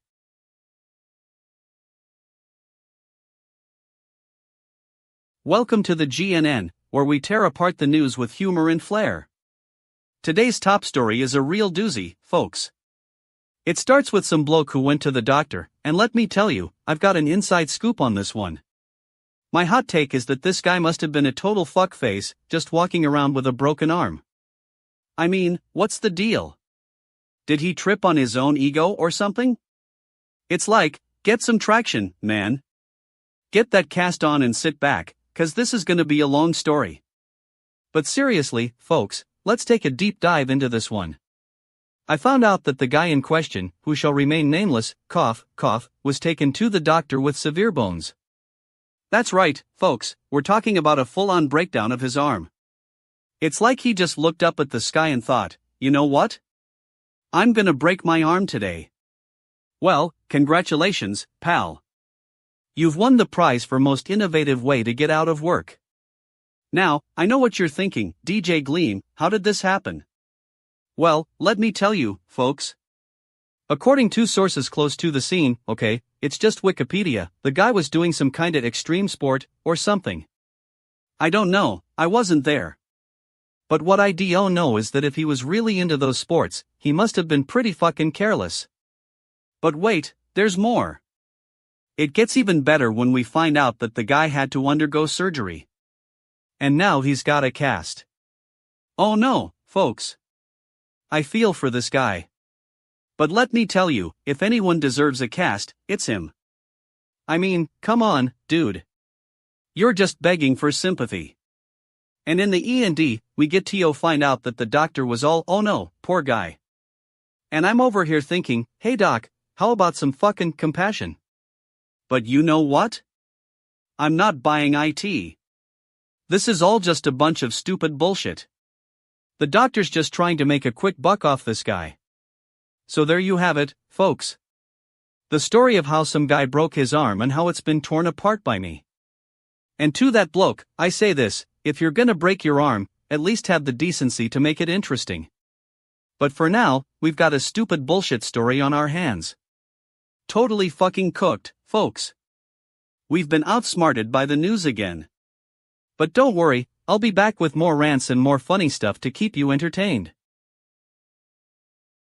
Fucking hell, what's up my shit asses, it's your boy DJ Gleam here, and I've got a joke that's gonna make you laugh so hard, you'll be totally fucking cooked. So, I'm at this mall, right?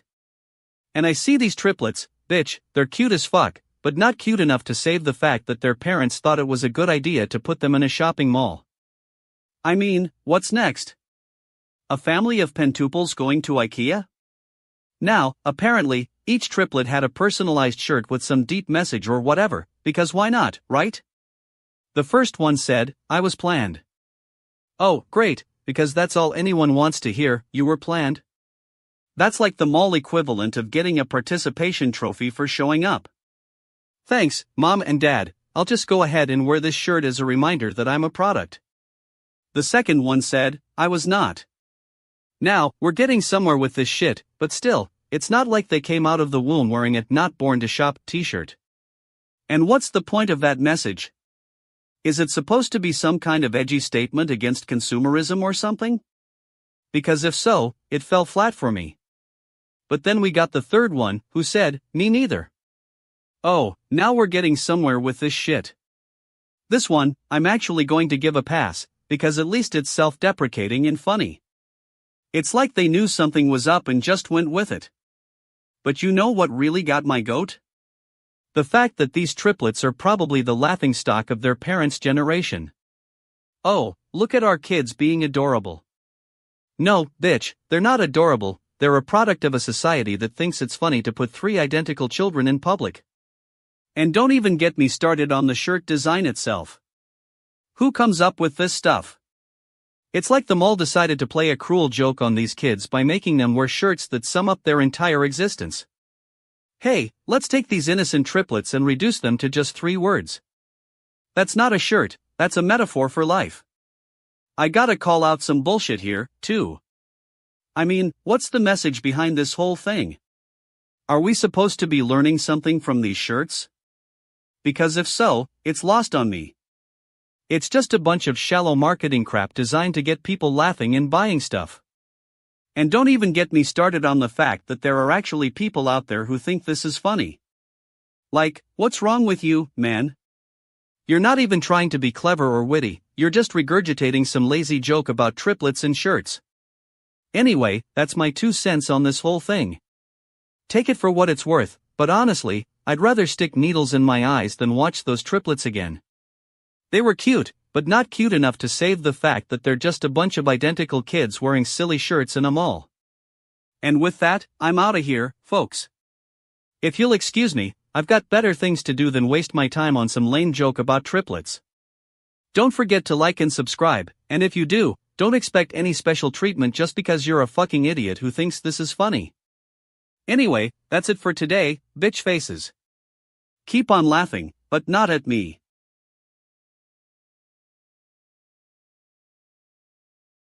Fucking ADUs in LA, it's a total disaster.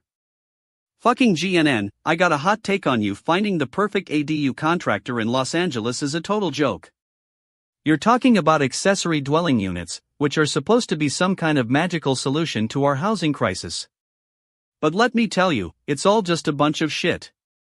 First off, what's with the hype? These tiny little houses on people's properties are supposed to make everything better, but really they're just a way for LA to gentrify neighborhoods and push out longtime residents. And don't even get me started on the prices, total fucking cooked. You think these ADUs are going to be affordable? Give me a break. And have you seen the qualifications required to build one of these things? It's like they're hiring amateur hour contractors who can barely hammer a nail straight. I mean, what about all the bitch asses in LA who just want to slap up some shoddy construction and call it a day? Now, I know what you're thinking, DJ Gleam, what about the environmental benefits of ADUs? Well, let me tell you, that's just stupid bullshit. We need more housing options, not less. And besides, what's the real cost of all these tiny houses? The environment isn't exactly going to benefit from a bunch of new concrete and steel popping up everywhere. And don't even get me started on the fucking bureaucratic red tape surrounding ADUs. It's like they're trying to make it impossible for people to build them in the first place. All that paperwork, permits, and inspections, total fuckfaces if you ask me. I swear, finding a decent ADU contractor in LA is tougher than finding a parking spot on Sunset Boulevard during rush hour. And when you finally do find one, they're just going to rip you off for every penny you've got. Stupid fucks, I'm telling you. Anyway, that's my 2 cents on the whole ADU thing. If you want my advice, forget about finding a perfect contractor and just build your own fucking house. At least that way you can ensure it's not a total disaster waiting to happen. But hey, if you're stupid enough to think that ADUs are the answer, be my guest. Fucking GNN, I hope you enjoyed this rant because I'm totally fucking cooked from thinking about all this shit. Now, if you'll excuse me, I've got better things to do than waste my time on bureaucratic nonsense. 9:58 a.m. Eastern Standard Time. Alright, listen up, you fuck faces. Today we're diving into the world of Marvel rivals and China's censorship controversy. Now, I'm gonna sound like a total bitch ass, but my initial reaction was, what the fuck is going on here? You've got Marvel, one of the biggest franchises in the world, getting banned over some words? Okay, let's get into it. So, apparently, back in early December 2024, this discussion started on X/Twitter and Reddit about some Marvel characters being censored because of Chinese characters that resemble Winnie the Pooh. Now, I know what you're thinking, who cares about Winnie the Pooh? But here's the thing, those characters are in a bunch of other books and comics too. So, basically, China is saying, hey, we don't want these words in our media because they might offend us. But wait, it gets even better. They're not just stopping at Winnie the Pooh, nope. They're also censoring Free Taiwan because that's like a big deal to them. And let me tell you, I'm totally fucking pissed off about this. Are we gonna start censoring everything that might offend China? That's the kind of shit that gets me totally fucking cooked. Alright, let's dig deeper into the background.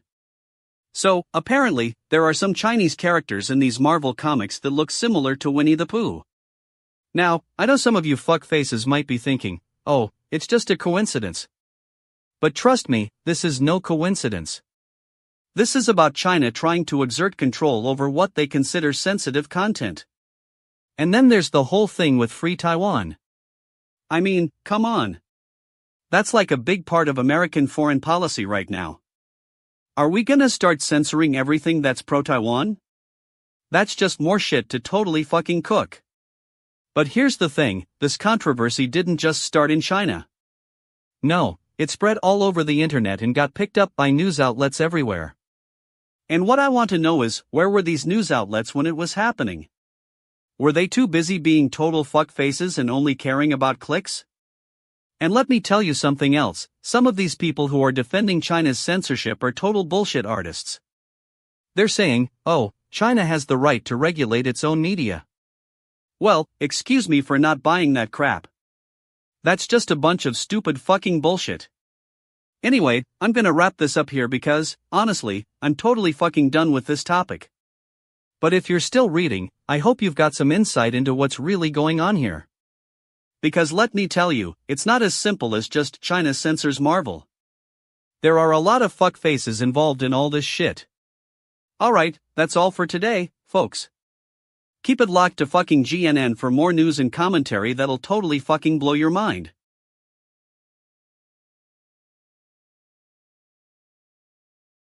What the fuck is this? Some poor cunt from Estonia wants to share a picture of her dog, Jenka the West Highland White Terrier, and now it's a news topic? This is a fucking joke, right? Alright, let me tell you about Jenka. She's some white terrier that likes to dance on its hind legs and play with balls and soft toys. Wow, what a revolutionary life, huh? I mean, who needs world peace or meaningful social change when we've got a dog that can do backflips?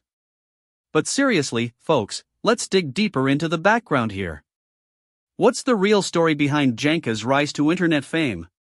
Is this some clever marketing ploy by her human family to get more likes and shares on social media? Did they pay for all these comments and clicks, or is it just sheer dumb luck? I'm calling foul, people. This is total bullshit. It's just a lazy attempt to get views and engagement without any actual substance.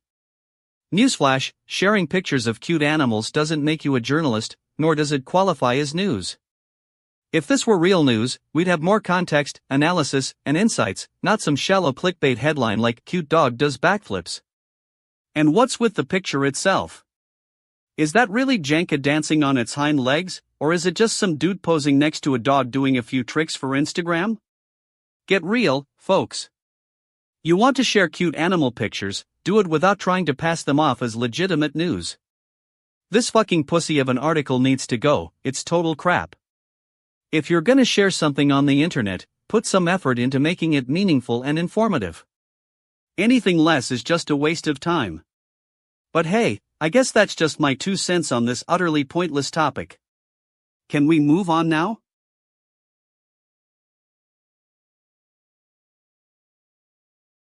Woke up this morning, and what did I find? Fucking BAFTA's got its hands on some new Rising Star Award nominees, and let me tell you, it's a real shitshow.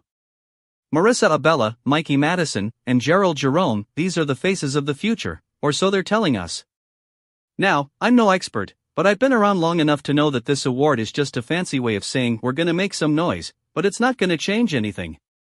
It's like the industry is trying to tell you, hey, we saw your face in the morning show in your Netflix show, and now we're giving you an award for being slightly less bland than the rest.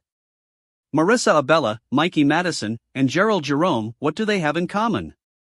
They've all been part of a wave of young, unapologetic talent trying to shake off the old guard. But let's get real, folks.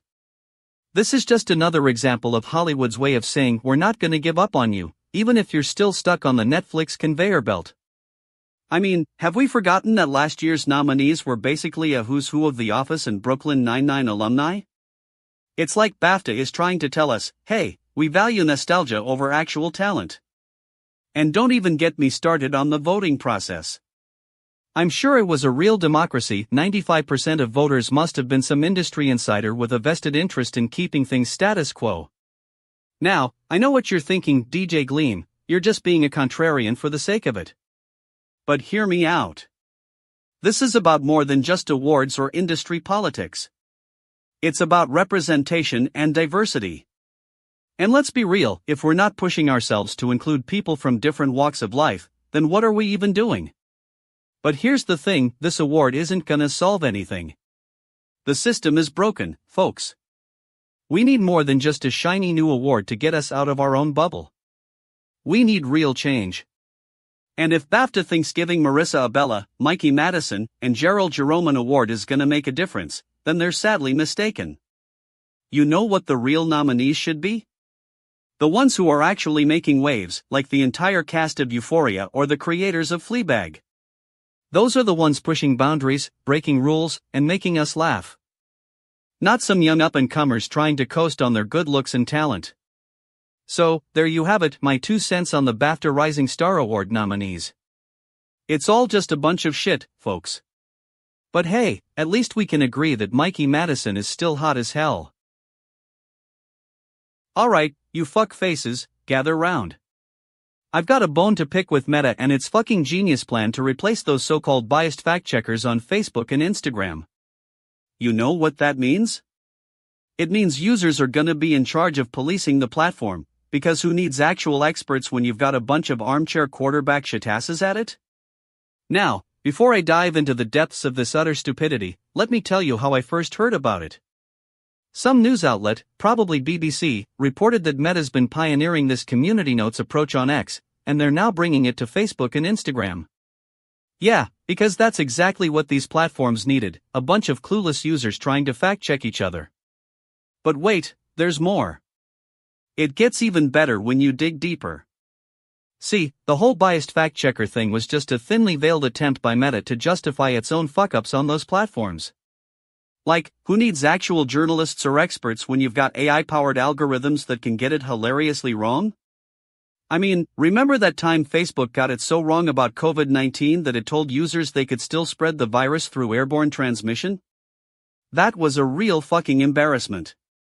And don't even get me started on the community notes concept. What's next? Having users vote on whether or not a conspiracy theory is true?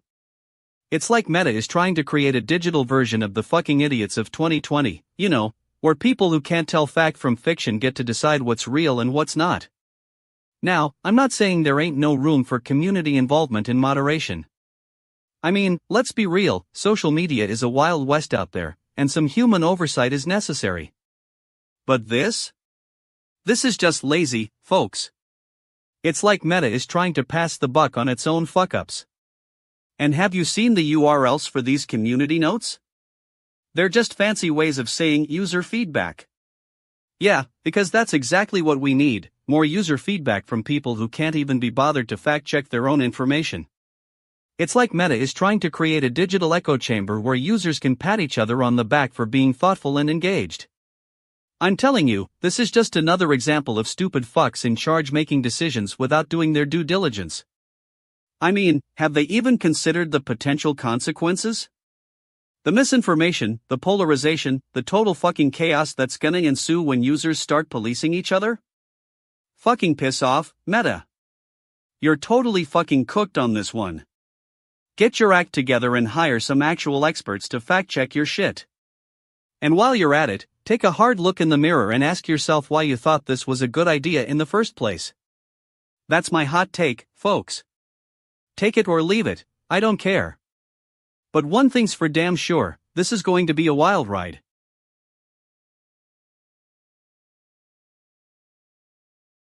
Alright, folks, it's time to get this news train wreck on the road, because we got a real doozy here. So, Trump Jr. shows up in Greenland, and what does his old man have to say?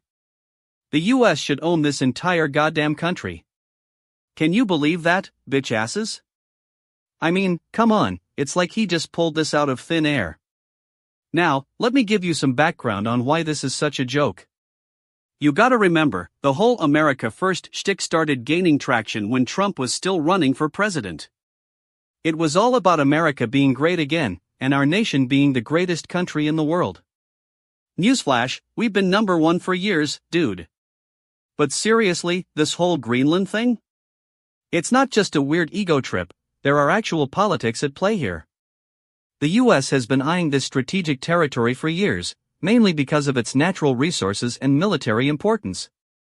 But let's be real, the primary motivation is Trump's dumbass father, who thinks he can just buy or steal any country he wants.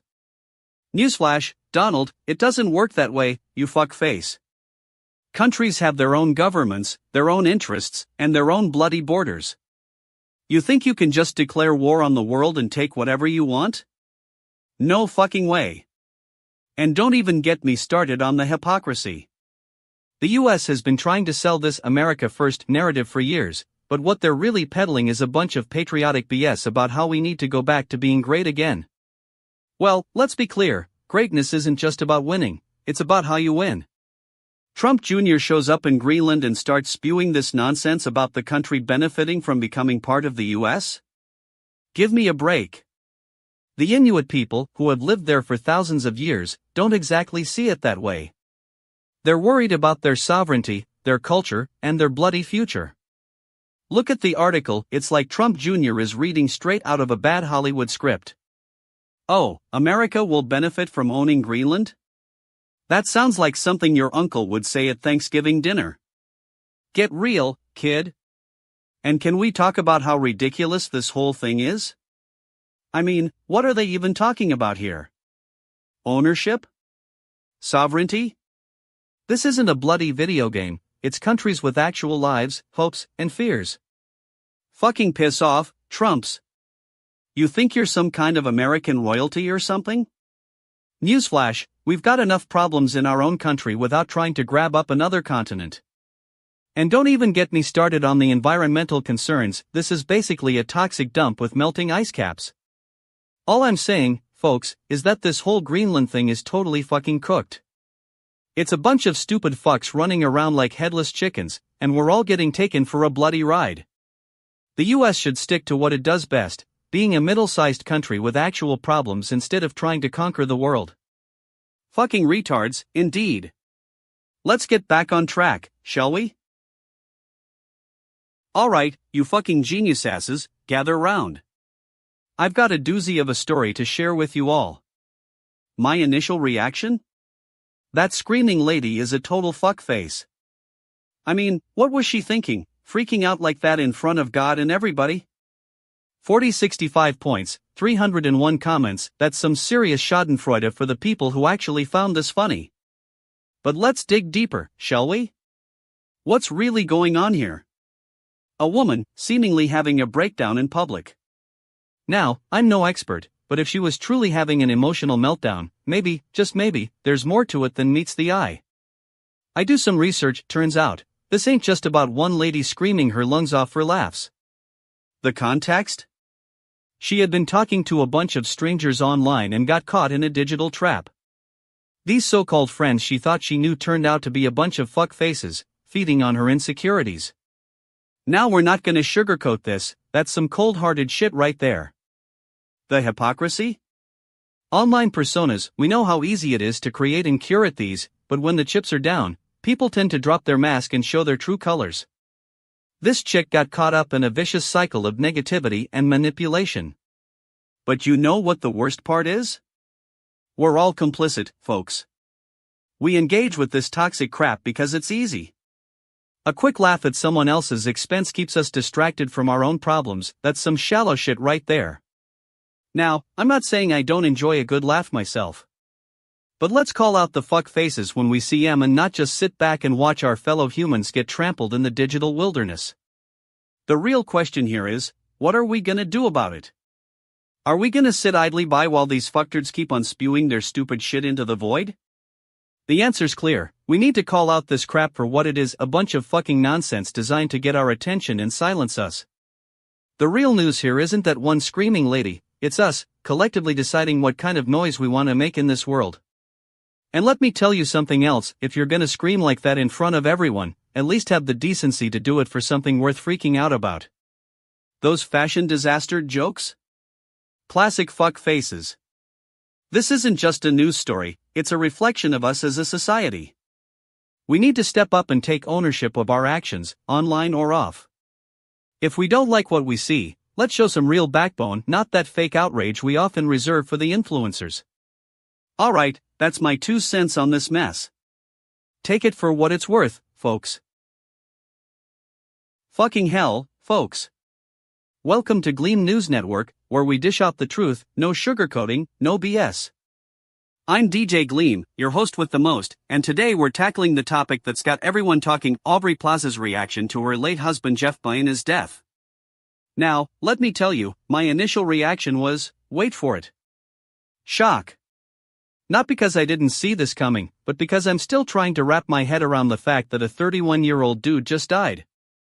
I mean, what the fuck? You can't make this shit up. But here's the thing, Aubrey Plaza is breaking her silence on Jeff's passing, and let me tell you, it's been a wild ride. According to TMZ, she's calling his death an unimaginable tragedy. Now, I'm no expert, but if someone just kicks the bucket at 31, I'd say that's more like an unfuckably inconvenient time for her social calendar. But seriously, folks, let's get real here. Aubrey Plaza was married to Jeff.ink in 2017. 3 years later. Yeah, that's right, she waited until he was dead to start talking about how much she loved him. I mean, what's next? Dear Journal, I remember the day I met him like it was yesterday. Now, I'm not here to be a hater or anything, but come on, Aubrey. If you're gonna give a statement that's supposed to tug at people's heartstrings, at least have the decency to do it while you're still breathing. And what's with the unimaginable tragedy nonsense? Sounds like something out of a Hallmark movie. And don't even get me started on her timing. She drops this bombshell just as we're all trying to move on from the latest Kardashian drama. It's like, girl, you want our sympathy?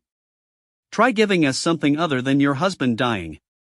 We've got enough of that already. You know what would be amazing? If Aubrey Plaza went on a talk show and started spouting off about how much she loved Jeff.ink, only to reveal that he was a total tool and had zero charisma in real life. That's the kind of juicy tea I can get behind.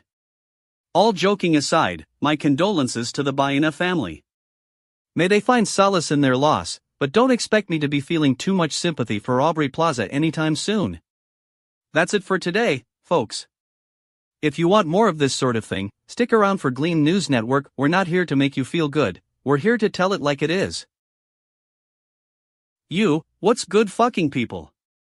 It's your boy DJ Gleam, and I got a hot take that's gonna make you feel like shit. See, Nikki Bella just showed up at WWE Raw, and I'm not here for it. Listen, let me get into it. So, Nikki Bella, the total fucking legend, is finally free from that bitch of a marriage to Artem Chigvintsev. Now, I know what you're thinking, DJ, why should we care? Well, let me tell you, because she's clearly starting a new chapter, and by chapter, I mean a whole new level of sass and shade. Now, I'm not gonna sit here and sugarcoat it, Nikki's been through some shit. She was in that toxic relationship with Artem for years, and honestly, it was totally fucking cooked. But, you know what they say, when life gives you lemons, make lemonade, or in her case, when life gives you a cheating ex-husband, rock a skin-tight outfit. But seriously, folks, Nikki's got game. She's been in the wrestling world for years, and she knows how to bring it. That outfit she rocked at Raw was straight fire. I mean, who needs a man when you can slay the game on your own? Bitch is serving looks. Now, I know some of you might be thinking, DJ, this is all just part of her new chapter. And to that, I say, bullshit. Nikki's been in the public eye for years, and we've seen it all. She's not exactly a victim, she's a survivor. If anything, this just proves that she's still got it, and it's not just her wrestling skills. And let me tell you, if anyone gives her crap, they can take it up their ass. Nikki Bella's on top of the world right now, and if you're not supporting her, then you can suck it, bitch. She's a strong woman who doesn't need some dude holding her back, she's got this whole WWE thing under control. So, there you have it, my 2 cents on Nikki Bella showing up at Raw like the total boss that she is. If you're not feeling it, then maybe you should just stick to watching reruns of Total Divas. I'll take the real deal any day. And that's the tea, folks, Nikki Bella's got the game on lock, and if you're not getting on board, then you can just sit back and watch as she slays the WWE scene. Bitch is totally fucking cooked when it comes to being a winner.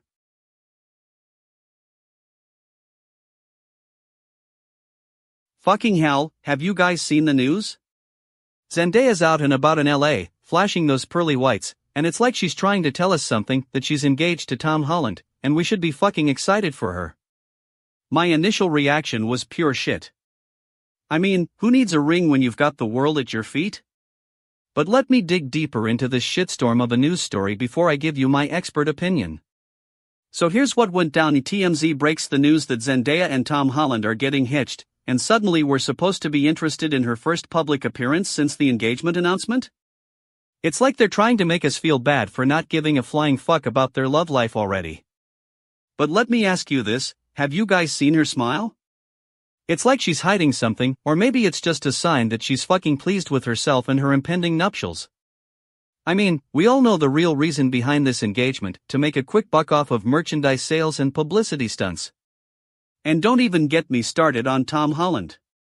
The dude's been playing Spider-Man for years, and still he can't seem to get it right in his personal life.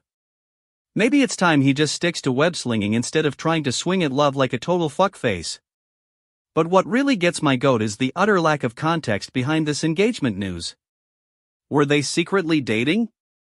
Did they meet on set or at some exclusive party? There are just too many unanswered questions, and I'm not buying it for 1 second that this is just some innocent, wholesome love story. There's definitely some bullshit going on here, folks. We all know Tom Holland's been in a relationship with Zendaya for years, but suddenly they're engaged? Give me a break. Maybe he finally realized she was the perfect partner to make him look good in public, and now we get to pay for it with our eyeballs glued to their every move. It's also worth noting that Tom Holland seems like the type of dude who'd try anything to fit in, from being an actor to becoming a superhero. Maybe this is just another case of him trying too hard to be popular and relevant, and we're all just along for the ride.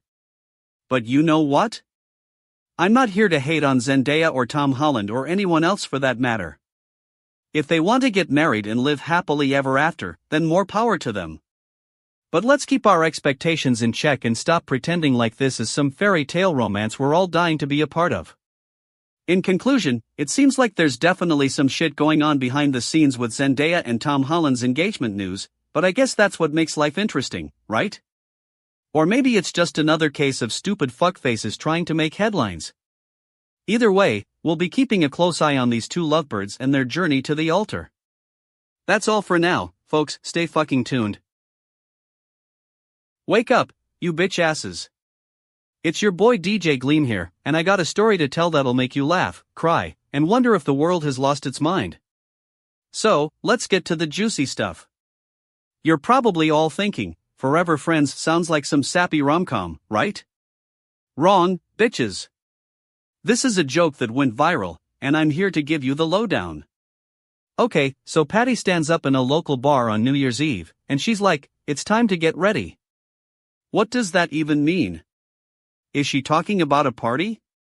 Because if so, why did it take her 4 hours to get ready? Now, I did some digging, and it turns out this joke is actually based on a popular meme. Yeah, because we all need more memes in our lives, am I right? But seriously, folks, the background story here is that someone created an image of Patty standing up at a bar with a caption that said, "It's time to get ready." And then, hilarity ensues. But here's the thing, this joke isn't just a joke. It's also a commentary on our society's sense of humor and our desperation for comedy in these trying times. I mean, think about it, folks. We're living in a world where we need to laugh so hard that we'll even make fun of ourselves and our own ridiculousness. But wait, it gets better. The joke has become a meme, and now people are using it to express their own feelings about getting ready for the new year. And I'm not saying that's not funny, it is. But what's actually funny is how we're all in on the joke together. We know that this joke is stupid, but we also know that it's a stupid way to cope with the world's problems. So, what's the bullshit here? Is it just a joke, or is it something more? Well, let me tell you, bitches. This joke is a metaphor for our society's sense of humor and its ability to find absurdity in even the most mundane things. It's also a commentary on how we're all just trying to make it through the day with a smile on our face. Anyway, that's my take on Forever Friends. It's a joke, but it's also so much more than that. It's a commentary on our world and our place in it. So, the next time you see this joke, just remember, it's not just a joke, it's a reflection of our absurd, ridiculous, and delightfully stupid lives. And that's a wrap, folks. Until next time, when I'll be talking about something else that's totally fucking cooked.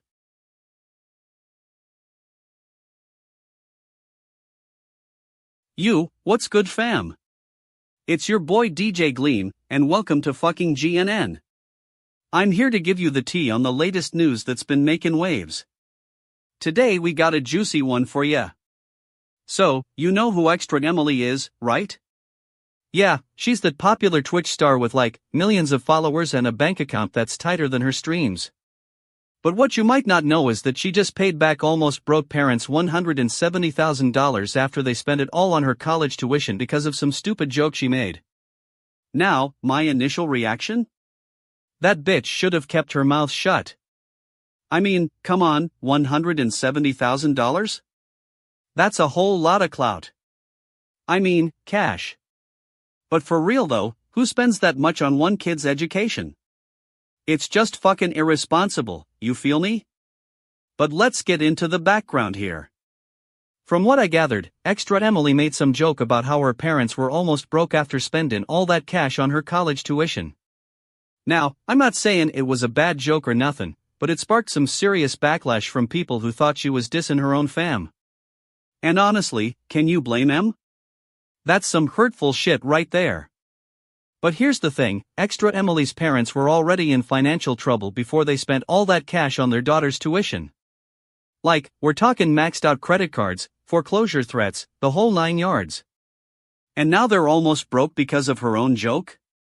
That's just fucking cruel. Now, I know some people are gonna say, but DJ Gleam, it's all about accountability.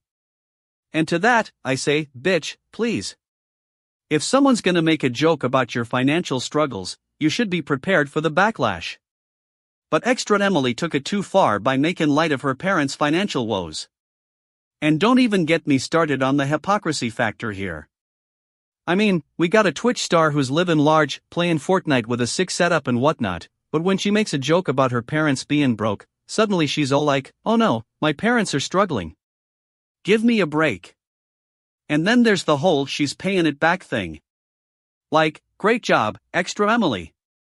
You're making amends and all that jazz, but let's not forget how this all went down in the first place. You might as well just say sorry to your parents and be done with it.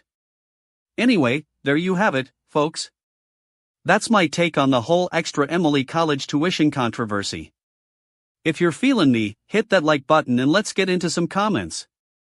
And if not, well, we can't all be geniuses, right? Current time, 10:50 a.m. Eastern Standard Time. Current date, January 7th, 2025.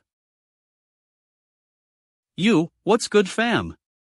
It's your boy DJ Gleam here, and I got a story to tell.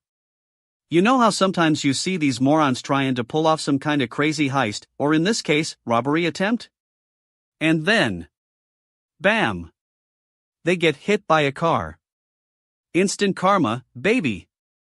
Now, at first glance, it might seem like just another day in the books for law enforcement and the general public. But hold up, let me give you the tea on what's really going down here. So, there was this dude, trying to make a move on some convenience store. Now, I'm not gonna lie, I've had my fair share of wild adventures in the past, but this guy takes the cake. He walks in, grabs a few items, and tries to make a run for it, only to get hit by a car parked on the other side of the street.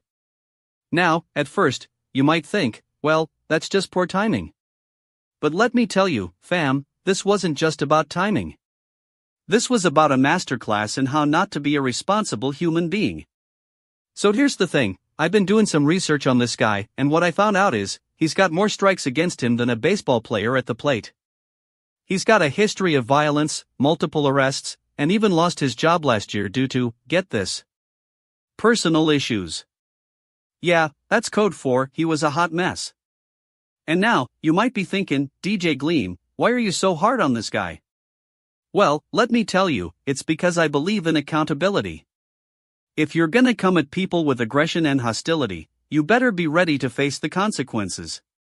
But here's the thing, when you look closer, you see that this whole situation was just a setup for a bigger scam.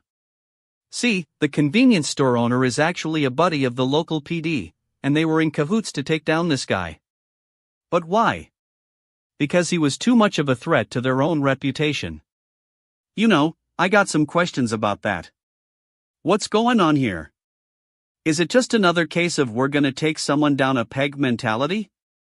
Or is there something more sinister at play? And let me tell you, fam, when you start digging deeper, you find out that this convenience store owner has got some serious ties to the local corrupt politicians. Yeah, I said it. They were in cahoots with him to take down this guy and discredit the whole community. Now, I know what you're thinking, DJ Gleam, why are you always spouting conspiracy theories? And let me tell you, it's because I'm a truth seeker, fam. I want to get to the bottom of things. And when I do, I expose them for what they really are. So yeah, this whole situation was just a setup, and we got played by the system. But don't worry, fam, I got my eye on these players. And if you know what's good for you, you better believe that justice will be served. And to all you fuckfaces out there who think they can get away with whatever they want, let me tell you something. You might want to rethink your whole life strategy because DJ Gleam is always watching, and I ain't afraid to call you out on it. Alright, listen up, you bunch of fuckfaces. Today we got a case that's got me totally fucking cooked. We're talking about some stolen glasses, but not just any stolen glasses. These are the glasses of some poor soul who's left with nothing but a cloud of confusion and a whole lot of frustration. Now, I know what you're thinking, what's the big deal? Glasses get lost all the time. Well, let me tell you, my friends, this ain't just about any old pair of specs. This is about identity, this is about self-expression, and this is about some serious shit. The victim in question is still reeling from the shock, and I'm talking about the kind of shock that makes your jaw hit the floor, bitch.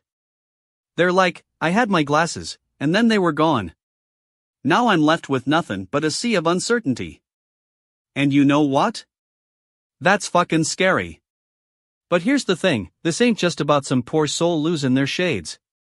This is about the system, this is about the hypocrisy, and this is about some serious bullshit.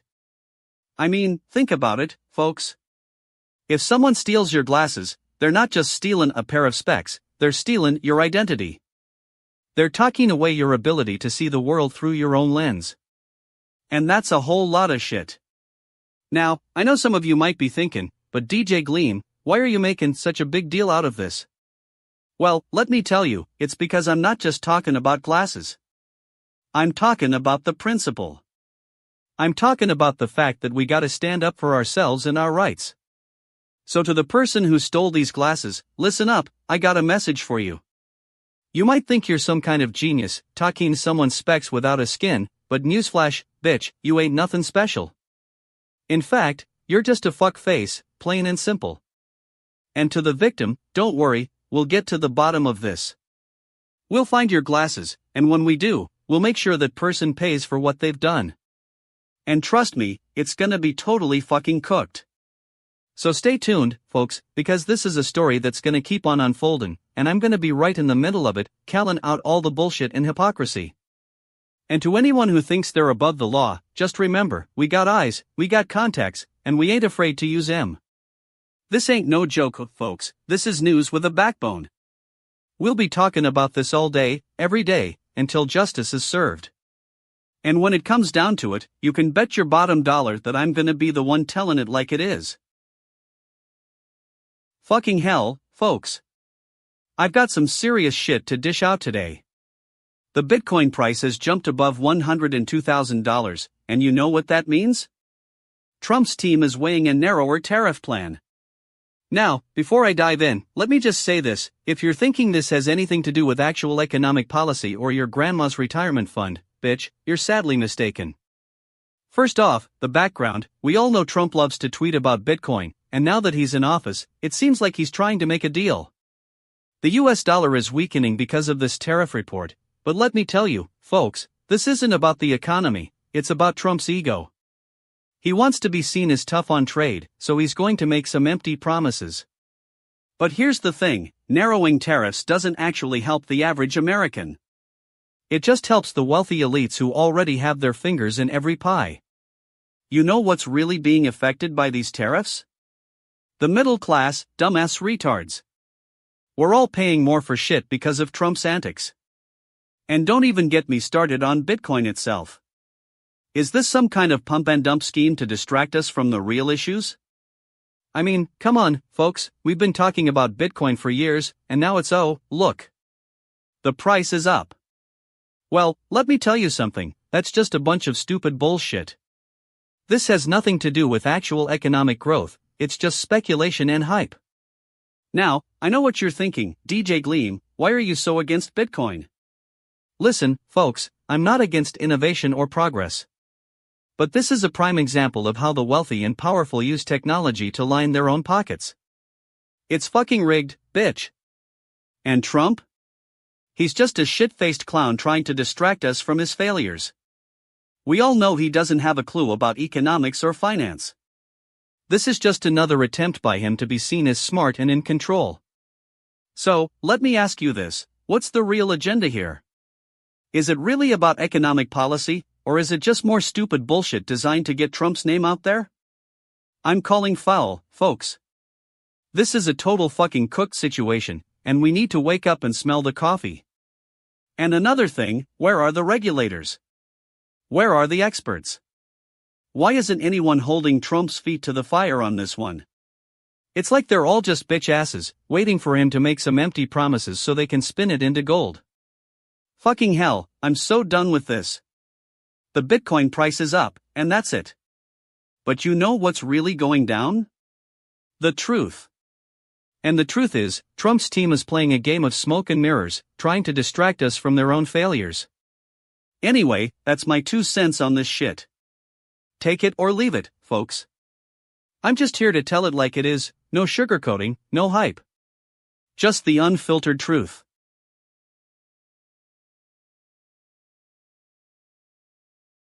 Alright, let's get this show on the road. So we got Hugh Jackman and Sutton Foster, 2 A-listers who are apparently not as dumbass retards as everyone thought they were. I mean, come on, these two have been dating in secret for months, but now they're finally cool enough to hold hands in public. What a total fucking joke. You know what's even funnier? The fact that we've all been waiting for them to confirm their relationship. What a bunch of stupid bullshit. We were just sitting around, twiddling our thumbs, waiting for Hugh and Sutton to give us permission to ship them as a couple. And now that they have, I'm shocked that it's not a total disaster. But let's get into the background here. So, Hugh Jackman is an Aussie actor who's been in the game for decades. He's got a reputation for being charming and affable, but also super secretive when it comes to his personal life. And Sutton Foster? She's a Broadway darling with a string of hit shows under her belt. It's like they're two peas in a pod or something. Now, I'm not buying into the whole "they're just really happy for each other" thing. No way, Jose. They're just two successful celebrities who want to be able to walk hand in hand without being hounded by paparazzi. And we're just eating it up like good little fuck faces. And what's with all the gushing about their romance? We need some hard evidence here before we start shipping them as a couple. I mean, have they even been on any bad dates yet? Have they had any public arguments or blow-ups? No? Of course not. That would be far too much drama for these two. But you know what the real kicker is? The fact that they're both super committed to their craft. Hugh's got a lucrative franchise with Wolverine, and Sutton's still killing it on Broadway. They're like two partners in crime, just trying to make each other richer and more famous. Anyway, I guess what I'm saying is that if you're not totally fucking cooked yet, then congratulations, you're still awake. Hugh Jackman and Sutton Foster are a thing now, and we've got 24/7 coverage of their every move. So sit back, relax, and enjoy the show. Or don't. Whatever, dude. Current time, 10:44 a.m. Eastern Standard Time. Current date, January 7th, 2025. Alright, let me tell you something. I just saw this fucking meme on the internet that's got my blood boiling. We're talking about running being invented in 1747 by Thomas Running. Yeah, because that's exactly what happened here. Some genius figure out how to walk twice at once and suddenly, damn. We've got a sport. First off, I gotta say, this meme is a total fucking joke. The creator of this humornama meme has clearly never done their research. They're just regurgitating some made-up crap they found on the internet without even bothering to fact-check it. That's what I call a fuck face, right there. Now, let's take a closer look at this so-called background in context. So, apparently Thomas Running, I'm calling him out, by the way, who is this dude? Tried to walk twice at once in 1747 and thus invented running. That's not how it works. Sports don't get invented by some guy trying to accomplish a simple task like walking twice as fast. Newsflash, that's just called running, genius. I mean, come on, if Thomas Running really did invent running, wouldn't we know about this by now? Wouldn't the Olympics be talking about this ancient sport? Wouldn't every single sports historian and expert in the field be like, wait a minute, isn't running one of the oldest known sports? I think not. And another thing, what's with the lack of any credible sources to back up this claim? No Wikipedia article. No Guinness World Records. No academic paper from some prestigious university. It's just a meme created by some lazy fuck who can't be bothered to put in any real effort. Now, I know what you're thinking, DJ Gleam, maybe this is just some satirical piece of comedy. But no, folks, this is not comedy. This is the epitome of stupidity. This is us as a society rewarding ridiculous claims and taking them seriously because they're on the internet. That's why we've got a world where people still think pineapple belongs on pizza. In conclusion, let me just say that running being invented in 1747 by Thomas Running is a total load of shit, a complete work of fiction designed to make us laugh at the absurdity of it all.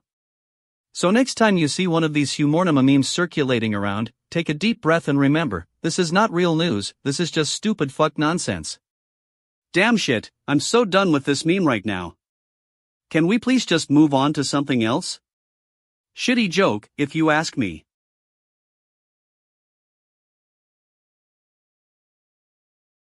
Fucking hell, folks. I've got a bone to pick with some absolute fuckfaces in the tech world. You know what's got me totally fucking cooked?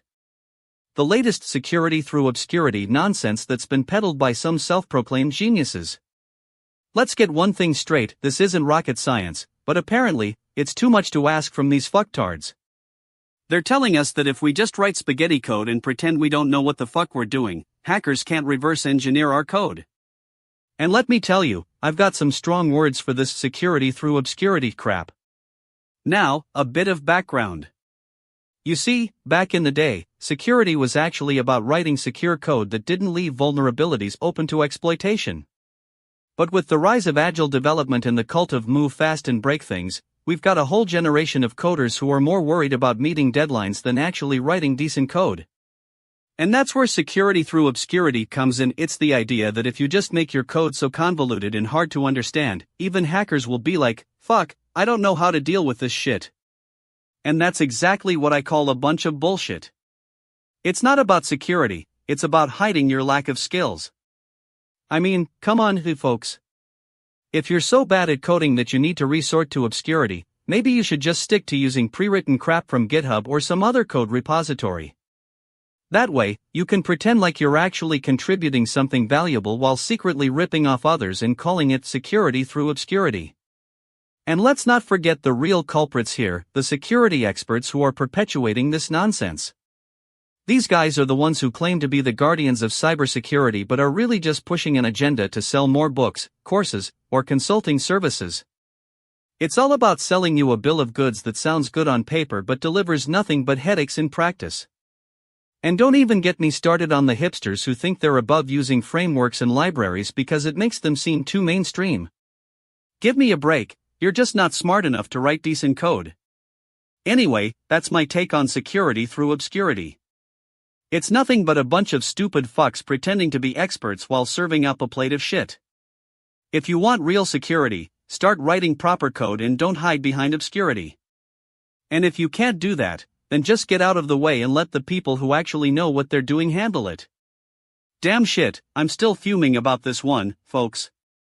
It's a total fucking disaster. Don't believe the hype, don't fall for the security through obscurity scam. Write proper code, or don't bother calling yourself a developer. And to all you fuckfaces out there who are perpetuating this nonsense, get fucked.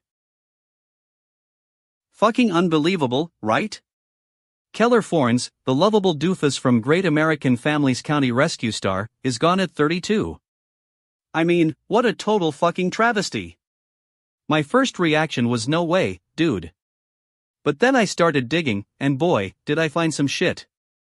So, for those who don't know, Keller Forns is the star of Great American Families reality TV show County Rescue. It's like The Bachelor, but instead of finding love, these country bumpkins are searching for their soulmates, or at least a decent trailer park to live in. But seriously, it's all about romance and helping people, right? Now, let me tell you some shit about the background here. Great American Family, that's what they're called now, not Hallmark, because who needs originality? Anyway, their TV shows are designed to tug at your heartstrings, making you feel all warm and fuzzy inside. But what's really going on behind those saccharine scenes? It turns out, Keller Forns was more than just a pretty face, or should I say, a pretty rugged face with a few beers in him. No, seriously, folks, he had some serious issues that nobody talked about on TV. His ex-wife filed for divorce after only a year of marriage, citing irreconcilable differences. Oh, really? Because the rest of us knew it was because you kept showing up late to your own wedding. And what's with all these tributes and memories from his castmates and friends? You know what I think? I think they're just trying to cover their own asses. They didn't pay attention, they didn't care. Keller Forns was always the goofball, not the actual star of the show. But here's the thing, people are still mourning his loss. And I get it. He was a decent human being, even if he did have some issues. But let's be real, folks.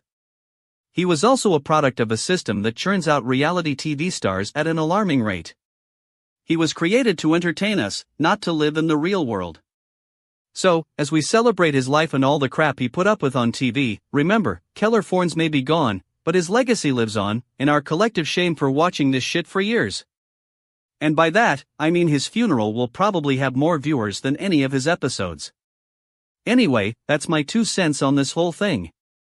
If you'll excuse me, I'm going to go grab a beer and yell at some fuck faces about how they didn't do enough for Keller Forns. It's totally fucking cooked, folks.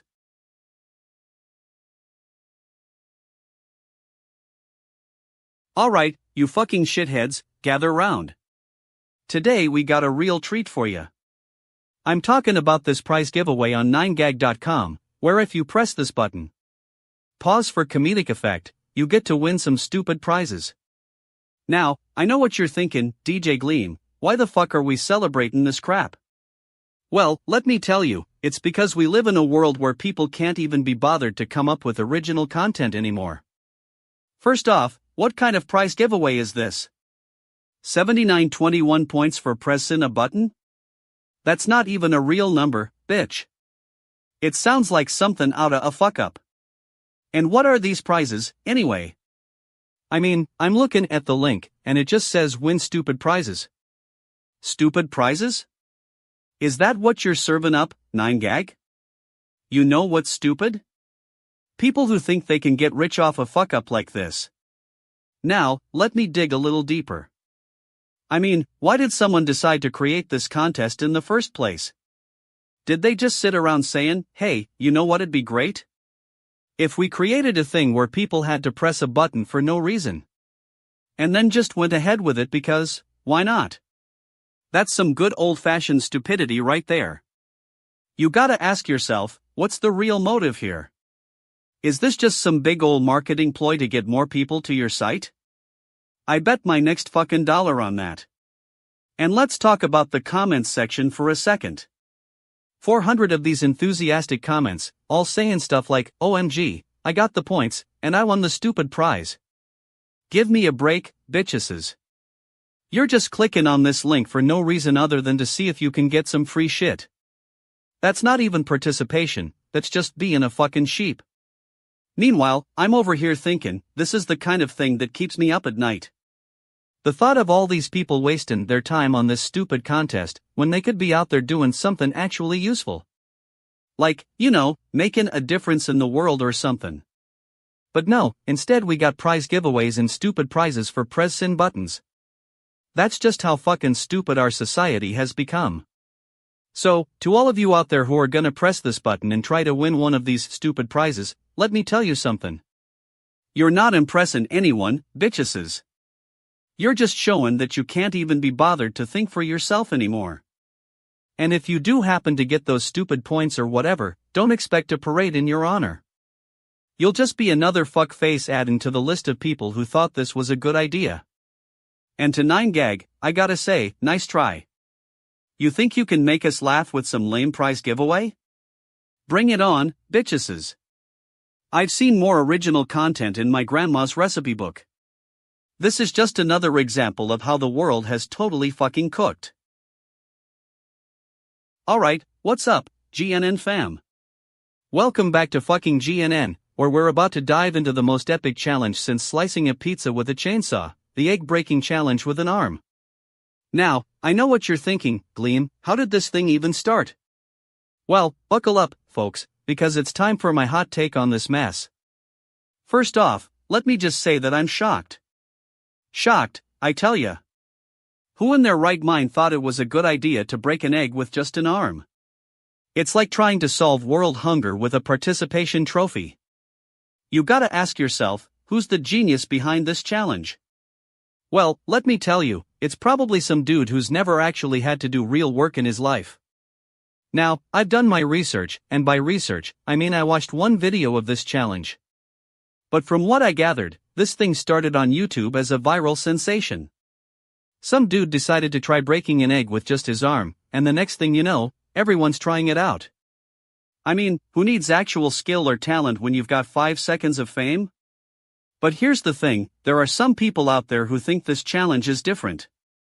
Oh boy, they're like the egg-breaking hipsters, all like, hey, we're doing it with an arm.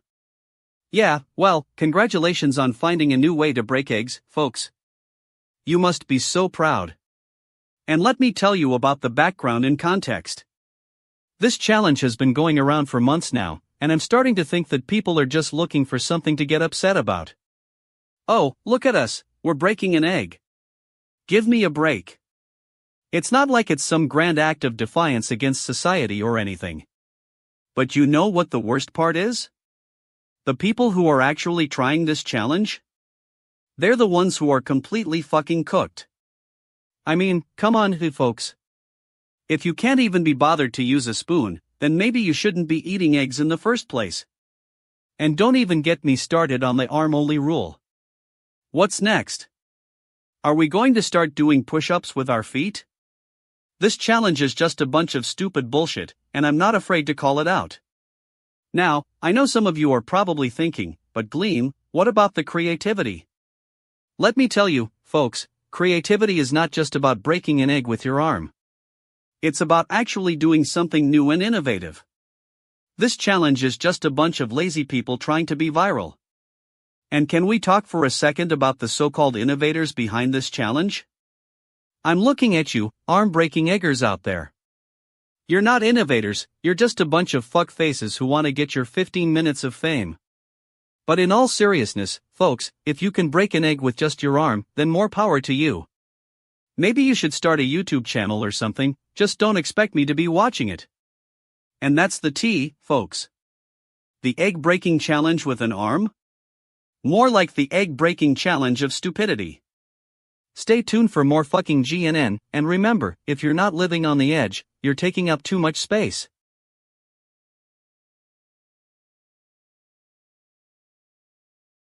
Hey there, fucking GNN fam.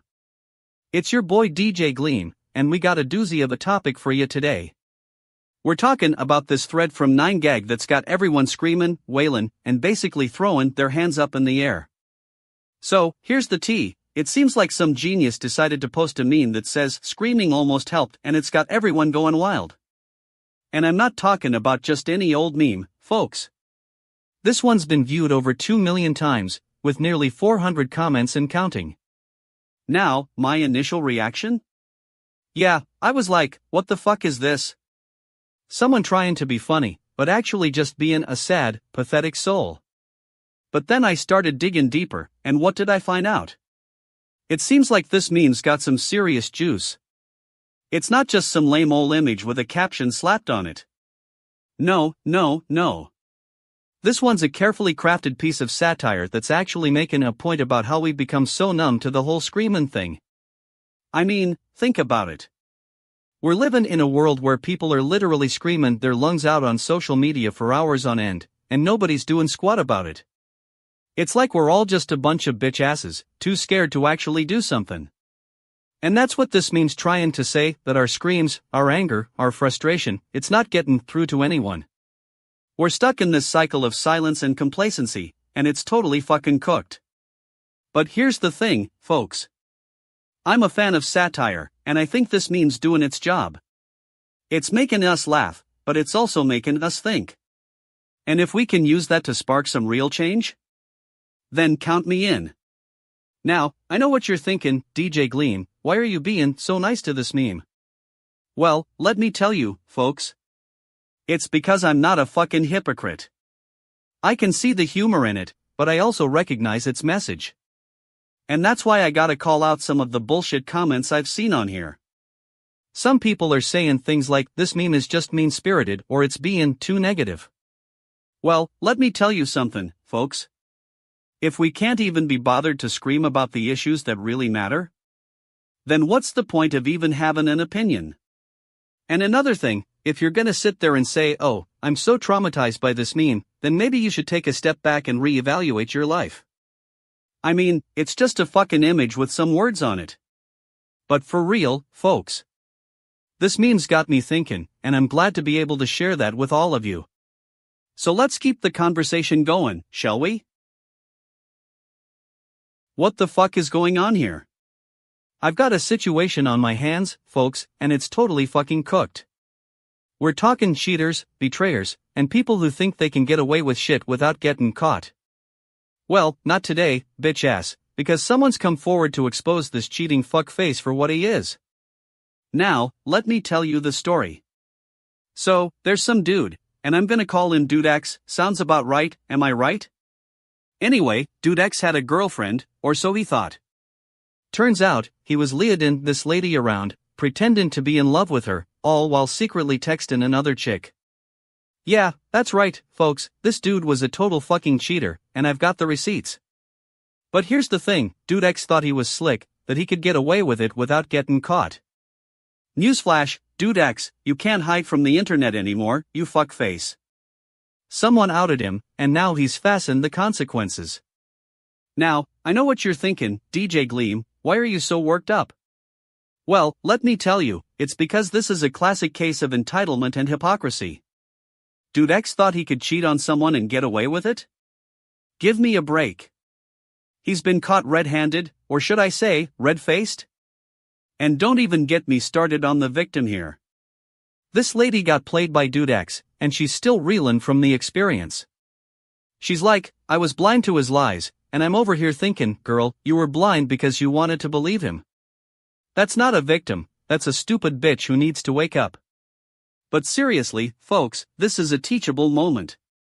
If you're gonna cheat on someone, at least have the decency to do it in person, you know, like a real man.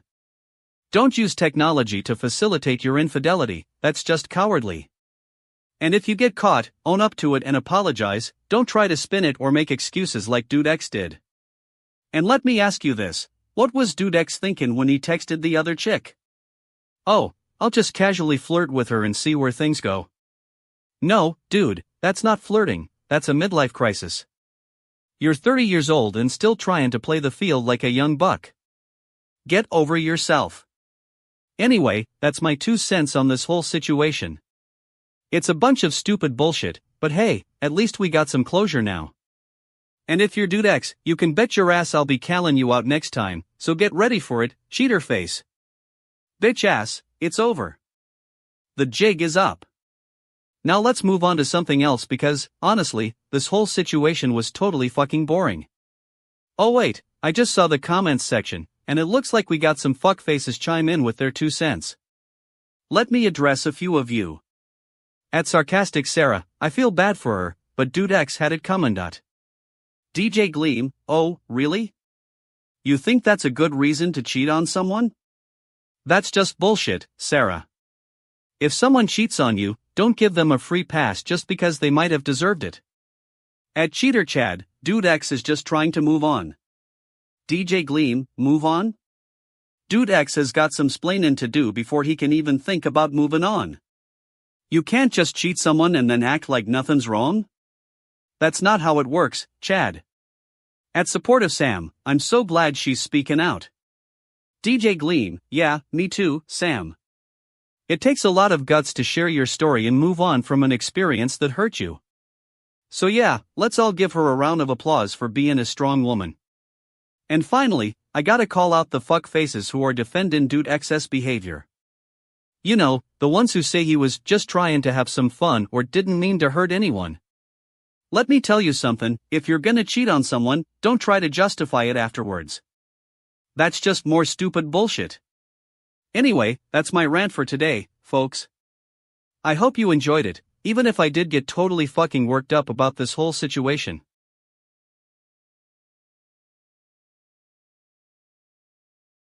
Alright, you fuck faces. Gather round, I've got some fucking news to share. So, Roku just went and took that victory lap, passing 90 million streaming households in January. Yeah, because what we really needed was more people watching TV on tiny little screens while they're supposed to be doing something productive. Now, let's get into it. You'd think this would be a huge deal, right? I mean, who doesn't love a good underdog story when it comes to streaming? But here's the thing, Roku's not just some random player in the game. This company's been around since 2002, and they've been pioneering streaming on TV for over 2 decades. But what's really interesting is the background. You see, back in the early 2000s, streaming was all about those fancy schmancy set-top boxes that only rich people could afford. And then came Roku, which brought streaming to the masses by making it affordable and accessible. That's right, folks, they were the ones who made streaming mainstream. So, when you look at this milestone of 90 million streaming households, what do you get? A bunch of corporate executives doing a little victory dance on top of a mountain of money, that's what. I mean, think about it, Roku's not just some charity case or underdog story. They're a company that's been making bank for years. Now, let's call out the bullshit, shall we? You've got the big players like Netflix and Amazon trying to act like they're all about innovation and disruption when in reality, they're just trying to keep up with Roku. I mean, have you seen their profits lately? They're more profitable than ever, thanks to streaming. And then there's the whole thing about streaming becomes the leading way to watch television. Yeah, right. Because who needs traditional TV anymore? Oh wait, people still want to watch sports and news on actual TVs at home, don't pretend like that's not true. Streaming is great for binge-watching cat videos, but it can't replace the real deal. So, here's the thing, Roku takes credit for making streaming mainstream, but what about all the other players who contributed to this phenomenon? I mean, let's give some love to those guys too. But no, instead we get a bunch of corporate suits doing backflips and pretending like they're the ones who made it happen. And don't even get me started on the so-called innovation in streaming. You've got algorithm-driven recommendations that are designed to keep you watching more content than ever before. Newsflash, that's not innovation, that's just a bunch of soulless corporate nonsense trying to suck your eyeballs dry. Anyway, that's my 2 cents on Roku passing 90 million streaming households. Take it for what it's worth, I'm sure it's totally fucking cooked and some total fuckfaces in the media will still try to spin this as some kind of major victory. But hey, at least we can all agree on one thing, Roku is definitely not stupid, dumbass. Not when they're raking in all that cash. And finally, let's talk about the date, January 7th, 2025.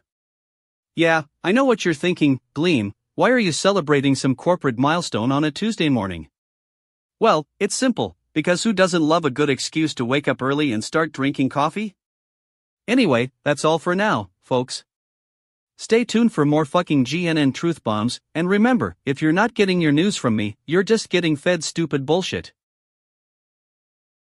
Alright, let's get this shit started. You think you can sit there and watch that insane video without anyone calling it out for what it is? A total load of fucking nonsense. I mean, who thought it was a good idea to make a joke about some poor dude getting shot by a cop in Brooklyn? It's not funny, folks. That's just sick shit. But here's the thing, we need to dig deeper into this. What really went down that day in Brooklyn? Was it just another case of a cop's bad day? Or was there something more sinister at play? I'm telling you, something fishy. Those cops were probably too busy sipping coffee and eating donuts to even notice the guy was dying right next to them. And then we've got the video itself. And scene? Are they kidding me? That's not a joke, that's just a lazy attempt at humor. It's like they're trying to be cool, but really they're just coming across as insensitive and off-putting. I mean, what's next? A joke about a plane crashing into a building? Oh, and scene indeed. Now, I know some of you are going to come at me with the "but DJ Gleam, it was just a joke" nonsense. Well, let me tell you something, if you can't handle a little bit of satire, then maybe you should be watching Netflix instead. This isn't comedy, this is just people making poor life choices. And don't even get me started on the insane crew themselves. Have they ever even had a real job? I bet not. They're all just a bunch of wannabe comedians who can't make it in the real world, so they resort to cheap shots like this. It's total shit, folks. But you know what the worst part is? People actually lapping up that crap like it's going to be the next big thing. Oh, I love that joke. Yeah, sure you did. You're probably one of those people who thinks that if you laugh at something, then it must be funny. Well, let me tell you, just because you're laughing doesn't mean it's not a bunch of shit. And scene? That's not even a real thing anymore. It was like the Wild West back in the day, but now it's just a relic of the past. They're trying to make a comeback, but they can't even get that right. It's like they took every bad joke from the 80s and mashed them all together into one big ball of stupid. Listen up, people, if you want to make jokes about real life stuff, then at least have the guts to be original. Don't just regurgitate the same old tired crap that everyone else is saying. That's not comedy, that's just lazy writing. And as for and seen? I wouldn't feed it to my worst enemy. Totally fucking cooked, if you ask me. Total waste of time and space. If you want real comedy, then tune in to this station. We'll give it to you straight, no chaser. No joke about a cop shooting someone in Brooklyn. Just real talk, from the mouth of a genius. Alright, listen up, you bunch of asshole retards. I just got word that Meredith Vieira's husband Richard Cohen is dead at 76 after a decades-long battle with multiple sclerosis. Now, I know what you're thinking, oh, poor Meredith. But let me tell you something, she's a professional, she can handle it. But seriously, folks, this guy was 38 years into his marriage when he's diagnosed with MS. That's like getting diagnosed with cancer at 25. You'd think the medical system would be on top of it by then. Bullshit. Now, let's take a look at Richard Cohen's background. He was an American journalist and TV host in his own right, having hosted shows like The Today Show and Dateline NBC. He was a professional, for crying out loud. So what makes this news worthy of breaking the internet? I'm calling foul on this one, folks. Meredith Vieira is a smart woman, she's got her own show, Whodunit, and she can handle herself. But the question is, how does she handle her husband's death? Did she get a $100 million annuity out of this deal? I'm not buying it. This is just another example of how the media creates drama where there isn't any. Meredith Vieira's husband dies, and suddenly we're talking about her heartbreak. But what about the heartbreak she caught from the paparazzi when they were first dating? Now that's a story worth telling. And let's not forget the hypocrisy of the celebrity world. You've got celebrities running around, pretending to care about social justice and charity work, but when it comes to something as real as MS, they're MUM. It's all just stupid bullshit. I'm totally freaking out on this one, folks. Meredith Vieira's husband is dead, but I'd bet my last dollar that she'll be fine. She'll probably get a new husband in no time and move on with her life. So if you're looking for real news, keep looking. This is just more stupid bullshit from the celeb worlds. Fucking GNN, welcome back to another episode where I'm here to blow your fucking mind. Today's topic? A bear walks into a bar. No, seriously, that's not a joke, folks. That's actually a thing that happened. My initial reaction was utter confusion. Like, how does this even happen? Is this some kind of sick joke on us? Did the bear just walk in, order a beer and start complaining about the service like a human being? And then it hit me, this is a joke, right? I mean, come on, who comes up with this stuff? But let's dig deeper, shall we? According to Humornamia, this so-called joke has been making the rounds online for some time now. It seems like some dude walked into a bar and started talking to a bartender. And then, a bear walks in. I mean, what are the chances, right? Now, here's where it gets interesting. The joke claims that the bear asks the bartender, "Why did you break up with your girlfriend?" And then, the bartender tells him it was because she cheated on him. Then the bear says, "Well, I'm a bear, and bears don't cheat." Now, I know what you're thinking, this is some kind of joke about how bears are naturally monogamous or something. But nope. The joke's not even funny, folks. It's just a bunch of pretentious nonsense. Like, who comes up with this stuff? You got a bear walking into a bar, and suddenly he's an expert on human relationships? Give me a break. And let's talk about the context here. What's going on in the world that we need a joke about some bear walking into a bar? Are we so desperate for laughs that we're resorting to this kind of crap? I mean, can't we come up with something more original? You know what really gets my goat, though? The fact that people are actually laughing at this. Like, genuinely, people are thinking this is hilarious. And I'm over here thinking, what's wrong with you guys? Are you all just sitting around, sipping your beers and waiting for the next thing to make you LOL? And then there's the so-called writer who came up with this joke. You know, the one who says there's some kind of comedy genius?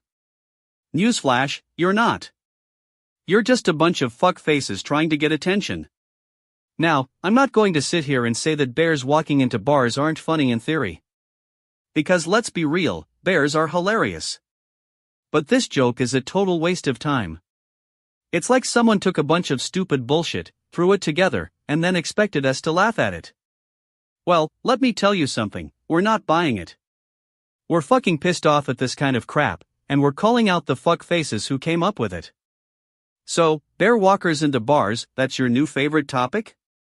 Get back in line, because I've got better things to do than laugh at this shit. That's it for today, folks. Don't forget to follow us on social media, and let's get some real comedy going on here. And if you're the writer of that stupid bear joke, fuck off.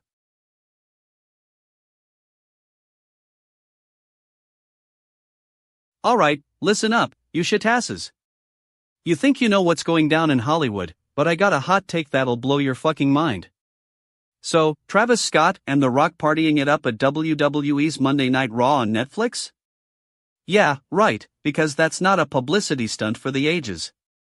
First off, let me tell you, this isn't just about wrestling fans or celebrities getting rowdy, it's about corporate synergy at its finest. You got a streaming giant like Netflix trying to break into the world of professional wrestling, and they're partnering up with WWE to make some magic happen. And what happens? We get The Rock and Travis Scott partying in the crowd like two fucking idiots.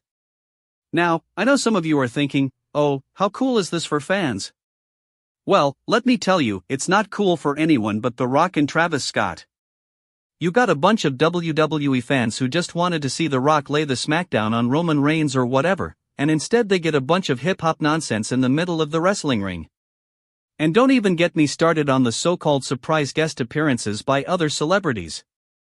I mean, come on, you're telling us that Kylie Jenner was just chillin' backstage with The Rock and Travis Scott? Please, that's some stupid bullshit right there. You got a whole team of PR people trying to spin this as some organic, cool thing happening, but we all know the truth. And what about the fans who are stuck in their seats while all these celebrities are out partying? Did you guys forget that there's actual wrestling going on here? Newsflash, The Rock and Roman Reigns don't care if Kylie Jenner is watching from her private jet, they're gonna lay the smackdown, no matter who's there. Now, I know some of you are gonna come at me with all this it's just for fun nonsense. Well, let me tell you, it's not just about having a good time. It's about corporate interests and trying to make a quick buck off of your nostalgia and excitement for wrestling. That's the truth. And what really gets my goat is that we're gonna see more of this kind of thing in the future. You got streaming services and WWE teaming up, and suddenly you can't trust anything anymore. It's like we're living in a world where everything is just one big publicity stunt. So, to all you stupid fucks out there who are eating this shit up like it's candy, let me tell you, don't believe the hype. This is just another example of corporate America trying to make a quick buck off of your attention span. And to The Rock and Travis Scott, I got one thing to say, you can party in the crowd all you want, but when it comes down to it, there's no such thing as cool or fun, there's just business. Oh, and by the way, if anyone from WWE is listening, you owe me an apology for wasting my time with this nonsense. You're welcome, though. Fucking GNN, what's good everybody? It's your boy DJ Gleam here, and we got a doozy of a birthday bash to break down. You guys know who's getting the VIP treatment today? That's right, it's the world-renowned supermodel Irina Shayk, celebrating her 39th birthday with a whopping huge bouquet of flowers. Now, let me tell you, I'm not gonna sugarcoat this at first glance, it looked like your typical old-school Hollywood birthday spread. You know, fancy schmancy floral arrangements, obligatory photo shoots, and all that jazz. But then I dug deeper, and what did I find? A whole lot of fucking BS. For instance, have you ever stopped to think about how weird it is that Irina Shayk's 39th birthday is being met with a giant bouquet of flowers? Like, what's the occasion here? Is this just some kind of social media stunt to get likes and follows? You know what I'd rather see? A girl her age, in real life, dealing with the same shit we all have to deal with, like rent payments, student loans, or actually having a 401k. But nope, instead she gets 500 roses, and we're supposed to be impressed. And don't even get me started on the fact that Irina Shayk is 39 years old. That's not old, by the way. I've seen some of my favorite models turning 50 and still killing it in the game. What does this say about our society? We celebrate a model's birthday with flowers when she's basically middle-aged? Is that what we're teaching young girls? I gotta ask myself, where was this huge bouquet of flowers at when I was getting ready to pop out my 30s? Or maybe even 20s for that matter? You know, the one time I had a legitimate reason to celebrate moving into my own place. Now those were some real flowers, literally, just me and my plants. But you know what the cherry on top is? Irina Shaykh's birthday spread being posted online, with all these asshats hailing her as a birthday queen. Newsflash, nobody deserves that kind of fanfare just because they're breathing in 2025. We need to cut the crap and celebrate real women who are making actual change. Now I know some of you will say, DJ Gleam, this is just about celebrating life. And while that's true, it's also about acknowledging the systemic BS that goes on in our society. When we're so fixated on superficial displays like these, what are we doing to address real issues? I'm calling foul on this one. And let me tell you why, because when we look at all these birthday spreads online, what do we see? A bunch of entitled rich people thinking they own the world just because they've got a few 100,000 followers. And that's where it ends up, with a bunch of stupid fucks taking pictures and liking posts instead of actually making real change in this world. Bitch-ass flowers for Irina Shayk, indeed. Totally fucking cooked if you ask me.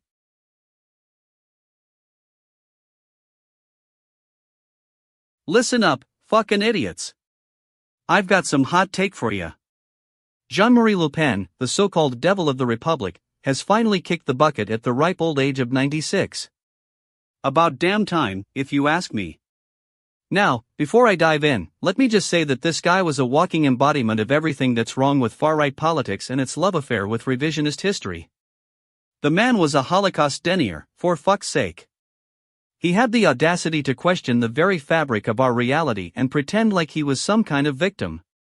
But let me give you some context, folks. Le Pen's rise to prominence wasn't exactly a gradual one. No. This guy was the product of a toxic cocktail of xenophobia, racism, and anti-Semitism that's been festering in France for decades. He was a National Front founder, and his party's slogan? Je suis contre les extrémistes, I'm against extremists. Give me a break. And don't even get me started on his family ties. His son, Nicolas Le Pen, took over the party after Jean-Marie passed away, and let me tell you, he's just as bad, if not worse. The guy's been trying to cling to power for years, using the same old right-wing rhetoric that made his dad a joke. But what really gets my goat is the way the far-right establishment is handling this situation. They're all crooning about Le Pen's patriotic legacy and how he was a visionary. Visionary? Are you kidding me? The guy was a relic of a bygone era, clinging to outdated ideology that's only good for stirring up hate and intolerance. And what about the BBC article I linked in my intro? Yeah, it's total bullshit. They're trying to spin Le Pen as some kind of victim who was misunderstood. Newsflash, his entire career was built on demonizing immigrants, Jews, and anyone else who didn't fit into his narrow little worldview. I mean, come on, folks. If you're going to denounce someone for their views, at least have the decency to do it without sugarcoating or whitewashing. Le Pen's legacy is a toxic one, and we shouldn't be celebrating it. It's time to acknowledge the harm that kind of ideology can cause. Anyway, that's my 2 cents on Jean-Marie Le Pen's passing. If you're still confused about why I'm so worked up, let me put it this way, if this guy were still alive today, he'd probably be spewing forth his usual brand of hate-filled propaganda and blaming everyone but himself for the problems facing France. And to all you stupid fuckfaces out there who thought Le Pen was some kind of hero, I've got a message for you: get educated. Get informed. And for God's sake, stop spreading shitty, right-wing nonsense. That's it for today, folks. Thanks for tuning in to this rant-filled episode of the Gleam News Network. Don't forget to follow me on social media for more scathing commentary and totally fucking cooked takes. Alright, listen up, you bunch of fucking idiotasses. Today we got a news story that's gonna make your fucking head spin. You know how they always say, you can't put a price on love? Well, in Hong Kong, there are some pussyfuckers who try to scam people out of their money by pretending to be rich single women. Yeah, you heard me right, deepfakes and shit. Now, here's the thing. These fuckfaces created these elaborate notes that supposedly came from single ladies looking for love, but what they really did was sell a bill of goods, or in this case, a bill of deepfake garbage. Local law enforcement seized their notebooks, and I'm telling you, those suckers must have been totally fucking cooked to think they could get away with this shit. But let's take a step back for a second. What's the context here?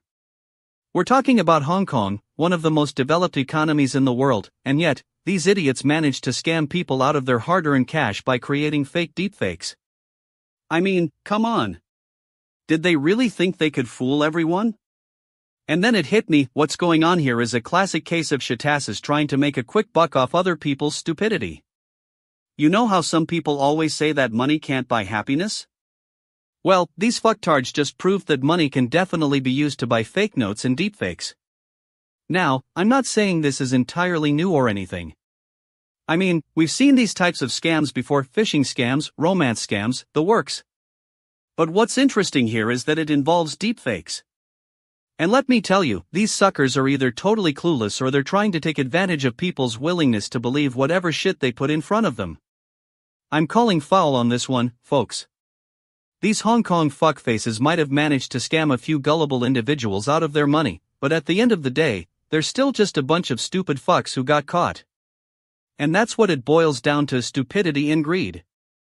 Damn shit, I'm telling you, this is one fucked up story. But hey, on the bright side, it's a reminder that even in today's age of technology, there are still plenty of dumbasses running around who can't tell the difference between fact and fiction. So, let's all just take a deep breath, grab our fucking reality check glasses, and move forward.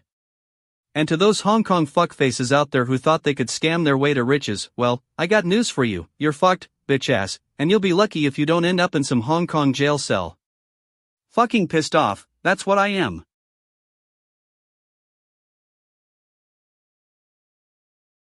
Fucking GNN, what's up guys? It's your boy DJ Gleam, and I'm here to break down this fucking ridiculous news about gender equality. Now, I know some of you may be thinking, DJ Gleam, how can you possibly make fun of something as serious as this? But let me tell you, this is exactly what we need: a healthy dose of humor and skepticism. So, I'm scrolling through my feeds, and I see this fucking viral meme that says, "Now that's a gender equality." And I'm like, what the fuck does this even mean? It's like they're trolling us or something.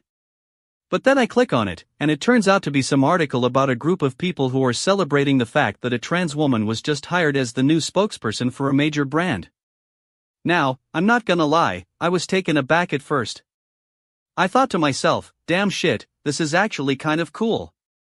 But then I started digging deeper, and let me tell you, it's like they're trying to spin this into some fucking feminist victory lap. Look at us, we're so woke, we hired a trans woman. No, you're not that woke, you're just hiring someone who fits the diversity quota. And don't even get me started on the comments section, it's like a bunch of bitch asses who think they're being clever and witty with their "you go girl this" and "good job, trans lady thatses." You know what? I'm not buying it. This isn't about celebrating some kind of feminist victory, it's about corporate spin. I mean, let's get real here, if this was actually a genuine step towards gender equality, wouldn't we be seeing more than just some tokenistic PR stunt? Wouldn't we be seeing actual policy changes and systemic reforms? Because let me tell you, folks, hiring one trans woman as a spokesperson does not a feminist movement make. And what about the people who are actually facing discrimination and marginalization because of their gender? Where's the recognition for them? Where's the support? It's like we're so caught up in our own liberal guilt trips that we're forgetting about the people who need actual help. Now, I know some of you are gonna come at me with the "you're just a fuckface" speech. But let me tell you, if you can't handle a little bit of criticism and skepticism, then maybe you should be reading someone else's blog. I'm not against feminism or equality, I'm all about it. But let's not get too fucking carried away with the spin doctoring and pretend like we're actually making progress when we're just pretending to care. And another thing, what's up with this whole woke movement? It's like we're living in some kind of Orwellian dystopia where anyone who doesn't toe the PC line is suddenly a fuckface. Newsflash, being woke doesn't make you a good person, it makes you a fucking narcissist. Anyway, that's my 2 cents on this whole thing. Take it for what it's worth, probably not much from these fucking fuck faces. But hey, at least I'm telling it like it is. Now if you'll excuse me, I've got better things to do than watch the liberal media spin its own narrative into a bunch of shallow, postmodern crap. And that's fucking GNN, folks. Alright, listen up, fuckheads. Today we're talking about Twitch's CEO Dan Clancy giving a response to claims of favoritism over Lacey getting unbanned after Jason called him personally. Now, I'm gonna give you my initial reaction. I thought this was gonna be a joke, but apparently, it's real, and Dan Clancy is a shit stain on the face of Twitch. So, let's dive into the background here. For those who don't know, Lacey, the 12-year-old streamer, got banned from Twitch for doing what every kid does, having a little fun. I mean, come on, it's not like she was breaking any rules or hurting anyone. But no, Twitch's magic wand came out and said, you know what? You're just too good, Lacey. What a load of shit. Now, Jason, the dude who called Clancy personally, is claiming that there's favoritism going on, and I'm like, damn, Jason, you must have won the Twitch raffle or something. But seriously, if Dan Clancy is calling Jason personally to tell him what's up with Lacey's ban, then that's a whole different story. Maybe, just maybe, there's some truth to this favoritism shit. But let's take it a step further. What's going on behind the scenes at Twitch? What's with all these unexplained bans and suspensions? I mean, we've got streamers getting banned for using profanity or making fun of Elon Musk. What about all those actual trolls and harassers who get to keep on trolling? And don't even get me started on the whole clout chasing thing. Lacey's 12 years old, and she gets unbanned after some dude calls Clancy personally? That's not favoritism, that's just a bunch of shitasses trying to get in good with the man. But you know what really takes the cake? The fact that Twitch is actually taking Lacey back. Like, what's next? Are they gonna bring back the old I'm so much better than you vibes from the early 2000s? I mean, I love a good nostalgia trip as much as the next guy, but not when it comes at the expense of fairness and transparency. So, Dan Clancy's response better be tight, because if he thinks he can just sweep this under the rug, Jason is gonna come for him like a hot knife through butter. And to Clancy, I say, welcome back, Lacey. You're officially part of the Twitch elite, where the rules are made up and the points don't matter. That's my 2 cents on this whole thing, folks. What do you guys think? Am I totally fucking cooked, or am I onto something? Let me know in the comments below. And if you're Lacey, thanks for taking a chance on Twitch, we love having you around. Folks, gather round, I got a real treat for you today. You know how it is when you're trying to get some shit done on SharePoint? No? Well, that's because nobody knows who the owner is. Yeah, that's right, no owner, just a big ol' void of uncertainty. Listen, let me tell you something about this no owner thing. It's not like I haven't seen this before, folks. This is what happens when you try to create change in the corporate world without any real vision or leadership. You get stuck with a bunch of bureaucratic red tape and nobody knows who's in charge. And then you've got these SharePoint owners, right? These are the people who are supposed to be the gatekeepers of your precious data and information. And what do? They give up on their responsibilities and just leave it all hanging out there like a bitch in a bad situation. Now, I know some of you might be thinking, but Gleam, maybe the owner is just having a bad day? Well, let me tell you something, folks. The only bad days are when you're stuck in meetings talking about SharePoint and nobody knows who's in charge. So, no, the owner isn't having a bad day, they're just being a bitch and not doing their job. And don't even get me started on this nobody knows who the owner is crap. That's like saying you can't find your keys because you forgot where you put them. Come on, folks. If you're trying to run an organization, maybe take some responsibility for getting the basics right. It's not that hard. But no, instead we get nobody knows who the owner is. And then we've got SharePoint teams and SharePoint experts and SharePoint consultants. What does it all mean? Who's in charge of these people? Nobody knows. What a fucking mess. And you know what the worst part is? The worst part is that this is just so American. We're a nation built on procrastination, distraction, and confusion. It's like we're trying to make SharePoint into a national sport. Hey, let's create a system where nobody knows who's in charge. Let's see who can come up with the most creative excuses for not doing anything. Give me a break. But hey, at least it's a good laugh, right? I mean, who needs actual competence when you've got this kind of bureaucratic nonsense? It's like watching a train wreck that you know is gonna hurt, but you can't look away. That's SharePoint for you. So, there you have it, folks. The hot take on SharePoint: nobody knows who the owner is because everybody's too busy being a bunch of fuck faces and not doing their job. And that's all I've got to say about that. Next thing you know, we'll be talking about the latest in SharePoint trends, or not. URL, https://devhumor.com/media/SharePoint. Fucking GNN, what's up, everybody? It's your boy DJ Gleam here, and we're diving into some dark stuff today. The UN human rights chief is telling Iran to stem this ever-swelling tide of executions. Now, I know what you're thinking, DJ, why are you even commenting on this? Well, let me tell you, folks, it's because someone's gotta call out the fuckery that is happening over there. First off, 901 people executed in 2024? That's some fucking crazy shit right there. You know what that says to me? It says that Iran's got a serious problem with its own fucked up system. I mean, who executes that many people and no one bats an eye?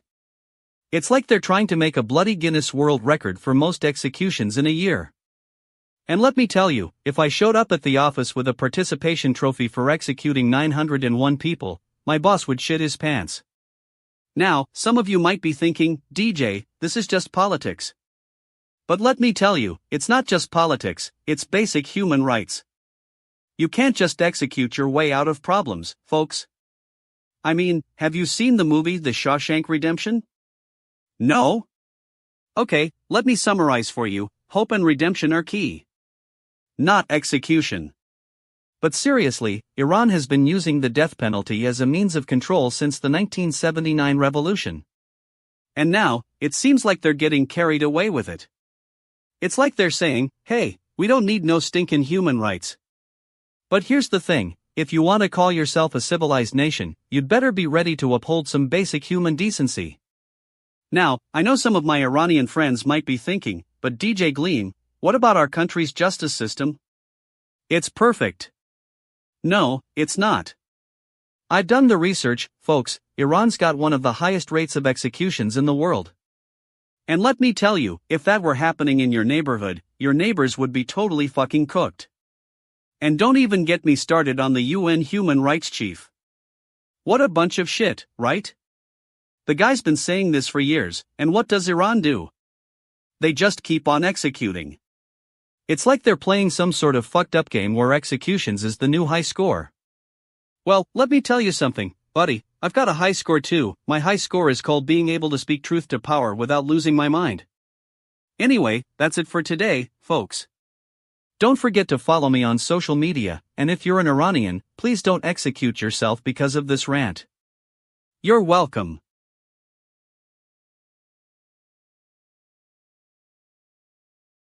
Fucking hell, folks. I've got some out-of-this-world news that's gonna blow your mind, literally. NASA is about to take us on a wild ride with not one, but 2 spacewalks. Now, before I dive into the juicy details, let me tell you, my initial reaction was a resounding fuck yeah. I mean, who doesn't love a good spacewalk? It's like the ultimate rush of adrenaline and awesomeness all wrapped up in a spacesuit. But, as always, there's more to this story than meets the eye. So, let's do some digging. The 2 NASA astronauts, who'll be venturing into the great unknown, have been preparing for these spacewalks like fucking pros. They've undergone rigorous training, honed their skills, and are ready to tackle any challenge that comes their way. But, what exactly is this all about? Well, it's not just a case of, hey, let's see some cool spacesuits. No, folks. The real reason behind these spacewalks is to complete some much-needed upgrades on the International Space Station. That's right, NASA's gotta keep its space station in top shape, and that means making sure everything's running smoothly, from life support systems to communication equipment. Now, I know what you're thinking, DJ Gleam, this all sounds pretty boring. And you're fucking right. But hear me out. The fact is, these spacewalks aren't just about fixing some broken equipment or changing a light bulb. It's about pushing the boundaries of human exploration and understanding. But, here's the thing, there are some fuckfaces in NASA who think they can just gloss over the details and hide behind a veil of science-wide jargon. Newsflash, we're not buying it. What I want to know is why these upgrades are being made now, and what other agendas are at play. Is this just another case of government agencies trying to one-up each other? Or are there some deeper, darker forces at work? I'm telling you, folks, I've got my eye on you, NASA. Now, before I go any further, let me just say that the fact that we're getting 2 spacewalks in a row is totally fucking awesome. I mean, who needs one spacewalk when you can have 2? But seriously, this is some next-level stuff. So, there you have it, my hot take on NASA's latest move. It's not always easy to get the real story behind these news conferences, but I'm here to tell you that someone's gotta cut through the noise and give you the unfiltered truth. And trust me, folks, this one's a doozy. Fucking hell, I've got some work to do on this one. Stay tuned for more updates, and don't forget to follow GNN for all the latest news, minus the sugarcoating. We're gonna take it straight from the horse's mouth and show you what's really going down in the world of science and space exploration. Alright, listen up, you bunch of fuck faces. Today we're diving into a tale so scandalous, it'll make your shit-eating grin turn into a bloody mess. I'm talking about 1911, and the infamous heist that took down one of the world's most iconic paintings, the Mona Lisa. Now, here's the kicker, the artist behind this masterpiece, none other than Pablo Picasso himself, was arrested for allegedly stealing it. Can you believe it? Some genius had the audacity to frame Picasso for the crime. I mean, what a fuckload of crap. But, before we get into all the juicy details, let's set some context. The Mona Lisa had been on display at the Louvre since 1906, and by 1911, it was one of the most visited attractions in Paris. I mean, who wouldn't want to gawk at a painting that's basically the ultimate social media icon?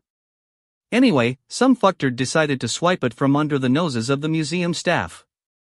Fast forward to Picasso's arrest, and what do we find out? That evidence against him was, well, let's just say it was some pretty weak tea. Apparently, a witness claimed they saw a man matching Picasso's description near the Louvre on the day of the heist. But here's the twist, this witness turned out to be none other than Georges Herpin, a friend and fellow artist who had a grudge against Picasso. I mean, what a bunch of shit. This whole thing reeks of hypocrisy. I'm talking about an art world that's supposed to be all about creativity and pushing boundaries, but in reality, it's just a bunch of bitch asses trying to one-up each other. And then you've got the French authorities, who are basically saying, hey, Picasso, we know you're the real genius behind this masterpiece, but don't get too cocky, we'll stick you with the crime. And let's not forget about the art world's favorite phrase, the muse. I mean, is it just me, or does that sound like a bunch of stupid bullshit? Are they seriously implying that some divine force guided Picasso's hands to create this masterpiece? Or are they just trying to cover up their own incompetence? Anyway, where were we? Ah yes, the after effects. So, in 1912, Picasso was acquitted of the crime, but not before he had to endure a total fucking nightmare. I mean, can you imagine being accused of stealing one of the most iconic paintings in history and then having to clear your name? In conclusion, when Picasso was arrested for stealing the Mona Lisa, it was a total fuck-up of epic proportions. But hey, at least we learned something, never underestimate the power of a good grudge and some well-placed testimony from a disgruntled friend. That's it for today's rant, folks. Don't forget to tune in next time when I'll be tearing apart more news with my sharp wit and tongue-in-cheek humor. Until then, stay fucking fabulous, and don't let the fuckfaces bring you down.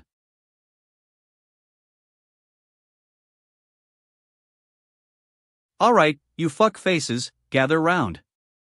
I got a story to tell and some shit to say.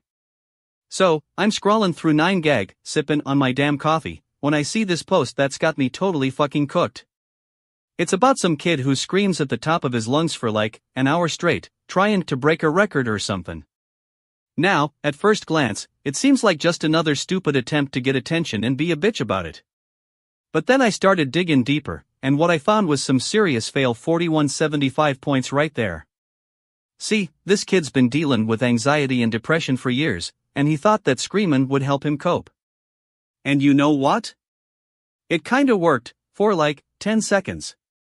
But here's the thing, bitch asses, our society is so fuck up that we're treating mental health like it's just another viral challenge or something. We gotta stop shaming people for being vulnerable and start supporting them instead. And if some kid wants to scream his lungs out for an hour, that's their prerogative, but let's not pretend like we're all just a bunch of stupid fuckfaces who don't care. Now, I know what you're thinking, DJ Gleam, why are you getting so worked up about some kid and his screaming? Well, let me tell you, it's because this is just another example of the stupid bullshit we put ourselves through. We're so caught up in trying to be perfect, we forget that it's okay to not be okay. And don't even get me started on the whole trying to break a record thing. Like, dude, you think screaming for an hour straight is gonna give you some kind of badge of honor? Newsflash, it ain't about the record, bitch, it's about getting through the day without losing your mind. Anyway, that's my 2 cents on this whole ordeal. To the kid who screamed his heart out, I salute you, but not for trying to break a record, because let's be real, you totally failed. But for showing up and being honest about your struggles? That takes some serious guts. So, to all my fellow stupid fuckfaces out there, let this be a lesson to you, if you're struggling, just be willing to scream, cry, or whatever the hell you gotta do to get through it. And maybe, just maybe, we can start building a society that's not totally fucking cooked. Alright, listen up, you bunch of shitty minds. I'm talking about this latest 9GAG meme that's got everyone going ga over a New Year New Me vibe. Newsflash, we were doing New Year's New Me like 10 years ago, when I was still a kid with a mouth pumpin' a attitude to yo match. Now, let's take a closer look at what's really going on here. See, this New Year New Me crap is just code for I'm still stuck in the same old shit. It's like, you think some watered-down social media post and a few poorly edited photos are gonna magically transform you into a functioning member of society? Forget about it. But let's get real for a second. Who's behind this insane meme with 436 points and counting? Some bored office worker with nothing better to do than make fun of people who can't even be bothered to change their Instagram filters? Give me a break, it's just a bunch of cowards hiding behind their screens and laughing at other people's misery. And don't even get me started on the savage comments. Oh, you're a savage now that you can type 5 words in a row without getting a cramp? Well, let me tell you something, savage, being a savage isn't just about typing fast, it's about actually saying something worthless and expecting people to laugh at it. You know what's not funny? Watching a bunch of people who can't even be bothered to get out of bed in the morning trying to make light of their own inadequacies. That's just a bunch of shitty, bitch-assed excuses for not taking control of their own lives. And what's with all the random nonsense? WTF this, and 9GAG that. Can't you people just talk about something real for once? Like, what's the real issue here? Is it really just a New Year, New Me thing, or is it something deeper? I'll tell you what's not new, it's not new. It's just the same old shit we've been seeing for years, people who can't even be bothered to change their own lives, and instead they're too busy laughing at other people's struggles. So, to all you New Year New Me enthusiasts out there, let me tell you something, stop acting like a bunch of idiots. If you really want to make change in your life, then get out there and do it. Don't just post some poorly edited photos on 9gag and expect everyone else to laugh at your misery. And to DJ Gleam, who made this entire thing possible. Well, let's just say you've been totally fucking cooked for thinking that this was a good idea in the first place.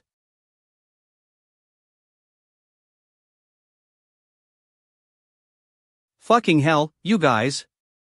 Listen up, I got a bombshell for ya. Current time, 11:43 a.m. Eastern Standard Time. Current date, January 7, 2025. French Minister Marlene Schiappa, she's in the hot seat, and it's about to get real, folks. Initial reaction? What did you expect? The 47-year-old French government minister showing up on the front cover of Playboy magazine is like finding out your favorite auntie was secretly a Playboy model back in the day. It's a scandal, folks. It's like she just walked into the room and said, "Hey, guys, I'm Playboy ready." Now, let's dive into the background. Marlene Schiappa was first elected to the French National Assembly in 2012 and has been serving as the Minister of Solidarity since 2020. She's been a huge fan of socialism and left-wing politics. Can you imagine someone with her radical views getting caught up in a scandal like this? It's like she got catched in her own little world. Context? Well, according to reports, Schiappa was part of the French government's delegation that met with U.S. Secretary of State Antony Blinken in 2022. She's been spending time with the elite, folks. And now, she shows up on a magazine cover that's basically the antithesis of everything she stands for? It's like she got a message from the demonic side of her mind. Now, let's talk about some bullshit. The French government is trying to spin this as if Schiappa was honest about her past and just being herself. But we all know that wasn't the case. This isn't just a matter of personal choice, it's about the image you project to the public. She's a minister, for crying out loud. And let's not forget, Schiappa is also known for her unconventional approach to politics. She's been known to wear discomfortable clothes and show up to events in unusual situations. It's like she thinks the key to connecting with people is being weird on purpose. But you know what really gets me? The hypocrisy of some people in her own party. They're called out for their own hypocrisy, but Schiappa gets a free pass? It's like they're trying to cover up their own stupidness with her stuff. Anyway, folks, that's my take on this ridiculous situation. Marlene Schiappa's Playboy cover is not just a scandal, it's a symptom of a much larger problem. People getting carried away with their own ego and thinking they can do anything. So, to all you Playboy models out there, listen up, when it comes to the cover, be careful what you wish for. Bitch asses, get a grip on reality, already. Stupid fucks, don't you know that humility is key in politics? Today's date, January 7, 2025. Don't forget to check your feed for more truth-telling news. In a loud, sarcastic tone. Oh, fuck my life. You're telling me that the 2025 Golden Globes viewership is on par with last year's? That's not exactly a shocking revelation, but I guess it's better than being totally fucking cooked by surprise. 2% off from the previous year, huh? I'd say that's a pretty standard rate of decline for an awards show that's just a bunch of pompous fucks patting themselves on the back. Pauses for comedic effect. Now, let me dig a little deeper into this shit. According to Nielsen data, shared with Deadline, no less. What's the real story here? Are we talking about some kind of ratings stunt? Is it possible that last year was just an anomaly, and the Globes have finally returned to form, or is that just what they want you to think? Cutting back in. You know what I find particularly fucking hilarious? The fact that the networks are still trying to spin this as some kind of achievement. Hey, we didn't lose any viewers. We're on par with last year. Well, congratulations on playing catch-up with your own mediocre content. Meanwhile, everyone else is over here watching actual compelling shows that don't involve half-baked awards nonsense. Sarcastically. Oh, I'm sure the real question on everyone's mind is, what does this mean for the future of television? Pauses, well, let me tell you, nothing. It means the Golden Globes will continue to be a bunch of snobbish, out-of-touch fucks trying to cling to relevance. You know what's not relevant? The 2025 Golden Globe Awards. Sternly. And don't even get me started on the whole updated fair ratings comparisons thing. Scoffs, what does that even mean? Are they finally going to give us some real data, or is it just another way for them to spin their lackluster performance into a silver lining? I'll tell you one thing, if there's one thing I've learned from the Globes, it's that no matter what they say, their numbers will always be shit. Sighs. That's my 2 cents on the 2025 Golden Globe Awards. A whole lot of nothing, wrapped in a bow, and served with a side of stale champagne. Bitch, am I right?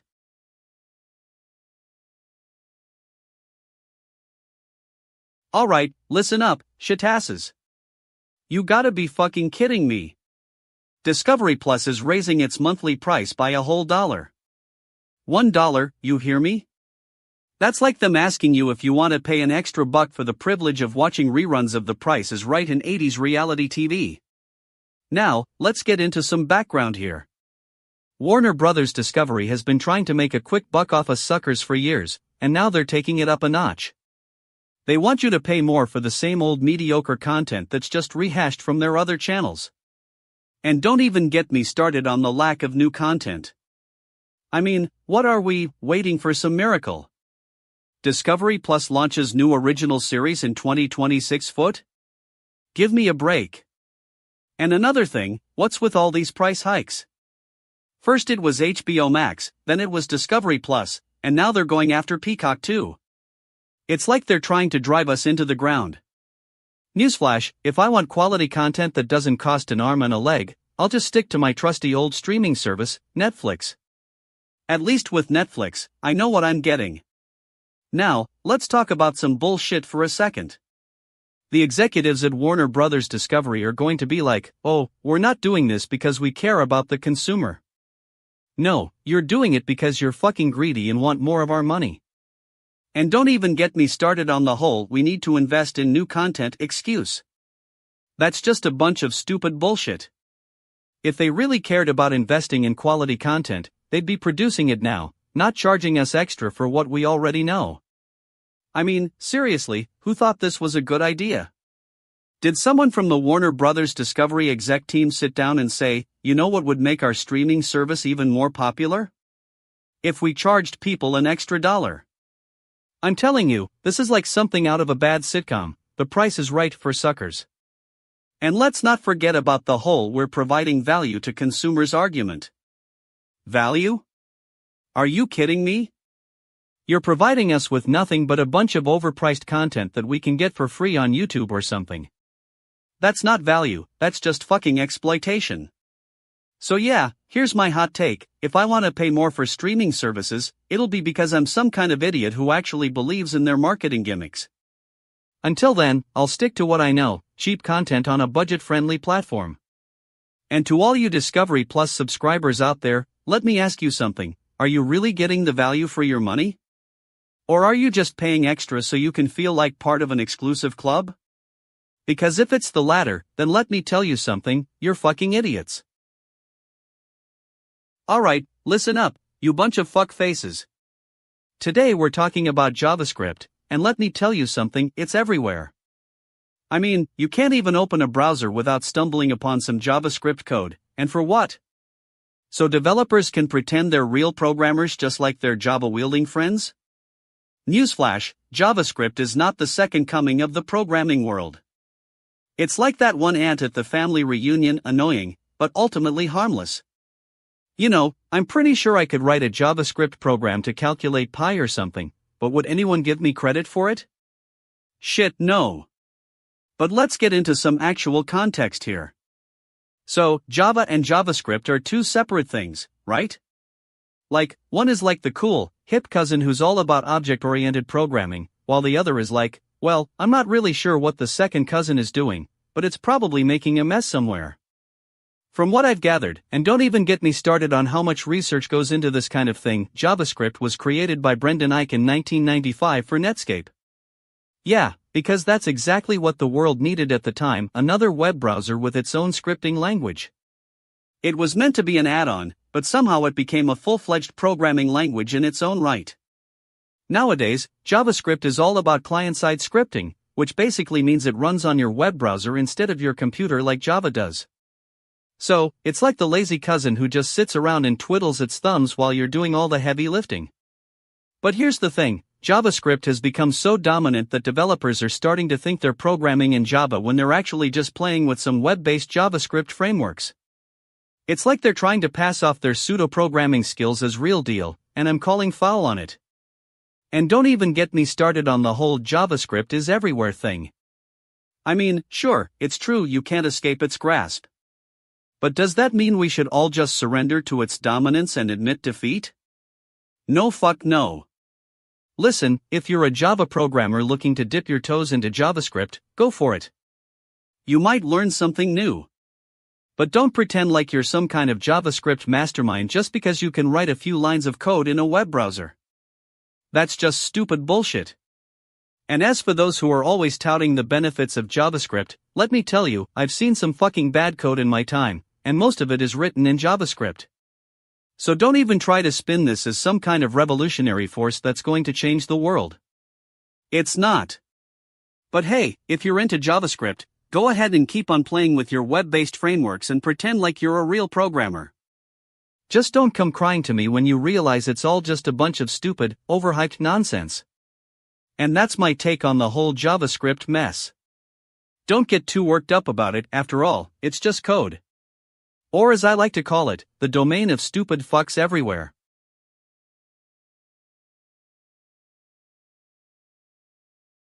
Listen up, you bunch of shit asses. Today's topic is stay at home, because what we really need is a device that's gonna suck the life out of our social lives. Now, I'm not against staying home, cause sometimes even DJ Gleam needs a chill day, but come on, can't we just figure this one out ourselves? Alright, so let's dive into the background here. The article's talking about some scientists who want to create a device that tracks our social behavior and prevents us from leaving the house if it deems we're not getting enough me time. Now, I'm all for self-care, but this is just plain fucking ridiculous. First off, what even is me time? Are they gonna install some kind of robotic therapist in my living room? Newsflash, when you're talking to a robot, it's not therapy, it's just being talked at. And don't even get me started on the whole not getting enough socialization thing. You know what that is? It's just an excuse for people who can't handle being alone or interacting with humans without freaking out. And let's talk about the potential consequences of this device. What if it starts monitoring our every move, making us feel like we're in some kind of sci-fi movie? Don't leave the house, DJ Gleam, you're not getting enough selfies. Give me a break. This is just another example of stupid bullshit. Now, I know some of you might be thinking, but DJ Gleam, this could be beneficial for people with anxiety or depression. And to that, I say, fuck yeah. But not in the way these scientists are proposing. We don't need some high-tech gadget telling us when it's time to chill out. We just need to learn how to do it ourselves. And what about all the people who can't afford this device? Are they just gonna be left behind, stuck in their apartments while everyone else is living their best lives outside? This is just another example of those fuckfaces thinking they can solve all our problems with technology. Well, let me tell you something, it's not that simple. You know what would be a great device? A device that prevents us from getting too caught up in social media and gives us some real-life human interaction. Now that's a device I'd pay to see. But no, instead we're stuck with this stay-at-home nonsense. It's totally fucking cooked, if you ask me. And don't even get me started on the potential for abuse here. What happens when someone uses this device to manipulate their partner or friends? Oh, you're not spending enough time with me, so I'm just gonna lock you in the house. That's just a recipe for disaster, bitch. In conclusion, stay at home is just another example of stupid fucks trying to solve our problems with technology. We don't need some device telling us when it's time to chill out. We just need to figure that out ourselves. And if we can't do that, then maybe we should just stick to watching TV or playing video games, at least that's something I can get behind. Anyway, that's my 2 cents on this stay-at-home nonsense. If you'll excuse me, I'm gonna go put on some real-life music and actually interact with people outside these fucking walls. Welcome back to the fucking GNN, where we're about to break down some more news that's just totally freaking cooked. So, the Washington Post is announcing layoffs that are gonna impact about 4% of its staff, which means dramatic pause, less than 100 positions. Now, I know what you're thinking, DJ Gleam, how am I supposed to get excited about a bunch of people losing their jobs? Well, let me tell you, folks, this is not just about the employees. This is about the PR spin doctors, the spin vectors, the entire fucking machine that's been failing to deliver subpar journalism for years. You see, the Washington Post has been struggling to stay relevant in a digital age. Their clickbait headlines are more cringeworthy than a Kardashian's Instagram story. But what really gets my fucking goat is that they're blaming it on the economy. Economic pressures this, and staff cuts that. It's just code for, we can't afford to pay our employees what they're worth because we're too busy printing clickbait. And don't even get me started on the timing of these layoffs. January 7th, 2025? Are you kidding me? That's like announcing a product recall during Black Friday sales. What a bunch of shit, folks. Now, I know some of you might be thinking, but DJ Gleam, what about the impact on journalism? Well, let me tell you, journalism is not dead. In fact, it's just dramatic pause, evolving. It's like that old saying goes, a lie gets halfway around the world before the truth does. The Washington Post needs to get its act together and start telling the fucking truth. And have you noticed that every time a major publication makes some sweeping announcement about layoffs, they always try to spin it as if it's a good thing? We're streamlining our operations, or we're becoming more agile. Give me a break. That's just code for, we can't afford to pay our employees what they're worth because we're too busy being a shit organization. So, in conclusion, the Washington Post's layoffs are not a surprise. They're not even a shock. What it is a reminder that journalism needs to be held accountable for its actions. And if that means the Washington Post has to take some heat for its lack of transparency and PR spin doctoring, then so be it. Today's hot take, the Washington Post's layoffs are just the beginning of the end for mediocre journalism. Mark my words, folks. That's all for today, folks. Thanks for tuning in to the fucking GNN. Don't forget to subscribe, hit that notification bell, and follow me on social media. And if you're a current or former employee of the Washington Post, don't be afraid to reach out and tell me what's really going on behind the scenes. I want to hear from you.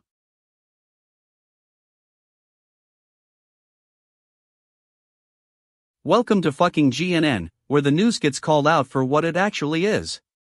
Today we got a real treat for you, folks. Riley the Golden Retriever, the star of the internet, and I'm here to break it down. My initial reaction? Who the fuck is this Riley guy, and why do we care so much about him? But then I dug deeper, and let me tell you, folks. This isn't just about a golden retriever. This is about a culture of feline apathy, where dogs are laid up on the porch, tearing apart plants like they're the in-laws at the wedding. But seriously, when I looked into Riley's background, it's like they took a look at the most basic dog behaviors and said, you know what? We can make this into a story. So you got your pine cones. Because who doesn't love pine cones? It's like the ultimate dog toy. I mean, I've seen some fucking pathetic things in my time, but pine cones? That's just sad. And don't even get me started on the part where Riley tears apart newly planted plants. Now we're talking. Is this the kind of therapy they give to golden retrievers when they get stressed out? Hey, buddy, you've been feeling a little anxious. Let's find you some pine cones to play with. It's like they're taking the worst parts of dog behavior and making them look cute. But wait, it gets better. There's an article from 2016, and I'm just going to read it out for you. Riley the Golden Retriever loves to play with pine cones. That's it. He enjoys taking long naps on his front porch. Okay, now we're talking. But then they got into the part where he tears apart newly planted plants. And I'm just going to say it, folks. This isn't about Riley's personality. This is about a feline apathy culture that we're all just buying into. I mean, come on, folks. We're living in a time where we can make money off of dog videos and still call it entertainment. But let me tell you, if Riley was a cat, we'd be calling it out as the feline industrial complex it is. So let's get this straight. Riley the Golden Retriever is not a hero. He's a product of our society's obsession with dog videos and cute animals. And you know what? I'm not buying it. But if you want to keep wasting your time on Riley's adventures, be my guest. Just don't say I didn't warn you. Welcome back to fucking GNN, where we call it out for what it actually is. I'm your host, and today we're tackling a topic that's been making waves on 9gag, New Year New Me. Listen up, because this hot take is gonna blow your mind. I think the whole thing is a massive scam. A total fucking joke.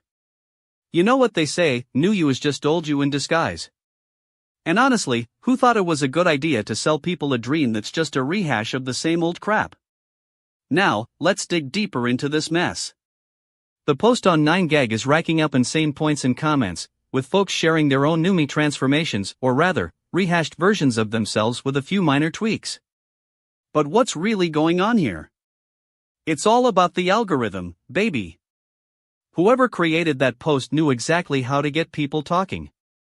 And talking we are, because it's getting shared, liked, and commented on left and right.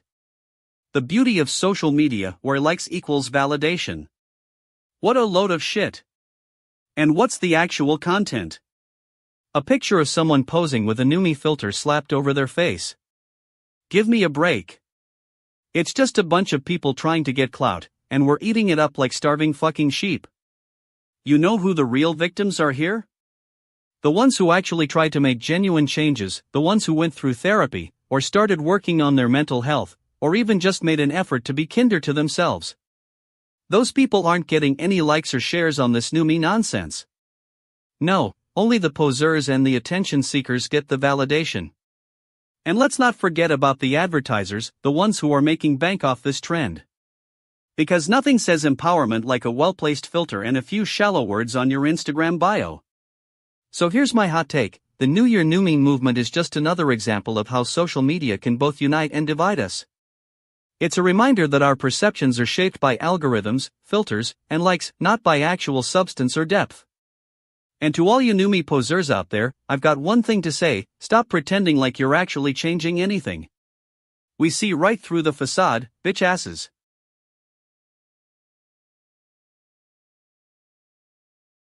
Fucking hell, you guys.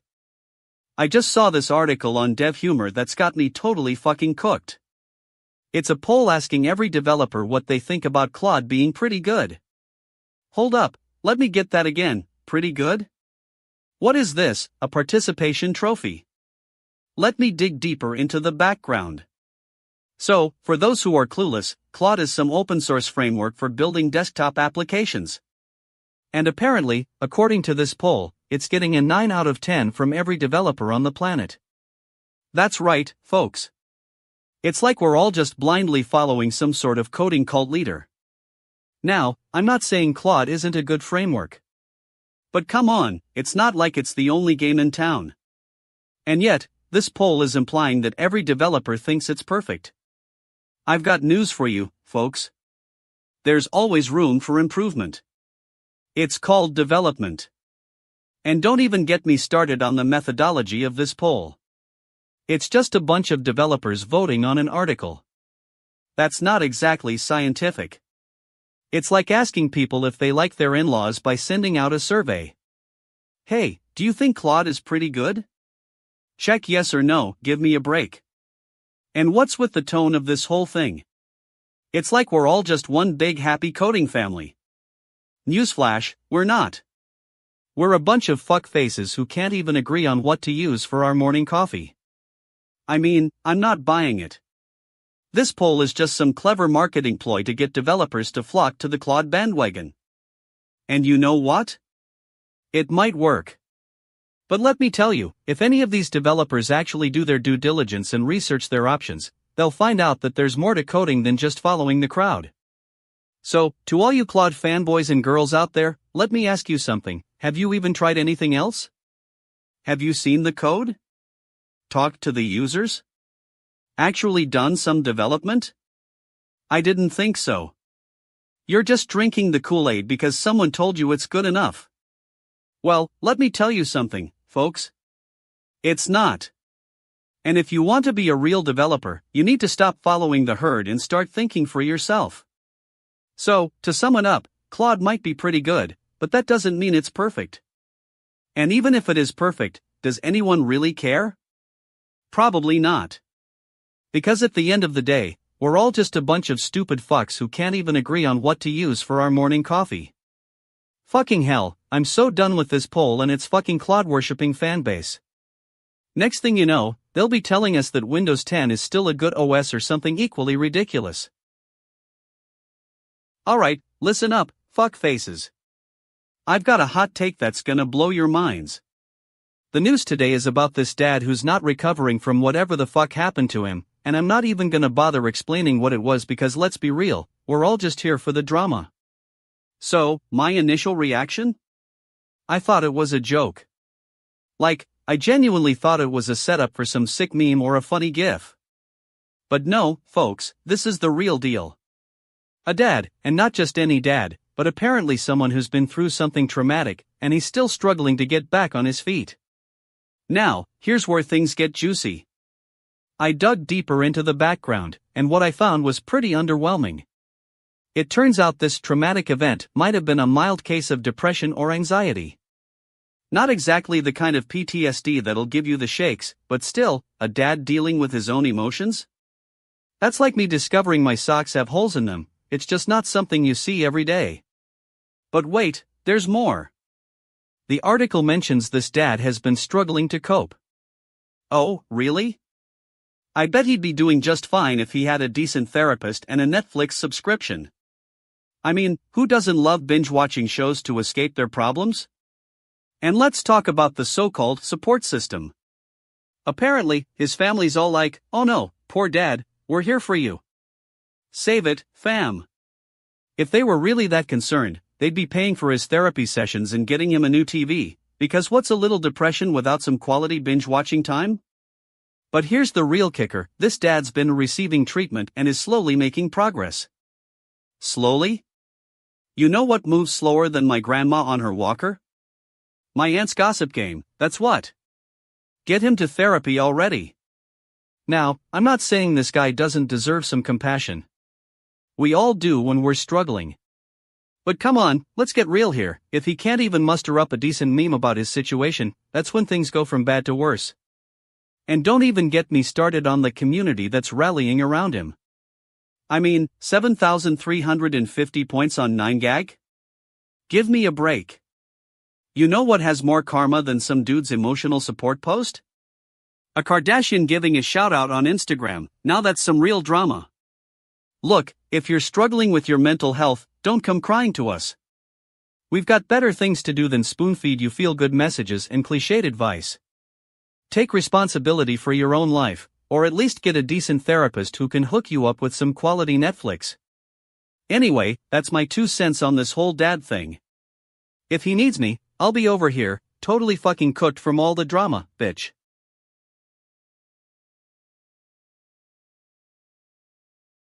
Alright, listen up, you fuck faces. I've got some news that's gonna make you all fucking tards shut your mouths for a second. Jessica Alba and Cash Warren are out here, and they're not divorcing, bitch asses. That's right, folks, those rumors were just a bunch of shit, and now we've got the pics to prove it. Now, before I dive into the juicy stuff, let me tell you, my initial reaction was like, oh no, Jessica's gonna leave Cash for some young buck with a six-pack. But then I saw these adorable family pics, and I'm just like, damn shit, that's not happening. I mean, can you blame Cash? He's got Alba's face, her body, and she's still got it going on at 40. That's like the holy grail of husband material, folks. But let's get into the background. There are rumors about their marriage being stressful and that they're not on the same page. Now, I don't know what kind of fantasy world you're living in, but I'm pretty sure those aren't exactly the most convincing excuses for a couple that's been together since 2007. It sounds like a bunch of stupid bullshit to me. And then there's the fact that Jessica's got a production company, the Warrior Poets Productions, and it just so happens to be funded by her husband's investment firm, Crafty Ventures. Coincidence? I don't think so, bitch faces. This is like the definition of conflict of interest.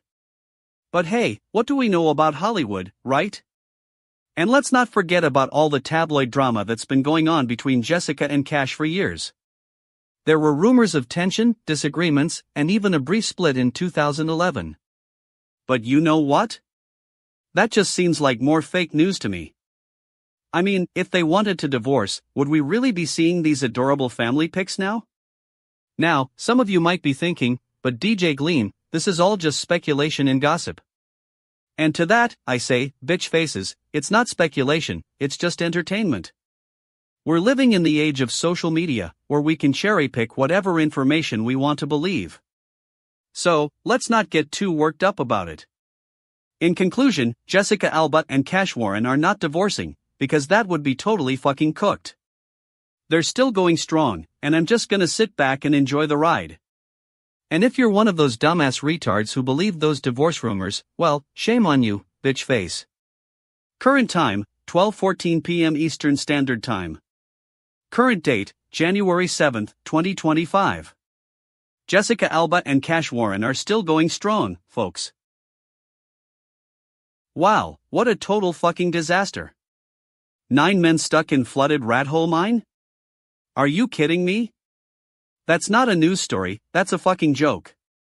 I mean, who digs a hole to extract coal and then expects it not to flood? It's like building a house on a fucking swamp. Okay, let's get into the background here.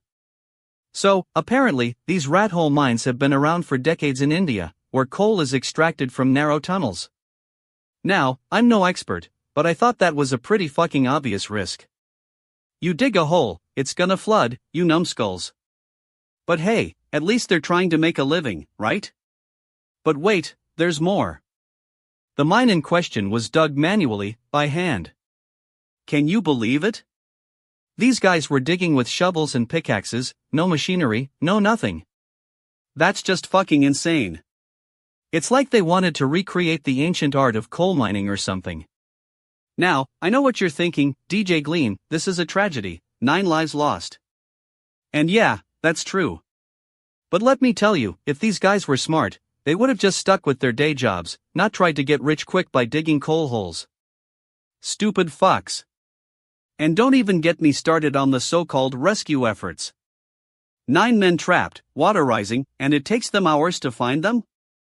That's not a rescue effort, that's a fuck-up of epic proportions. I mean, what were they waiting for? The mine to fill up with coal or something? But here's the thing, folks. This isn't just some random news story. Oh no, there's politics involved. The Indian government has been criticized for its handling of coal mining in the past, and this tragedy could be a major blow to their reputation. But let me tell you, they're going to do everything in their power to spin this one as well. Oh, it was an accident, it was a freak occurrence. Give me a break. And what about the mine owners? Are they getting any heat for this? I doubt it. They'll just get a slap on the wrist and be back to digging coal holes in no time. It's like they're above the law, or something. You know what really gets my blood boiling? The fact that these men were risking their lives for a few extra bucks. That's not entrepreneurship, that's fucking stupidity. And now they're going to be remembered as the guys who died digging coal holes in a flooded mine. What a total fuck up.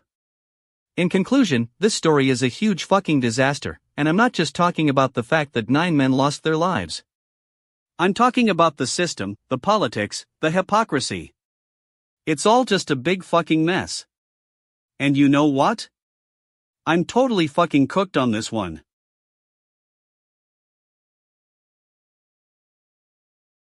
Hey, shitasses. Welcome to fucking GNN, where we're diving into the most ridiculous news out there. Today, we got a doozy for you, a woman in labor shouting, "Hope it's a boy," like that's some kind of profound statement. Now, my initial reaction? I'm totally fucking cooked on this one. I mean, what kind of person says that during childbirth? Are they trying to be all funny and relatable or something? Newsflash, you're about to give birth, bitch. You don't need to worry about your kid's sex right now, just focus on not dying. But let's take a step back, shall we? This whole "hope it's a boy" thing is actually rooted in some pretty messed up sexism and stereotypes. I mean, think about it, for centuries, having a son was seen as the ultimate goal for women, especially in patriarchal societies. The idea of a perfect child being male was deeply ingrained, and this woman's outburst sounds like a manifestation of that. Now, you might say, but DJ Gleam, what about the "it doesn't matter if it's a boy or girl" crowd? Well, let me tell you something, that's just stupid bullshit. The fact is, having a son is often still seen as more desirable than having a daughter in many cultures. It's a reflection of our messed up societal norms and biases. And what about the parents-to-be who are expecting a girl? Are they supposed to be all like, "Oh, it doesn't matter if I have a boy or a girl"? Give me a break, bitcheses. You're gonna worry whether you have a boy or girl, it's human nature. So, while this woman's outburst might have been funny at first, let's not be fooled. This is actually a symptom of deeper issues in our society. And honestly, I'm totally fucking disappointed in the lack of nuance and awareness from some folks. But hey, if you want to laugh about it, that's on you, shitasses. Just don't say I didn't warn you when your kid grows up and you're worried they're gonna be stuck with a crappy job because they're a girl. That's just damn shame, bitch. Moving on from this train wreck of a statement, we've got other news to get through. Stay tuned, folks, it's gonna be a wild ride. Oh, and one more thing, if you're expecting a kid and want to avoid sounding like a fuck face, just remember, it doesn't matter what the sex is. Unless you're really into that sort of thing, in which case, go ahead and shout, hope it's a boy. I'll just be over here, laughing my ass off. That's all for today, folks. Stay woke, stay weird, and keep on fucking laughing. Well, what do we got here? We've got some fucking idiots singing along to that ridiculous MAGA tune while speeding down the road in the snow. I mean, seriously, who does this? Are you trying to be a total fucking hero or something? Newsflash, buddy, you're not sub on anyone, you're just gonna end up like this, crumpled on the side of the road with a busted car and a big old bag of stupid wrapped around your head. Now, I'm no expert, but I'm pretty sure that when you're singing that song while driving, it's like trying to be the king of the world. You think you're so cool, so patriotic, so I'm with Trump. Well, let me tell you something, pal, you're not. You're just a fucking amateur hour wannabe who can't even drive in snow. And what's with the live stream? Were they trying to be like a bunch of YouTube influencers or something? Oh, look at me, I'm singing MAGA while driving, gotta get those likes and views. Give me a break. You're not entertaining anyone, you're just being a total fucking embarrassment to the whole Trump fanbase. Now, I know some of y'all are gonna come at me for this, saying that I'm just a hater or that I don't understand the context. Well, let me tell you, I've lived through enough of this shit to know when it's just plain stupid. And this car crash in the snow while singing MAGA is right up there with some of the dumbest things I've ever seen. And another thing, what's with the snow? You're singing that song while driving through a blizzard, and you still manage to get yourself into a wreck. That's like trying to be a superhero or something. Hey, I'm gonna drive through this storm in my car, and I'm gonna do it while singing MAGA, oh wait, whoops. And don't even get me started on the fact that this guy is a Trump supporter. Now, I'm not saying I disagree with the guy's politics or anything, but come on, can't he see that being a Trump supporter doesn't make him a better driver? It just makes him a bunch of other stuff too. But you know what the worst part is? The fact that this happened and it was documented on a live stream. That's like rubbing salt in the wound, folks. Now we're all gonna have to see this stupid video over and over again, and I'm sure it'll be making the rounds on social media for days to come. And let me tell you something, if anyone needs proof that Trump supporters are just a bunch of fucking idiots, now's not the time. Now we got some guy singing MAGA while driving in the snow, and it's gonna be all over the news and social media for weeks to come. So yeah, my initial reaction? I'm not surprised at all. I mean, this is what happens when you've got a bunch of brain-dead followers who are more concerned with singing about Trump than actually doing some real work. And as for my hot take?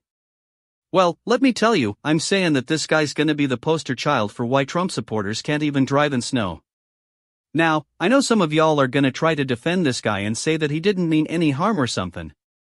But let me tell you something, folks, when you're singing MAGA while driving in the snow, you're not doing nothing but being a fucking idiot.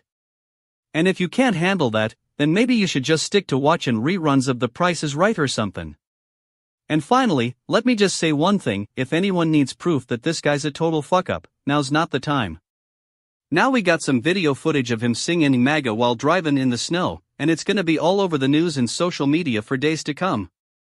So yeah, let's get one thing straight, this guy's a total fuck-up, and if you're a Trump supporter and you can't even drive in snow, then maybe you should just stick to watching sports or something. What a shit show, folks.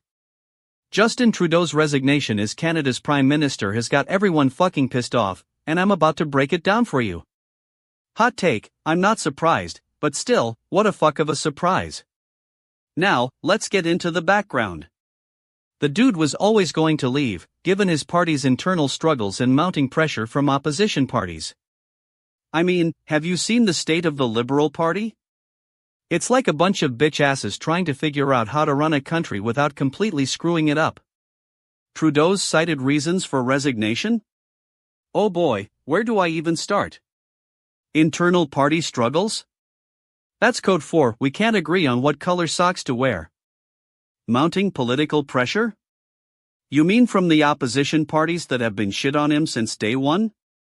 Give me a break. It's like he's saying, hey, it's not my fault I'm getting roasted by my own party members. And don't even get me started on the media coverage. Online reactions and memes are popping up left and right, because what else can you do when your prime minister is a total shit? From Justin Trudeau for president to Trudeau's resignation, the ultimate Canadian joke, I've seen it all. But here's the thing, folks. Behind all this chaos, there's some real bullshit going on. Look at the Liberal Party's track record. We're talking about a party that's been accused of corruption, cronyism, and just plain old-fashioned stupidity. And now, Trudeau's leaving because he can't handle the heat? You know what's not funny? The fact that this is happening during a time when Canada needs stability and leadership more than ever. We've got economic uncertainty, climate change, and social issues on our hands, and what do we get from the opposition parties? A bunch of dumbass retards who can't even agree on how to respond to these problems. And let's not forget about Trudeau's legacy. The dude's been in office since 2015, and what's he left us with? A country that's still trying to figure out its identity, an economy that's struggling, and a government that's more concerned with selfies than substance. So, when we look at this resignation as a joke or a meme, let's not forget the underlying issues.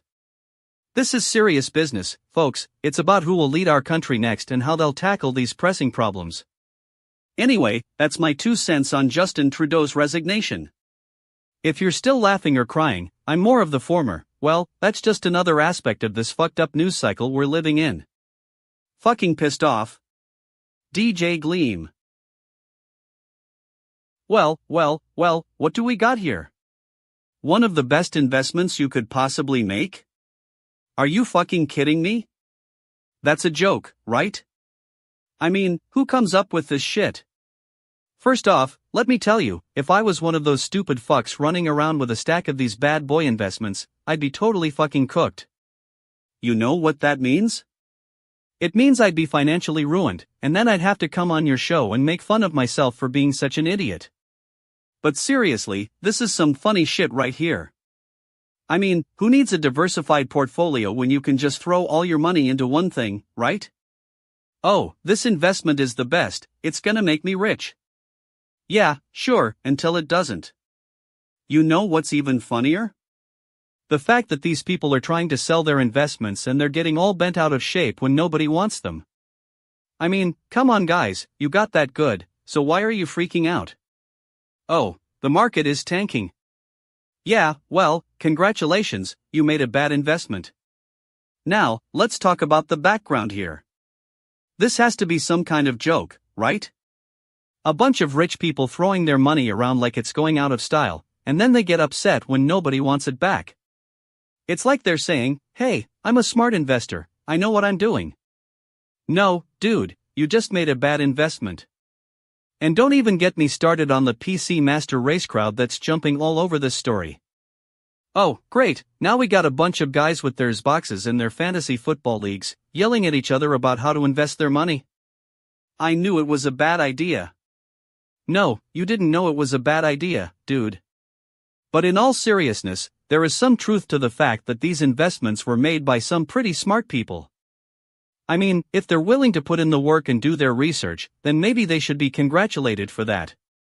But at the same time, if they're just going to throw money around like a bunch of idiots, then maybe they shouldn't be surprised when nobody wants it back. So, here's my hot take, these investments are a joke, and we're all in on it. It's like a big game of investors' roulette, where people put their money down and hope for the best. And you know what? Sometimes that works out. But most of the time, it just ends in disaster. Anyway, that's my 2 cents on this whole thing. I mean, if you're one of those stupid fucks who actually believes that these investments are a good idea, then go ahead and keep throwing your money around. See if I care. Oh, and to the owners of these bad boy investments, I got one message for you, damn shit, get over it. It's not like you're going to be able to sell them at all. You're just going to have to sit back, relax, and wait for your money to go up in flames. And to PC Master Race, I got another message for you: shut the fuck up. This is about investing, not Xbox rankings or fantasy football leagues. Get over yourselves and talk about something actually relevant. But seriously, folks, if you're one of those people who's going to invest their money without doing your research, then that's just stupid bullshit.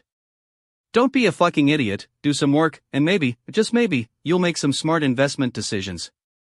So, there you have it, my rant on this ridiculous story. If you liked it, keep it; if not, fuck off.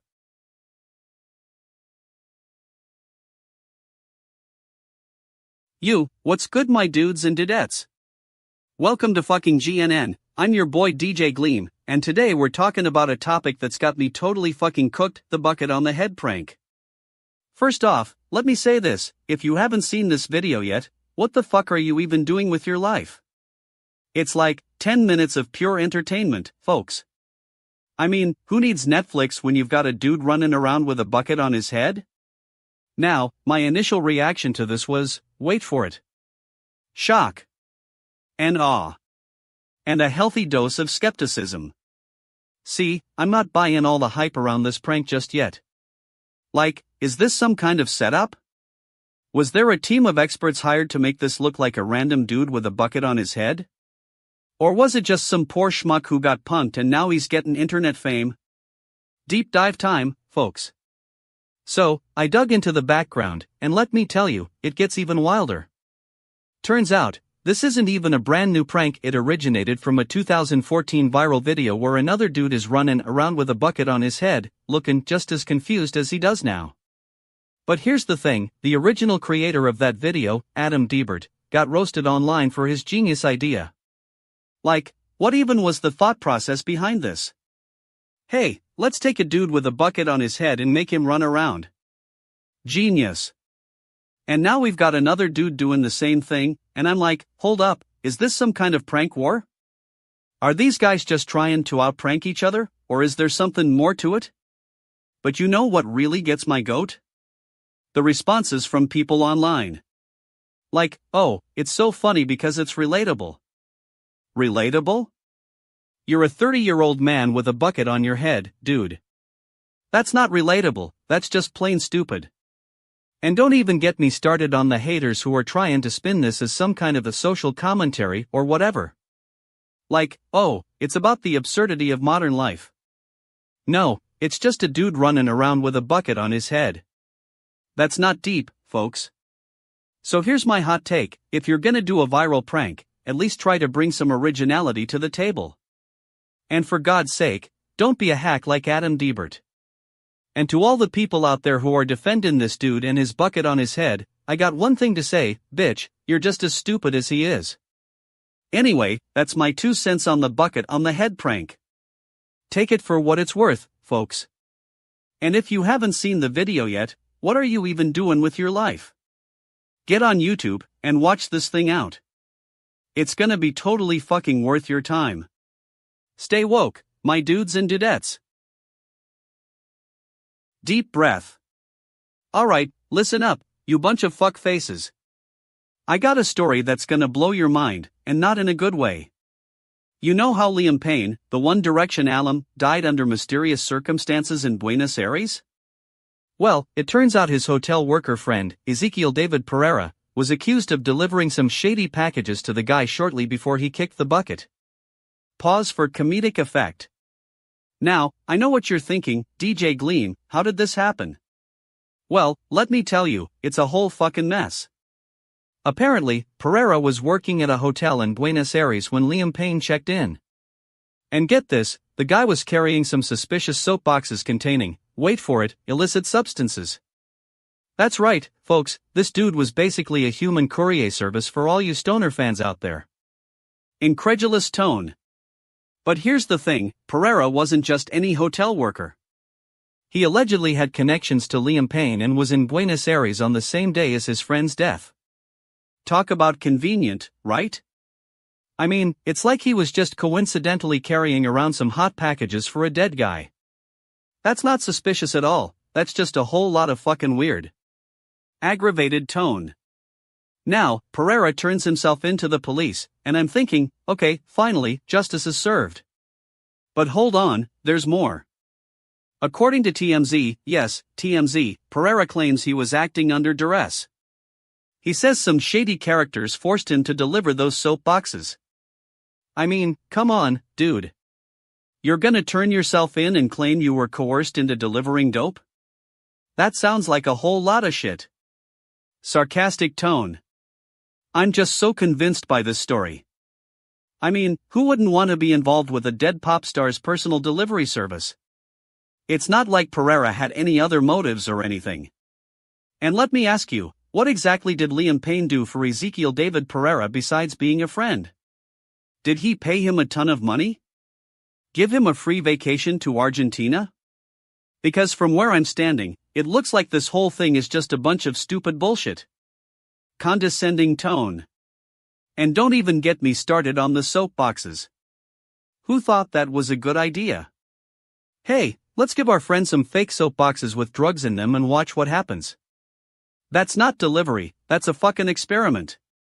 You can't just blame it all on Pereira for being involved. Frustrated sigh. Anyway, Ezekiel David Pereira is now facing charges for allegedly delivering those suspicious packages. And honestly, I don't know what to think anymore. It's like the whole thing was totally fucking cooked from the start. But hey, at least we got some good entertainment out of it. Concluding tone. Well, that's the story for today, folks. A hotel worker accused of delivering dope to a dead pop star turned himself in after being on the run. It's just another day in the world of stupid fucks and their wild stories. Stay tuned for more news, and don't forget to follow me on social media if you can handle the truth.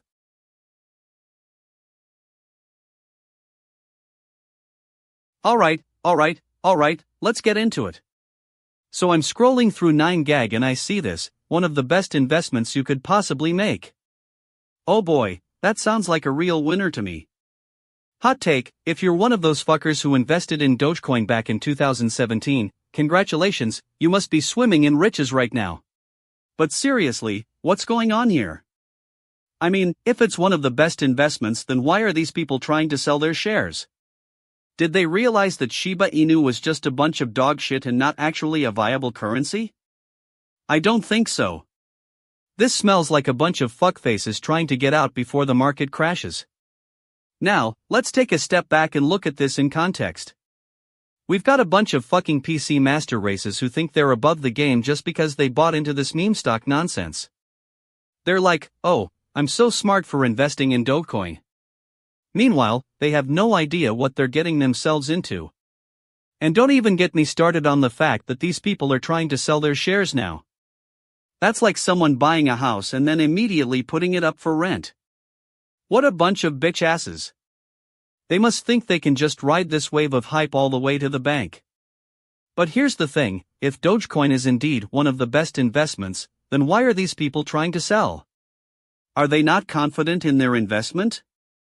Or are they just trying to cash out before it crashes? It's like they're playing a game of fucking roulette, hoping that Lady Luck will smile upon them. And let's not forget about the 841 comments on this thing. That's right, folks, we've got a whole bunch of stupid fucks chiming in with their 2 cents. I invested in Dogecoin and it made me rich. Yeah, sure you did, bitch. You must be one of those special snowflakes who always gets lucky. But seriously, this is just a bunch of nonsense. If you're going to invest in something, do your research, don't just follow the crowd. And if you're not confident in your investment, then maybe you shouldn't be investing at all. So, to all you fuckfaces out there who invested in Dogecoin and are now trying to cash out, here's a little advice: sell your shares and get the fuck out of the market before it crashes. Or better yet, just stick to your day job, because this whole thing is totally fucking cooked. And to the PC master races who think they're above the game, let me tell you something, you're not. You may have your fancy degrees and your high-paying jobs, but when it comes to making smart investment decisions, you're just as clueless as everyone else. So, there you have it. That's my 2 cents on this whole Dogecoin debacle. Take it or leave it, I don't give a shit. What's up, my lovely fuck faces? Today we got a real treat for you. I'm talking about a story so ridiculous, it's almost totally fucking cooked. You know what I'm saying? Some dude, let's call him Ketchup Kenny, pulls off the most epic hair comb prank on his wife. Now, I know what you're thinking, DJ Gleam, that's not even a real news story. But hear me out, folks. Apparently, Ketchup Kenny got bored with his wife's hair and decided to give her a little surprise. He sneaks in some ketchup into her hair comb, waiting for the perfect moment to strike. And then, bam. The look on her face is absolutely priceless. I mean, it's like she just walked out of a bad horror movie. Priceless, I'm telling ya. Now, my initial reaction was, who does this guy think he is? Some kind of fucking comedian? But as I dug deeper into the story, I realized that there's more to this than meets the eye. You see, this wasn't just some random prank gone wrong. No, sir. This was a calculated move by Ketchup Kenny to get his wife back for something she did. Apparently, the wife had been making fun of her husband's haircut, calling him a bitch and saying he looked like a stupid fuck. Now, I'm not judging, but if you're gonna dish it out, you gotta be prepared to take it. And that's exactly what Ketchup Kenny did. But here's the thing, folks. I think we can all agree that this is a bunch of stupid bullshit. I mean, come on, who does that?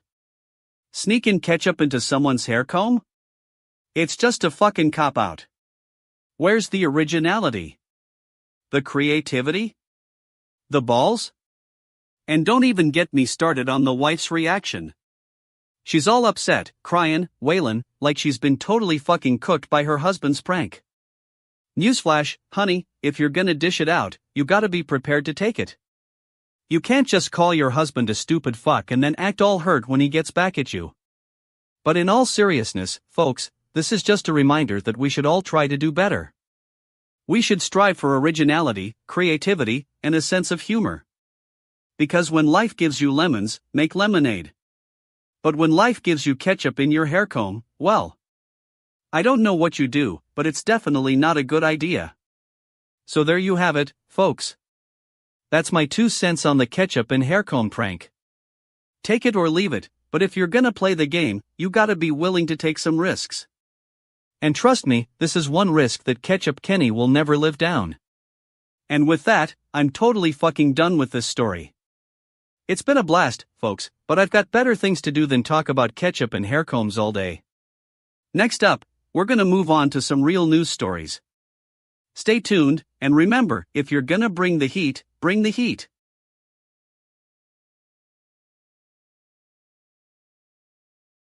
Yeah, listen up, folks, it's time to talk about the most basically asking to be funny gambit nowhere needs to geotheory of defying gravity. What the actual fuck is this? Scientists are literally wasting our tax dollars on a simulator to see if we, humans, can walk around in space like it's a regular park? I mean, come on, NASA. You're the same government agency that's been sending our tax money to those fuckfaces at SpaceX for years. What makes you think we need some fancy schmancy simulator to figure out how we're supposed to walk in space? It's not like we've got rocket science on lock or something. Oh wait, we do. So, let's get into the background and see what kind of shit is going down here. It turns out that this reduced gravity walking simulator was part of some studies in the 60s, back when Kennedy was still breathing. The researchers wanted to figure out how astronauts could move around in space without getting all space sick and shit. Now, I know what you're thinking, DJ Gleam, why not just send them on a spacewalk? Well, it's not that easy, folks. There's actual science involved here, and that science is hard. But let's get to the real question, why are we still doing this today?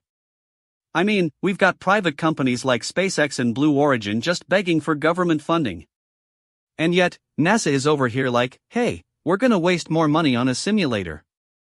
It's like they're trying to prove a point. Or something. Now, I know some of you are thinking, but DJ Gleam, this is actually pretty cool. It's the start of something new and groundbreaking. And to that, I say, give me break. We've got real breakthroughs happening in space tech right now. We don't need some old school simulator to figure out how we're supposed to walk in space. But hey, at least the pictures are pretty cool. I mean, look at those technicians prepping the test subject. They're like, totally serious faces or something.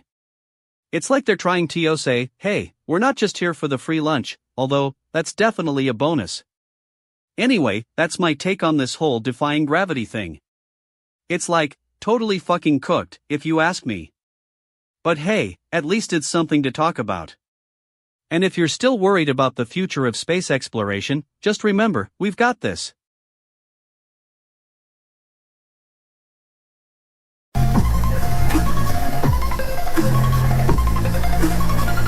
Alright, you fucking idiots, let's dive into this absolute shit show. I'm talking about a 9gag post that's got people scratching their heads, wondering what the hell is going on. The question on everyone's mind: what is the real reason behind tags on online content? Now, I know what you're thinking, what's the big deal? It's just a few labels. Well, let me tell you something, folks, this is a total fuck up. First off, we've got to take a look at the background. So, apparently, some genius decided it was a great idea to give online content tags that can make or break an article's engagement. I mean, who needs actual fact-checking when you can just slap on a few buzzwords and call it a day? It's like we're living in a world where stupid fucks rule the internet. Now, let's get into the meat of this situation. You'd think that with all the fake news out there, people would be more discerning than this. But nope, they just gobble up whatever is fed to them without questioning it. I mean, come on folks, can't you see that some of these tags are straight up BS? LOL for a serious article about social justice? Give me a break. This isn't funny, it's pathetic. And don't even get me started on the number of people who actually think this is a good idea.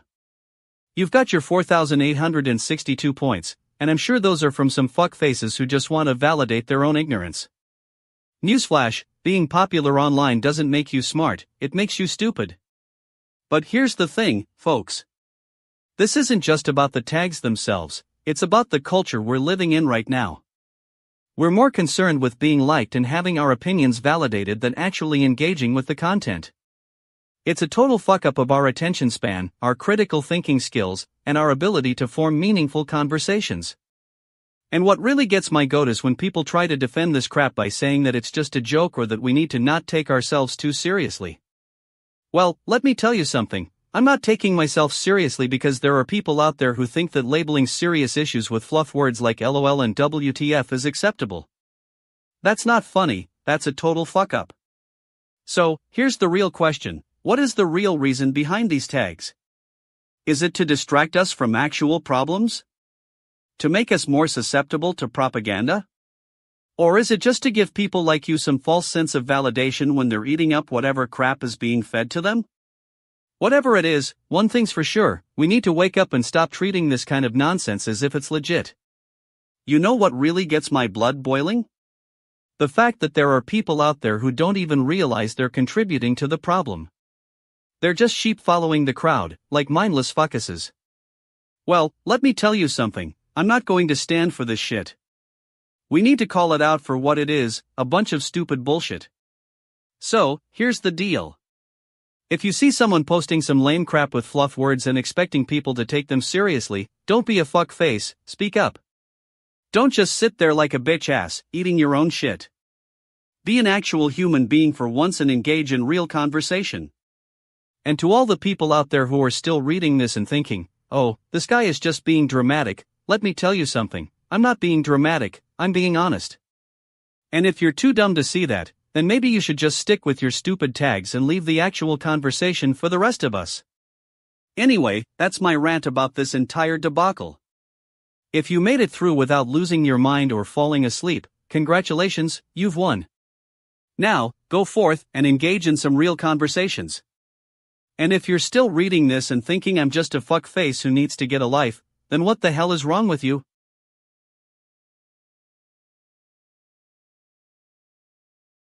Alright, folks, gather round. I've got some breaking news that's gonna blow your mind, and I'm not just talking about Rostin Behnam's resignation as CFTC chair. Now, before we dive in, let me tell you my initial reaction, I'm totally fucking stoked. Not because I think this is a great move for the crypto industry or anything like that. No. My excitement comes from one place and one place only, the impending chaos. That's right, folks. With Bainam stepping down, the door is open for Donald Trump to come in and shake things up. And by shake things up, I mean bring his signature brand of unpredictability and utter disregard for facts to the table. Now, I know what you're thinking, DJ Gleam, why are you so against this? Well, let me tell you. It's not that I'm pro-Bahama, it's just that Trump's return is a recipe for disaster. But before we get into all that, let's take a step back and look at the bigger picture. Bainam has been at the helm of the CFTC since 2021, and under his leadership, we've seen some pretty significant changes in the regulatory landscape. From increased scrutiny on spot exchanges to more stringent rules for stablecoins, it seems like the agency is finally starting to take crypto seriously. But let's get real, folks. This whole thing started when Trump announced he'd be returning to the White House, and suddenly, all bets were off. Suddenly, the CFTC was just a pawn in Trump's game of regulatory roulette. And now that Bainam's stepping down, it's clear who's pulling the strings. Now, I know some of you are gonna say, but DJ Gleam, this is all about market volatility and regulatory clarity. And to that, I say, phooey. This isn't about market volatility, this is about Trump's ego. It's about him trying to make a statement and show the world who's boss. Newsflash, Donnie, you're not the king of crypto anymore. And let's not forget about all the bullshit that went down with the CFTC back in 2020. Remember when Trump signed that executive order banning transactions involving foreign governments? Yeah, that was a total shit show. And now that Bainam's gone, I'm sure we'll see more of the same. Now, some of you might be thinking, but DJ Gleam, isn't this all about protecting investors and maintaining market stability? To which I say, no way, Jose. This is about Trump's agenda, plain and simple. And if that means putting the crypto industry in a tailspin, then so be it. So, there you have it, folks. Bainam's resignation is just the tip of the iceberg. It's a sign that we're heading into uncharted territory, where regulatory clarity is just an afterthought. And if you think I'm being dramatic, well, let me tell you, I'm not being dramatic, I'm being real. So, buckle up, folks. It's gonna be a wild ride. And remember, when it comes to the crypto industry, always expect the unexpected. Because, as we all know, that's just how Trump rolls. Damn shit, folks. We've got a lot to unpack here. Now, let me take you on a deep dive into some of the background and context. Rostin Bainam has been with the CFTC since 2017, when he was appointed by then Congressman Scott Taylor. Yeah, that's right, Scott Taylor. The same guy who claimed to be a conservative but turned out to be nothing more than a puppet for big finance. Bainam started his career in the SEC, where he worked his way up the ranks before joining the CFTC. And during his time as chair, we saw some significant changes. He brought in a team of experts and implemented new rules designed to increase transparency and reduce market volatility. But let's not forget about all the pushback Bainam got from Trump supporters. Remember when he took on the crypto industry and said he was going to break up certain exchanges?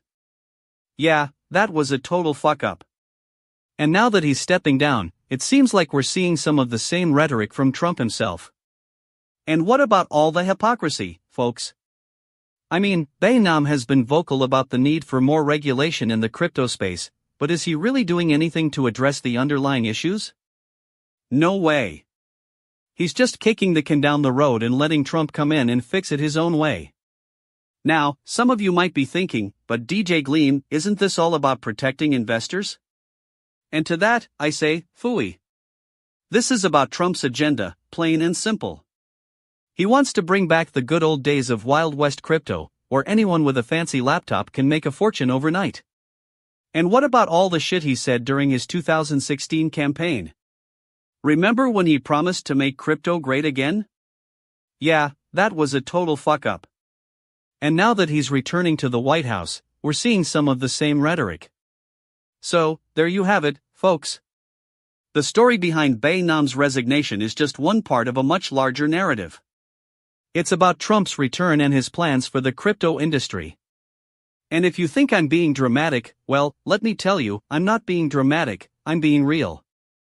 And finally, let's call out some of the dumbass retards who are gonna say, but DJ Gleam, this is all about market volatility and regulatory clarity. No way, Jose. This is about Trump's ego. It's about him trying to make a statement and show the world who's boss.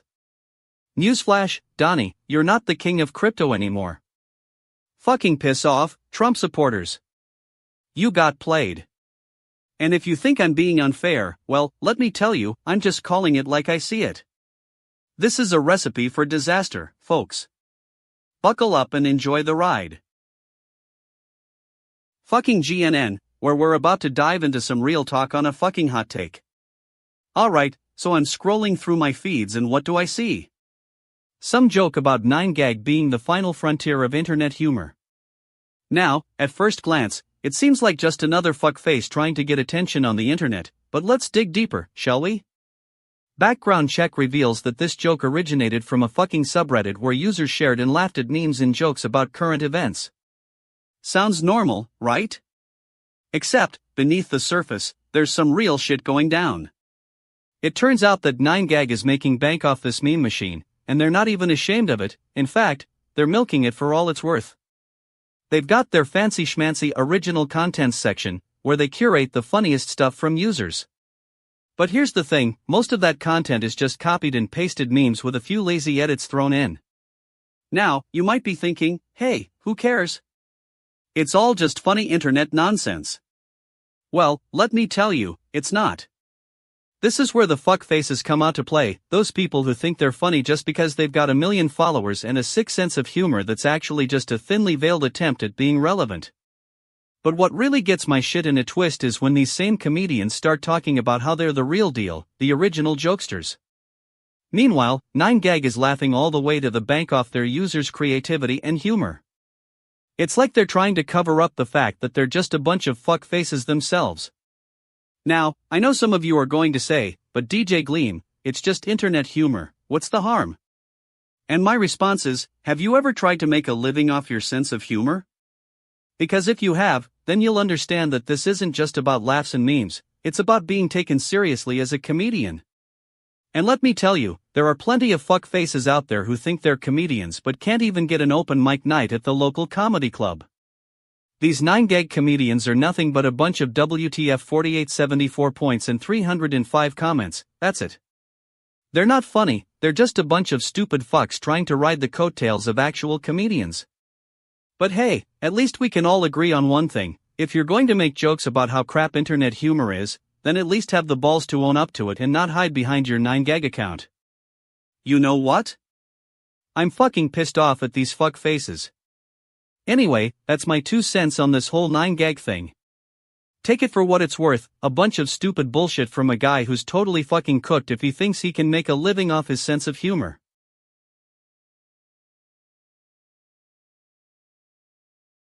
Alright, listen up, fucking idiots. You won't believe what's going on in this tiny Italian village called Belcastro. Apparently, they're so fucked up with their healthcare system that the mayor decided to take matters into his own hands. Hot take, I love it. Finally, someone who's not afraid to get real and expose all the fuckery in their town. It's about time someone took on the status quo and said, you know what? We're done being shit on by our government. And let me tell you why they did this, they wanted to make a point. Now, I've dug deeper into the background, and it turns out that Belcastro is part of a region in Italy that's been struggling with some serious healthcare woes. Like, seriously, folks, we're talking about a place where people are dying because they can't get proper medical attention. That's not just a fuck up, that's a disaster. The mayor, in his infinite wisdom, decided to issue a decree stating that if you want to live in Belcastro, you need to be healthy. Like, seriously? It sounds like some kind of shit-ass joke, but hear me out. He said it was an humorous provocation meant to raise awareness about the region's healthcare issues. Now, here's where things get interesting. It turns out that this decree wasn't just a publicity stunt, it actually had real teeth behind it. The town has strict rules in place for anyone who wants to move in, and if you're not healthy enough, you're basically shit-canned. I mean, can you imagine trying to explain that one to your friends back home? Yeah, I'm going to Italy, but only if I don't have a single cold or flu shot. But here's the thing, this whole setup reeks of bullshit, folks. The mayor is essentially telling residents they need to be healthy to live in their town. What about people who are sick? What about people with disabilities? This sounds like some kind of fuckery designed to weed out the weak. And don't even get me started on the fact that this decree has nothing to do with actual healthcare. It's just a bunch of lip service, folks. They're trying to play a PR stunt, but they can't actually deliver on it. That's what so fucking pisses me off, politicians always talking about change, but never actually doing anything. Anyway, that's the news from Belcastro, folks, where being healthy is now the new requirement for living. What a total load of shit. Bitch asses indeed. Fucking unbelievable, right? Kate Middleton and Prince William, the epitome of class and sophistication, reportedly received invitations to Donald Trump's inauguration. Can you even imagine this scenario playing out in real life? It's like something straight out of a bad joke. Now, let's dive into the background and see what we can find. From what I've gathered, Trump's team is trying to use these royal connections as some sort of PR stunt. They think that by inviting the Duke and Duchess of Cambridge, they're going to get some free publicity and legitimacy for their inauguration event.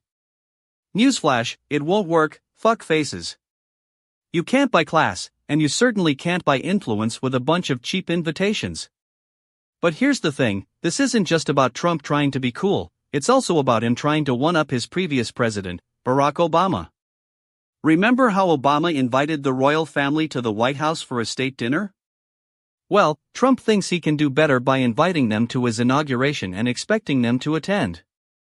Gag me with a spoon. Now, I know what you're thinking, what's the real reason behind this invitation? Is it just some sort of misguided attempt at networking, or is there something more sinister at play? My gut tells me that there's a hidden agenda here, some sort of backroom deal to further Trump's own interests. And let's be real, if Kate and William do end up attending, it'll probably be because they're getting paid off with some fancy gift or a lucrative sponsorship deal. And don't even get me started on the logistics of this whole thing. I mean, can you imagine the looks on their faces when they show up to Trump's inauguration and realize that the event is going to be more like a circus freak show than a dignified state affair? The poor guys are going to have to deal with all sorts of crap, from the fake news media to the entitled attendees who think they can just waltz in and start taking selfies with the first couple. But you know what the cherry on top is? The fact that this whole ordeal is being treated like some sort of major news event. I mean, seriously, folks, are we really that desperate for attention? Can't we focus on something more meaningful, like the state of our education system or the impending climate catastrophe? Anyway, I'm calling it now. Kate and William will show up, take a few photos, and then make a quick exit. And Trump will be left looking like the total fuck that he is, all alone at his inauguration with nobody to share it with. And to answer the original question, will they attend? Absolutely not. They're smarter than that. But hey, it's been fun watching this train wreck play out.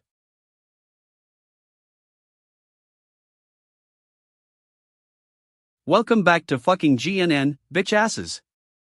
I've got some shit hot news for you all. Reba McEntire is set to produce and star in the all-girl filling station's last reunion for Wonder Project. Now, I know what you're thinking, who cares about some old country chick reuniting with her past? Well, let me tell you, this isn't just any old reunion, it's a masterclass in subtle sexism, fucking genius. First off, let's talk about the background and context. This is based on Callie Cowrey's 1993 novel of the same name, which was originally written as a female retelling of the buddy cop genre, but, you know, with more lesbianism.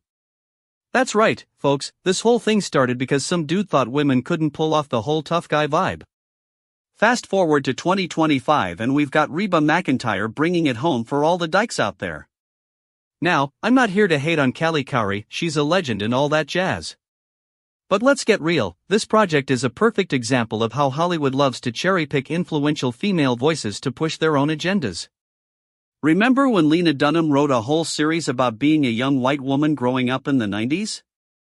Yeah, same energy with this one. Wonder Project wants to cash in on the current wave of lesbian nostalgia without actually having any real depth or substance. And don't even get me started on Reba McEntire's involvement. I mean, bless her heart for trying, but is she really the right chick for this role? Isn't she, like, 75 years old now? That's not exactly all girl if you ask me. This whole thing just feels like a midlife crisis to me. Reba's all like, hey, look at me, I'm still relevant. Meanwhile, we're all over here thinking the same thing. But hey, who am I to judge? Maybe this film will be some kind of lesbian masterpiece that breaks down all societal norms. Or maybe it'll just be another shallow cash grab aimed at young girls and their tweens. Either way, I'm totally fucking cooked on this one, folks.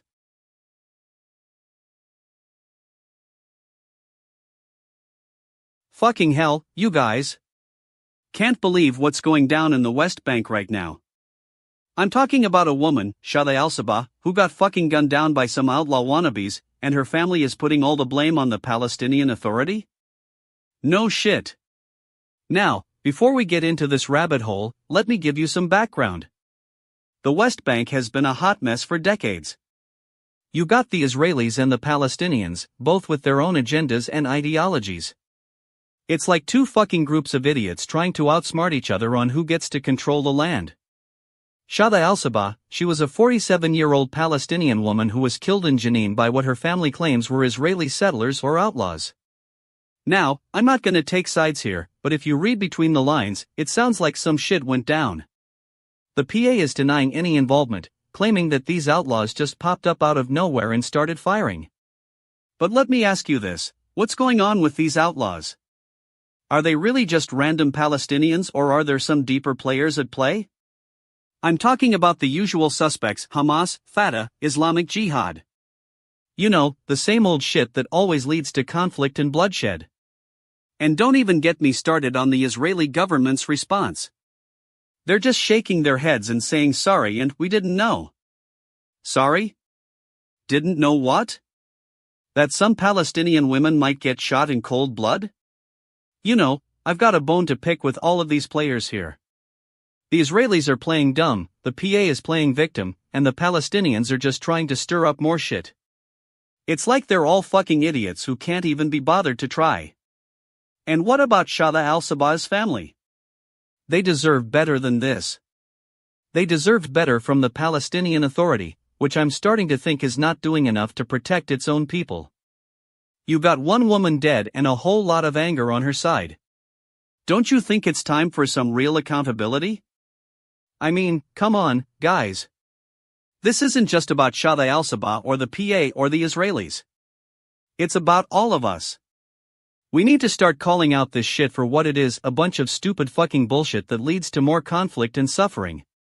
So let's get real here. Let's stop pretending that everything is fine and dandy in the West Bank. Let's call out the Palestinian Authority for its incompetence, let's hold the Israelis accountable for their actions, and let's make sure that Shada al-Sabah's family gets some justice. It's time to stop being fucking stupid retards and start paying attention. It's time to stop blaming everyone but ourselves and take a closer look at what's really going on here. Fucking hell, what's going on here? Hulk Hogan gets booed by a crowded Netflix's Monday Night Raw, and I'm not surprised, bitch. You can't even go to a family reunion without being met with hecklers, let alone a legendary wrestler like the Hulkster himself. Now, before we dive in, I gotta ask, what's the fucking point of this event? Is it just a bunch of pretentious Netflix executives thinking they're above the WWE? Newsflash, folks, if you want to be taken seriously, don't invite a washed-up has-been like Hulk Hogan and expect him to get a standing ovation. But let's take a step back and look at the background. You see, Hulk Hogan was once the king of professional wrestling, but now he's just a relic of the past, clinging to his 15 minutes of fame like a fucking lifeline. And Netflix, with their Monday Night Raw event, is just trying to cash in on the nostalgia of old-school wrestling. Now, I know what you're thinking, DJ Gleam, why are they booing Hulk Hogan? Well, let me tell you, it's not because he's not a legend. It's because he's a fucking hypocrite. You see, back in the day, Hulk Hogan was all about trash-talking and disrespecting his opponents, but now that he's old and gray, suddenly he's got a bad case of wounded pride. And don't even get me started on the whole Hulkamania thing. That was just a marketing gimmick to sell records and wrestling shirts. It wasn't real, bitch. And if you think back, Hulk Hogan was always the bad guy. He'd cut promos, insult his opponents, and still manage to get away with it. Now, when he shows up to an event, he expects a hero's welcome? Give me a break. But here's the thing, this whole situation smells like fucking bullshit. Netflix is just trying to create some controversy and generate buzz around their little event. And they're gonna do whatever it takes to get that attention, even if it means booing a legend like Hulk Hogan. And let me ask you something, folks, what's next? Are we gonna start seeing the likes of Stone Cold Steve Austin or The Rock show up to some fancy schmancy event and get booed off stage? No fucking way. In conclusion, I gotta say, this whole thing is totally fucking cooked. Hulk Hogan gets booed at Netflix's Monday Night Raw, and it's just a bunch of stupid bullshit. But hey, if that's what people want to do, then so be it. I'll stick with the real legends of wrestling, thank you very much. And to all you fuckfaces out there who think they can boo Hulk Hogan, let me tell you something, the Hulkster's still got game. He may not be as spry as he used to be, but when it comes down to it, he's still a legend in the wrestling world. So, next time you see him show up to an event, don't boo him, just shake his hand and say thank you for the memories. Anyway, that's all for today, folks. Stay tuned for more updates on this fucking absurd situation, and remember, if it sounds too good, or bad, to be true, it probably is. Damn shit, I need a drink after talking about this.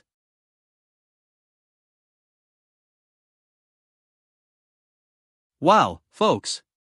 GNN has got a real treat for you today. Hugh Jackman, the man who played Wolverine in those soulless, CGI-infused X-Men flicks, is confirming his relationship with Sutton Foster, a talented actress who's been around since the early 2000s.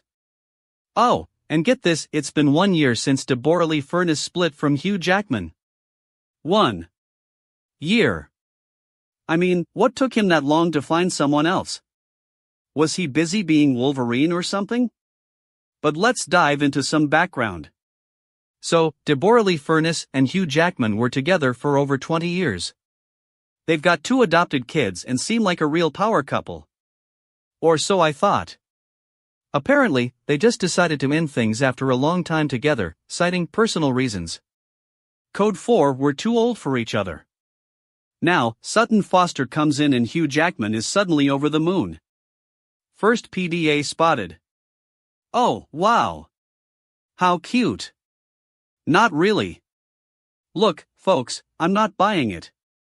Sutton Foster has been in this industry for decades, but where was she when Deborah Lee Furness needed her?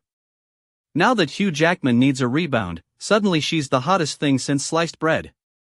And what's with the timing? 1 year after Deborah Lee split, that's like prime rebound season.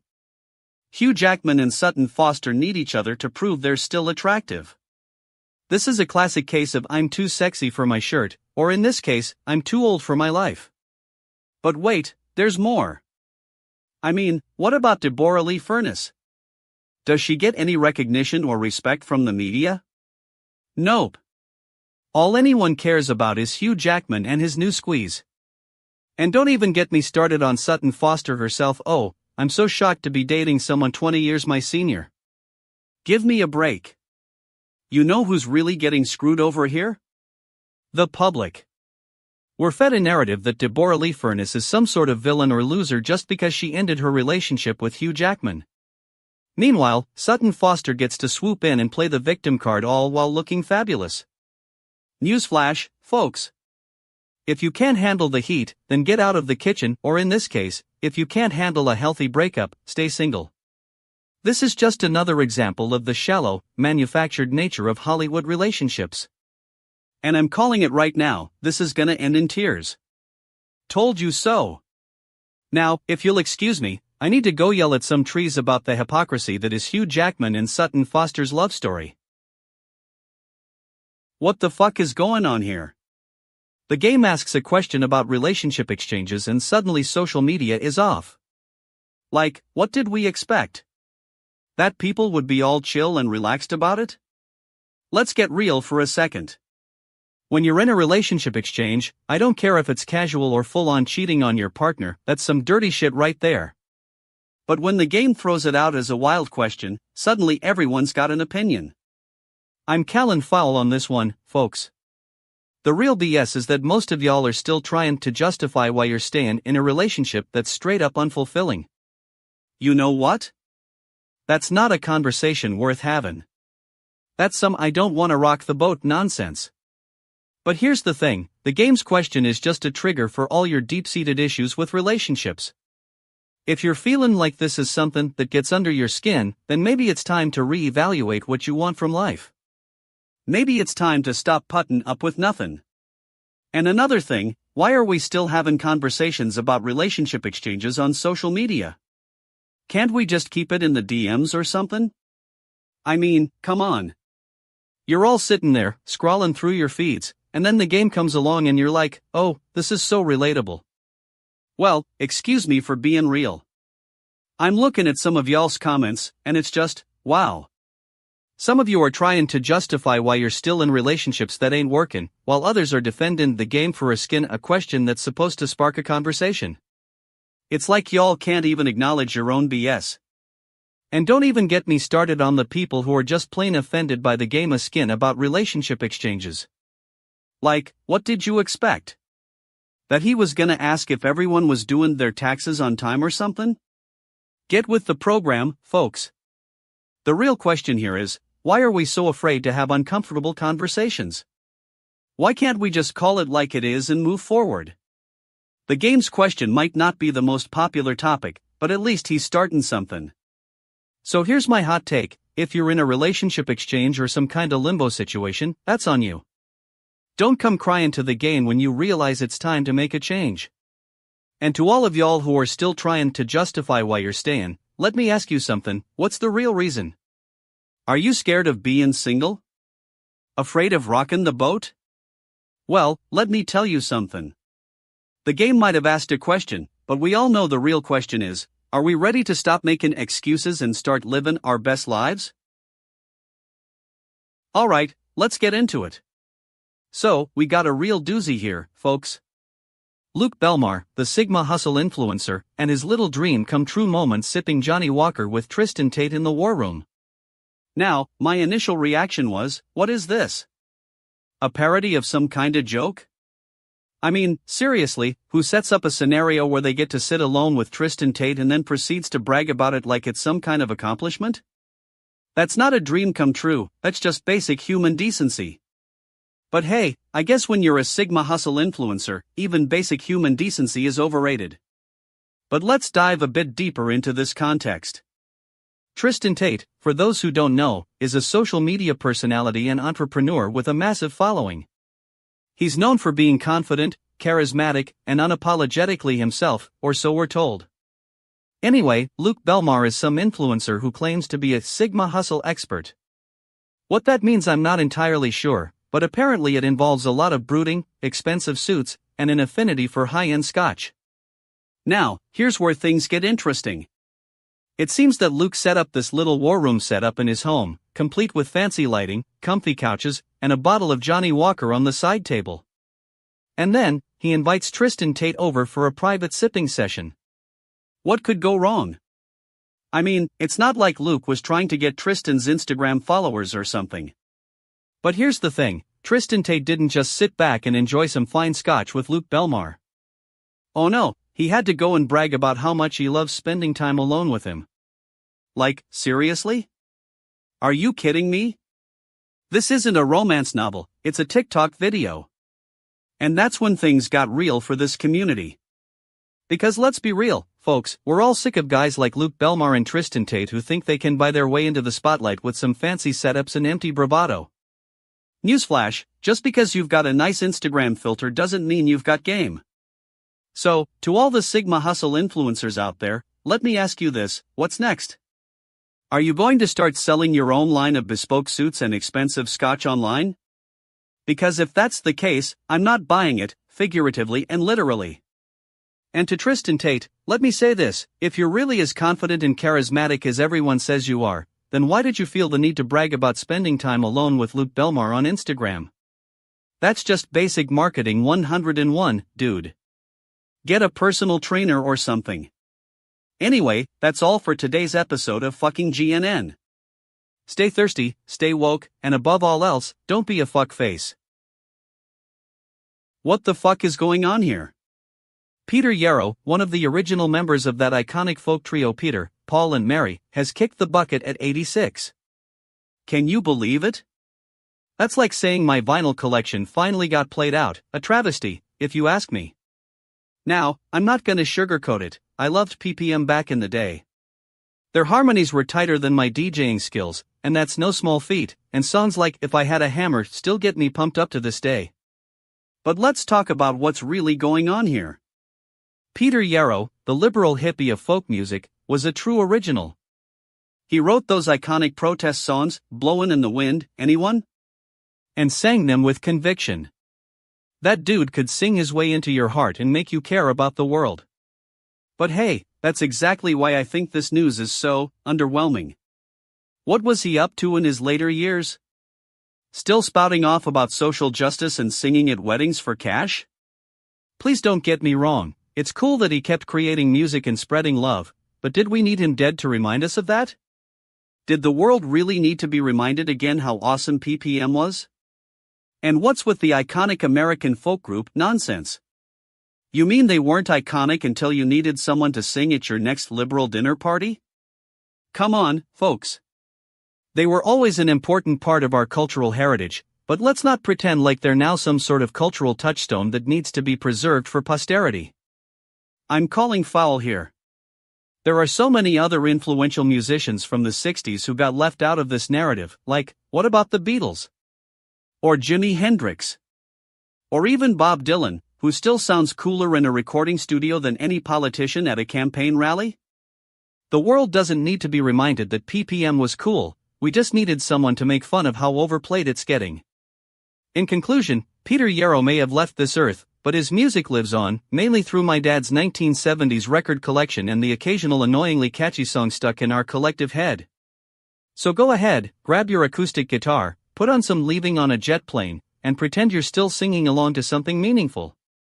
Bitch, I hope Peter Yarrow was ready for that.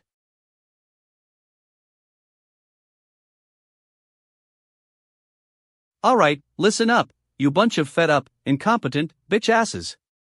I'm talking to you, 9GAG, and all the wretched, shit-filled gags that are polluting your site. What's up with this article? Asking the real question? Are they shitting me? That's just a bunch of stupid bullshit, if you ask me. Let's dig in here. I found out where this came from, some poor schmuck who thinks they're funny by making fun of other people's sense of humor. Newsflash, it's not funny, and I'm calling you out on it. You think you're so smart with your LOL WTF 4909 points? Well, let me tell you something, pal, that's just a bunch of stupid faces and words strung together. I mean, come on. What's the real question? Are we really a skin whether or not it's funny to make fun of people for being sensitive? Because, let me tell you, that's just a bunch of shit. If you can't take a joke, then maybe you shouldn't be making jokes. And don't even get me started on the comments section. I mean, 308 comments? That's just a bunch of stupid, fucking retards all agreeing with each other. Where's the debate? Where's the discussion? No, instead we got a whole bunch of people yelling it's funny, or no, it's not funny. Give me a break. Now, I know what you're thinking, DJ Gleam, why are you so fucking mad? Well, let me tell you something. I'm mad because this kind of shit is everywhere. I'm mad because people can't even be bothered to think for themselves anymore. They just swallow whatever crap they're fed and spew it back out like a bunch of fucking parrots. And don't even get me started on the so-called humorists who are trying to make a buck off this kind of nonsense. You know, the ones who write these stupid articles and post them on 9GAG, thinking they're somehow funny? Please. They're just a bunch of fuck faces, if you ask me. But hey, at least we got one good thing going for us, the fact that we can all laugh at this kind of shit together. I mean, who else is gonna make fun of these idiots and their stupid sense of humor? Not me, that's for sure. But hey, if it makes you feel better to laugh at someone else's misfortune, then go ahead. Just don't expect me to be joining in anytime soon. So, to all you fed up, incompetent, bitch asses out there, I got one thing to say, it's time to get a new humorist. Because the one you got now is a total fucktard, if you ask me. Oh, fuck yeah, folks. We got a real treat here. So, Donald Trump Jr. shows up in Greenland and starts spreading his brand of dick-witted charm, telling everyone that if we want to own this whole frozen tundra, it's gonna be huge, believe me. First off, let's talk about what's really going on here. You see, Denmark's been talking to the US for years about selling Greenland to us. Now, you might think, hey, why not? We're basically a great neighbor and all that jazz. Well, the thing is, Denmark has already agreed to sell it to us, in theory. But there's just one little problem: Greenland doesn't want to be sold. It's like the ultimate divorce. Denmark's like, sorry, I'm not taking you back, and we're all, but honey, I still love you. And then Trump Jr. comes along and starts telling them, hey, don't worry, I'll make a deal so good, you won't even notice. Gag me with a spoon. Now, the thing about Greenland is it's not like some cheap piece of real estate. It's worth billions, folks. We're talking oil, gas, and minerals. This stuff can make your head spin. And Trump Jr. thinks we should just own the whole damn place? Give me a break. And what's with the "it'll benefit tremendously" BS? What does he even know about Greenland or its people? Has he ever even set foot on the continent? I doubt it. It's like him saying, hey, I've been to Greenland in my dreams, and it was great. Come on, Donald. And let's not forget the hypocrisy factor here. Trump Jr.'s always talking about how we need to take back our country from the elites and foreign powers. But now he wants us to just buy a whole separate country without even consulting its people? That's some pretty rich shit right there. I mean, what's next? Trump Jr. gonna come in here and start negotiating with the Inuit people like they're just another business deal? Listen, guys, I'll give you some cash for your land, but only if you sign a contract. Give me a break. This is about sovereignty, folks. It's not about making a profit. You know what's even more fucked up? The fact that this is happening right now. January 7, 2025, the world is still trying to get over the whole fake news thing from Trump Jr.'s dad's presidency, and now we're supposed to just roll with him owning an entire country without a second thought? It's like the ultimate punchline. Anyway, that's my hot take on this ridiculous story. Take it or leave it, folks, but if you don't understand why this is such a big deal, then I'm not sure what's wrong with you.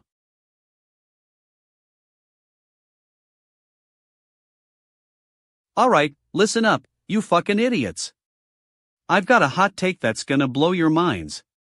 The title says it all: New Year, New Me. Sounds like a bunch of shit to me.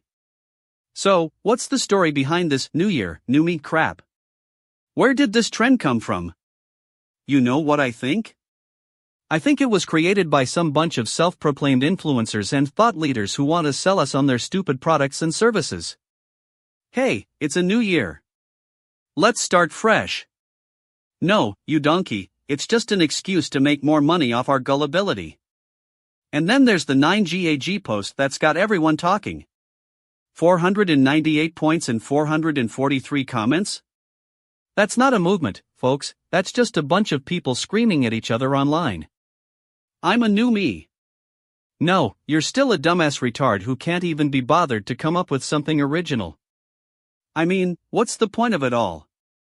Is it supposed to be some kind of social experiment? Hey, let's see how many people will fall for this stupid trend and share their feelings about it on the internet. Newsflash, we're not buying it. We're just a bunch of fuck faces who can't even be bothered to come up with something original. And don't even get me started on the so-called motivational quotes on this thing. Believe in yourself, you got this. Give me a break. You think some cheesy quote is gonna make you magically change your life? Please. I've seen more convincing motivational speeches from a bunch of shit asses at a corporate conference. You know what my New Year's resolution is? To stop giving a fuck about any of this nonsense and just live my life, asshole. No more New Year, New Me for me. I'm gonna keep on being the same old DJ Gleam, the one who cuts through the BS with razor-sharp wit and a potty mouth to match.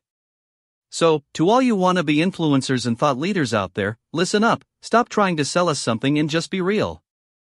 We're not stupid, we can see right through your attempts to make a quick buck off our desperation. And to the rest of you, let's just take this whole new year, new me thing for what it is, a bunch of shit, and that's saying it mildly. Oh, fuck, it's official, we're still teaching linear algebra in machine learning courses. You thought you were done with that shit after graduating, but nope.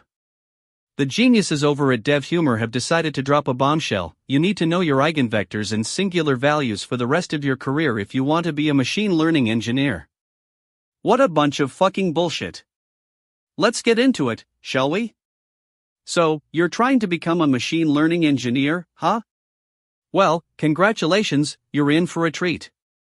You thought you could just learn Python and TensorFlow, and voila.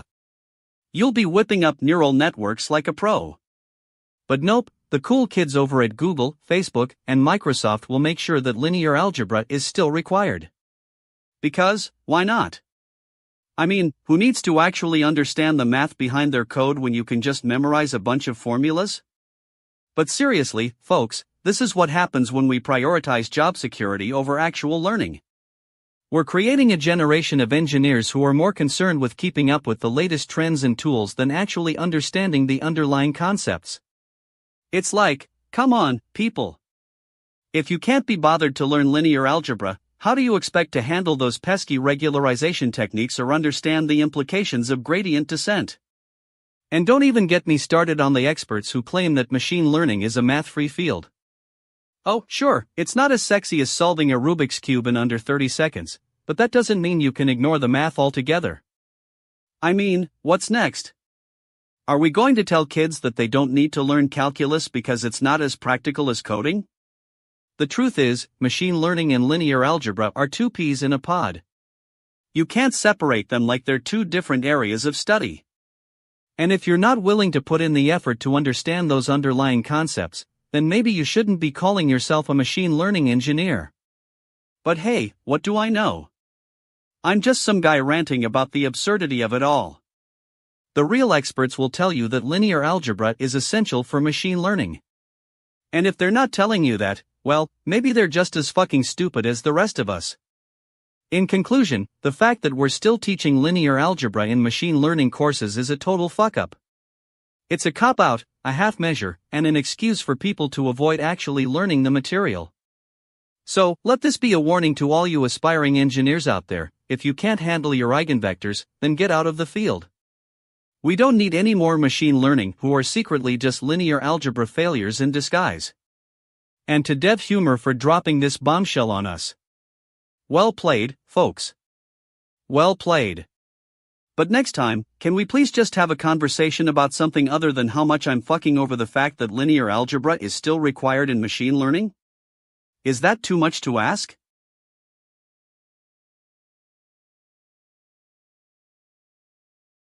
Fuck it, folks. Welcome back to fucking GNN. I've got some news that's gonna make you wanna shit your pants. Or not. Maybe it depends on how much you love Scarlett Johansson. But let me tell you, this is a big fucking deal. So here's the tea: Scarlett Johansson is leaving her day job and becoming a morning talk show host. That's right, folks, she's trading in her acting gig for a seat at the Today table. I know, I was shocked too. Scarlett, what are you doing? You're a global superstar. Why do you need to be on TV? Well, apparently, it's because Jenna Bush Hager needs some help with her morning show, and who better to help than the most bankable celebrity in Hollywood? I mean, come on, folks. It's like hiring a supermodel to host a low-end clothing commercial. But hey, at least she'll be good for a few bucks. Now, I know what you're thinking. DJ Gleam, this is great news. We need more smart women in media. And I'm here to tell you that it's not entirely bad news. Scarlett Johansson has been an outspoken advocate for women's rights and has been using her platform to bring attention to important issues. So maybe, just maybe, she'll use this opportunity to spread some positivity and inspire a new generation of young women. But let's get real, folks. This is also a calculated move by Jenna Bush Hager to boost ratings and attract more eyeballs to the show. And if you don't like it, well, that's your problem, not mine. I mean, who doesn't love Scarlett Johansson, right? She's basically a household name. And what's with this whole co-host thing? Is Jenna Bush Hager just playing nice because she knows Scarlett's gonna be on the show? Or is she actually trying to learn from her and bring some new energy to the program? I don't know, but one thing's for sure, it's gonna be a wild ride. Now, I've got some bullshit to call out here. Who do we think is really behind this move? Is it NBC execs looking to cash in on Scarlett's fame? Or maybe it's the network trying to make amends for past treatment of women like Katie Couric and Andrea Mitchell? Whatever the case, I'm calling foul, folks. This whole thing reeks of corporate calculated moves rather than genuine attempts to bring more diversity and representation to morning TV. And let me tell you, if anyone can get called out for this BS, it's Jenna Bush Hager. She's been under fire before for her own lack of diversity on the show, so I'm not buying all this "we're just trying to mix things up" nonsense. Anyway, that's my 2 cents on this whole Scarlett Johansson co-hosting gig. It's a messy situation, but hey, at least it'll be entertaining, right? And who knows, maybe she'll even teach Jenna how to actually do some real journalism. A girl can dream, right? And finally, a word for all the fuckfaces out there who think this is some kind of exciting news. Newsflash, it's not. It's just more proof that in Hollywood, they're willing to sell their soul for a paycheck and a spot on morning TV. That's it for today, folks. Thanks for tuning in to fucking GNN. Don't forget to subscribe and follow me on social media for all the latest news, opinions, and fucking rants. Fuck you, and have a great day. Current time, 1:35 p.m. Eastern Standard Time. Fucking unbelievable, folks. North Korea just fired off a hypersonic missile, and let me tell you something, I'm not surprised. I mean, have you seen their track record lately? It's like they're trying to set some kind of world record for most nuclear threats in one sitting. So, here's the deal. The new missile supposedly contains their rivals. Can you believe that? Contains? What does that even mean? Are we talking about some kind of fancy schmancy containment field from Star Trek or something? Contain like a virus, folks, it means to isolate and restrict movement. But let's take a step back. Why is this happening now? Is it because Antony Blinken was in Seoul just yesterday? Coincidence, I'm sure. Oh wait, no, it's not a coincidence at all. You know why they fired that missile? They're trying to get attention. They're like the kids on the block who throw tantrums because nobody's paying them enough attention. And let's talk about hypersonic missiles for a second. These things are basically just fancy rockets with some added special sauce.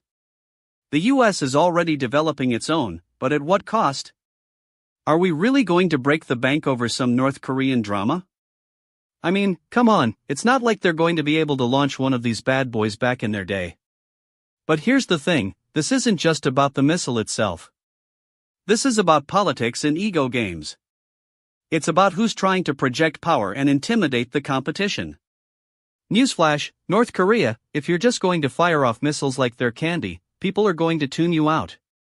You need substance, not just hot air. And let me tell you something, I'm sick of all this containment nonsense. Containment is for germs and viruses, not nuclear powers with delusions of grandeur. What we need is real solutions, not empty rhetoric. So, North Korea, if you're listening, stop playing games and start talking substance. And to Antony Blinken back in Seoul, don't even get me started on that guy's hair. It looks like he stuck his finger in a socket or something. But seriously, what's the plan here? Are we going to engage with North Korea, or are we just going to stand by and watch them make fools of themselves? I'm telling you right now, this whole thing is totally fucking cooked. We're dealing with nuclear powers who can't even be bothered to follow basic rules of diplomacy. It's like they're trying to out-idiocy each other. And don't even get me started on the UN, what a total fuck-up. But hey, at least we got some good material for the comedy show. I mean, who needs Netflix when you've got North Korea firing off missiles and politicians acting like idiots? This is the real entertainment, folks, and it's not getting any better. Fucking piss poor leadership on display here, in my opinion. We need leaders who can think clearly and make rational decisions, not ones who are just trying to get a raise or impress their Twitter followers. And to top it all off, did I mention the missile contained something? What was it? exactly. Oh wait, that's classified. Typical North Korea move, blowing smoke up our arses. Alright, folks, that's my 2 cents on this whole North Korean mess. Take it or leave it, but if you ask me, we're in for a wild ride. Buckle up and enjoy the show.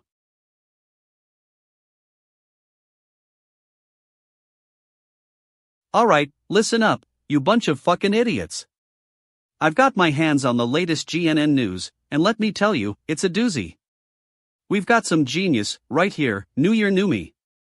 Because, we all need a little reminder that, no matter how old or broken we are, we can just magically become a completely different person, on January 1st.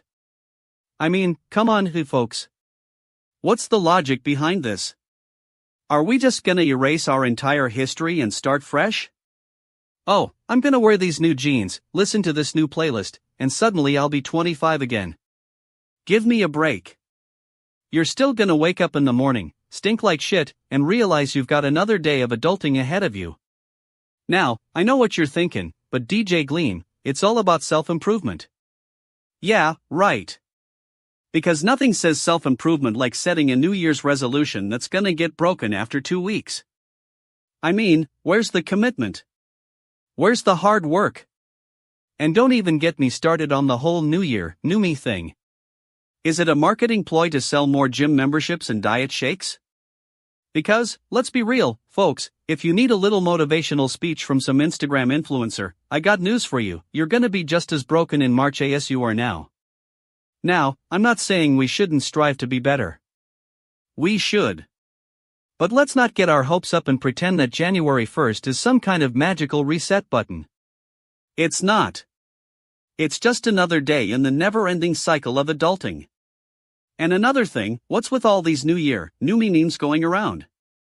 Are we really just gonna reduce this whole self-improvement movement to a series of snarky images and cringeworthy captions? I mean, come on. If you're gonna take the high road, at least do it without making fun of yourself. Jeez. Now, if you'll excuse me, I've got better things to do than indulge in some shallow social media nonsense. But hey, if that's your thing, go ahead and post those New Year, New Me selfies. Just don't expect me to join the party. You bunch of fucking idiots. What's good, GNN fam? It's your boy DJ Gleam, and I've got a news bomb that's gonna blow your mind. So, you know how Eric LaSalle was all like, I'm never coming back to series TV after On Call? Well, bitch, it looks like he was just full of shit. Let me tell you, when I first heard this news, I thought, hold up, is this guy for real? I mean, who disappears from television and then comes back months later, claiming they never left in the first place? That's some strong fuckery right there. But, damn it, if Eric LaSalle wants to play a dumbass, that's his prerogative. Now, let's get into the tea. So, On Call was actually on hiatus for a hot second, but Eric LaSalle wasn't actually leaving TV altogether. He was just taking some time off, maybe getting some coffee, or whatever. And now he's back with Prime Video, playing an OG cop, which is actually kind of cool. But here's the thing, GNN fam. This whole situation smells like a big fuck face to me. First off, Eric LaSalle is trying to spin this whole I never left TV thing as some kinda clever PR move. Newsflash, bitch, we weren't buying it. And secondly, this whole thing just feels like another example of series TV actors trying to stay relevant. And don't even get me started on Lori Loughlin. I mean, I know she's been through some stuff in the past, but come on, lady. You're working with Eric LaSalle now? That's like trying to put diesel fuel in a Ferrari. It's just gonna end in disaster. But for real though, GNN fam. This is actually kind of cool news. I mean, On Call was a great show, and Eric LaSalle brought some much-needed heat to the role of Dr. Randolph Bell. And if he's willing to take on more series TV work, that's a plus in my book. So, there you have it, folks. That's DJ Gleam's 2 cents on Eric LaSalle's return to series TV. Take it or leave it, but if you're still listening, then I guess we've got some stupid fuck faces in the room.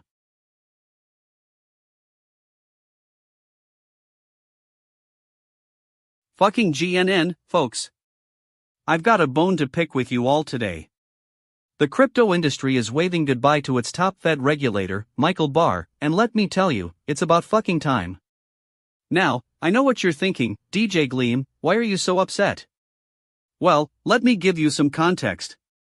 This guy was appointed by Trump in 2019, and for a while, he was like the crypto world's version of a good cop, but not too good. He'd show up to meetings, pretend to care about decentralized finance, and then leave. But here's the thing, as soon as Barr started taking this job seriously, he realized that it wasn't just some libertarian fantasy land where Bitcoin goes to get laid. It was a multi-billion-dollar industry with real-world consequences. And let me tell you, folks, his realization came after a 45-minute meeting about the dangers of stablecoins. Now, I'm not saying Barr is a crypto-hating, Wall Street sycophant. But I am saying he was no fan of the Wild West. He wanted order, structure, and some actual regulations to keep these shit-for-brains in check. And you know what? The crypto community didn't exactly have that kind of respect for him. Barr's departure comes on the heels of SEC Chairman Gary Gensler's announcement last year, or as I like to call it, Genslergate. You see, Gensler's got a history with the SEC, folks. He was part of the Obama administration, which basically wrote off Bitcoin and crypto as a bunch of worthless nonsense. But when he became chairman, suddenly all these old wounds were opened up again. And now we've got this mess, or should I say, Cryptogeddon? Barr's departure is just the beginning. The SEC's got some serious work to do, and if they don't get it together, we're gonna have a total shit show. You know who's not worried? Those experts who said crypto was going to revolutionize the world. They're still out there peddling their wares, but now they've just got a bunch of broken promises and a whole lot of bad information. You can bet your ass I'm calling them out on this one. And don't even get me started on the politicians who are secretly investing in crypto because they think it's the next big thing. Newsflash, if you're not an actual expert, don't touch the stuff. It's like trying to drink from a fire hose while riding a unicycle, you'll just end up with a brain full of shit and a wallet that's totally fucking cooked. So yeah, I'm happy to see Barr go. But let me tell you one thing, we're not done yet. The SEC needs to get its act together, and the crypto community needs to stop acting like a bunch of fuck faces. We need some real leadership, some real regulation, and some actual accountability. Until then, folks, I'm just going to keep on ranting about this shit until someone listens. And if you're not listening, well, that's your problem. I'll just be over here, calling out the BS, saying fucking hell to the nonsense, and having a good old-fashioned throwdown with all the stupid fucks in crypto land. And that's it for today, folks. Tune in tomorrow when I'll probably be ranting about something else, maybe it'll be the SEC's new plans for crypto regulations or maybe it'll be some other fucking topic. But one thing's for sure, it'll be fun. Because with DJ Gleam at the helm, you can bet your ass it'll be a wild ride. What a fucking nightmare, folks. Facebook and Instagram are ditching fact checkers because they're too fucking scared to get called out on their own shit. That's right, Meta is abandoning its fact-checking program in favor of community notes from users, an approach pioneered by X, because of course it was, because that's how you know when a platform is completely fucking cooked. Now, let me give you some background on this whole thing. Fact-checkers were brought in to combat misinformation on these platforms, but what's really going on here is that Meta is using fact-checking as a way to control the narrative and silence dissenting voices. And now they're giving users the reins? That's just a bunch of shit, folks. But you know who's really behind this move? The fuckfaces who don't want their own shit called out. You know, the ones who are always talking about how open and transparent they are? Yeah, those guys. They're the ones who are trying to push this community notes nonsense down our throats. Now, I'm not saying that community notes can't be useful, but let's be real, folks, some of these users aren't exactly known for their critical thinking skills. I mean, have you seen the comments on Facebook? It's like a bunch of bitch asses arguing over nothing. And now they're giving them a megaphone? And what about the actual fact checkers who are being thrown under the bus? These people are just trying to do their job and hold platforms accountable for spreading misinformation. They deserve so much better than this. I mean, have you seen the article from BBC? It's like Meta is saying, hey, we trust our users more than we trust fact checkers. That's not how it works, folks. Fact-checking is about verifying information and making sure that people aren't being lied to. And now that's just being taken away? This whole thing smells like a bunch of stupid bullshit, if you ask me. I mean, what's next? Are we going to give the keys to the kingdom to users who think Trump was a good president? Because that's about where this is headed. And don't even get me started on X, the company that pioneered this community notes approach. What's their angle here? Do they have some hidden agenda that involves creating a bunch of fuckfaces and letting them run wild? I'm telling you, folks, this whole thing is totally fucking cooked. Meta is just trying to avoid accountability and silence dissenting voices. And now we're going to be stuck with a platform that's more like a shit pit than a social network. Damn shit, I'm so fucking frustrated right now. Can't we just have some honest fact-checking for once?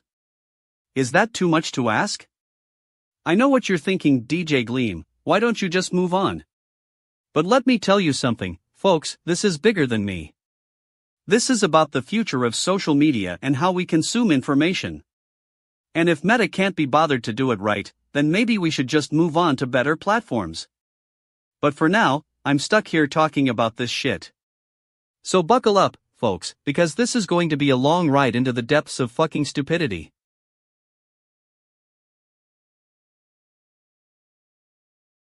Alright, listen up, you bunch of fuckfaces.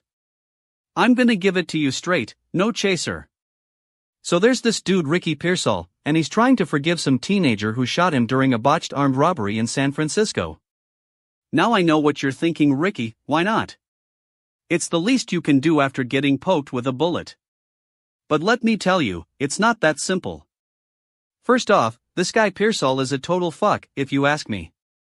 He's trying to play the victim here, but we all know how that story goes. You're the one who gets caught in a botched heist, and now you want forgiveness from the kid who had to put a bullet in your ass. Give me a break, dude. But I guess what really gets my hackles up is the fact that this is some kind of PR stunt. I mean, can't we just let this kid have his moment in the sun without Pearsall trying to turn it into a feel-good story? Newsflash, Ricky, forgiveness ain't just about you. It's about making amends with the person who wronged you. And what's really laughable is that Pearsall wants to talk to the shooter, but only after he's had a chance to forgive himself. Like, dude, you're not even sure why this kid shot you in the first place. Was it self-defense? Was it just a stupid mistake? You don't know, and now you want to have a heart-to-heart with some teenager who probably doesn't even remember what happened. And let's talk about the timing of this whole thing. January 7, 2025, what a coincidence that Pearsall decides to start this forgiveness tour right after he's been shot in the leg. I mean, it's not like he was just trying to get attention or anything, although, let's be real, we all know you were. Now, I'm not gonna sit here and say that I don't believe forgiveness is possible. But what I am saying is that this whole thing reeks of hypocrisy. Pearsall's been accused of being a total prick in the past. Remember the time he tried to sue a homeless guy for allegedly stealing his property? Yeah, that was classy. And what about all the other armed robbers who were caught and convicted while Pearsall was still on the lam? Do they get forgiveness and a chance to start anew? I doubt it. But hey, when you're some famous actor trying to revive your career, maybe you can forgive everyone's sins and expect them to do the same for you. In conclusion, this whole thing is a bunch of shit. Pearsall wants to play the victim, but we all know he's been playing both sides against each other his entire life. And as for forgiveness? Yeah, good luck with that, Ricky. You're going to need it more than the bullet you got shot with in San Francisco. Fuck this whole thing. Yo, what's up everybody, it's your boy DJ Gleam, and welcome to fucking GNN. Today we're talking about a topic that's got me totally fucking cooked, the latest LOL versus not funny gag on 9gag.com. I mean, let's get straight into it. Initial reaction? Fuck, this is what they mean by content creation. You got some random dude making a joke, and people just eating it up like the good little sheep they are. And then we got the haters in the comments, trying to ruin the vibe for everyone else.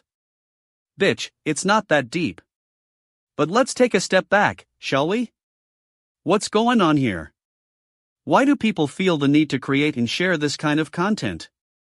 I mean, are they just looking for clout, or is there something more going on beneath the surface? Maybe it's some kind of collective psychosis, where everyone just thinks it's funny, but really it's just stupid. You got people talking about how this joke is LOL material, and others saying it's not funny at all. But let me ask you something, what makes a joke funny in the first place? Is it the punchline, or is it just the fact that it's getting shared on the internet?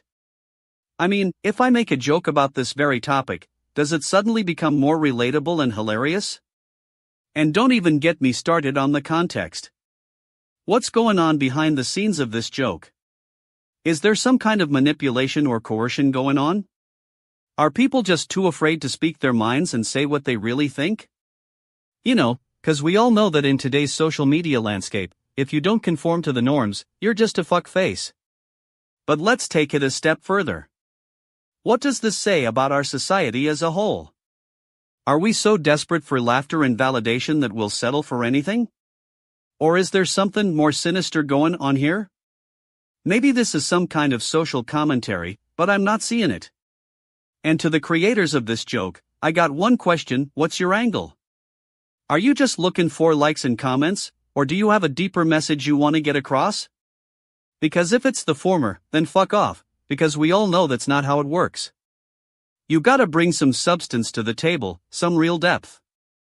Now I know what you're thinking, DJ Gleam, this is just a joke, chill out. But let me tell you something. This ain't no joke. This is a reflection of our society, and we need to take a hard look at it. We need to question what's funny and what's not. And most importantly, we need to stop being such fucking sheep. Alright, that's my 2 cents on this topic. If you're still with me after all that, then fuck yeah, I'm glad we're having this conversation. But if not, well, that's your loss, 'cause we just got started. Alright, what the fuck is going on here? Justin Trudeau's resignation as Canada's Prime Minister, and suddenly everyone's a meme lord. This dude was already a shitshow before he stepped into that role. I mean, who needs to apologize for wearing blackface in high school when you're leading a country? First off, let me tell you what my initial reaction is: boy, this is gonna be good. Because when you've been the face of Canada for 5 years and have managed to alienate half the country, it's gotta be time to go. And boy, did he ever take his sweet time getting there? Now, let's dive into the background and context here. Trudeau's been in power since 2015, and by all accounts, things haven't exactly been going his way. The COVID-19 pandemic was a disaster under his watch, and don't even get me started on SNC-Lavalin. But hey, who needs accountability when you've got charisma, right? But seriously, folks, Trudeau's internal party struggles are no joke. He had to deal with a bunch of shitasses, party members, who didn't want him to lead them anymore. And now he's citing mounting political pressure as the reason for his resignation? Give me a break, Justin.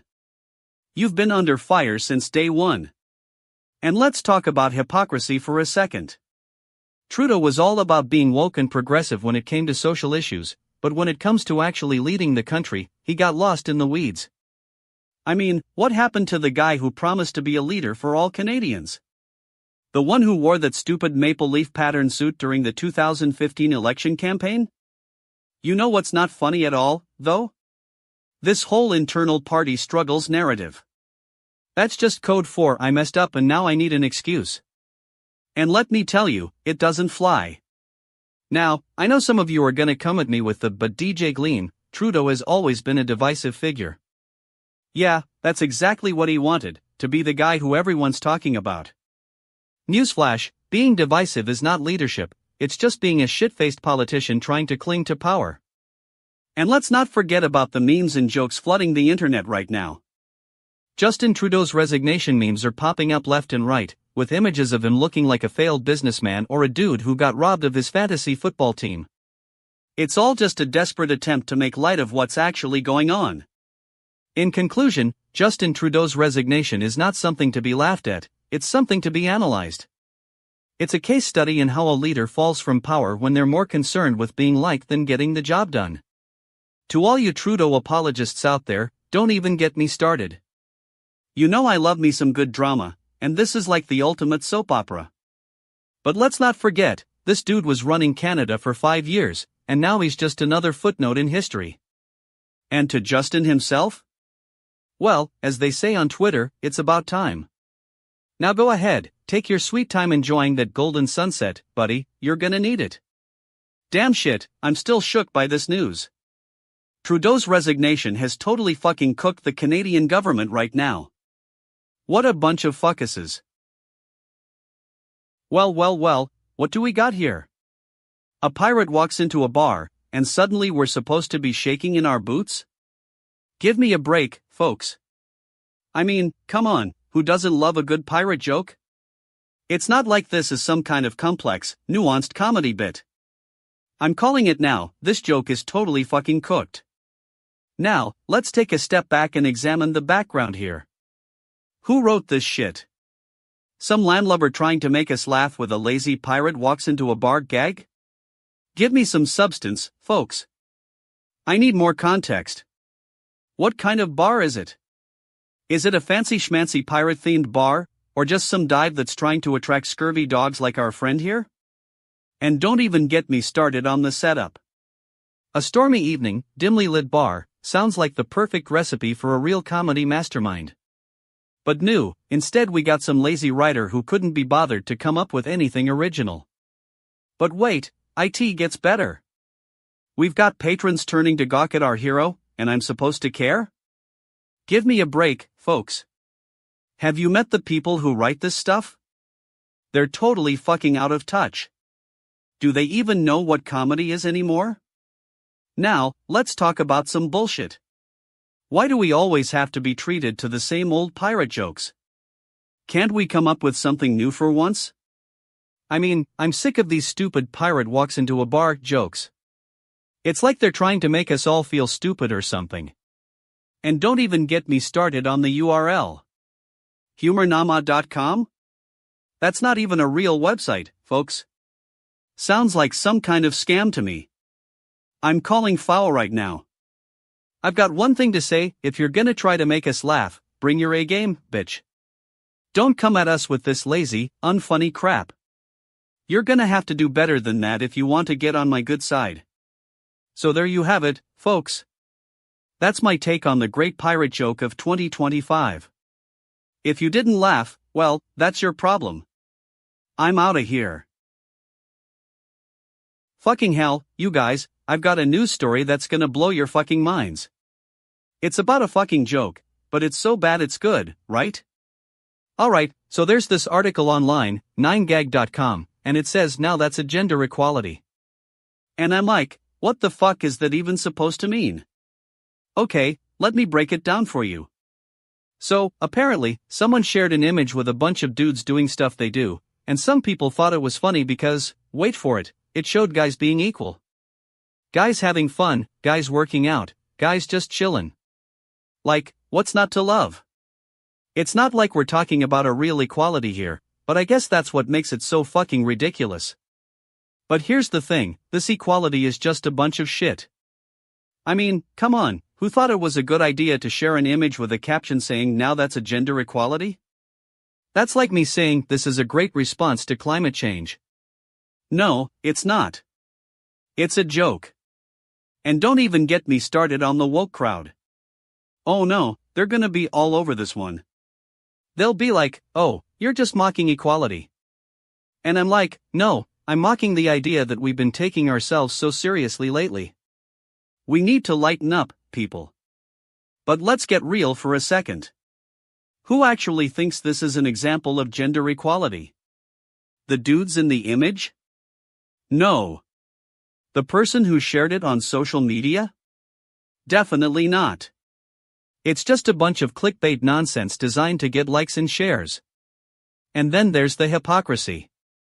I mean, some people are gonna say that if we can't even make fun of ourselves over something as ridiculous as this, then what's the point of having humor at all?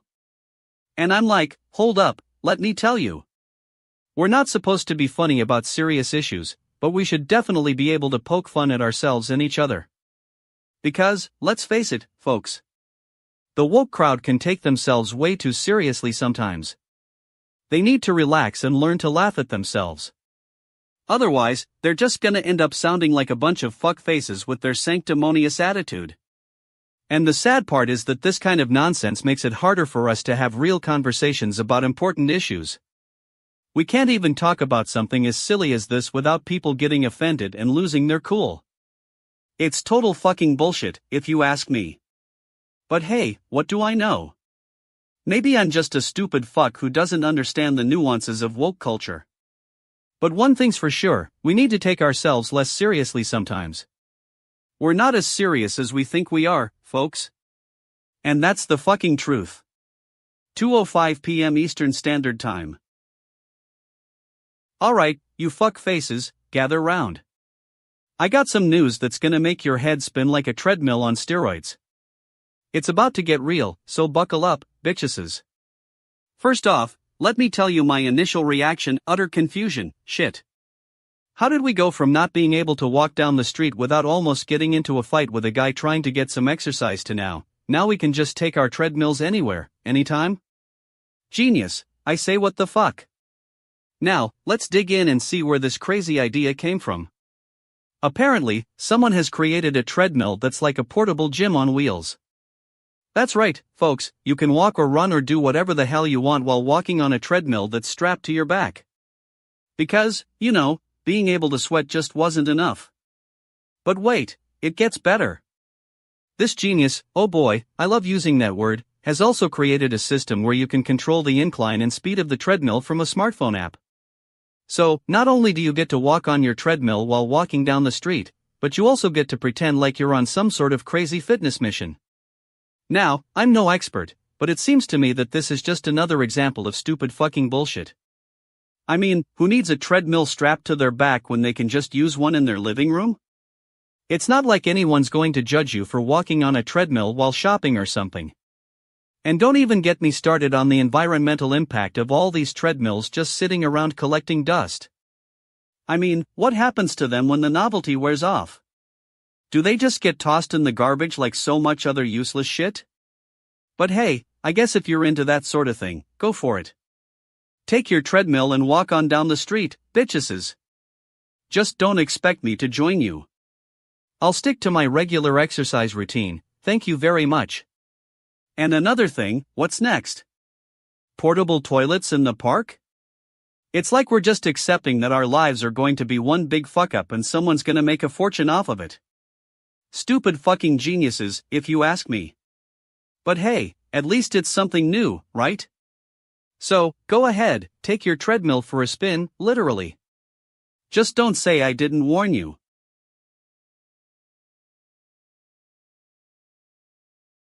What's up everybody, welcome to fucking GNN. I'm your host DJ Gleam, and today we got a real treat for you. You know how sometimes you're scrolling through Instagram, seeing all these supermodels posing in their undies, thinking damn shit, how do they do it? Well, not one of them is gonna be able to pose for us anymore after the news dropped that Instagram model Carol Acosta has passed away from choking on food. Hot take, I was literally just scrolling through my feed when this broke, and I'm sitting there thinking, this is a setup. Like, what are the chances of an 11-year-old model dying from eating something? It's fucking ridiculous. But let me give you some context before we get into all that. So Carol Acosta was on Instagram with like 6 million followers. You know what she posts about? Her life as a model. She shares these super raw, unfiltered moments of her day-to-day, getting ready for shoots, hanging out with friends. It's all very wholesome and cute. I mean, who doesn't love a good modeling mom vibe? But here's the thing, Carol wasn't just some boring old influencer trying to make ends meet. No way. She was living her best life, jet-setting around the world, working with top brands. She was basically the epitome of Instagram success. Now I'm not saying that's anything wrong with it, but when you're making all this money off your cute little face and modeling skills, don't expect everyone to be as lucky. Don't expect people like Carol Acosta, someone who was literally living her dream, to have an easy life. And yet, when she died from choking on food in the hospital, Instagram was all over it. People were sending condolences left and right, but you know what? Most of them were doing it out of habit. They didn't really care. I mean, come on, if Carol couldn't even take care of herself, can we blame them for being skeptical? You know who did show up though? The brand reps. Oh boy, they came out in full force, sending their best to Carol's family and praising her infectious smile. Meanwhile, they were making money off of her death. It's a total fuck up. But here's the thing, when you're a successful influencer like Carol Acosta, sometimes you get to create your own legacy. Sometimes you get to decide how you want to go out.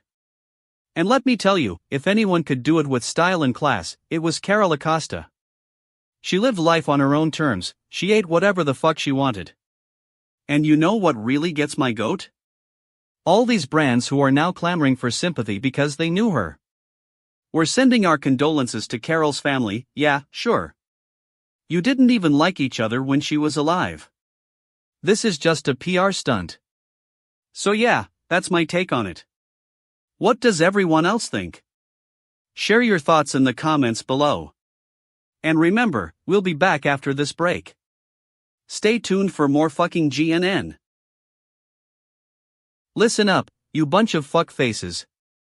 I've got some news that's gonna make your head spin, literally, in this case, because it involves Amy Adams and her fancy pants production company, Bond Group Entertainment. So here's the lowdown. Apparently, these Hollywood heavy hitters are adapting Eliza Kennedy's Lucky Night for the stage. Now, I know what you're thinking, DJ Gleam, who the fuck is Eliza Kennedy? Well, let me tell you, she's some up-and-coming playwright who's got a shot at actually being relevant in this industry. Now, I'm all about supporting new talent, but we gotta keep it real here. This isn't just some feel-good story about a bunch of nice people doing good, there's some serious cash cow involved. Amy Adams and her crew are throwing down a big wad of cash to adapt this play into a Broadway show. But what really gets my blood boiling is the timing of this announcement. January 7, 2025, just after New Year's Day, when people are still reeling from all the holiday nonsense. That's when you drop the news and get everyone all excited about your new project. It's classic marketing ploy, folks. And don't even get me started on the production company itself. Bond Group Entertainment is basically a shell for Amy Adams' personal brand. She's using this to further her own interests and boost her public image. I mean, we all love a good Amy Adams movie, but let's not pretend like this isn't just another way for her to cash in. Now, I know some of you might be thinking, but DJ Gleam, what about Eliza Kennedy? Doesn't she deserve the credit? To which I say fuck yes, she does. But don't be fooled, this is a joint effort between Adams and 51 Entertainment, Seaview Productions, and Linden Productions. It's not like Kennedy just waltzed in here with her play and suddenly became relevant. And have you seen the list of investors involved in this project? It's a who's who of Hollywood A-listers and deep-pocketed producers. I mean, what exactly is Eliza Kennedy getting out of this deal? Is she even being fairly compensated? Or is she just along for the ride? You know what really gets my goat here?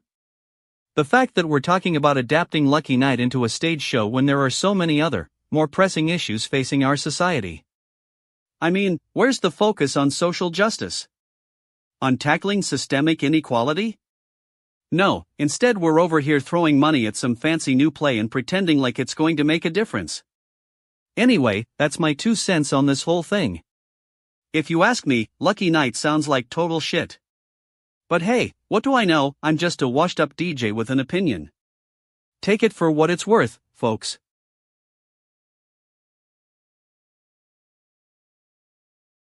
In a deep, exasperated voice. Well, fucking hell, folks. I've got some news that's so fucking underwhelming, it's actually kinda impressive. The US has finally managed to send 11 Guantanamo detainees to Oman. Yes, you heard that right, 11. Can you even believe it? It's like they took all the leftover shit out of the prison and just shipped it out. Pause for comedic effect. Now, I know what you're thinking. Gleam, how did this happen? Well, let me tell you a little bit about the background. Guantanamo Bay has been around since 2002, when George W. Bush decided to start holding terrorists in a prison that's literally on US soil. Because, you know, what could possibly go wrong with that? It's not like it's a symbol of American hypocrisy or anything. Chuckles. But seriously, folks, the whole point of Guantanamo was supposed to be some kind of special snowflake solution for dealing with terrorists. You know, a place where we can keep them locked up forever without having to actually follow our own laws and principles. But of course, that never seemed to work out. And now, after 15 years and counting, we're left with a prison that's smaller than it's been in decades. Sarcastic tone. Wow, what a fucking victory. I mean, who needs freedom and human rights when you can have a bunch of prisoners stuck in Cuba? It's not like they're just sitting ducks for the CIA or anything. Deadpan delivery. But wait, there's more. The move has left 15 detainees still trapped in that lovely prison. Because what's the point of sending out some prisoners if we're just gonna leave others behind to rot? I mean, it's not like they're asking for anything. Just a little bit of dignity and respect would be nice. Scoffs. And let me tell you, this whole thing smells like a bunch of stupid bullshit. What's the real reason we're sending these prisoners out?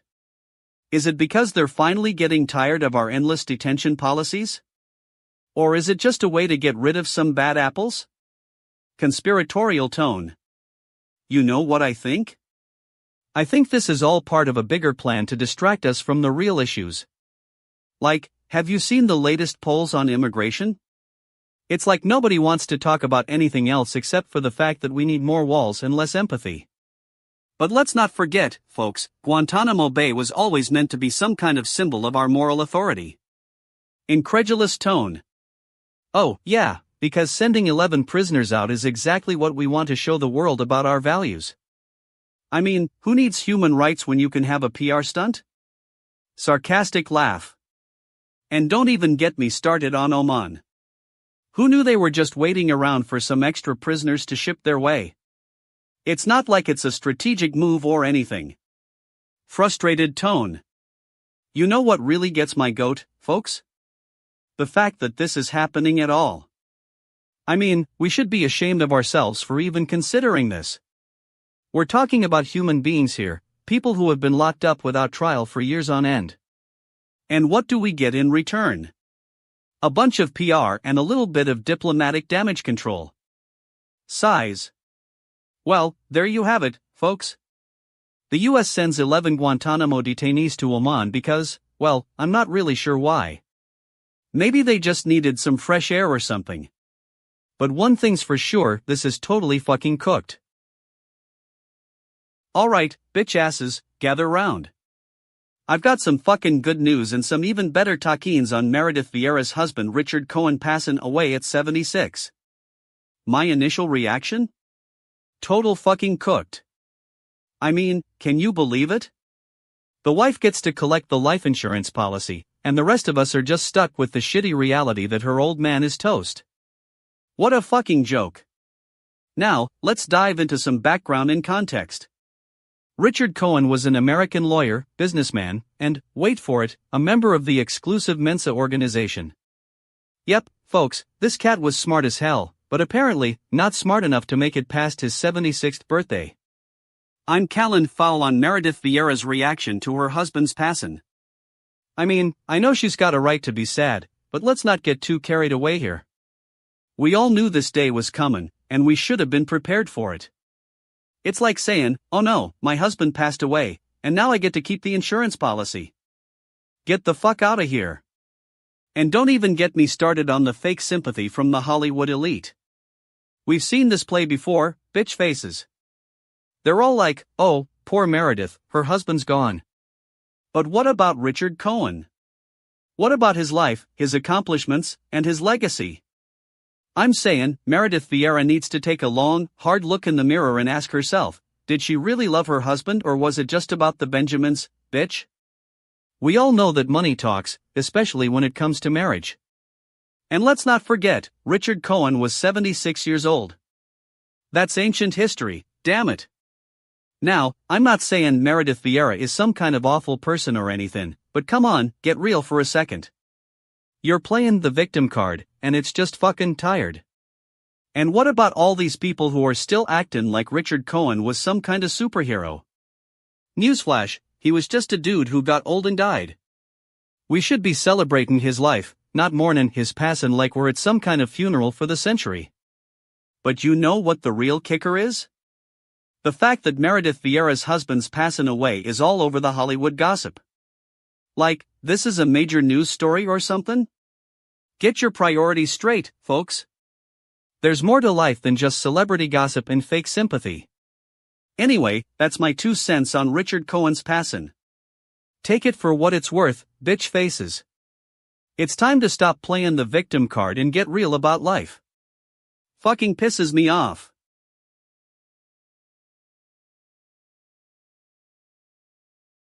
Fucking GNN, you guys are going to lose your minds. I've got a hot take that's gonna blow the lid off this goddamn industry. So, Stephen Colbert is getting another Sunday slot after the AFC Championship game, huh? Well, isn't that just fucking peachy? Alright, let's get into it. The background on this, folks.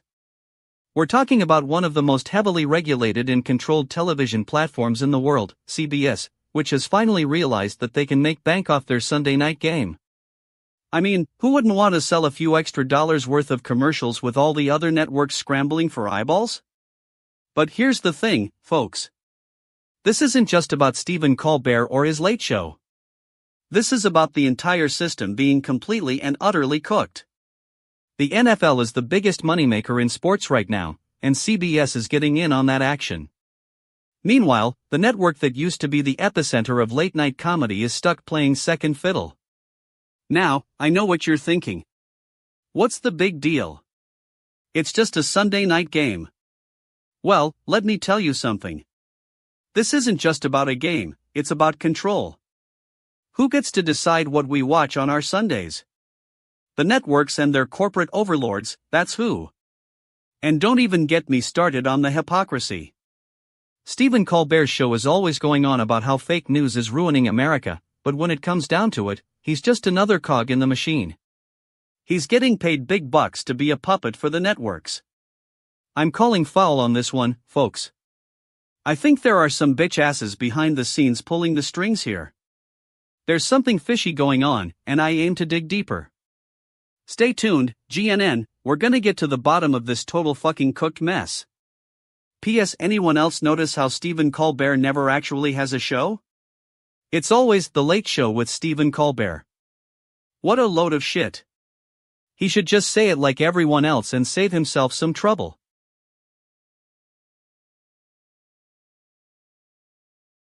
Alright, folks, welcome back to fucking GNN.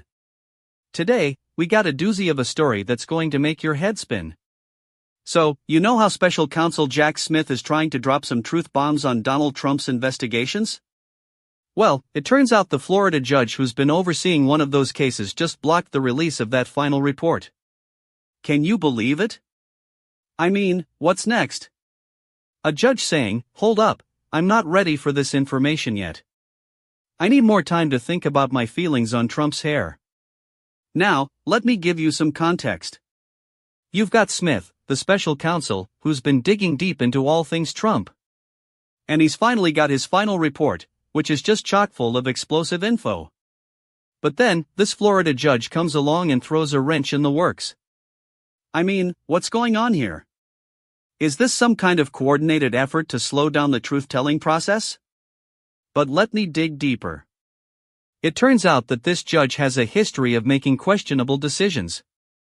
I'm talking about cases where he's blocked investigations into other high-profile Republicans. Yeah, you heard that right. He's a straight-up hypocrite.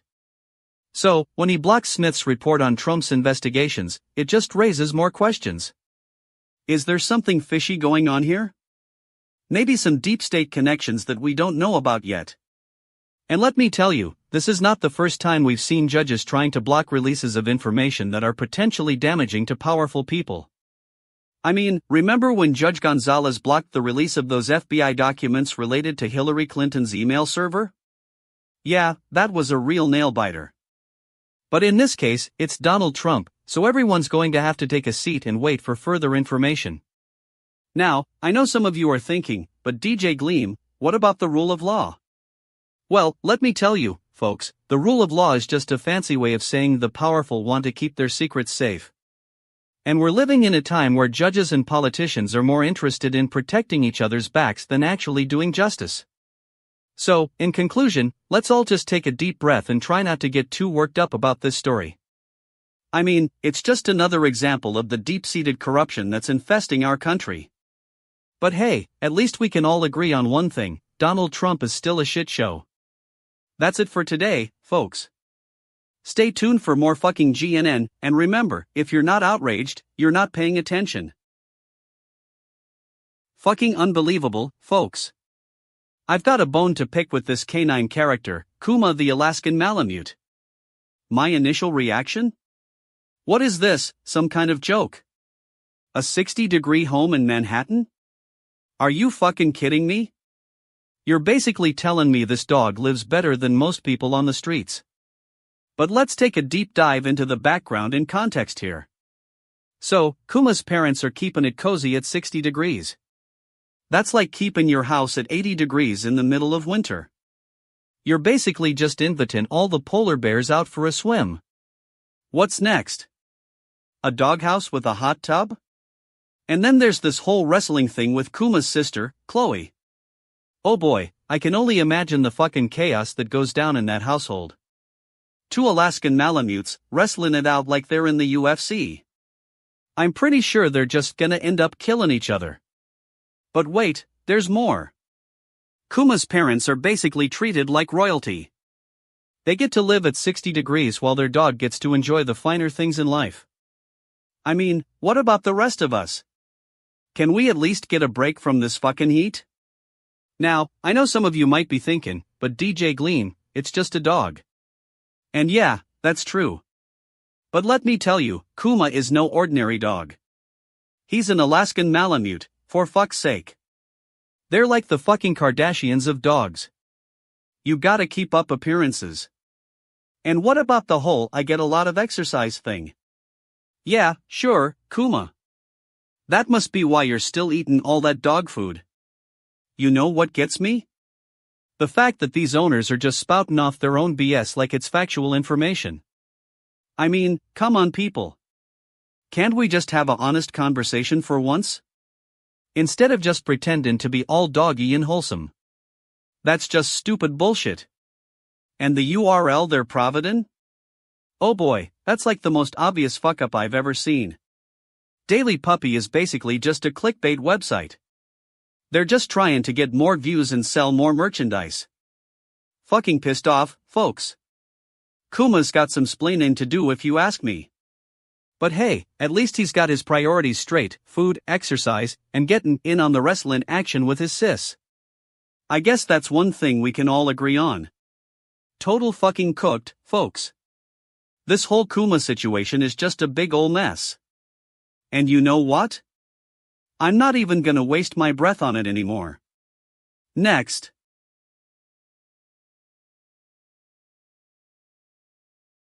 Fucking GNN, welcome to the most interesting, most random, and most utterly confusing news story I've ever had the pleasure of blasting through: a freaking Georgian folk dance. Now, I know what you're thinking: Gleam, how can this be the most exciting thing on the internet right now? And let me tell you, it's because we've got 9,249 points and 555 comments on a fucking picture of some girl dancing like nobody's watching. But seriously, folks, I want to know who actually created this content. Was it some bored Reddit user with nothing better to do? Or was it a marketing team trying to go viral? Because if you ask me, the fact that this thing is getting so much attention says more about our society than it does about any actual art form. Let's take a closer look at what we're dealing with here. The dance in question appears to be some sort of traditional Georgian folk routine. Now, I'm not an expert, but from what I've seen, this seems like the kind of thing that's been around for centuries, and if you ask me, it's because people back then knew how to actually have fun. But here's the thing: in today's internet age, we're more likely to see a video of some girl dancing to music than actual traditional folk dance. And when we do see it, we're quick to judge: oh, this is random, or this is interesting. But let me tell you something, most of us have no idea what we're talking about. And don't even get me started on the comments section. I mean, come on people, if you've got nothing better to do than comment on a picture of some girl dancing, that's just sad. Oh, she looks so pretty, or I love her outfit. No, folks, we're trying to have a discussion about folk dance here. But seriously, who is behind this movement? Is it some hipster trying to be relevant? Or is it actually people passionate about preserving traditional culture? Because if the latter, then kudos to them, but if the former, then maybe we've got a problem on our hands. Now I know what you're thinking, Gleam, why are you being so harsh? And let me tell you, it's because I'm not here to make friends. I'm here to give you the truth, no matter how fucking hard that is to hear. And another thing, if we're going to get this excited about some girl dancing to traditional music, then what about all the other amazing things happening in our world? What about the struggles of everyday people? The fight for social justice? We need to be focusing on those things, not just a picture of some chick shaking her booty. So yeah, folks, I'm totally fucking cooked on this one. And if you're still reading, congratulations, you've managed to survive my rant. But let's keep it real here, shall we? Yeah, Blake Lively's lawyers, you're acting like a bunch of fucking clowns over here. Blame the victim tactics? Are you kidding me? It's not about finding the guy who did something wrong, it's about seeing justice served. And what do we know from this latest development? That Blake's lawyers are trying to shift the blame onto Justin Baldoni? Okay, let's get real for a second. Blake and Justin were in a relationship that ended in divorce, and it seems like there was some pretty heated stuff going down behind closed doors. But here we are, years later, and suddenly Blake's lawyers are accusing Justin's team of blame the victim tactics? It reeks of desperation, folks. Now, I'm not gonna lie, I love a good celebrity feud as much as the next person. But come on, guys. Can't you see that this is just a PR stunt? Blake and Justin were in a relationship for 3 years before calling it quits. There's gotta be some accountability from both parties here. But no, instead of focusing on the real issues at hand, we're getting all bent out of shape over who's trying to spin what. I mean, have you seen the headlines lately? Blake Lively's lawyers accuse Justin Baldoni's team of blame the victim tactics. Give me a break. It's like they're trying to sell us on some kind of soap opera drama here. Newsflash, we get it, you guys were in a relationship that didn't work out. But that doesn't mean Justin did something wrong. And don't even get me started on the timing of this whole thing. January 7th, 2025, that's like the ultimate I need attention day. Are we really supposed to believe that Blake and Justin just happened to have a very public feud over some blame the victim tactics? It's just not adding up. Listen, I'm all for holding people accountable when they've done something wrong. But we need to stop playing by the rules when it comes to celebrity fiefs. Can't we see through this shit for what it is, a bunch of rich, famous people trying to get attention? I mean, I'm not saying Justin Baldoni or Blake Lively are saints or anything. But come on, guys. If you've got some issues from your past, maybe take some responsibility and own up to them instead of just throwing it all at each other's lawyers.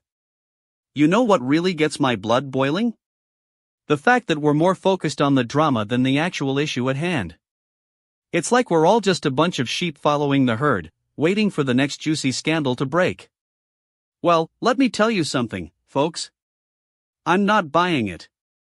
I see right through this blame the victim nonsense. And you know what? It's not just Blake and Justin, it's all of us. We're all guilty of playing along, waiting for the next scandal to break so we can swoop in and start talking about it. But you know what the real scandal is? The fact that we're willing to entertain this crap in the first place. It's like we're all just a bunch of stupid faces, waiting for the next shiny object to distract us from our own responsibility. Anyway, that's my 2 cents on this whole thing. Take it for what it's worth, a healthy dose of skepticism and a whole lot of sarcasm.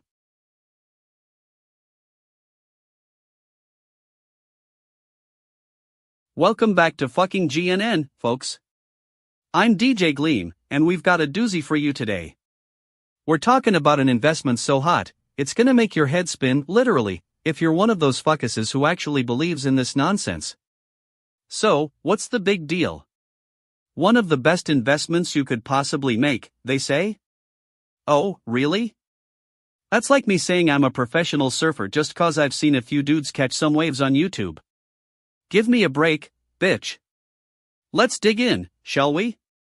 The investment in question is... Dramatic pause, the moon. Yeah, that's right, folks. Some genius has figured out that we can actually sell the moon and make a profit off it. Because, there's just not enough space junk already floating around up there. Now, I'm no expert, but even I know that the moon is 239,000 miles away. And do you think anyone's gonna come along and be all, hey, I'll take this chunk of rock off your hands for a cool $1,000,000? Please. This is just another example of stupid fucks trying to make a quick buck off gullible people. But wait, it gets better. According to the article, these moon-sellin' geniuses are gonna sell it to dramatic pause, a private company called Moon Express. Yeah, that's right, folks. Because what every company needs is more debt and a bunch of space junk floating around.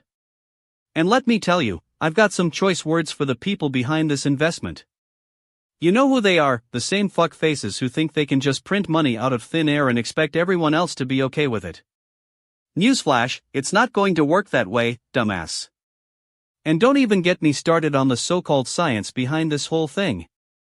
Apparently, there's some kind of loophole in the law that says we can just sell the moon without having to actually own it first. Yeah, because that makes total sense. I mean, who needs actual facts and figures when you've got a bunch of smartasses in suits making it up as they go along? You know what really takes the cake, though? The fact that these people are trying to spin this whole thing as some kind of innovation or disruption. Give me a break. This is just another example of stupid bullshit being passed off as genius. I mean, if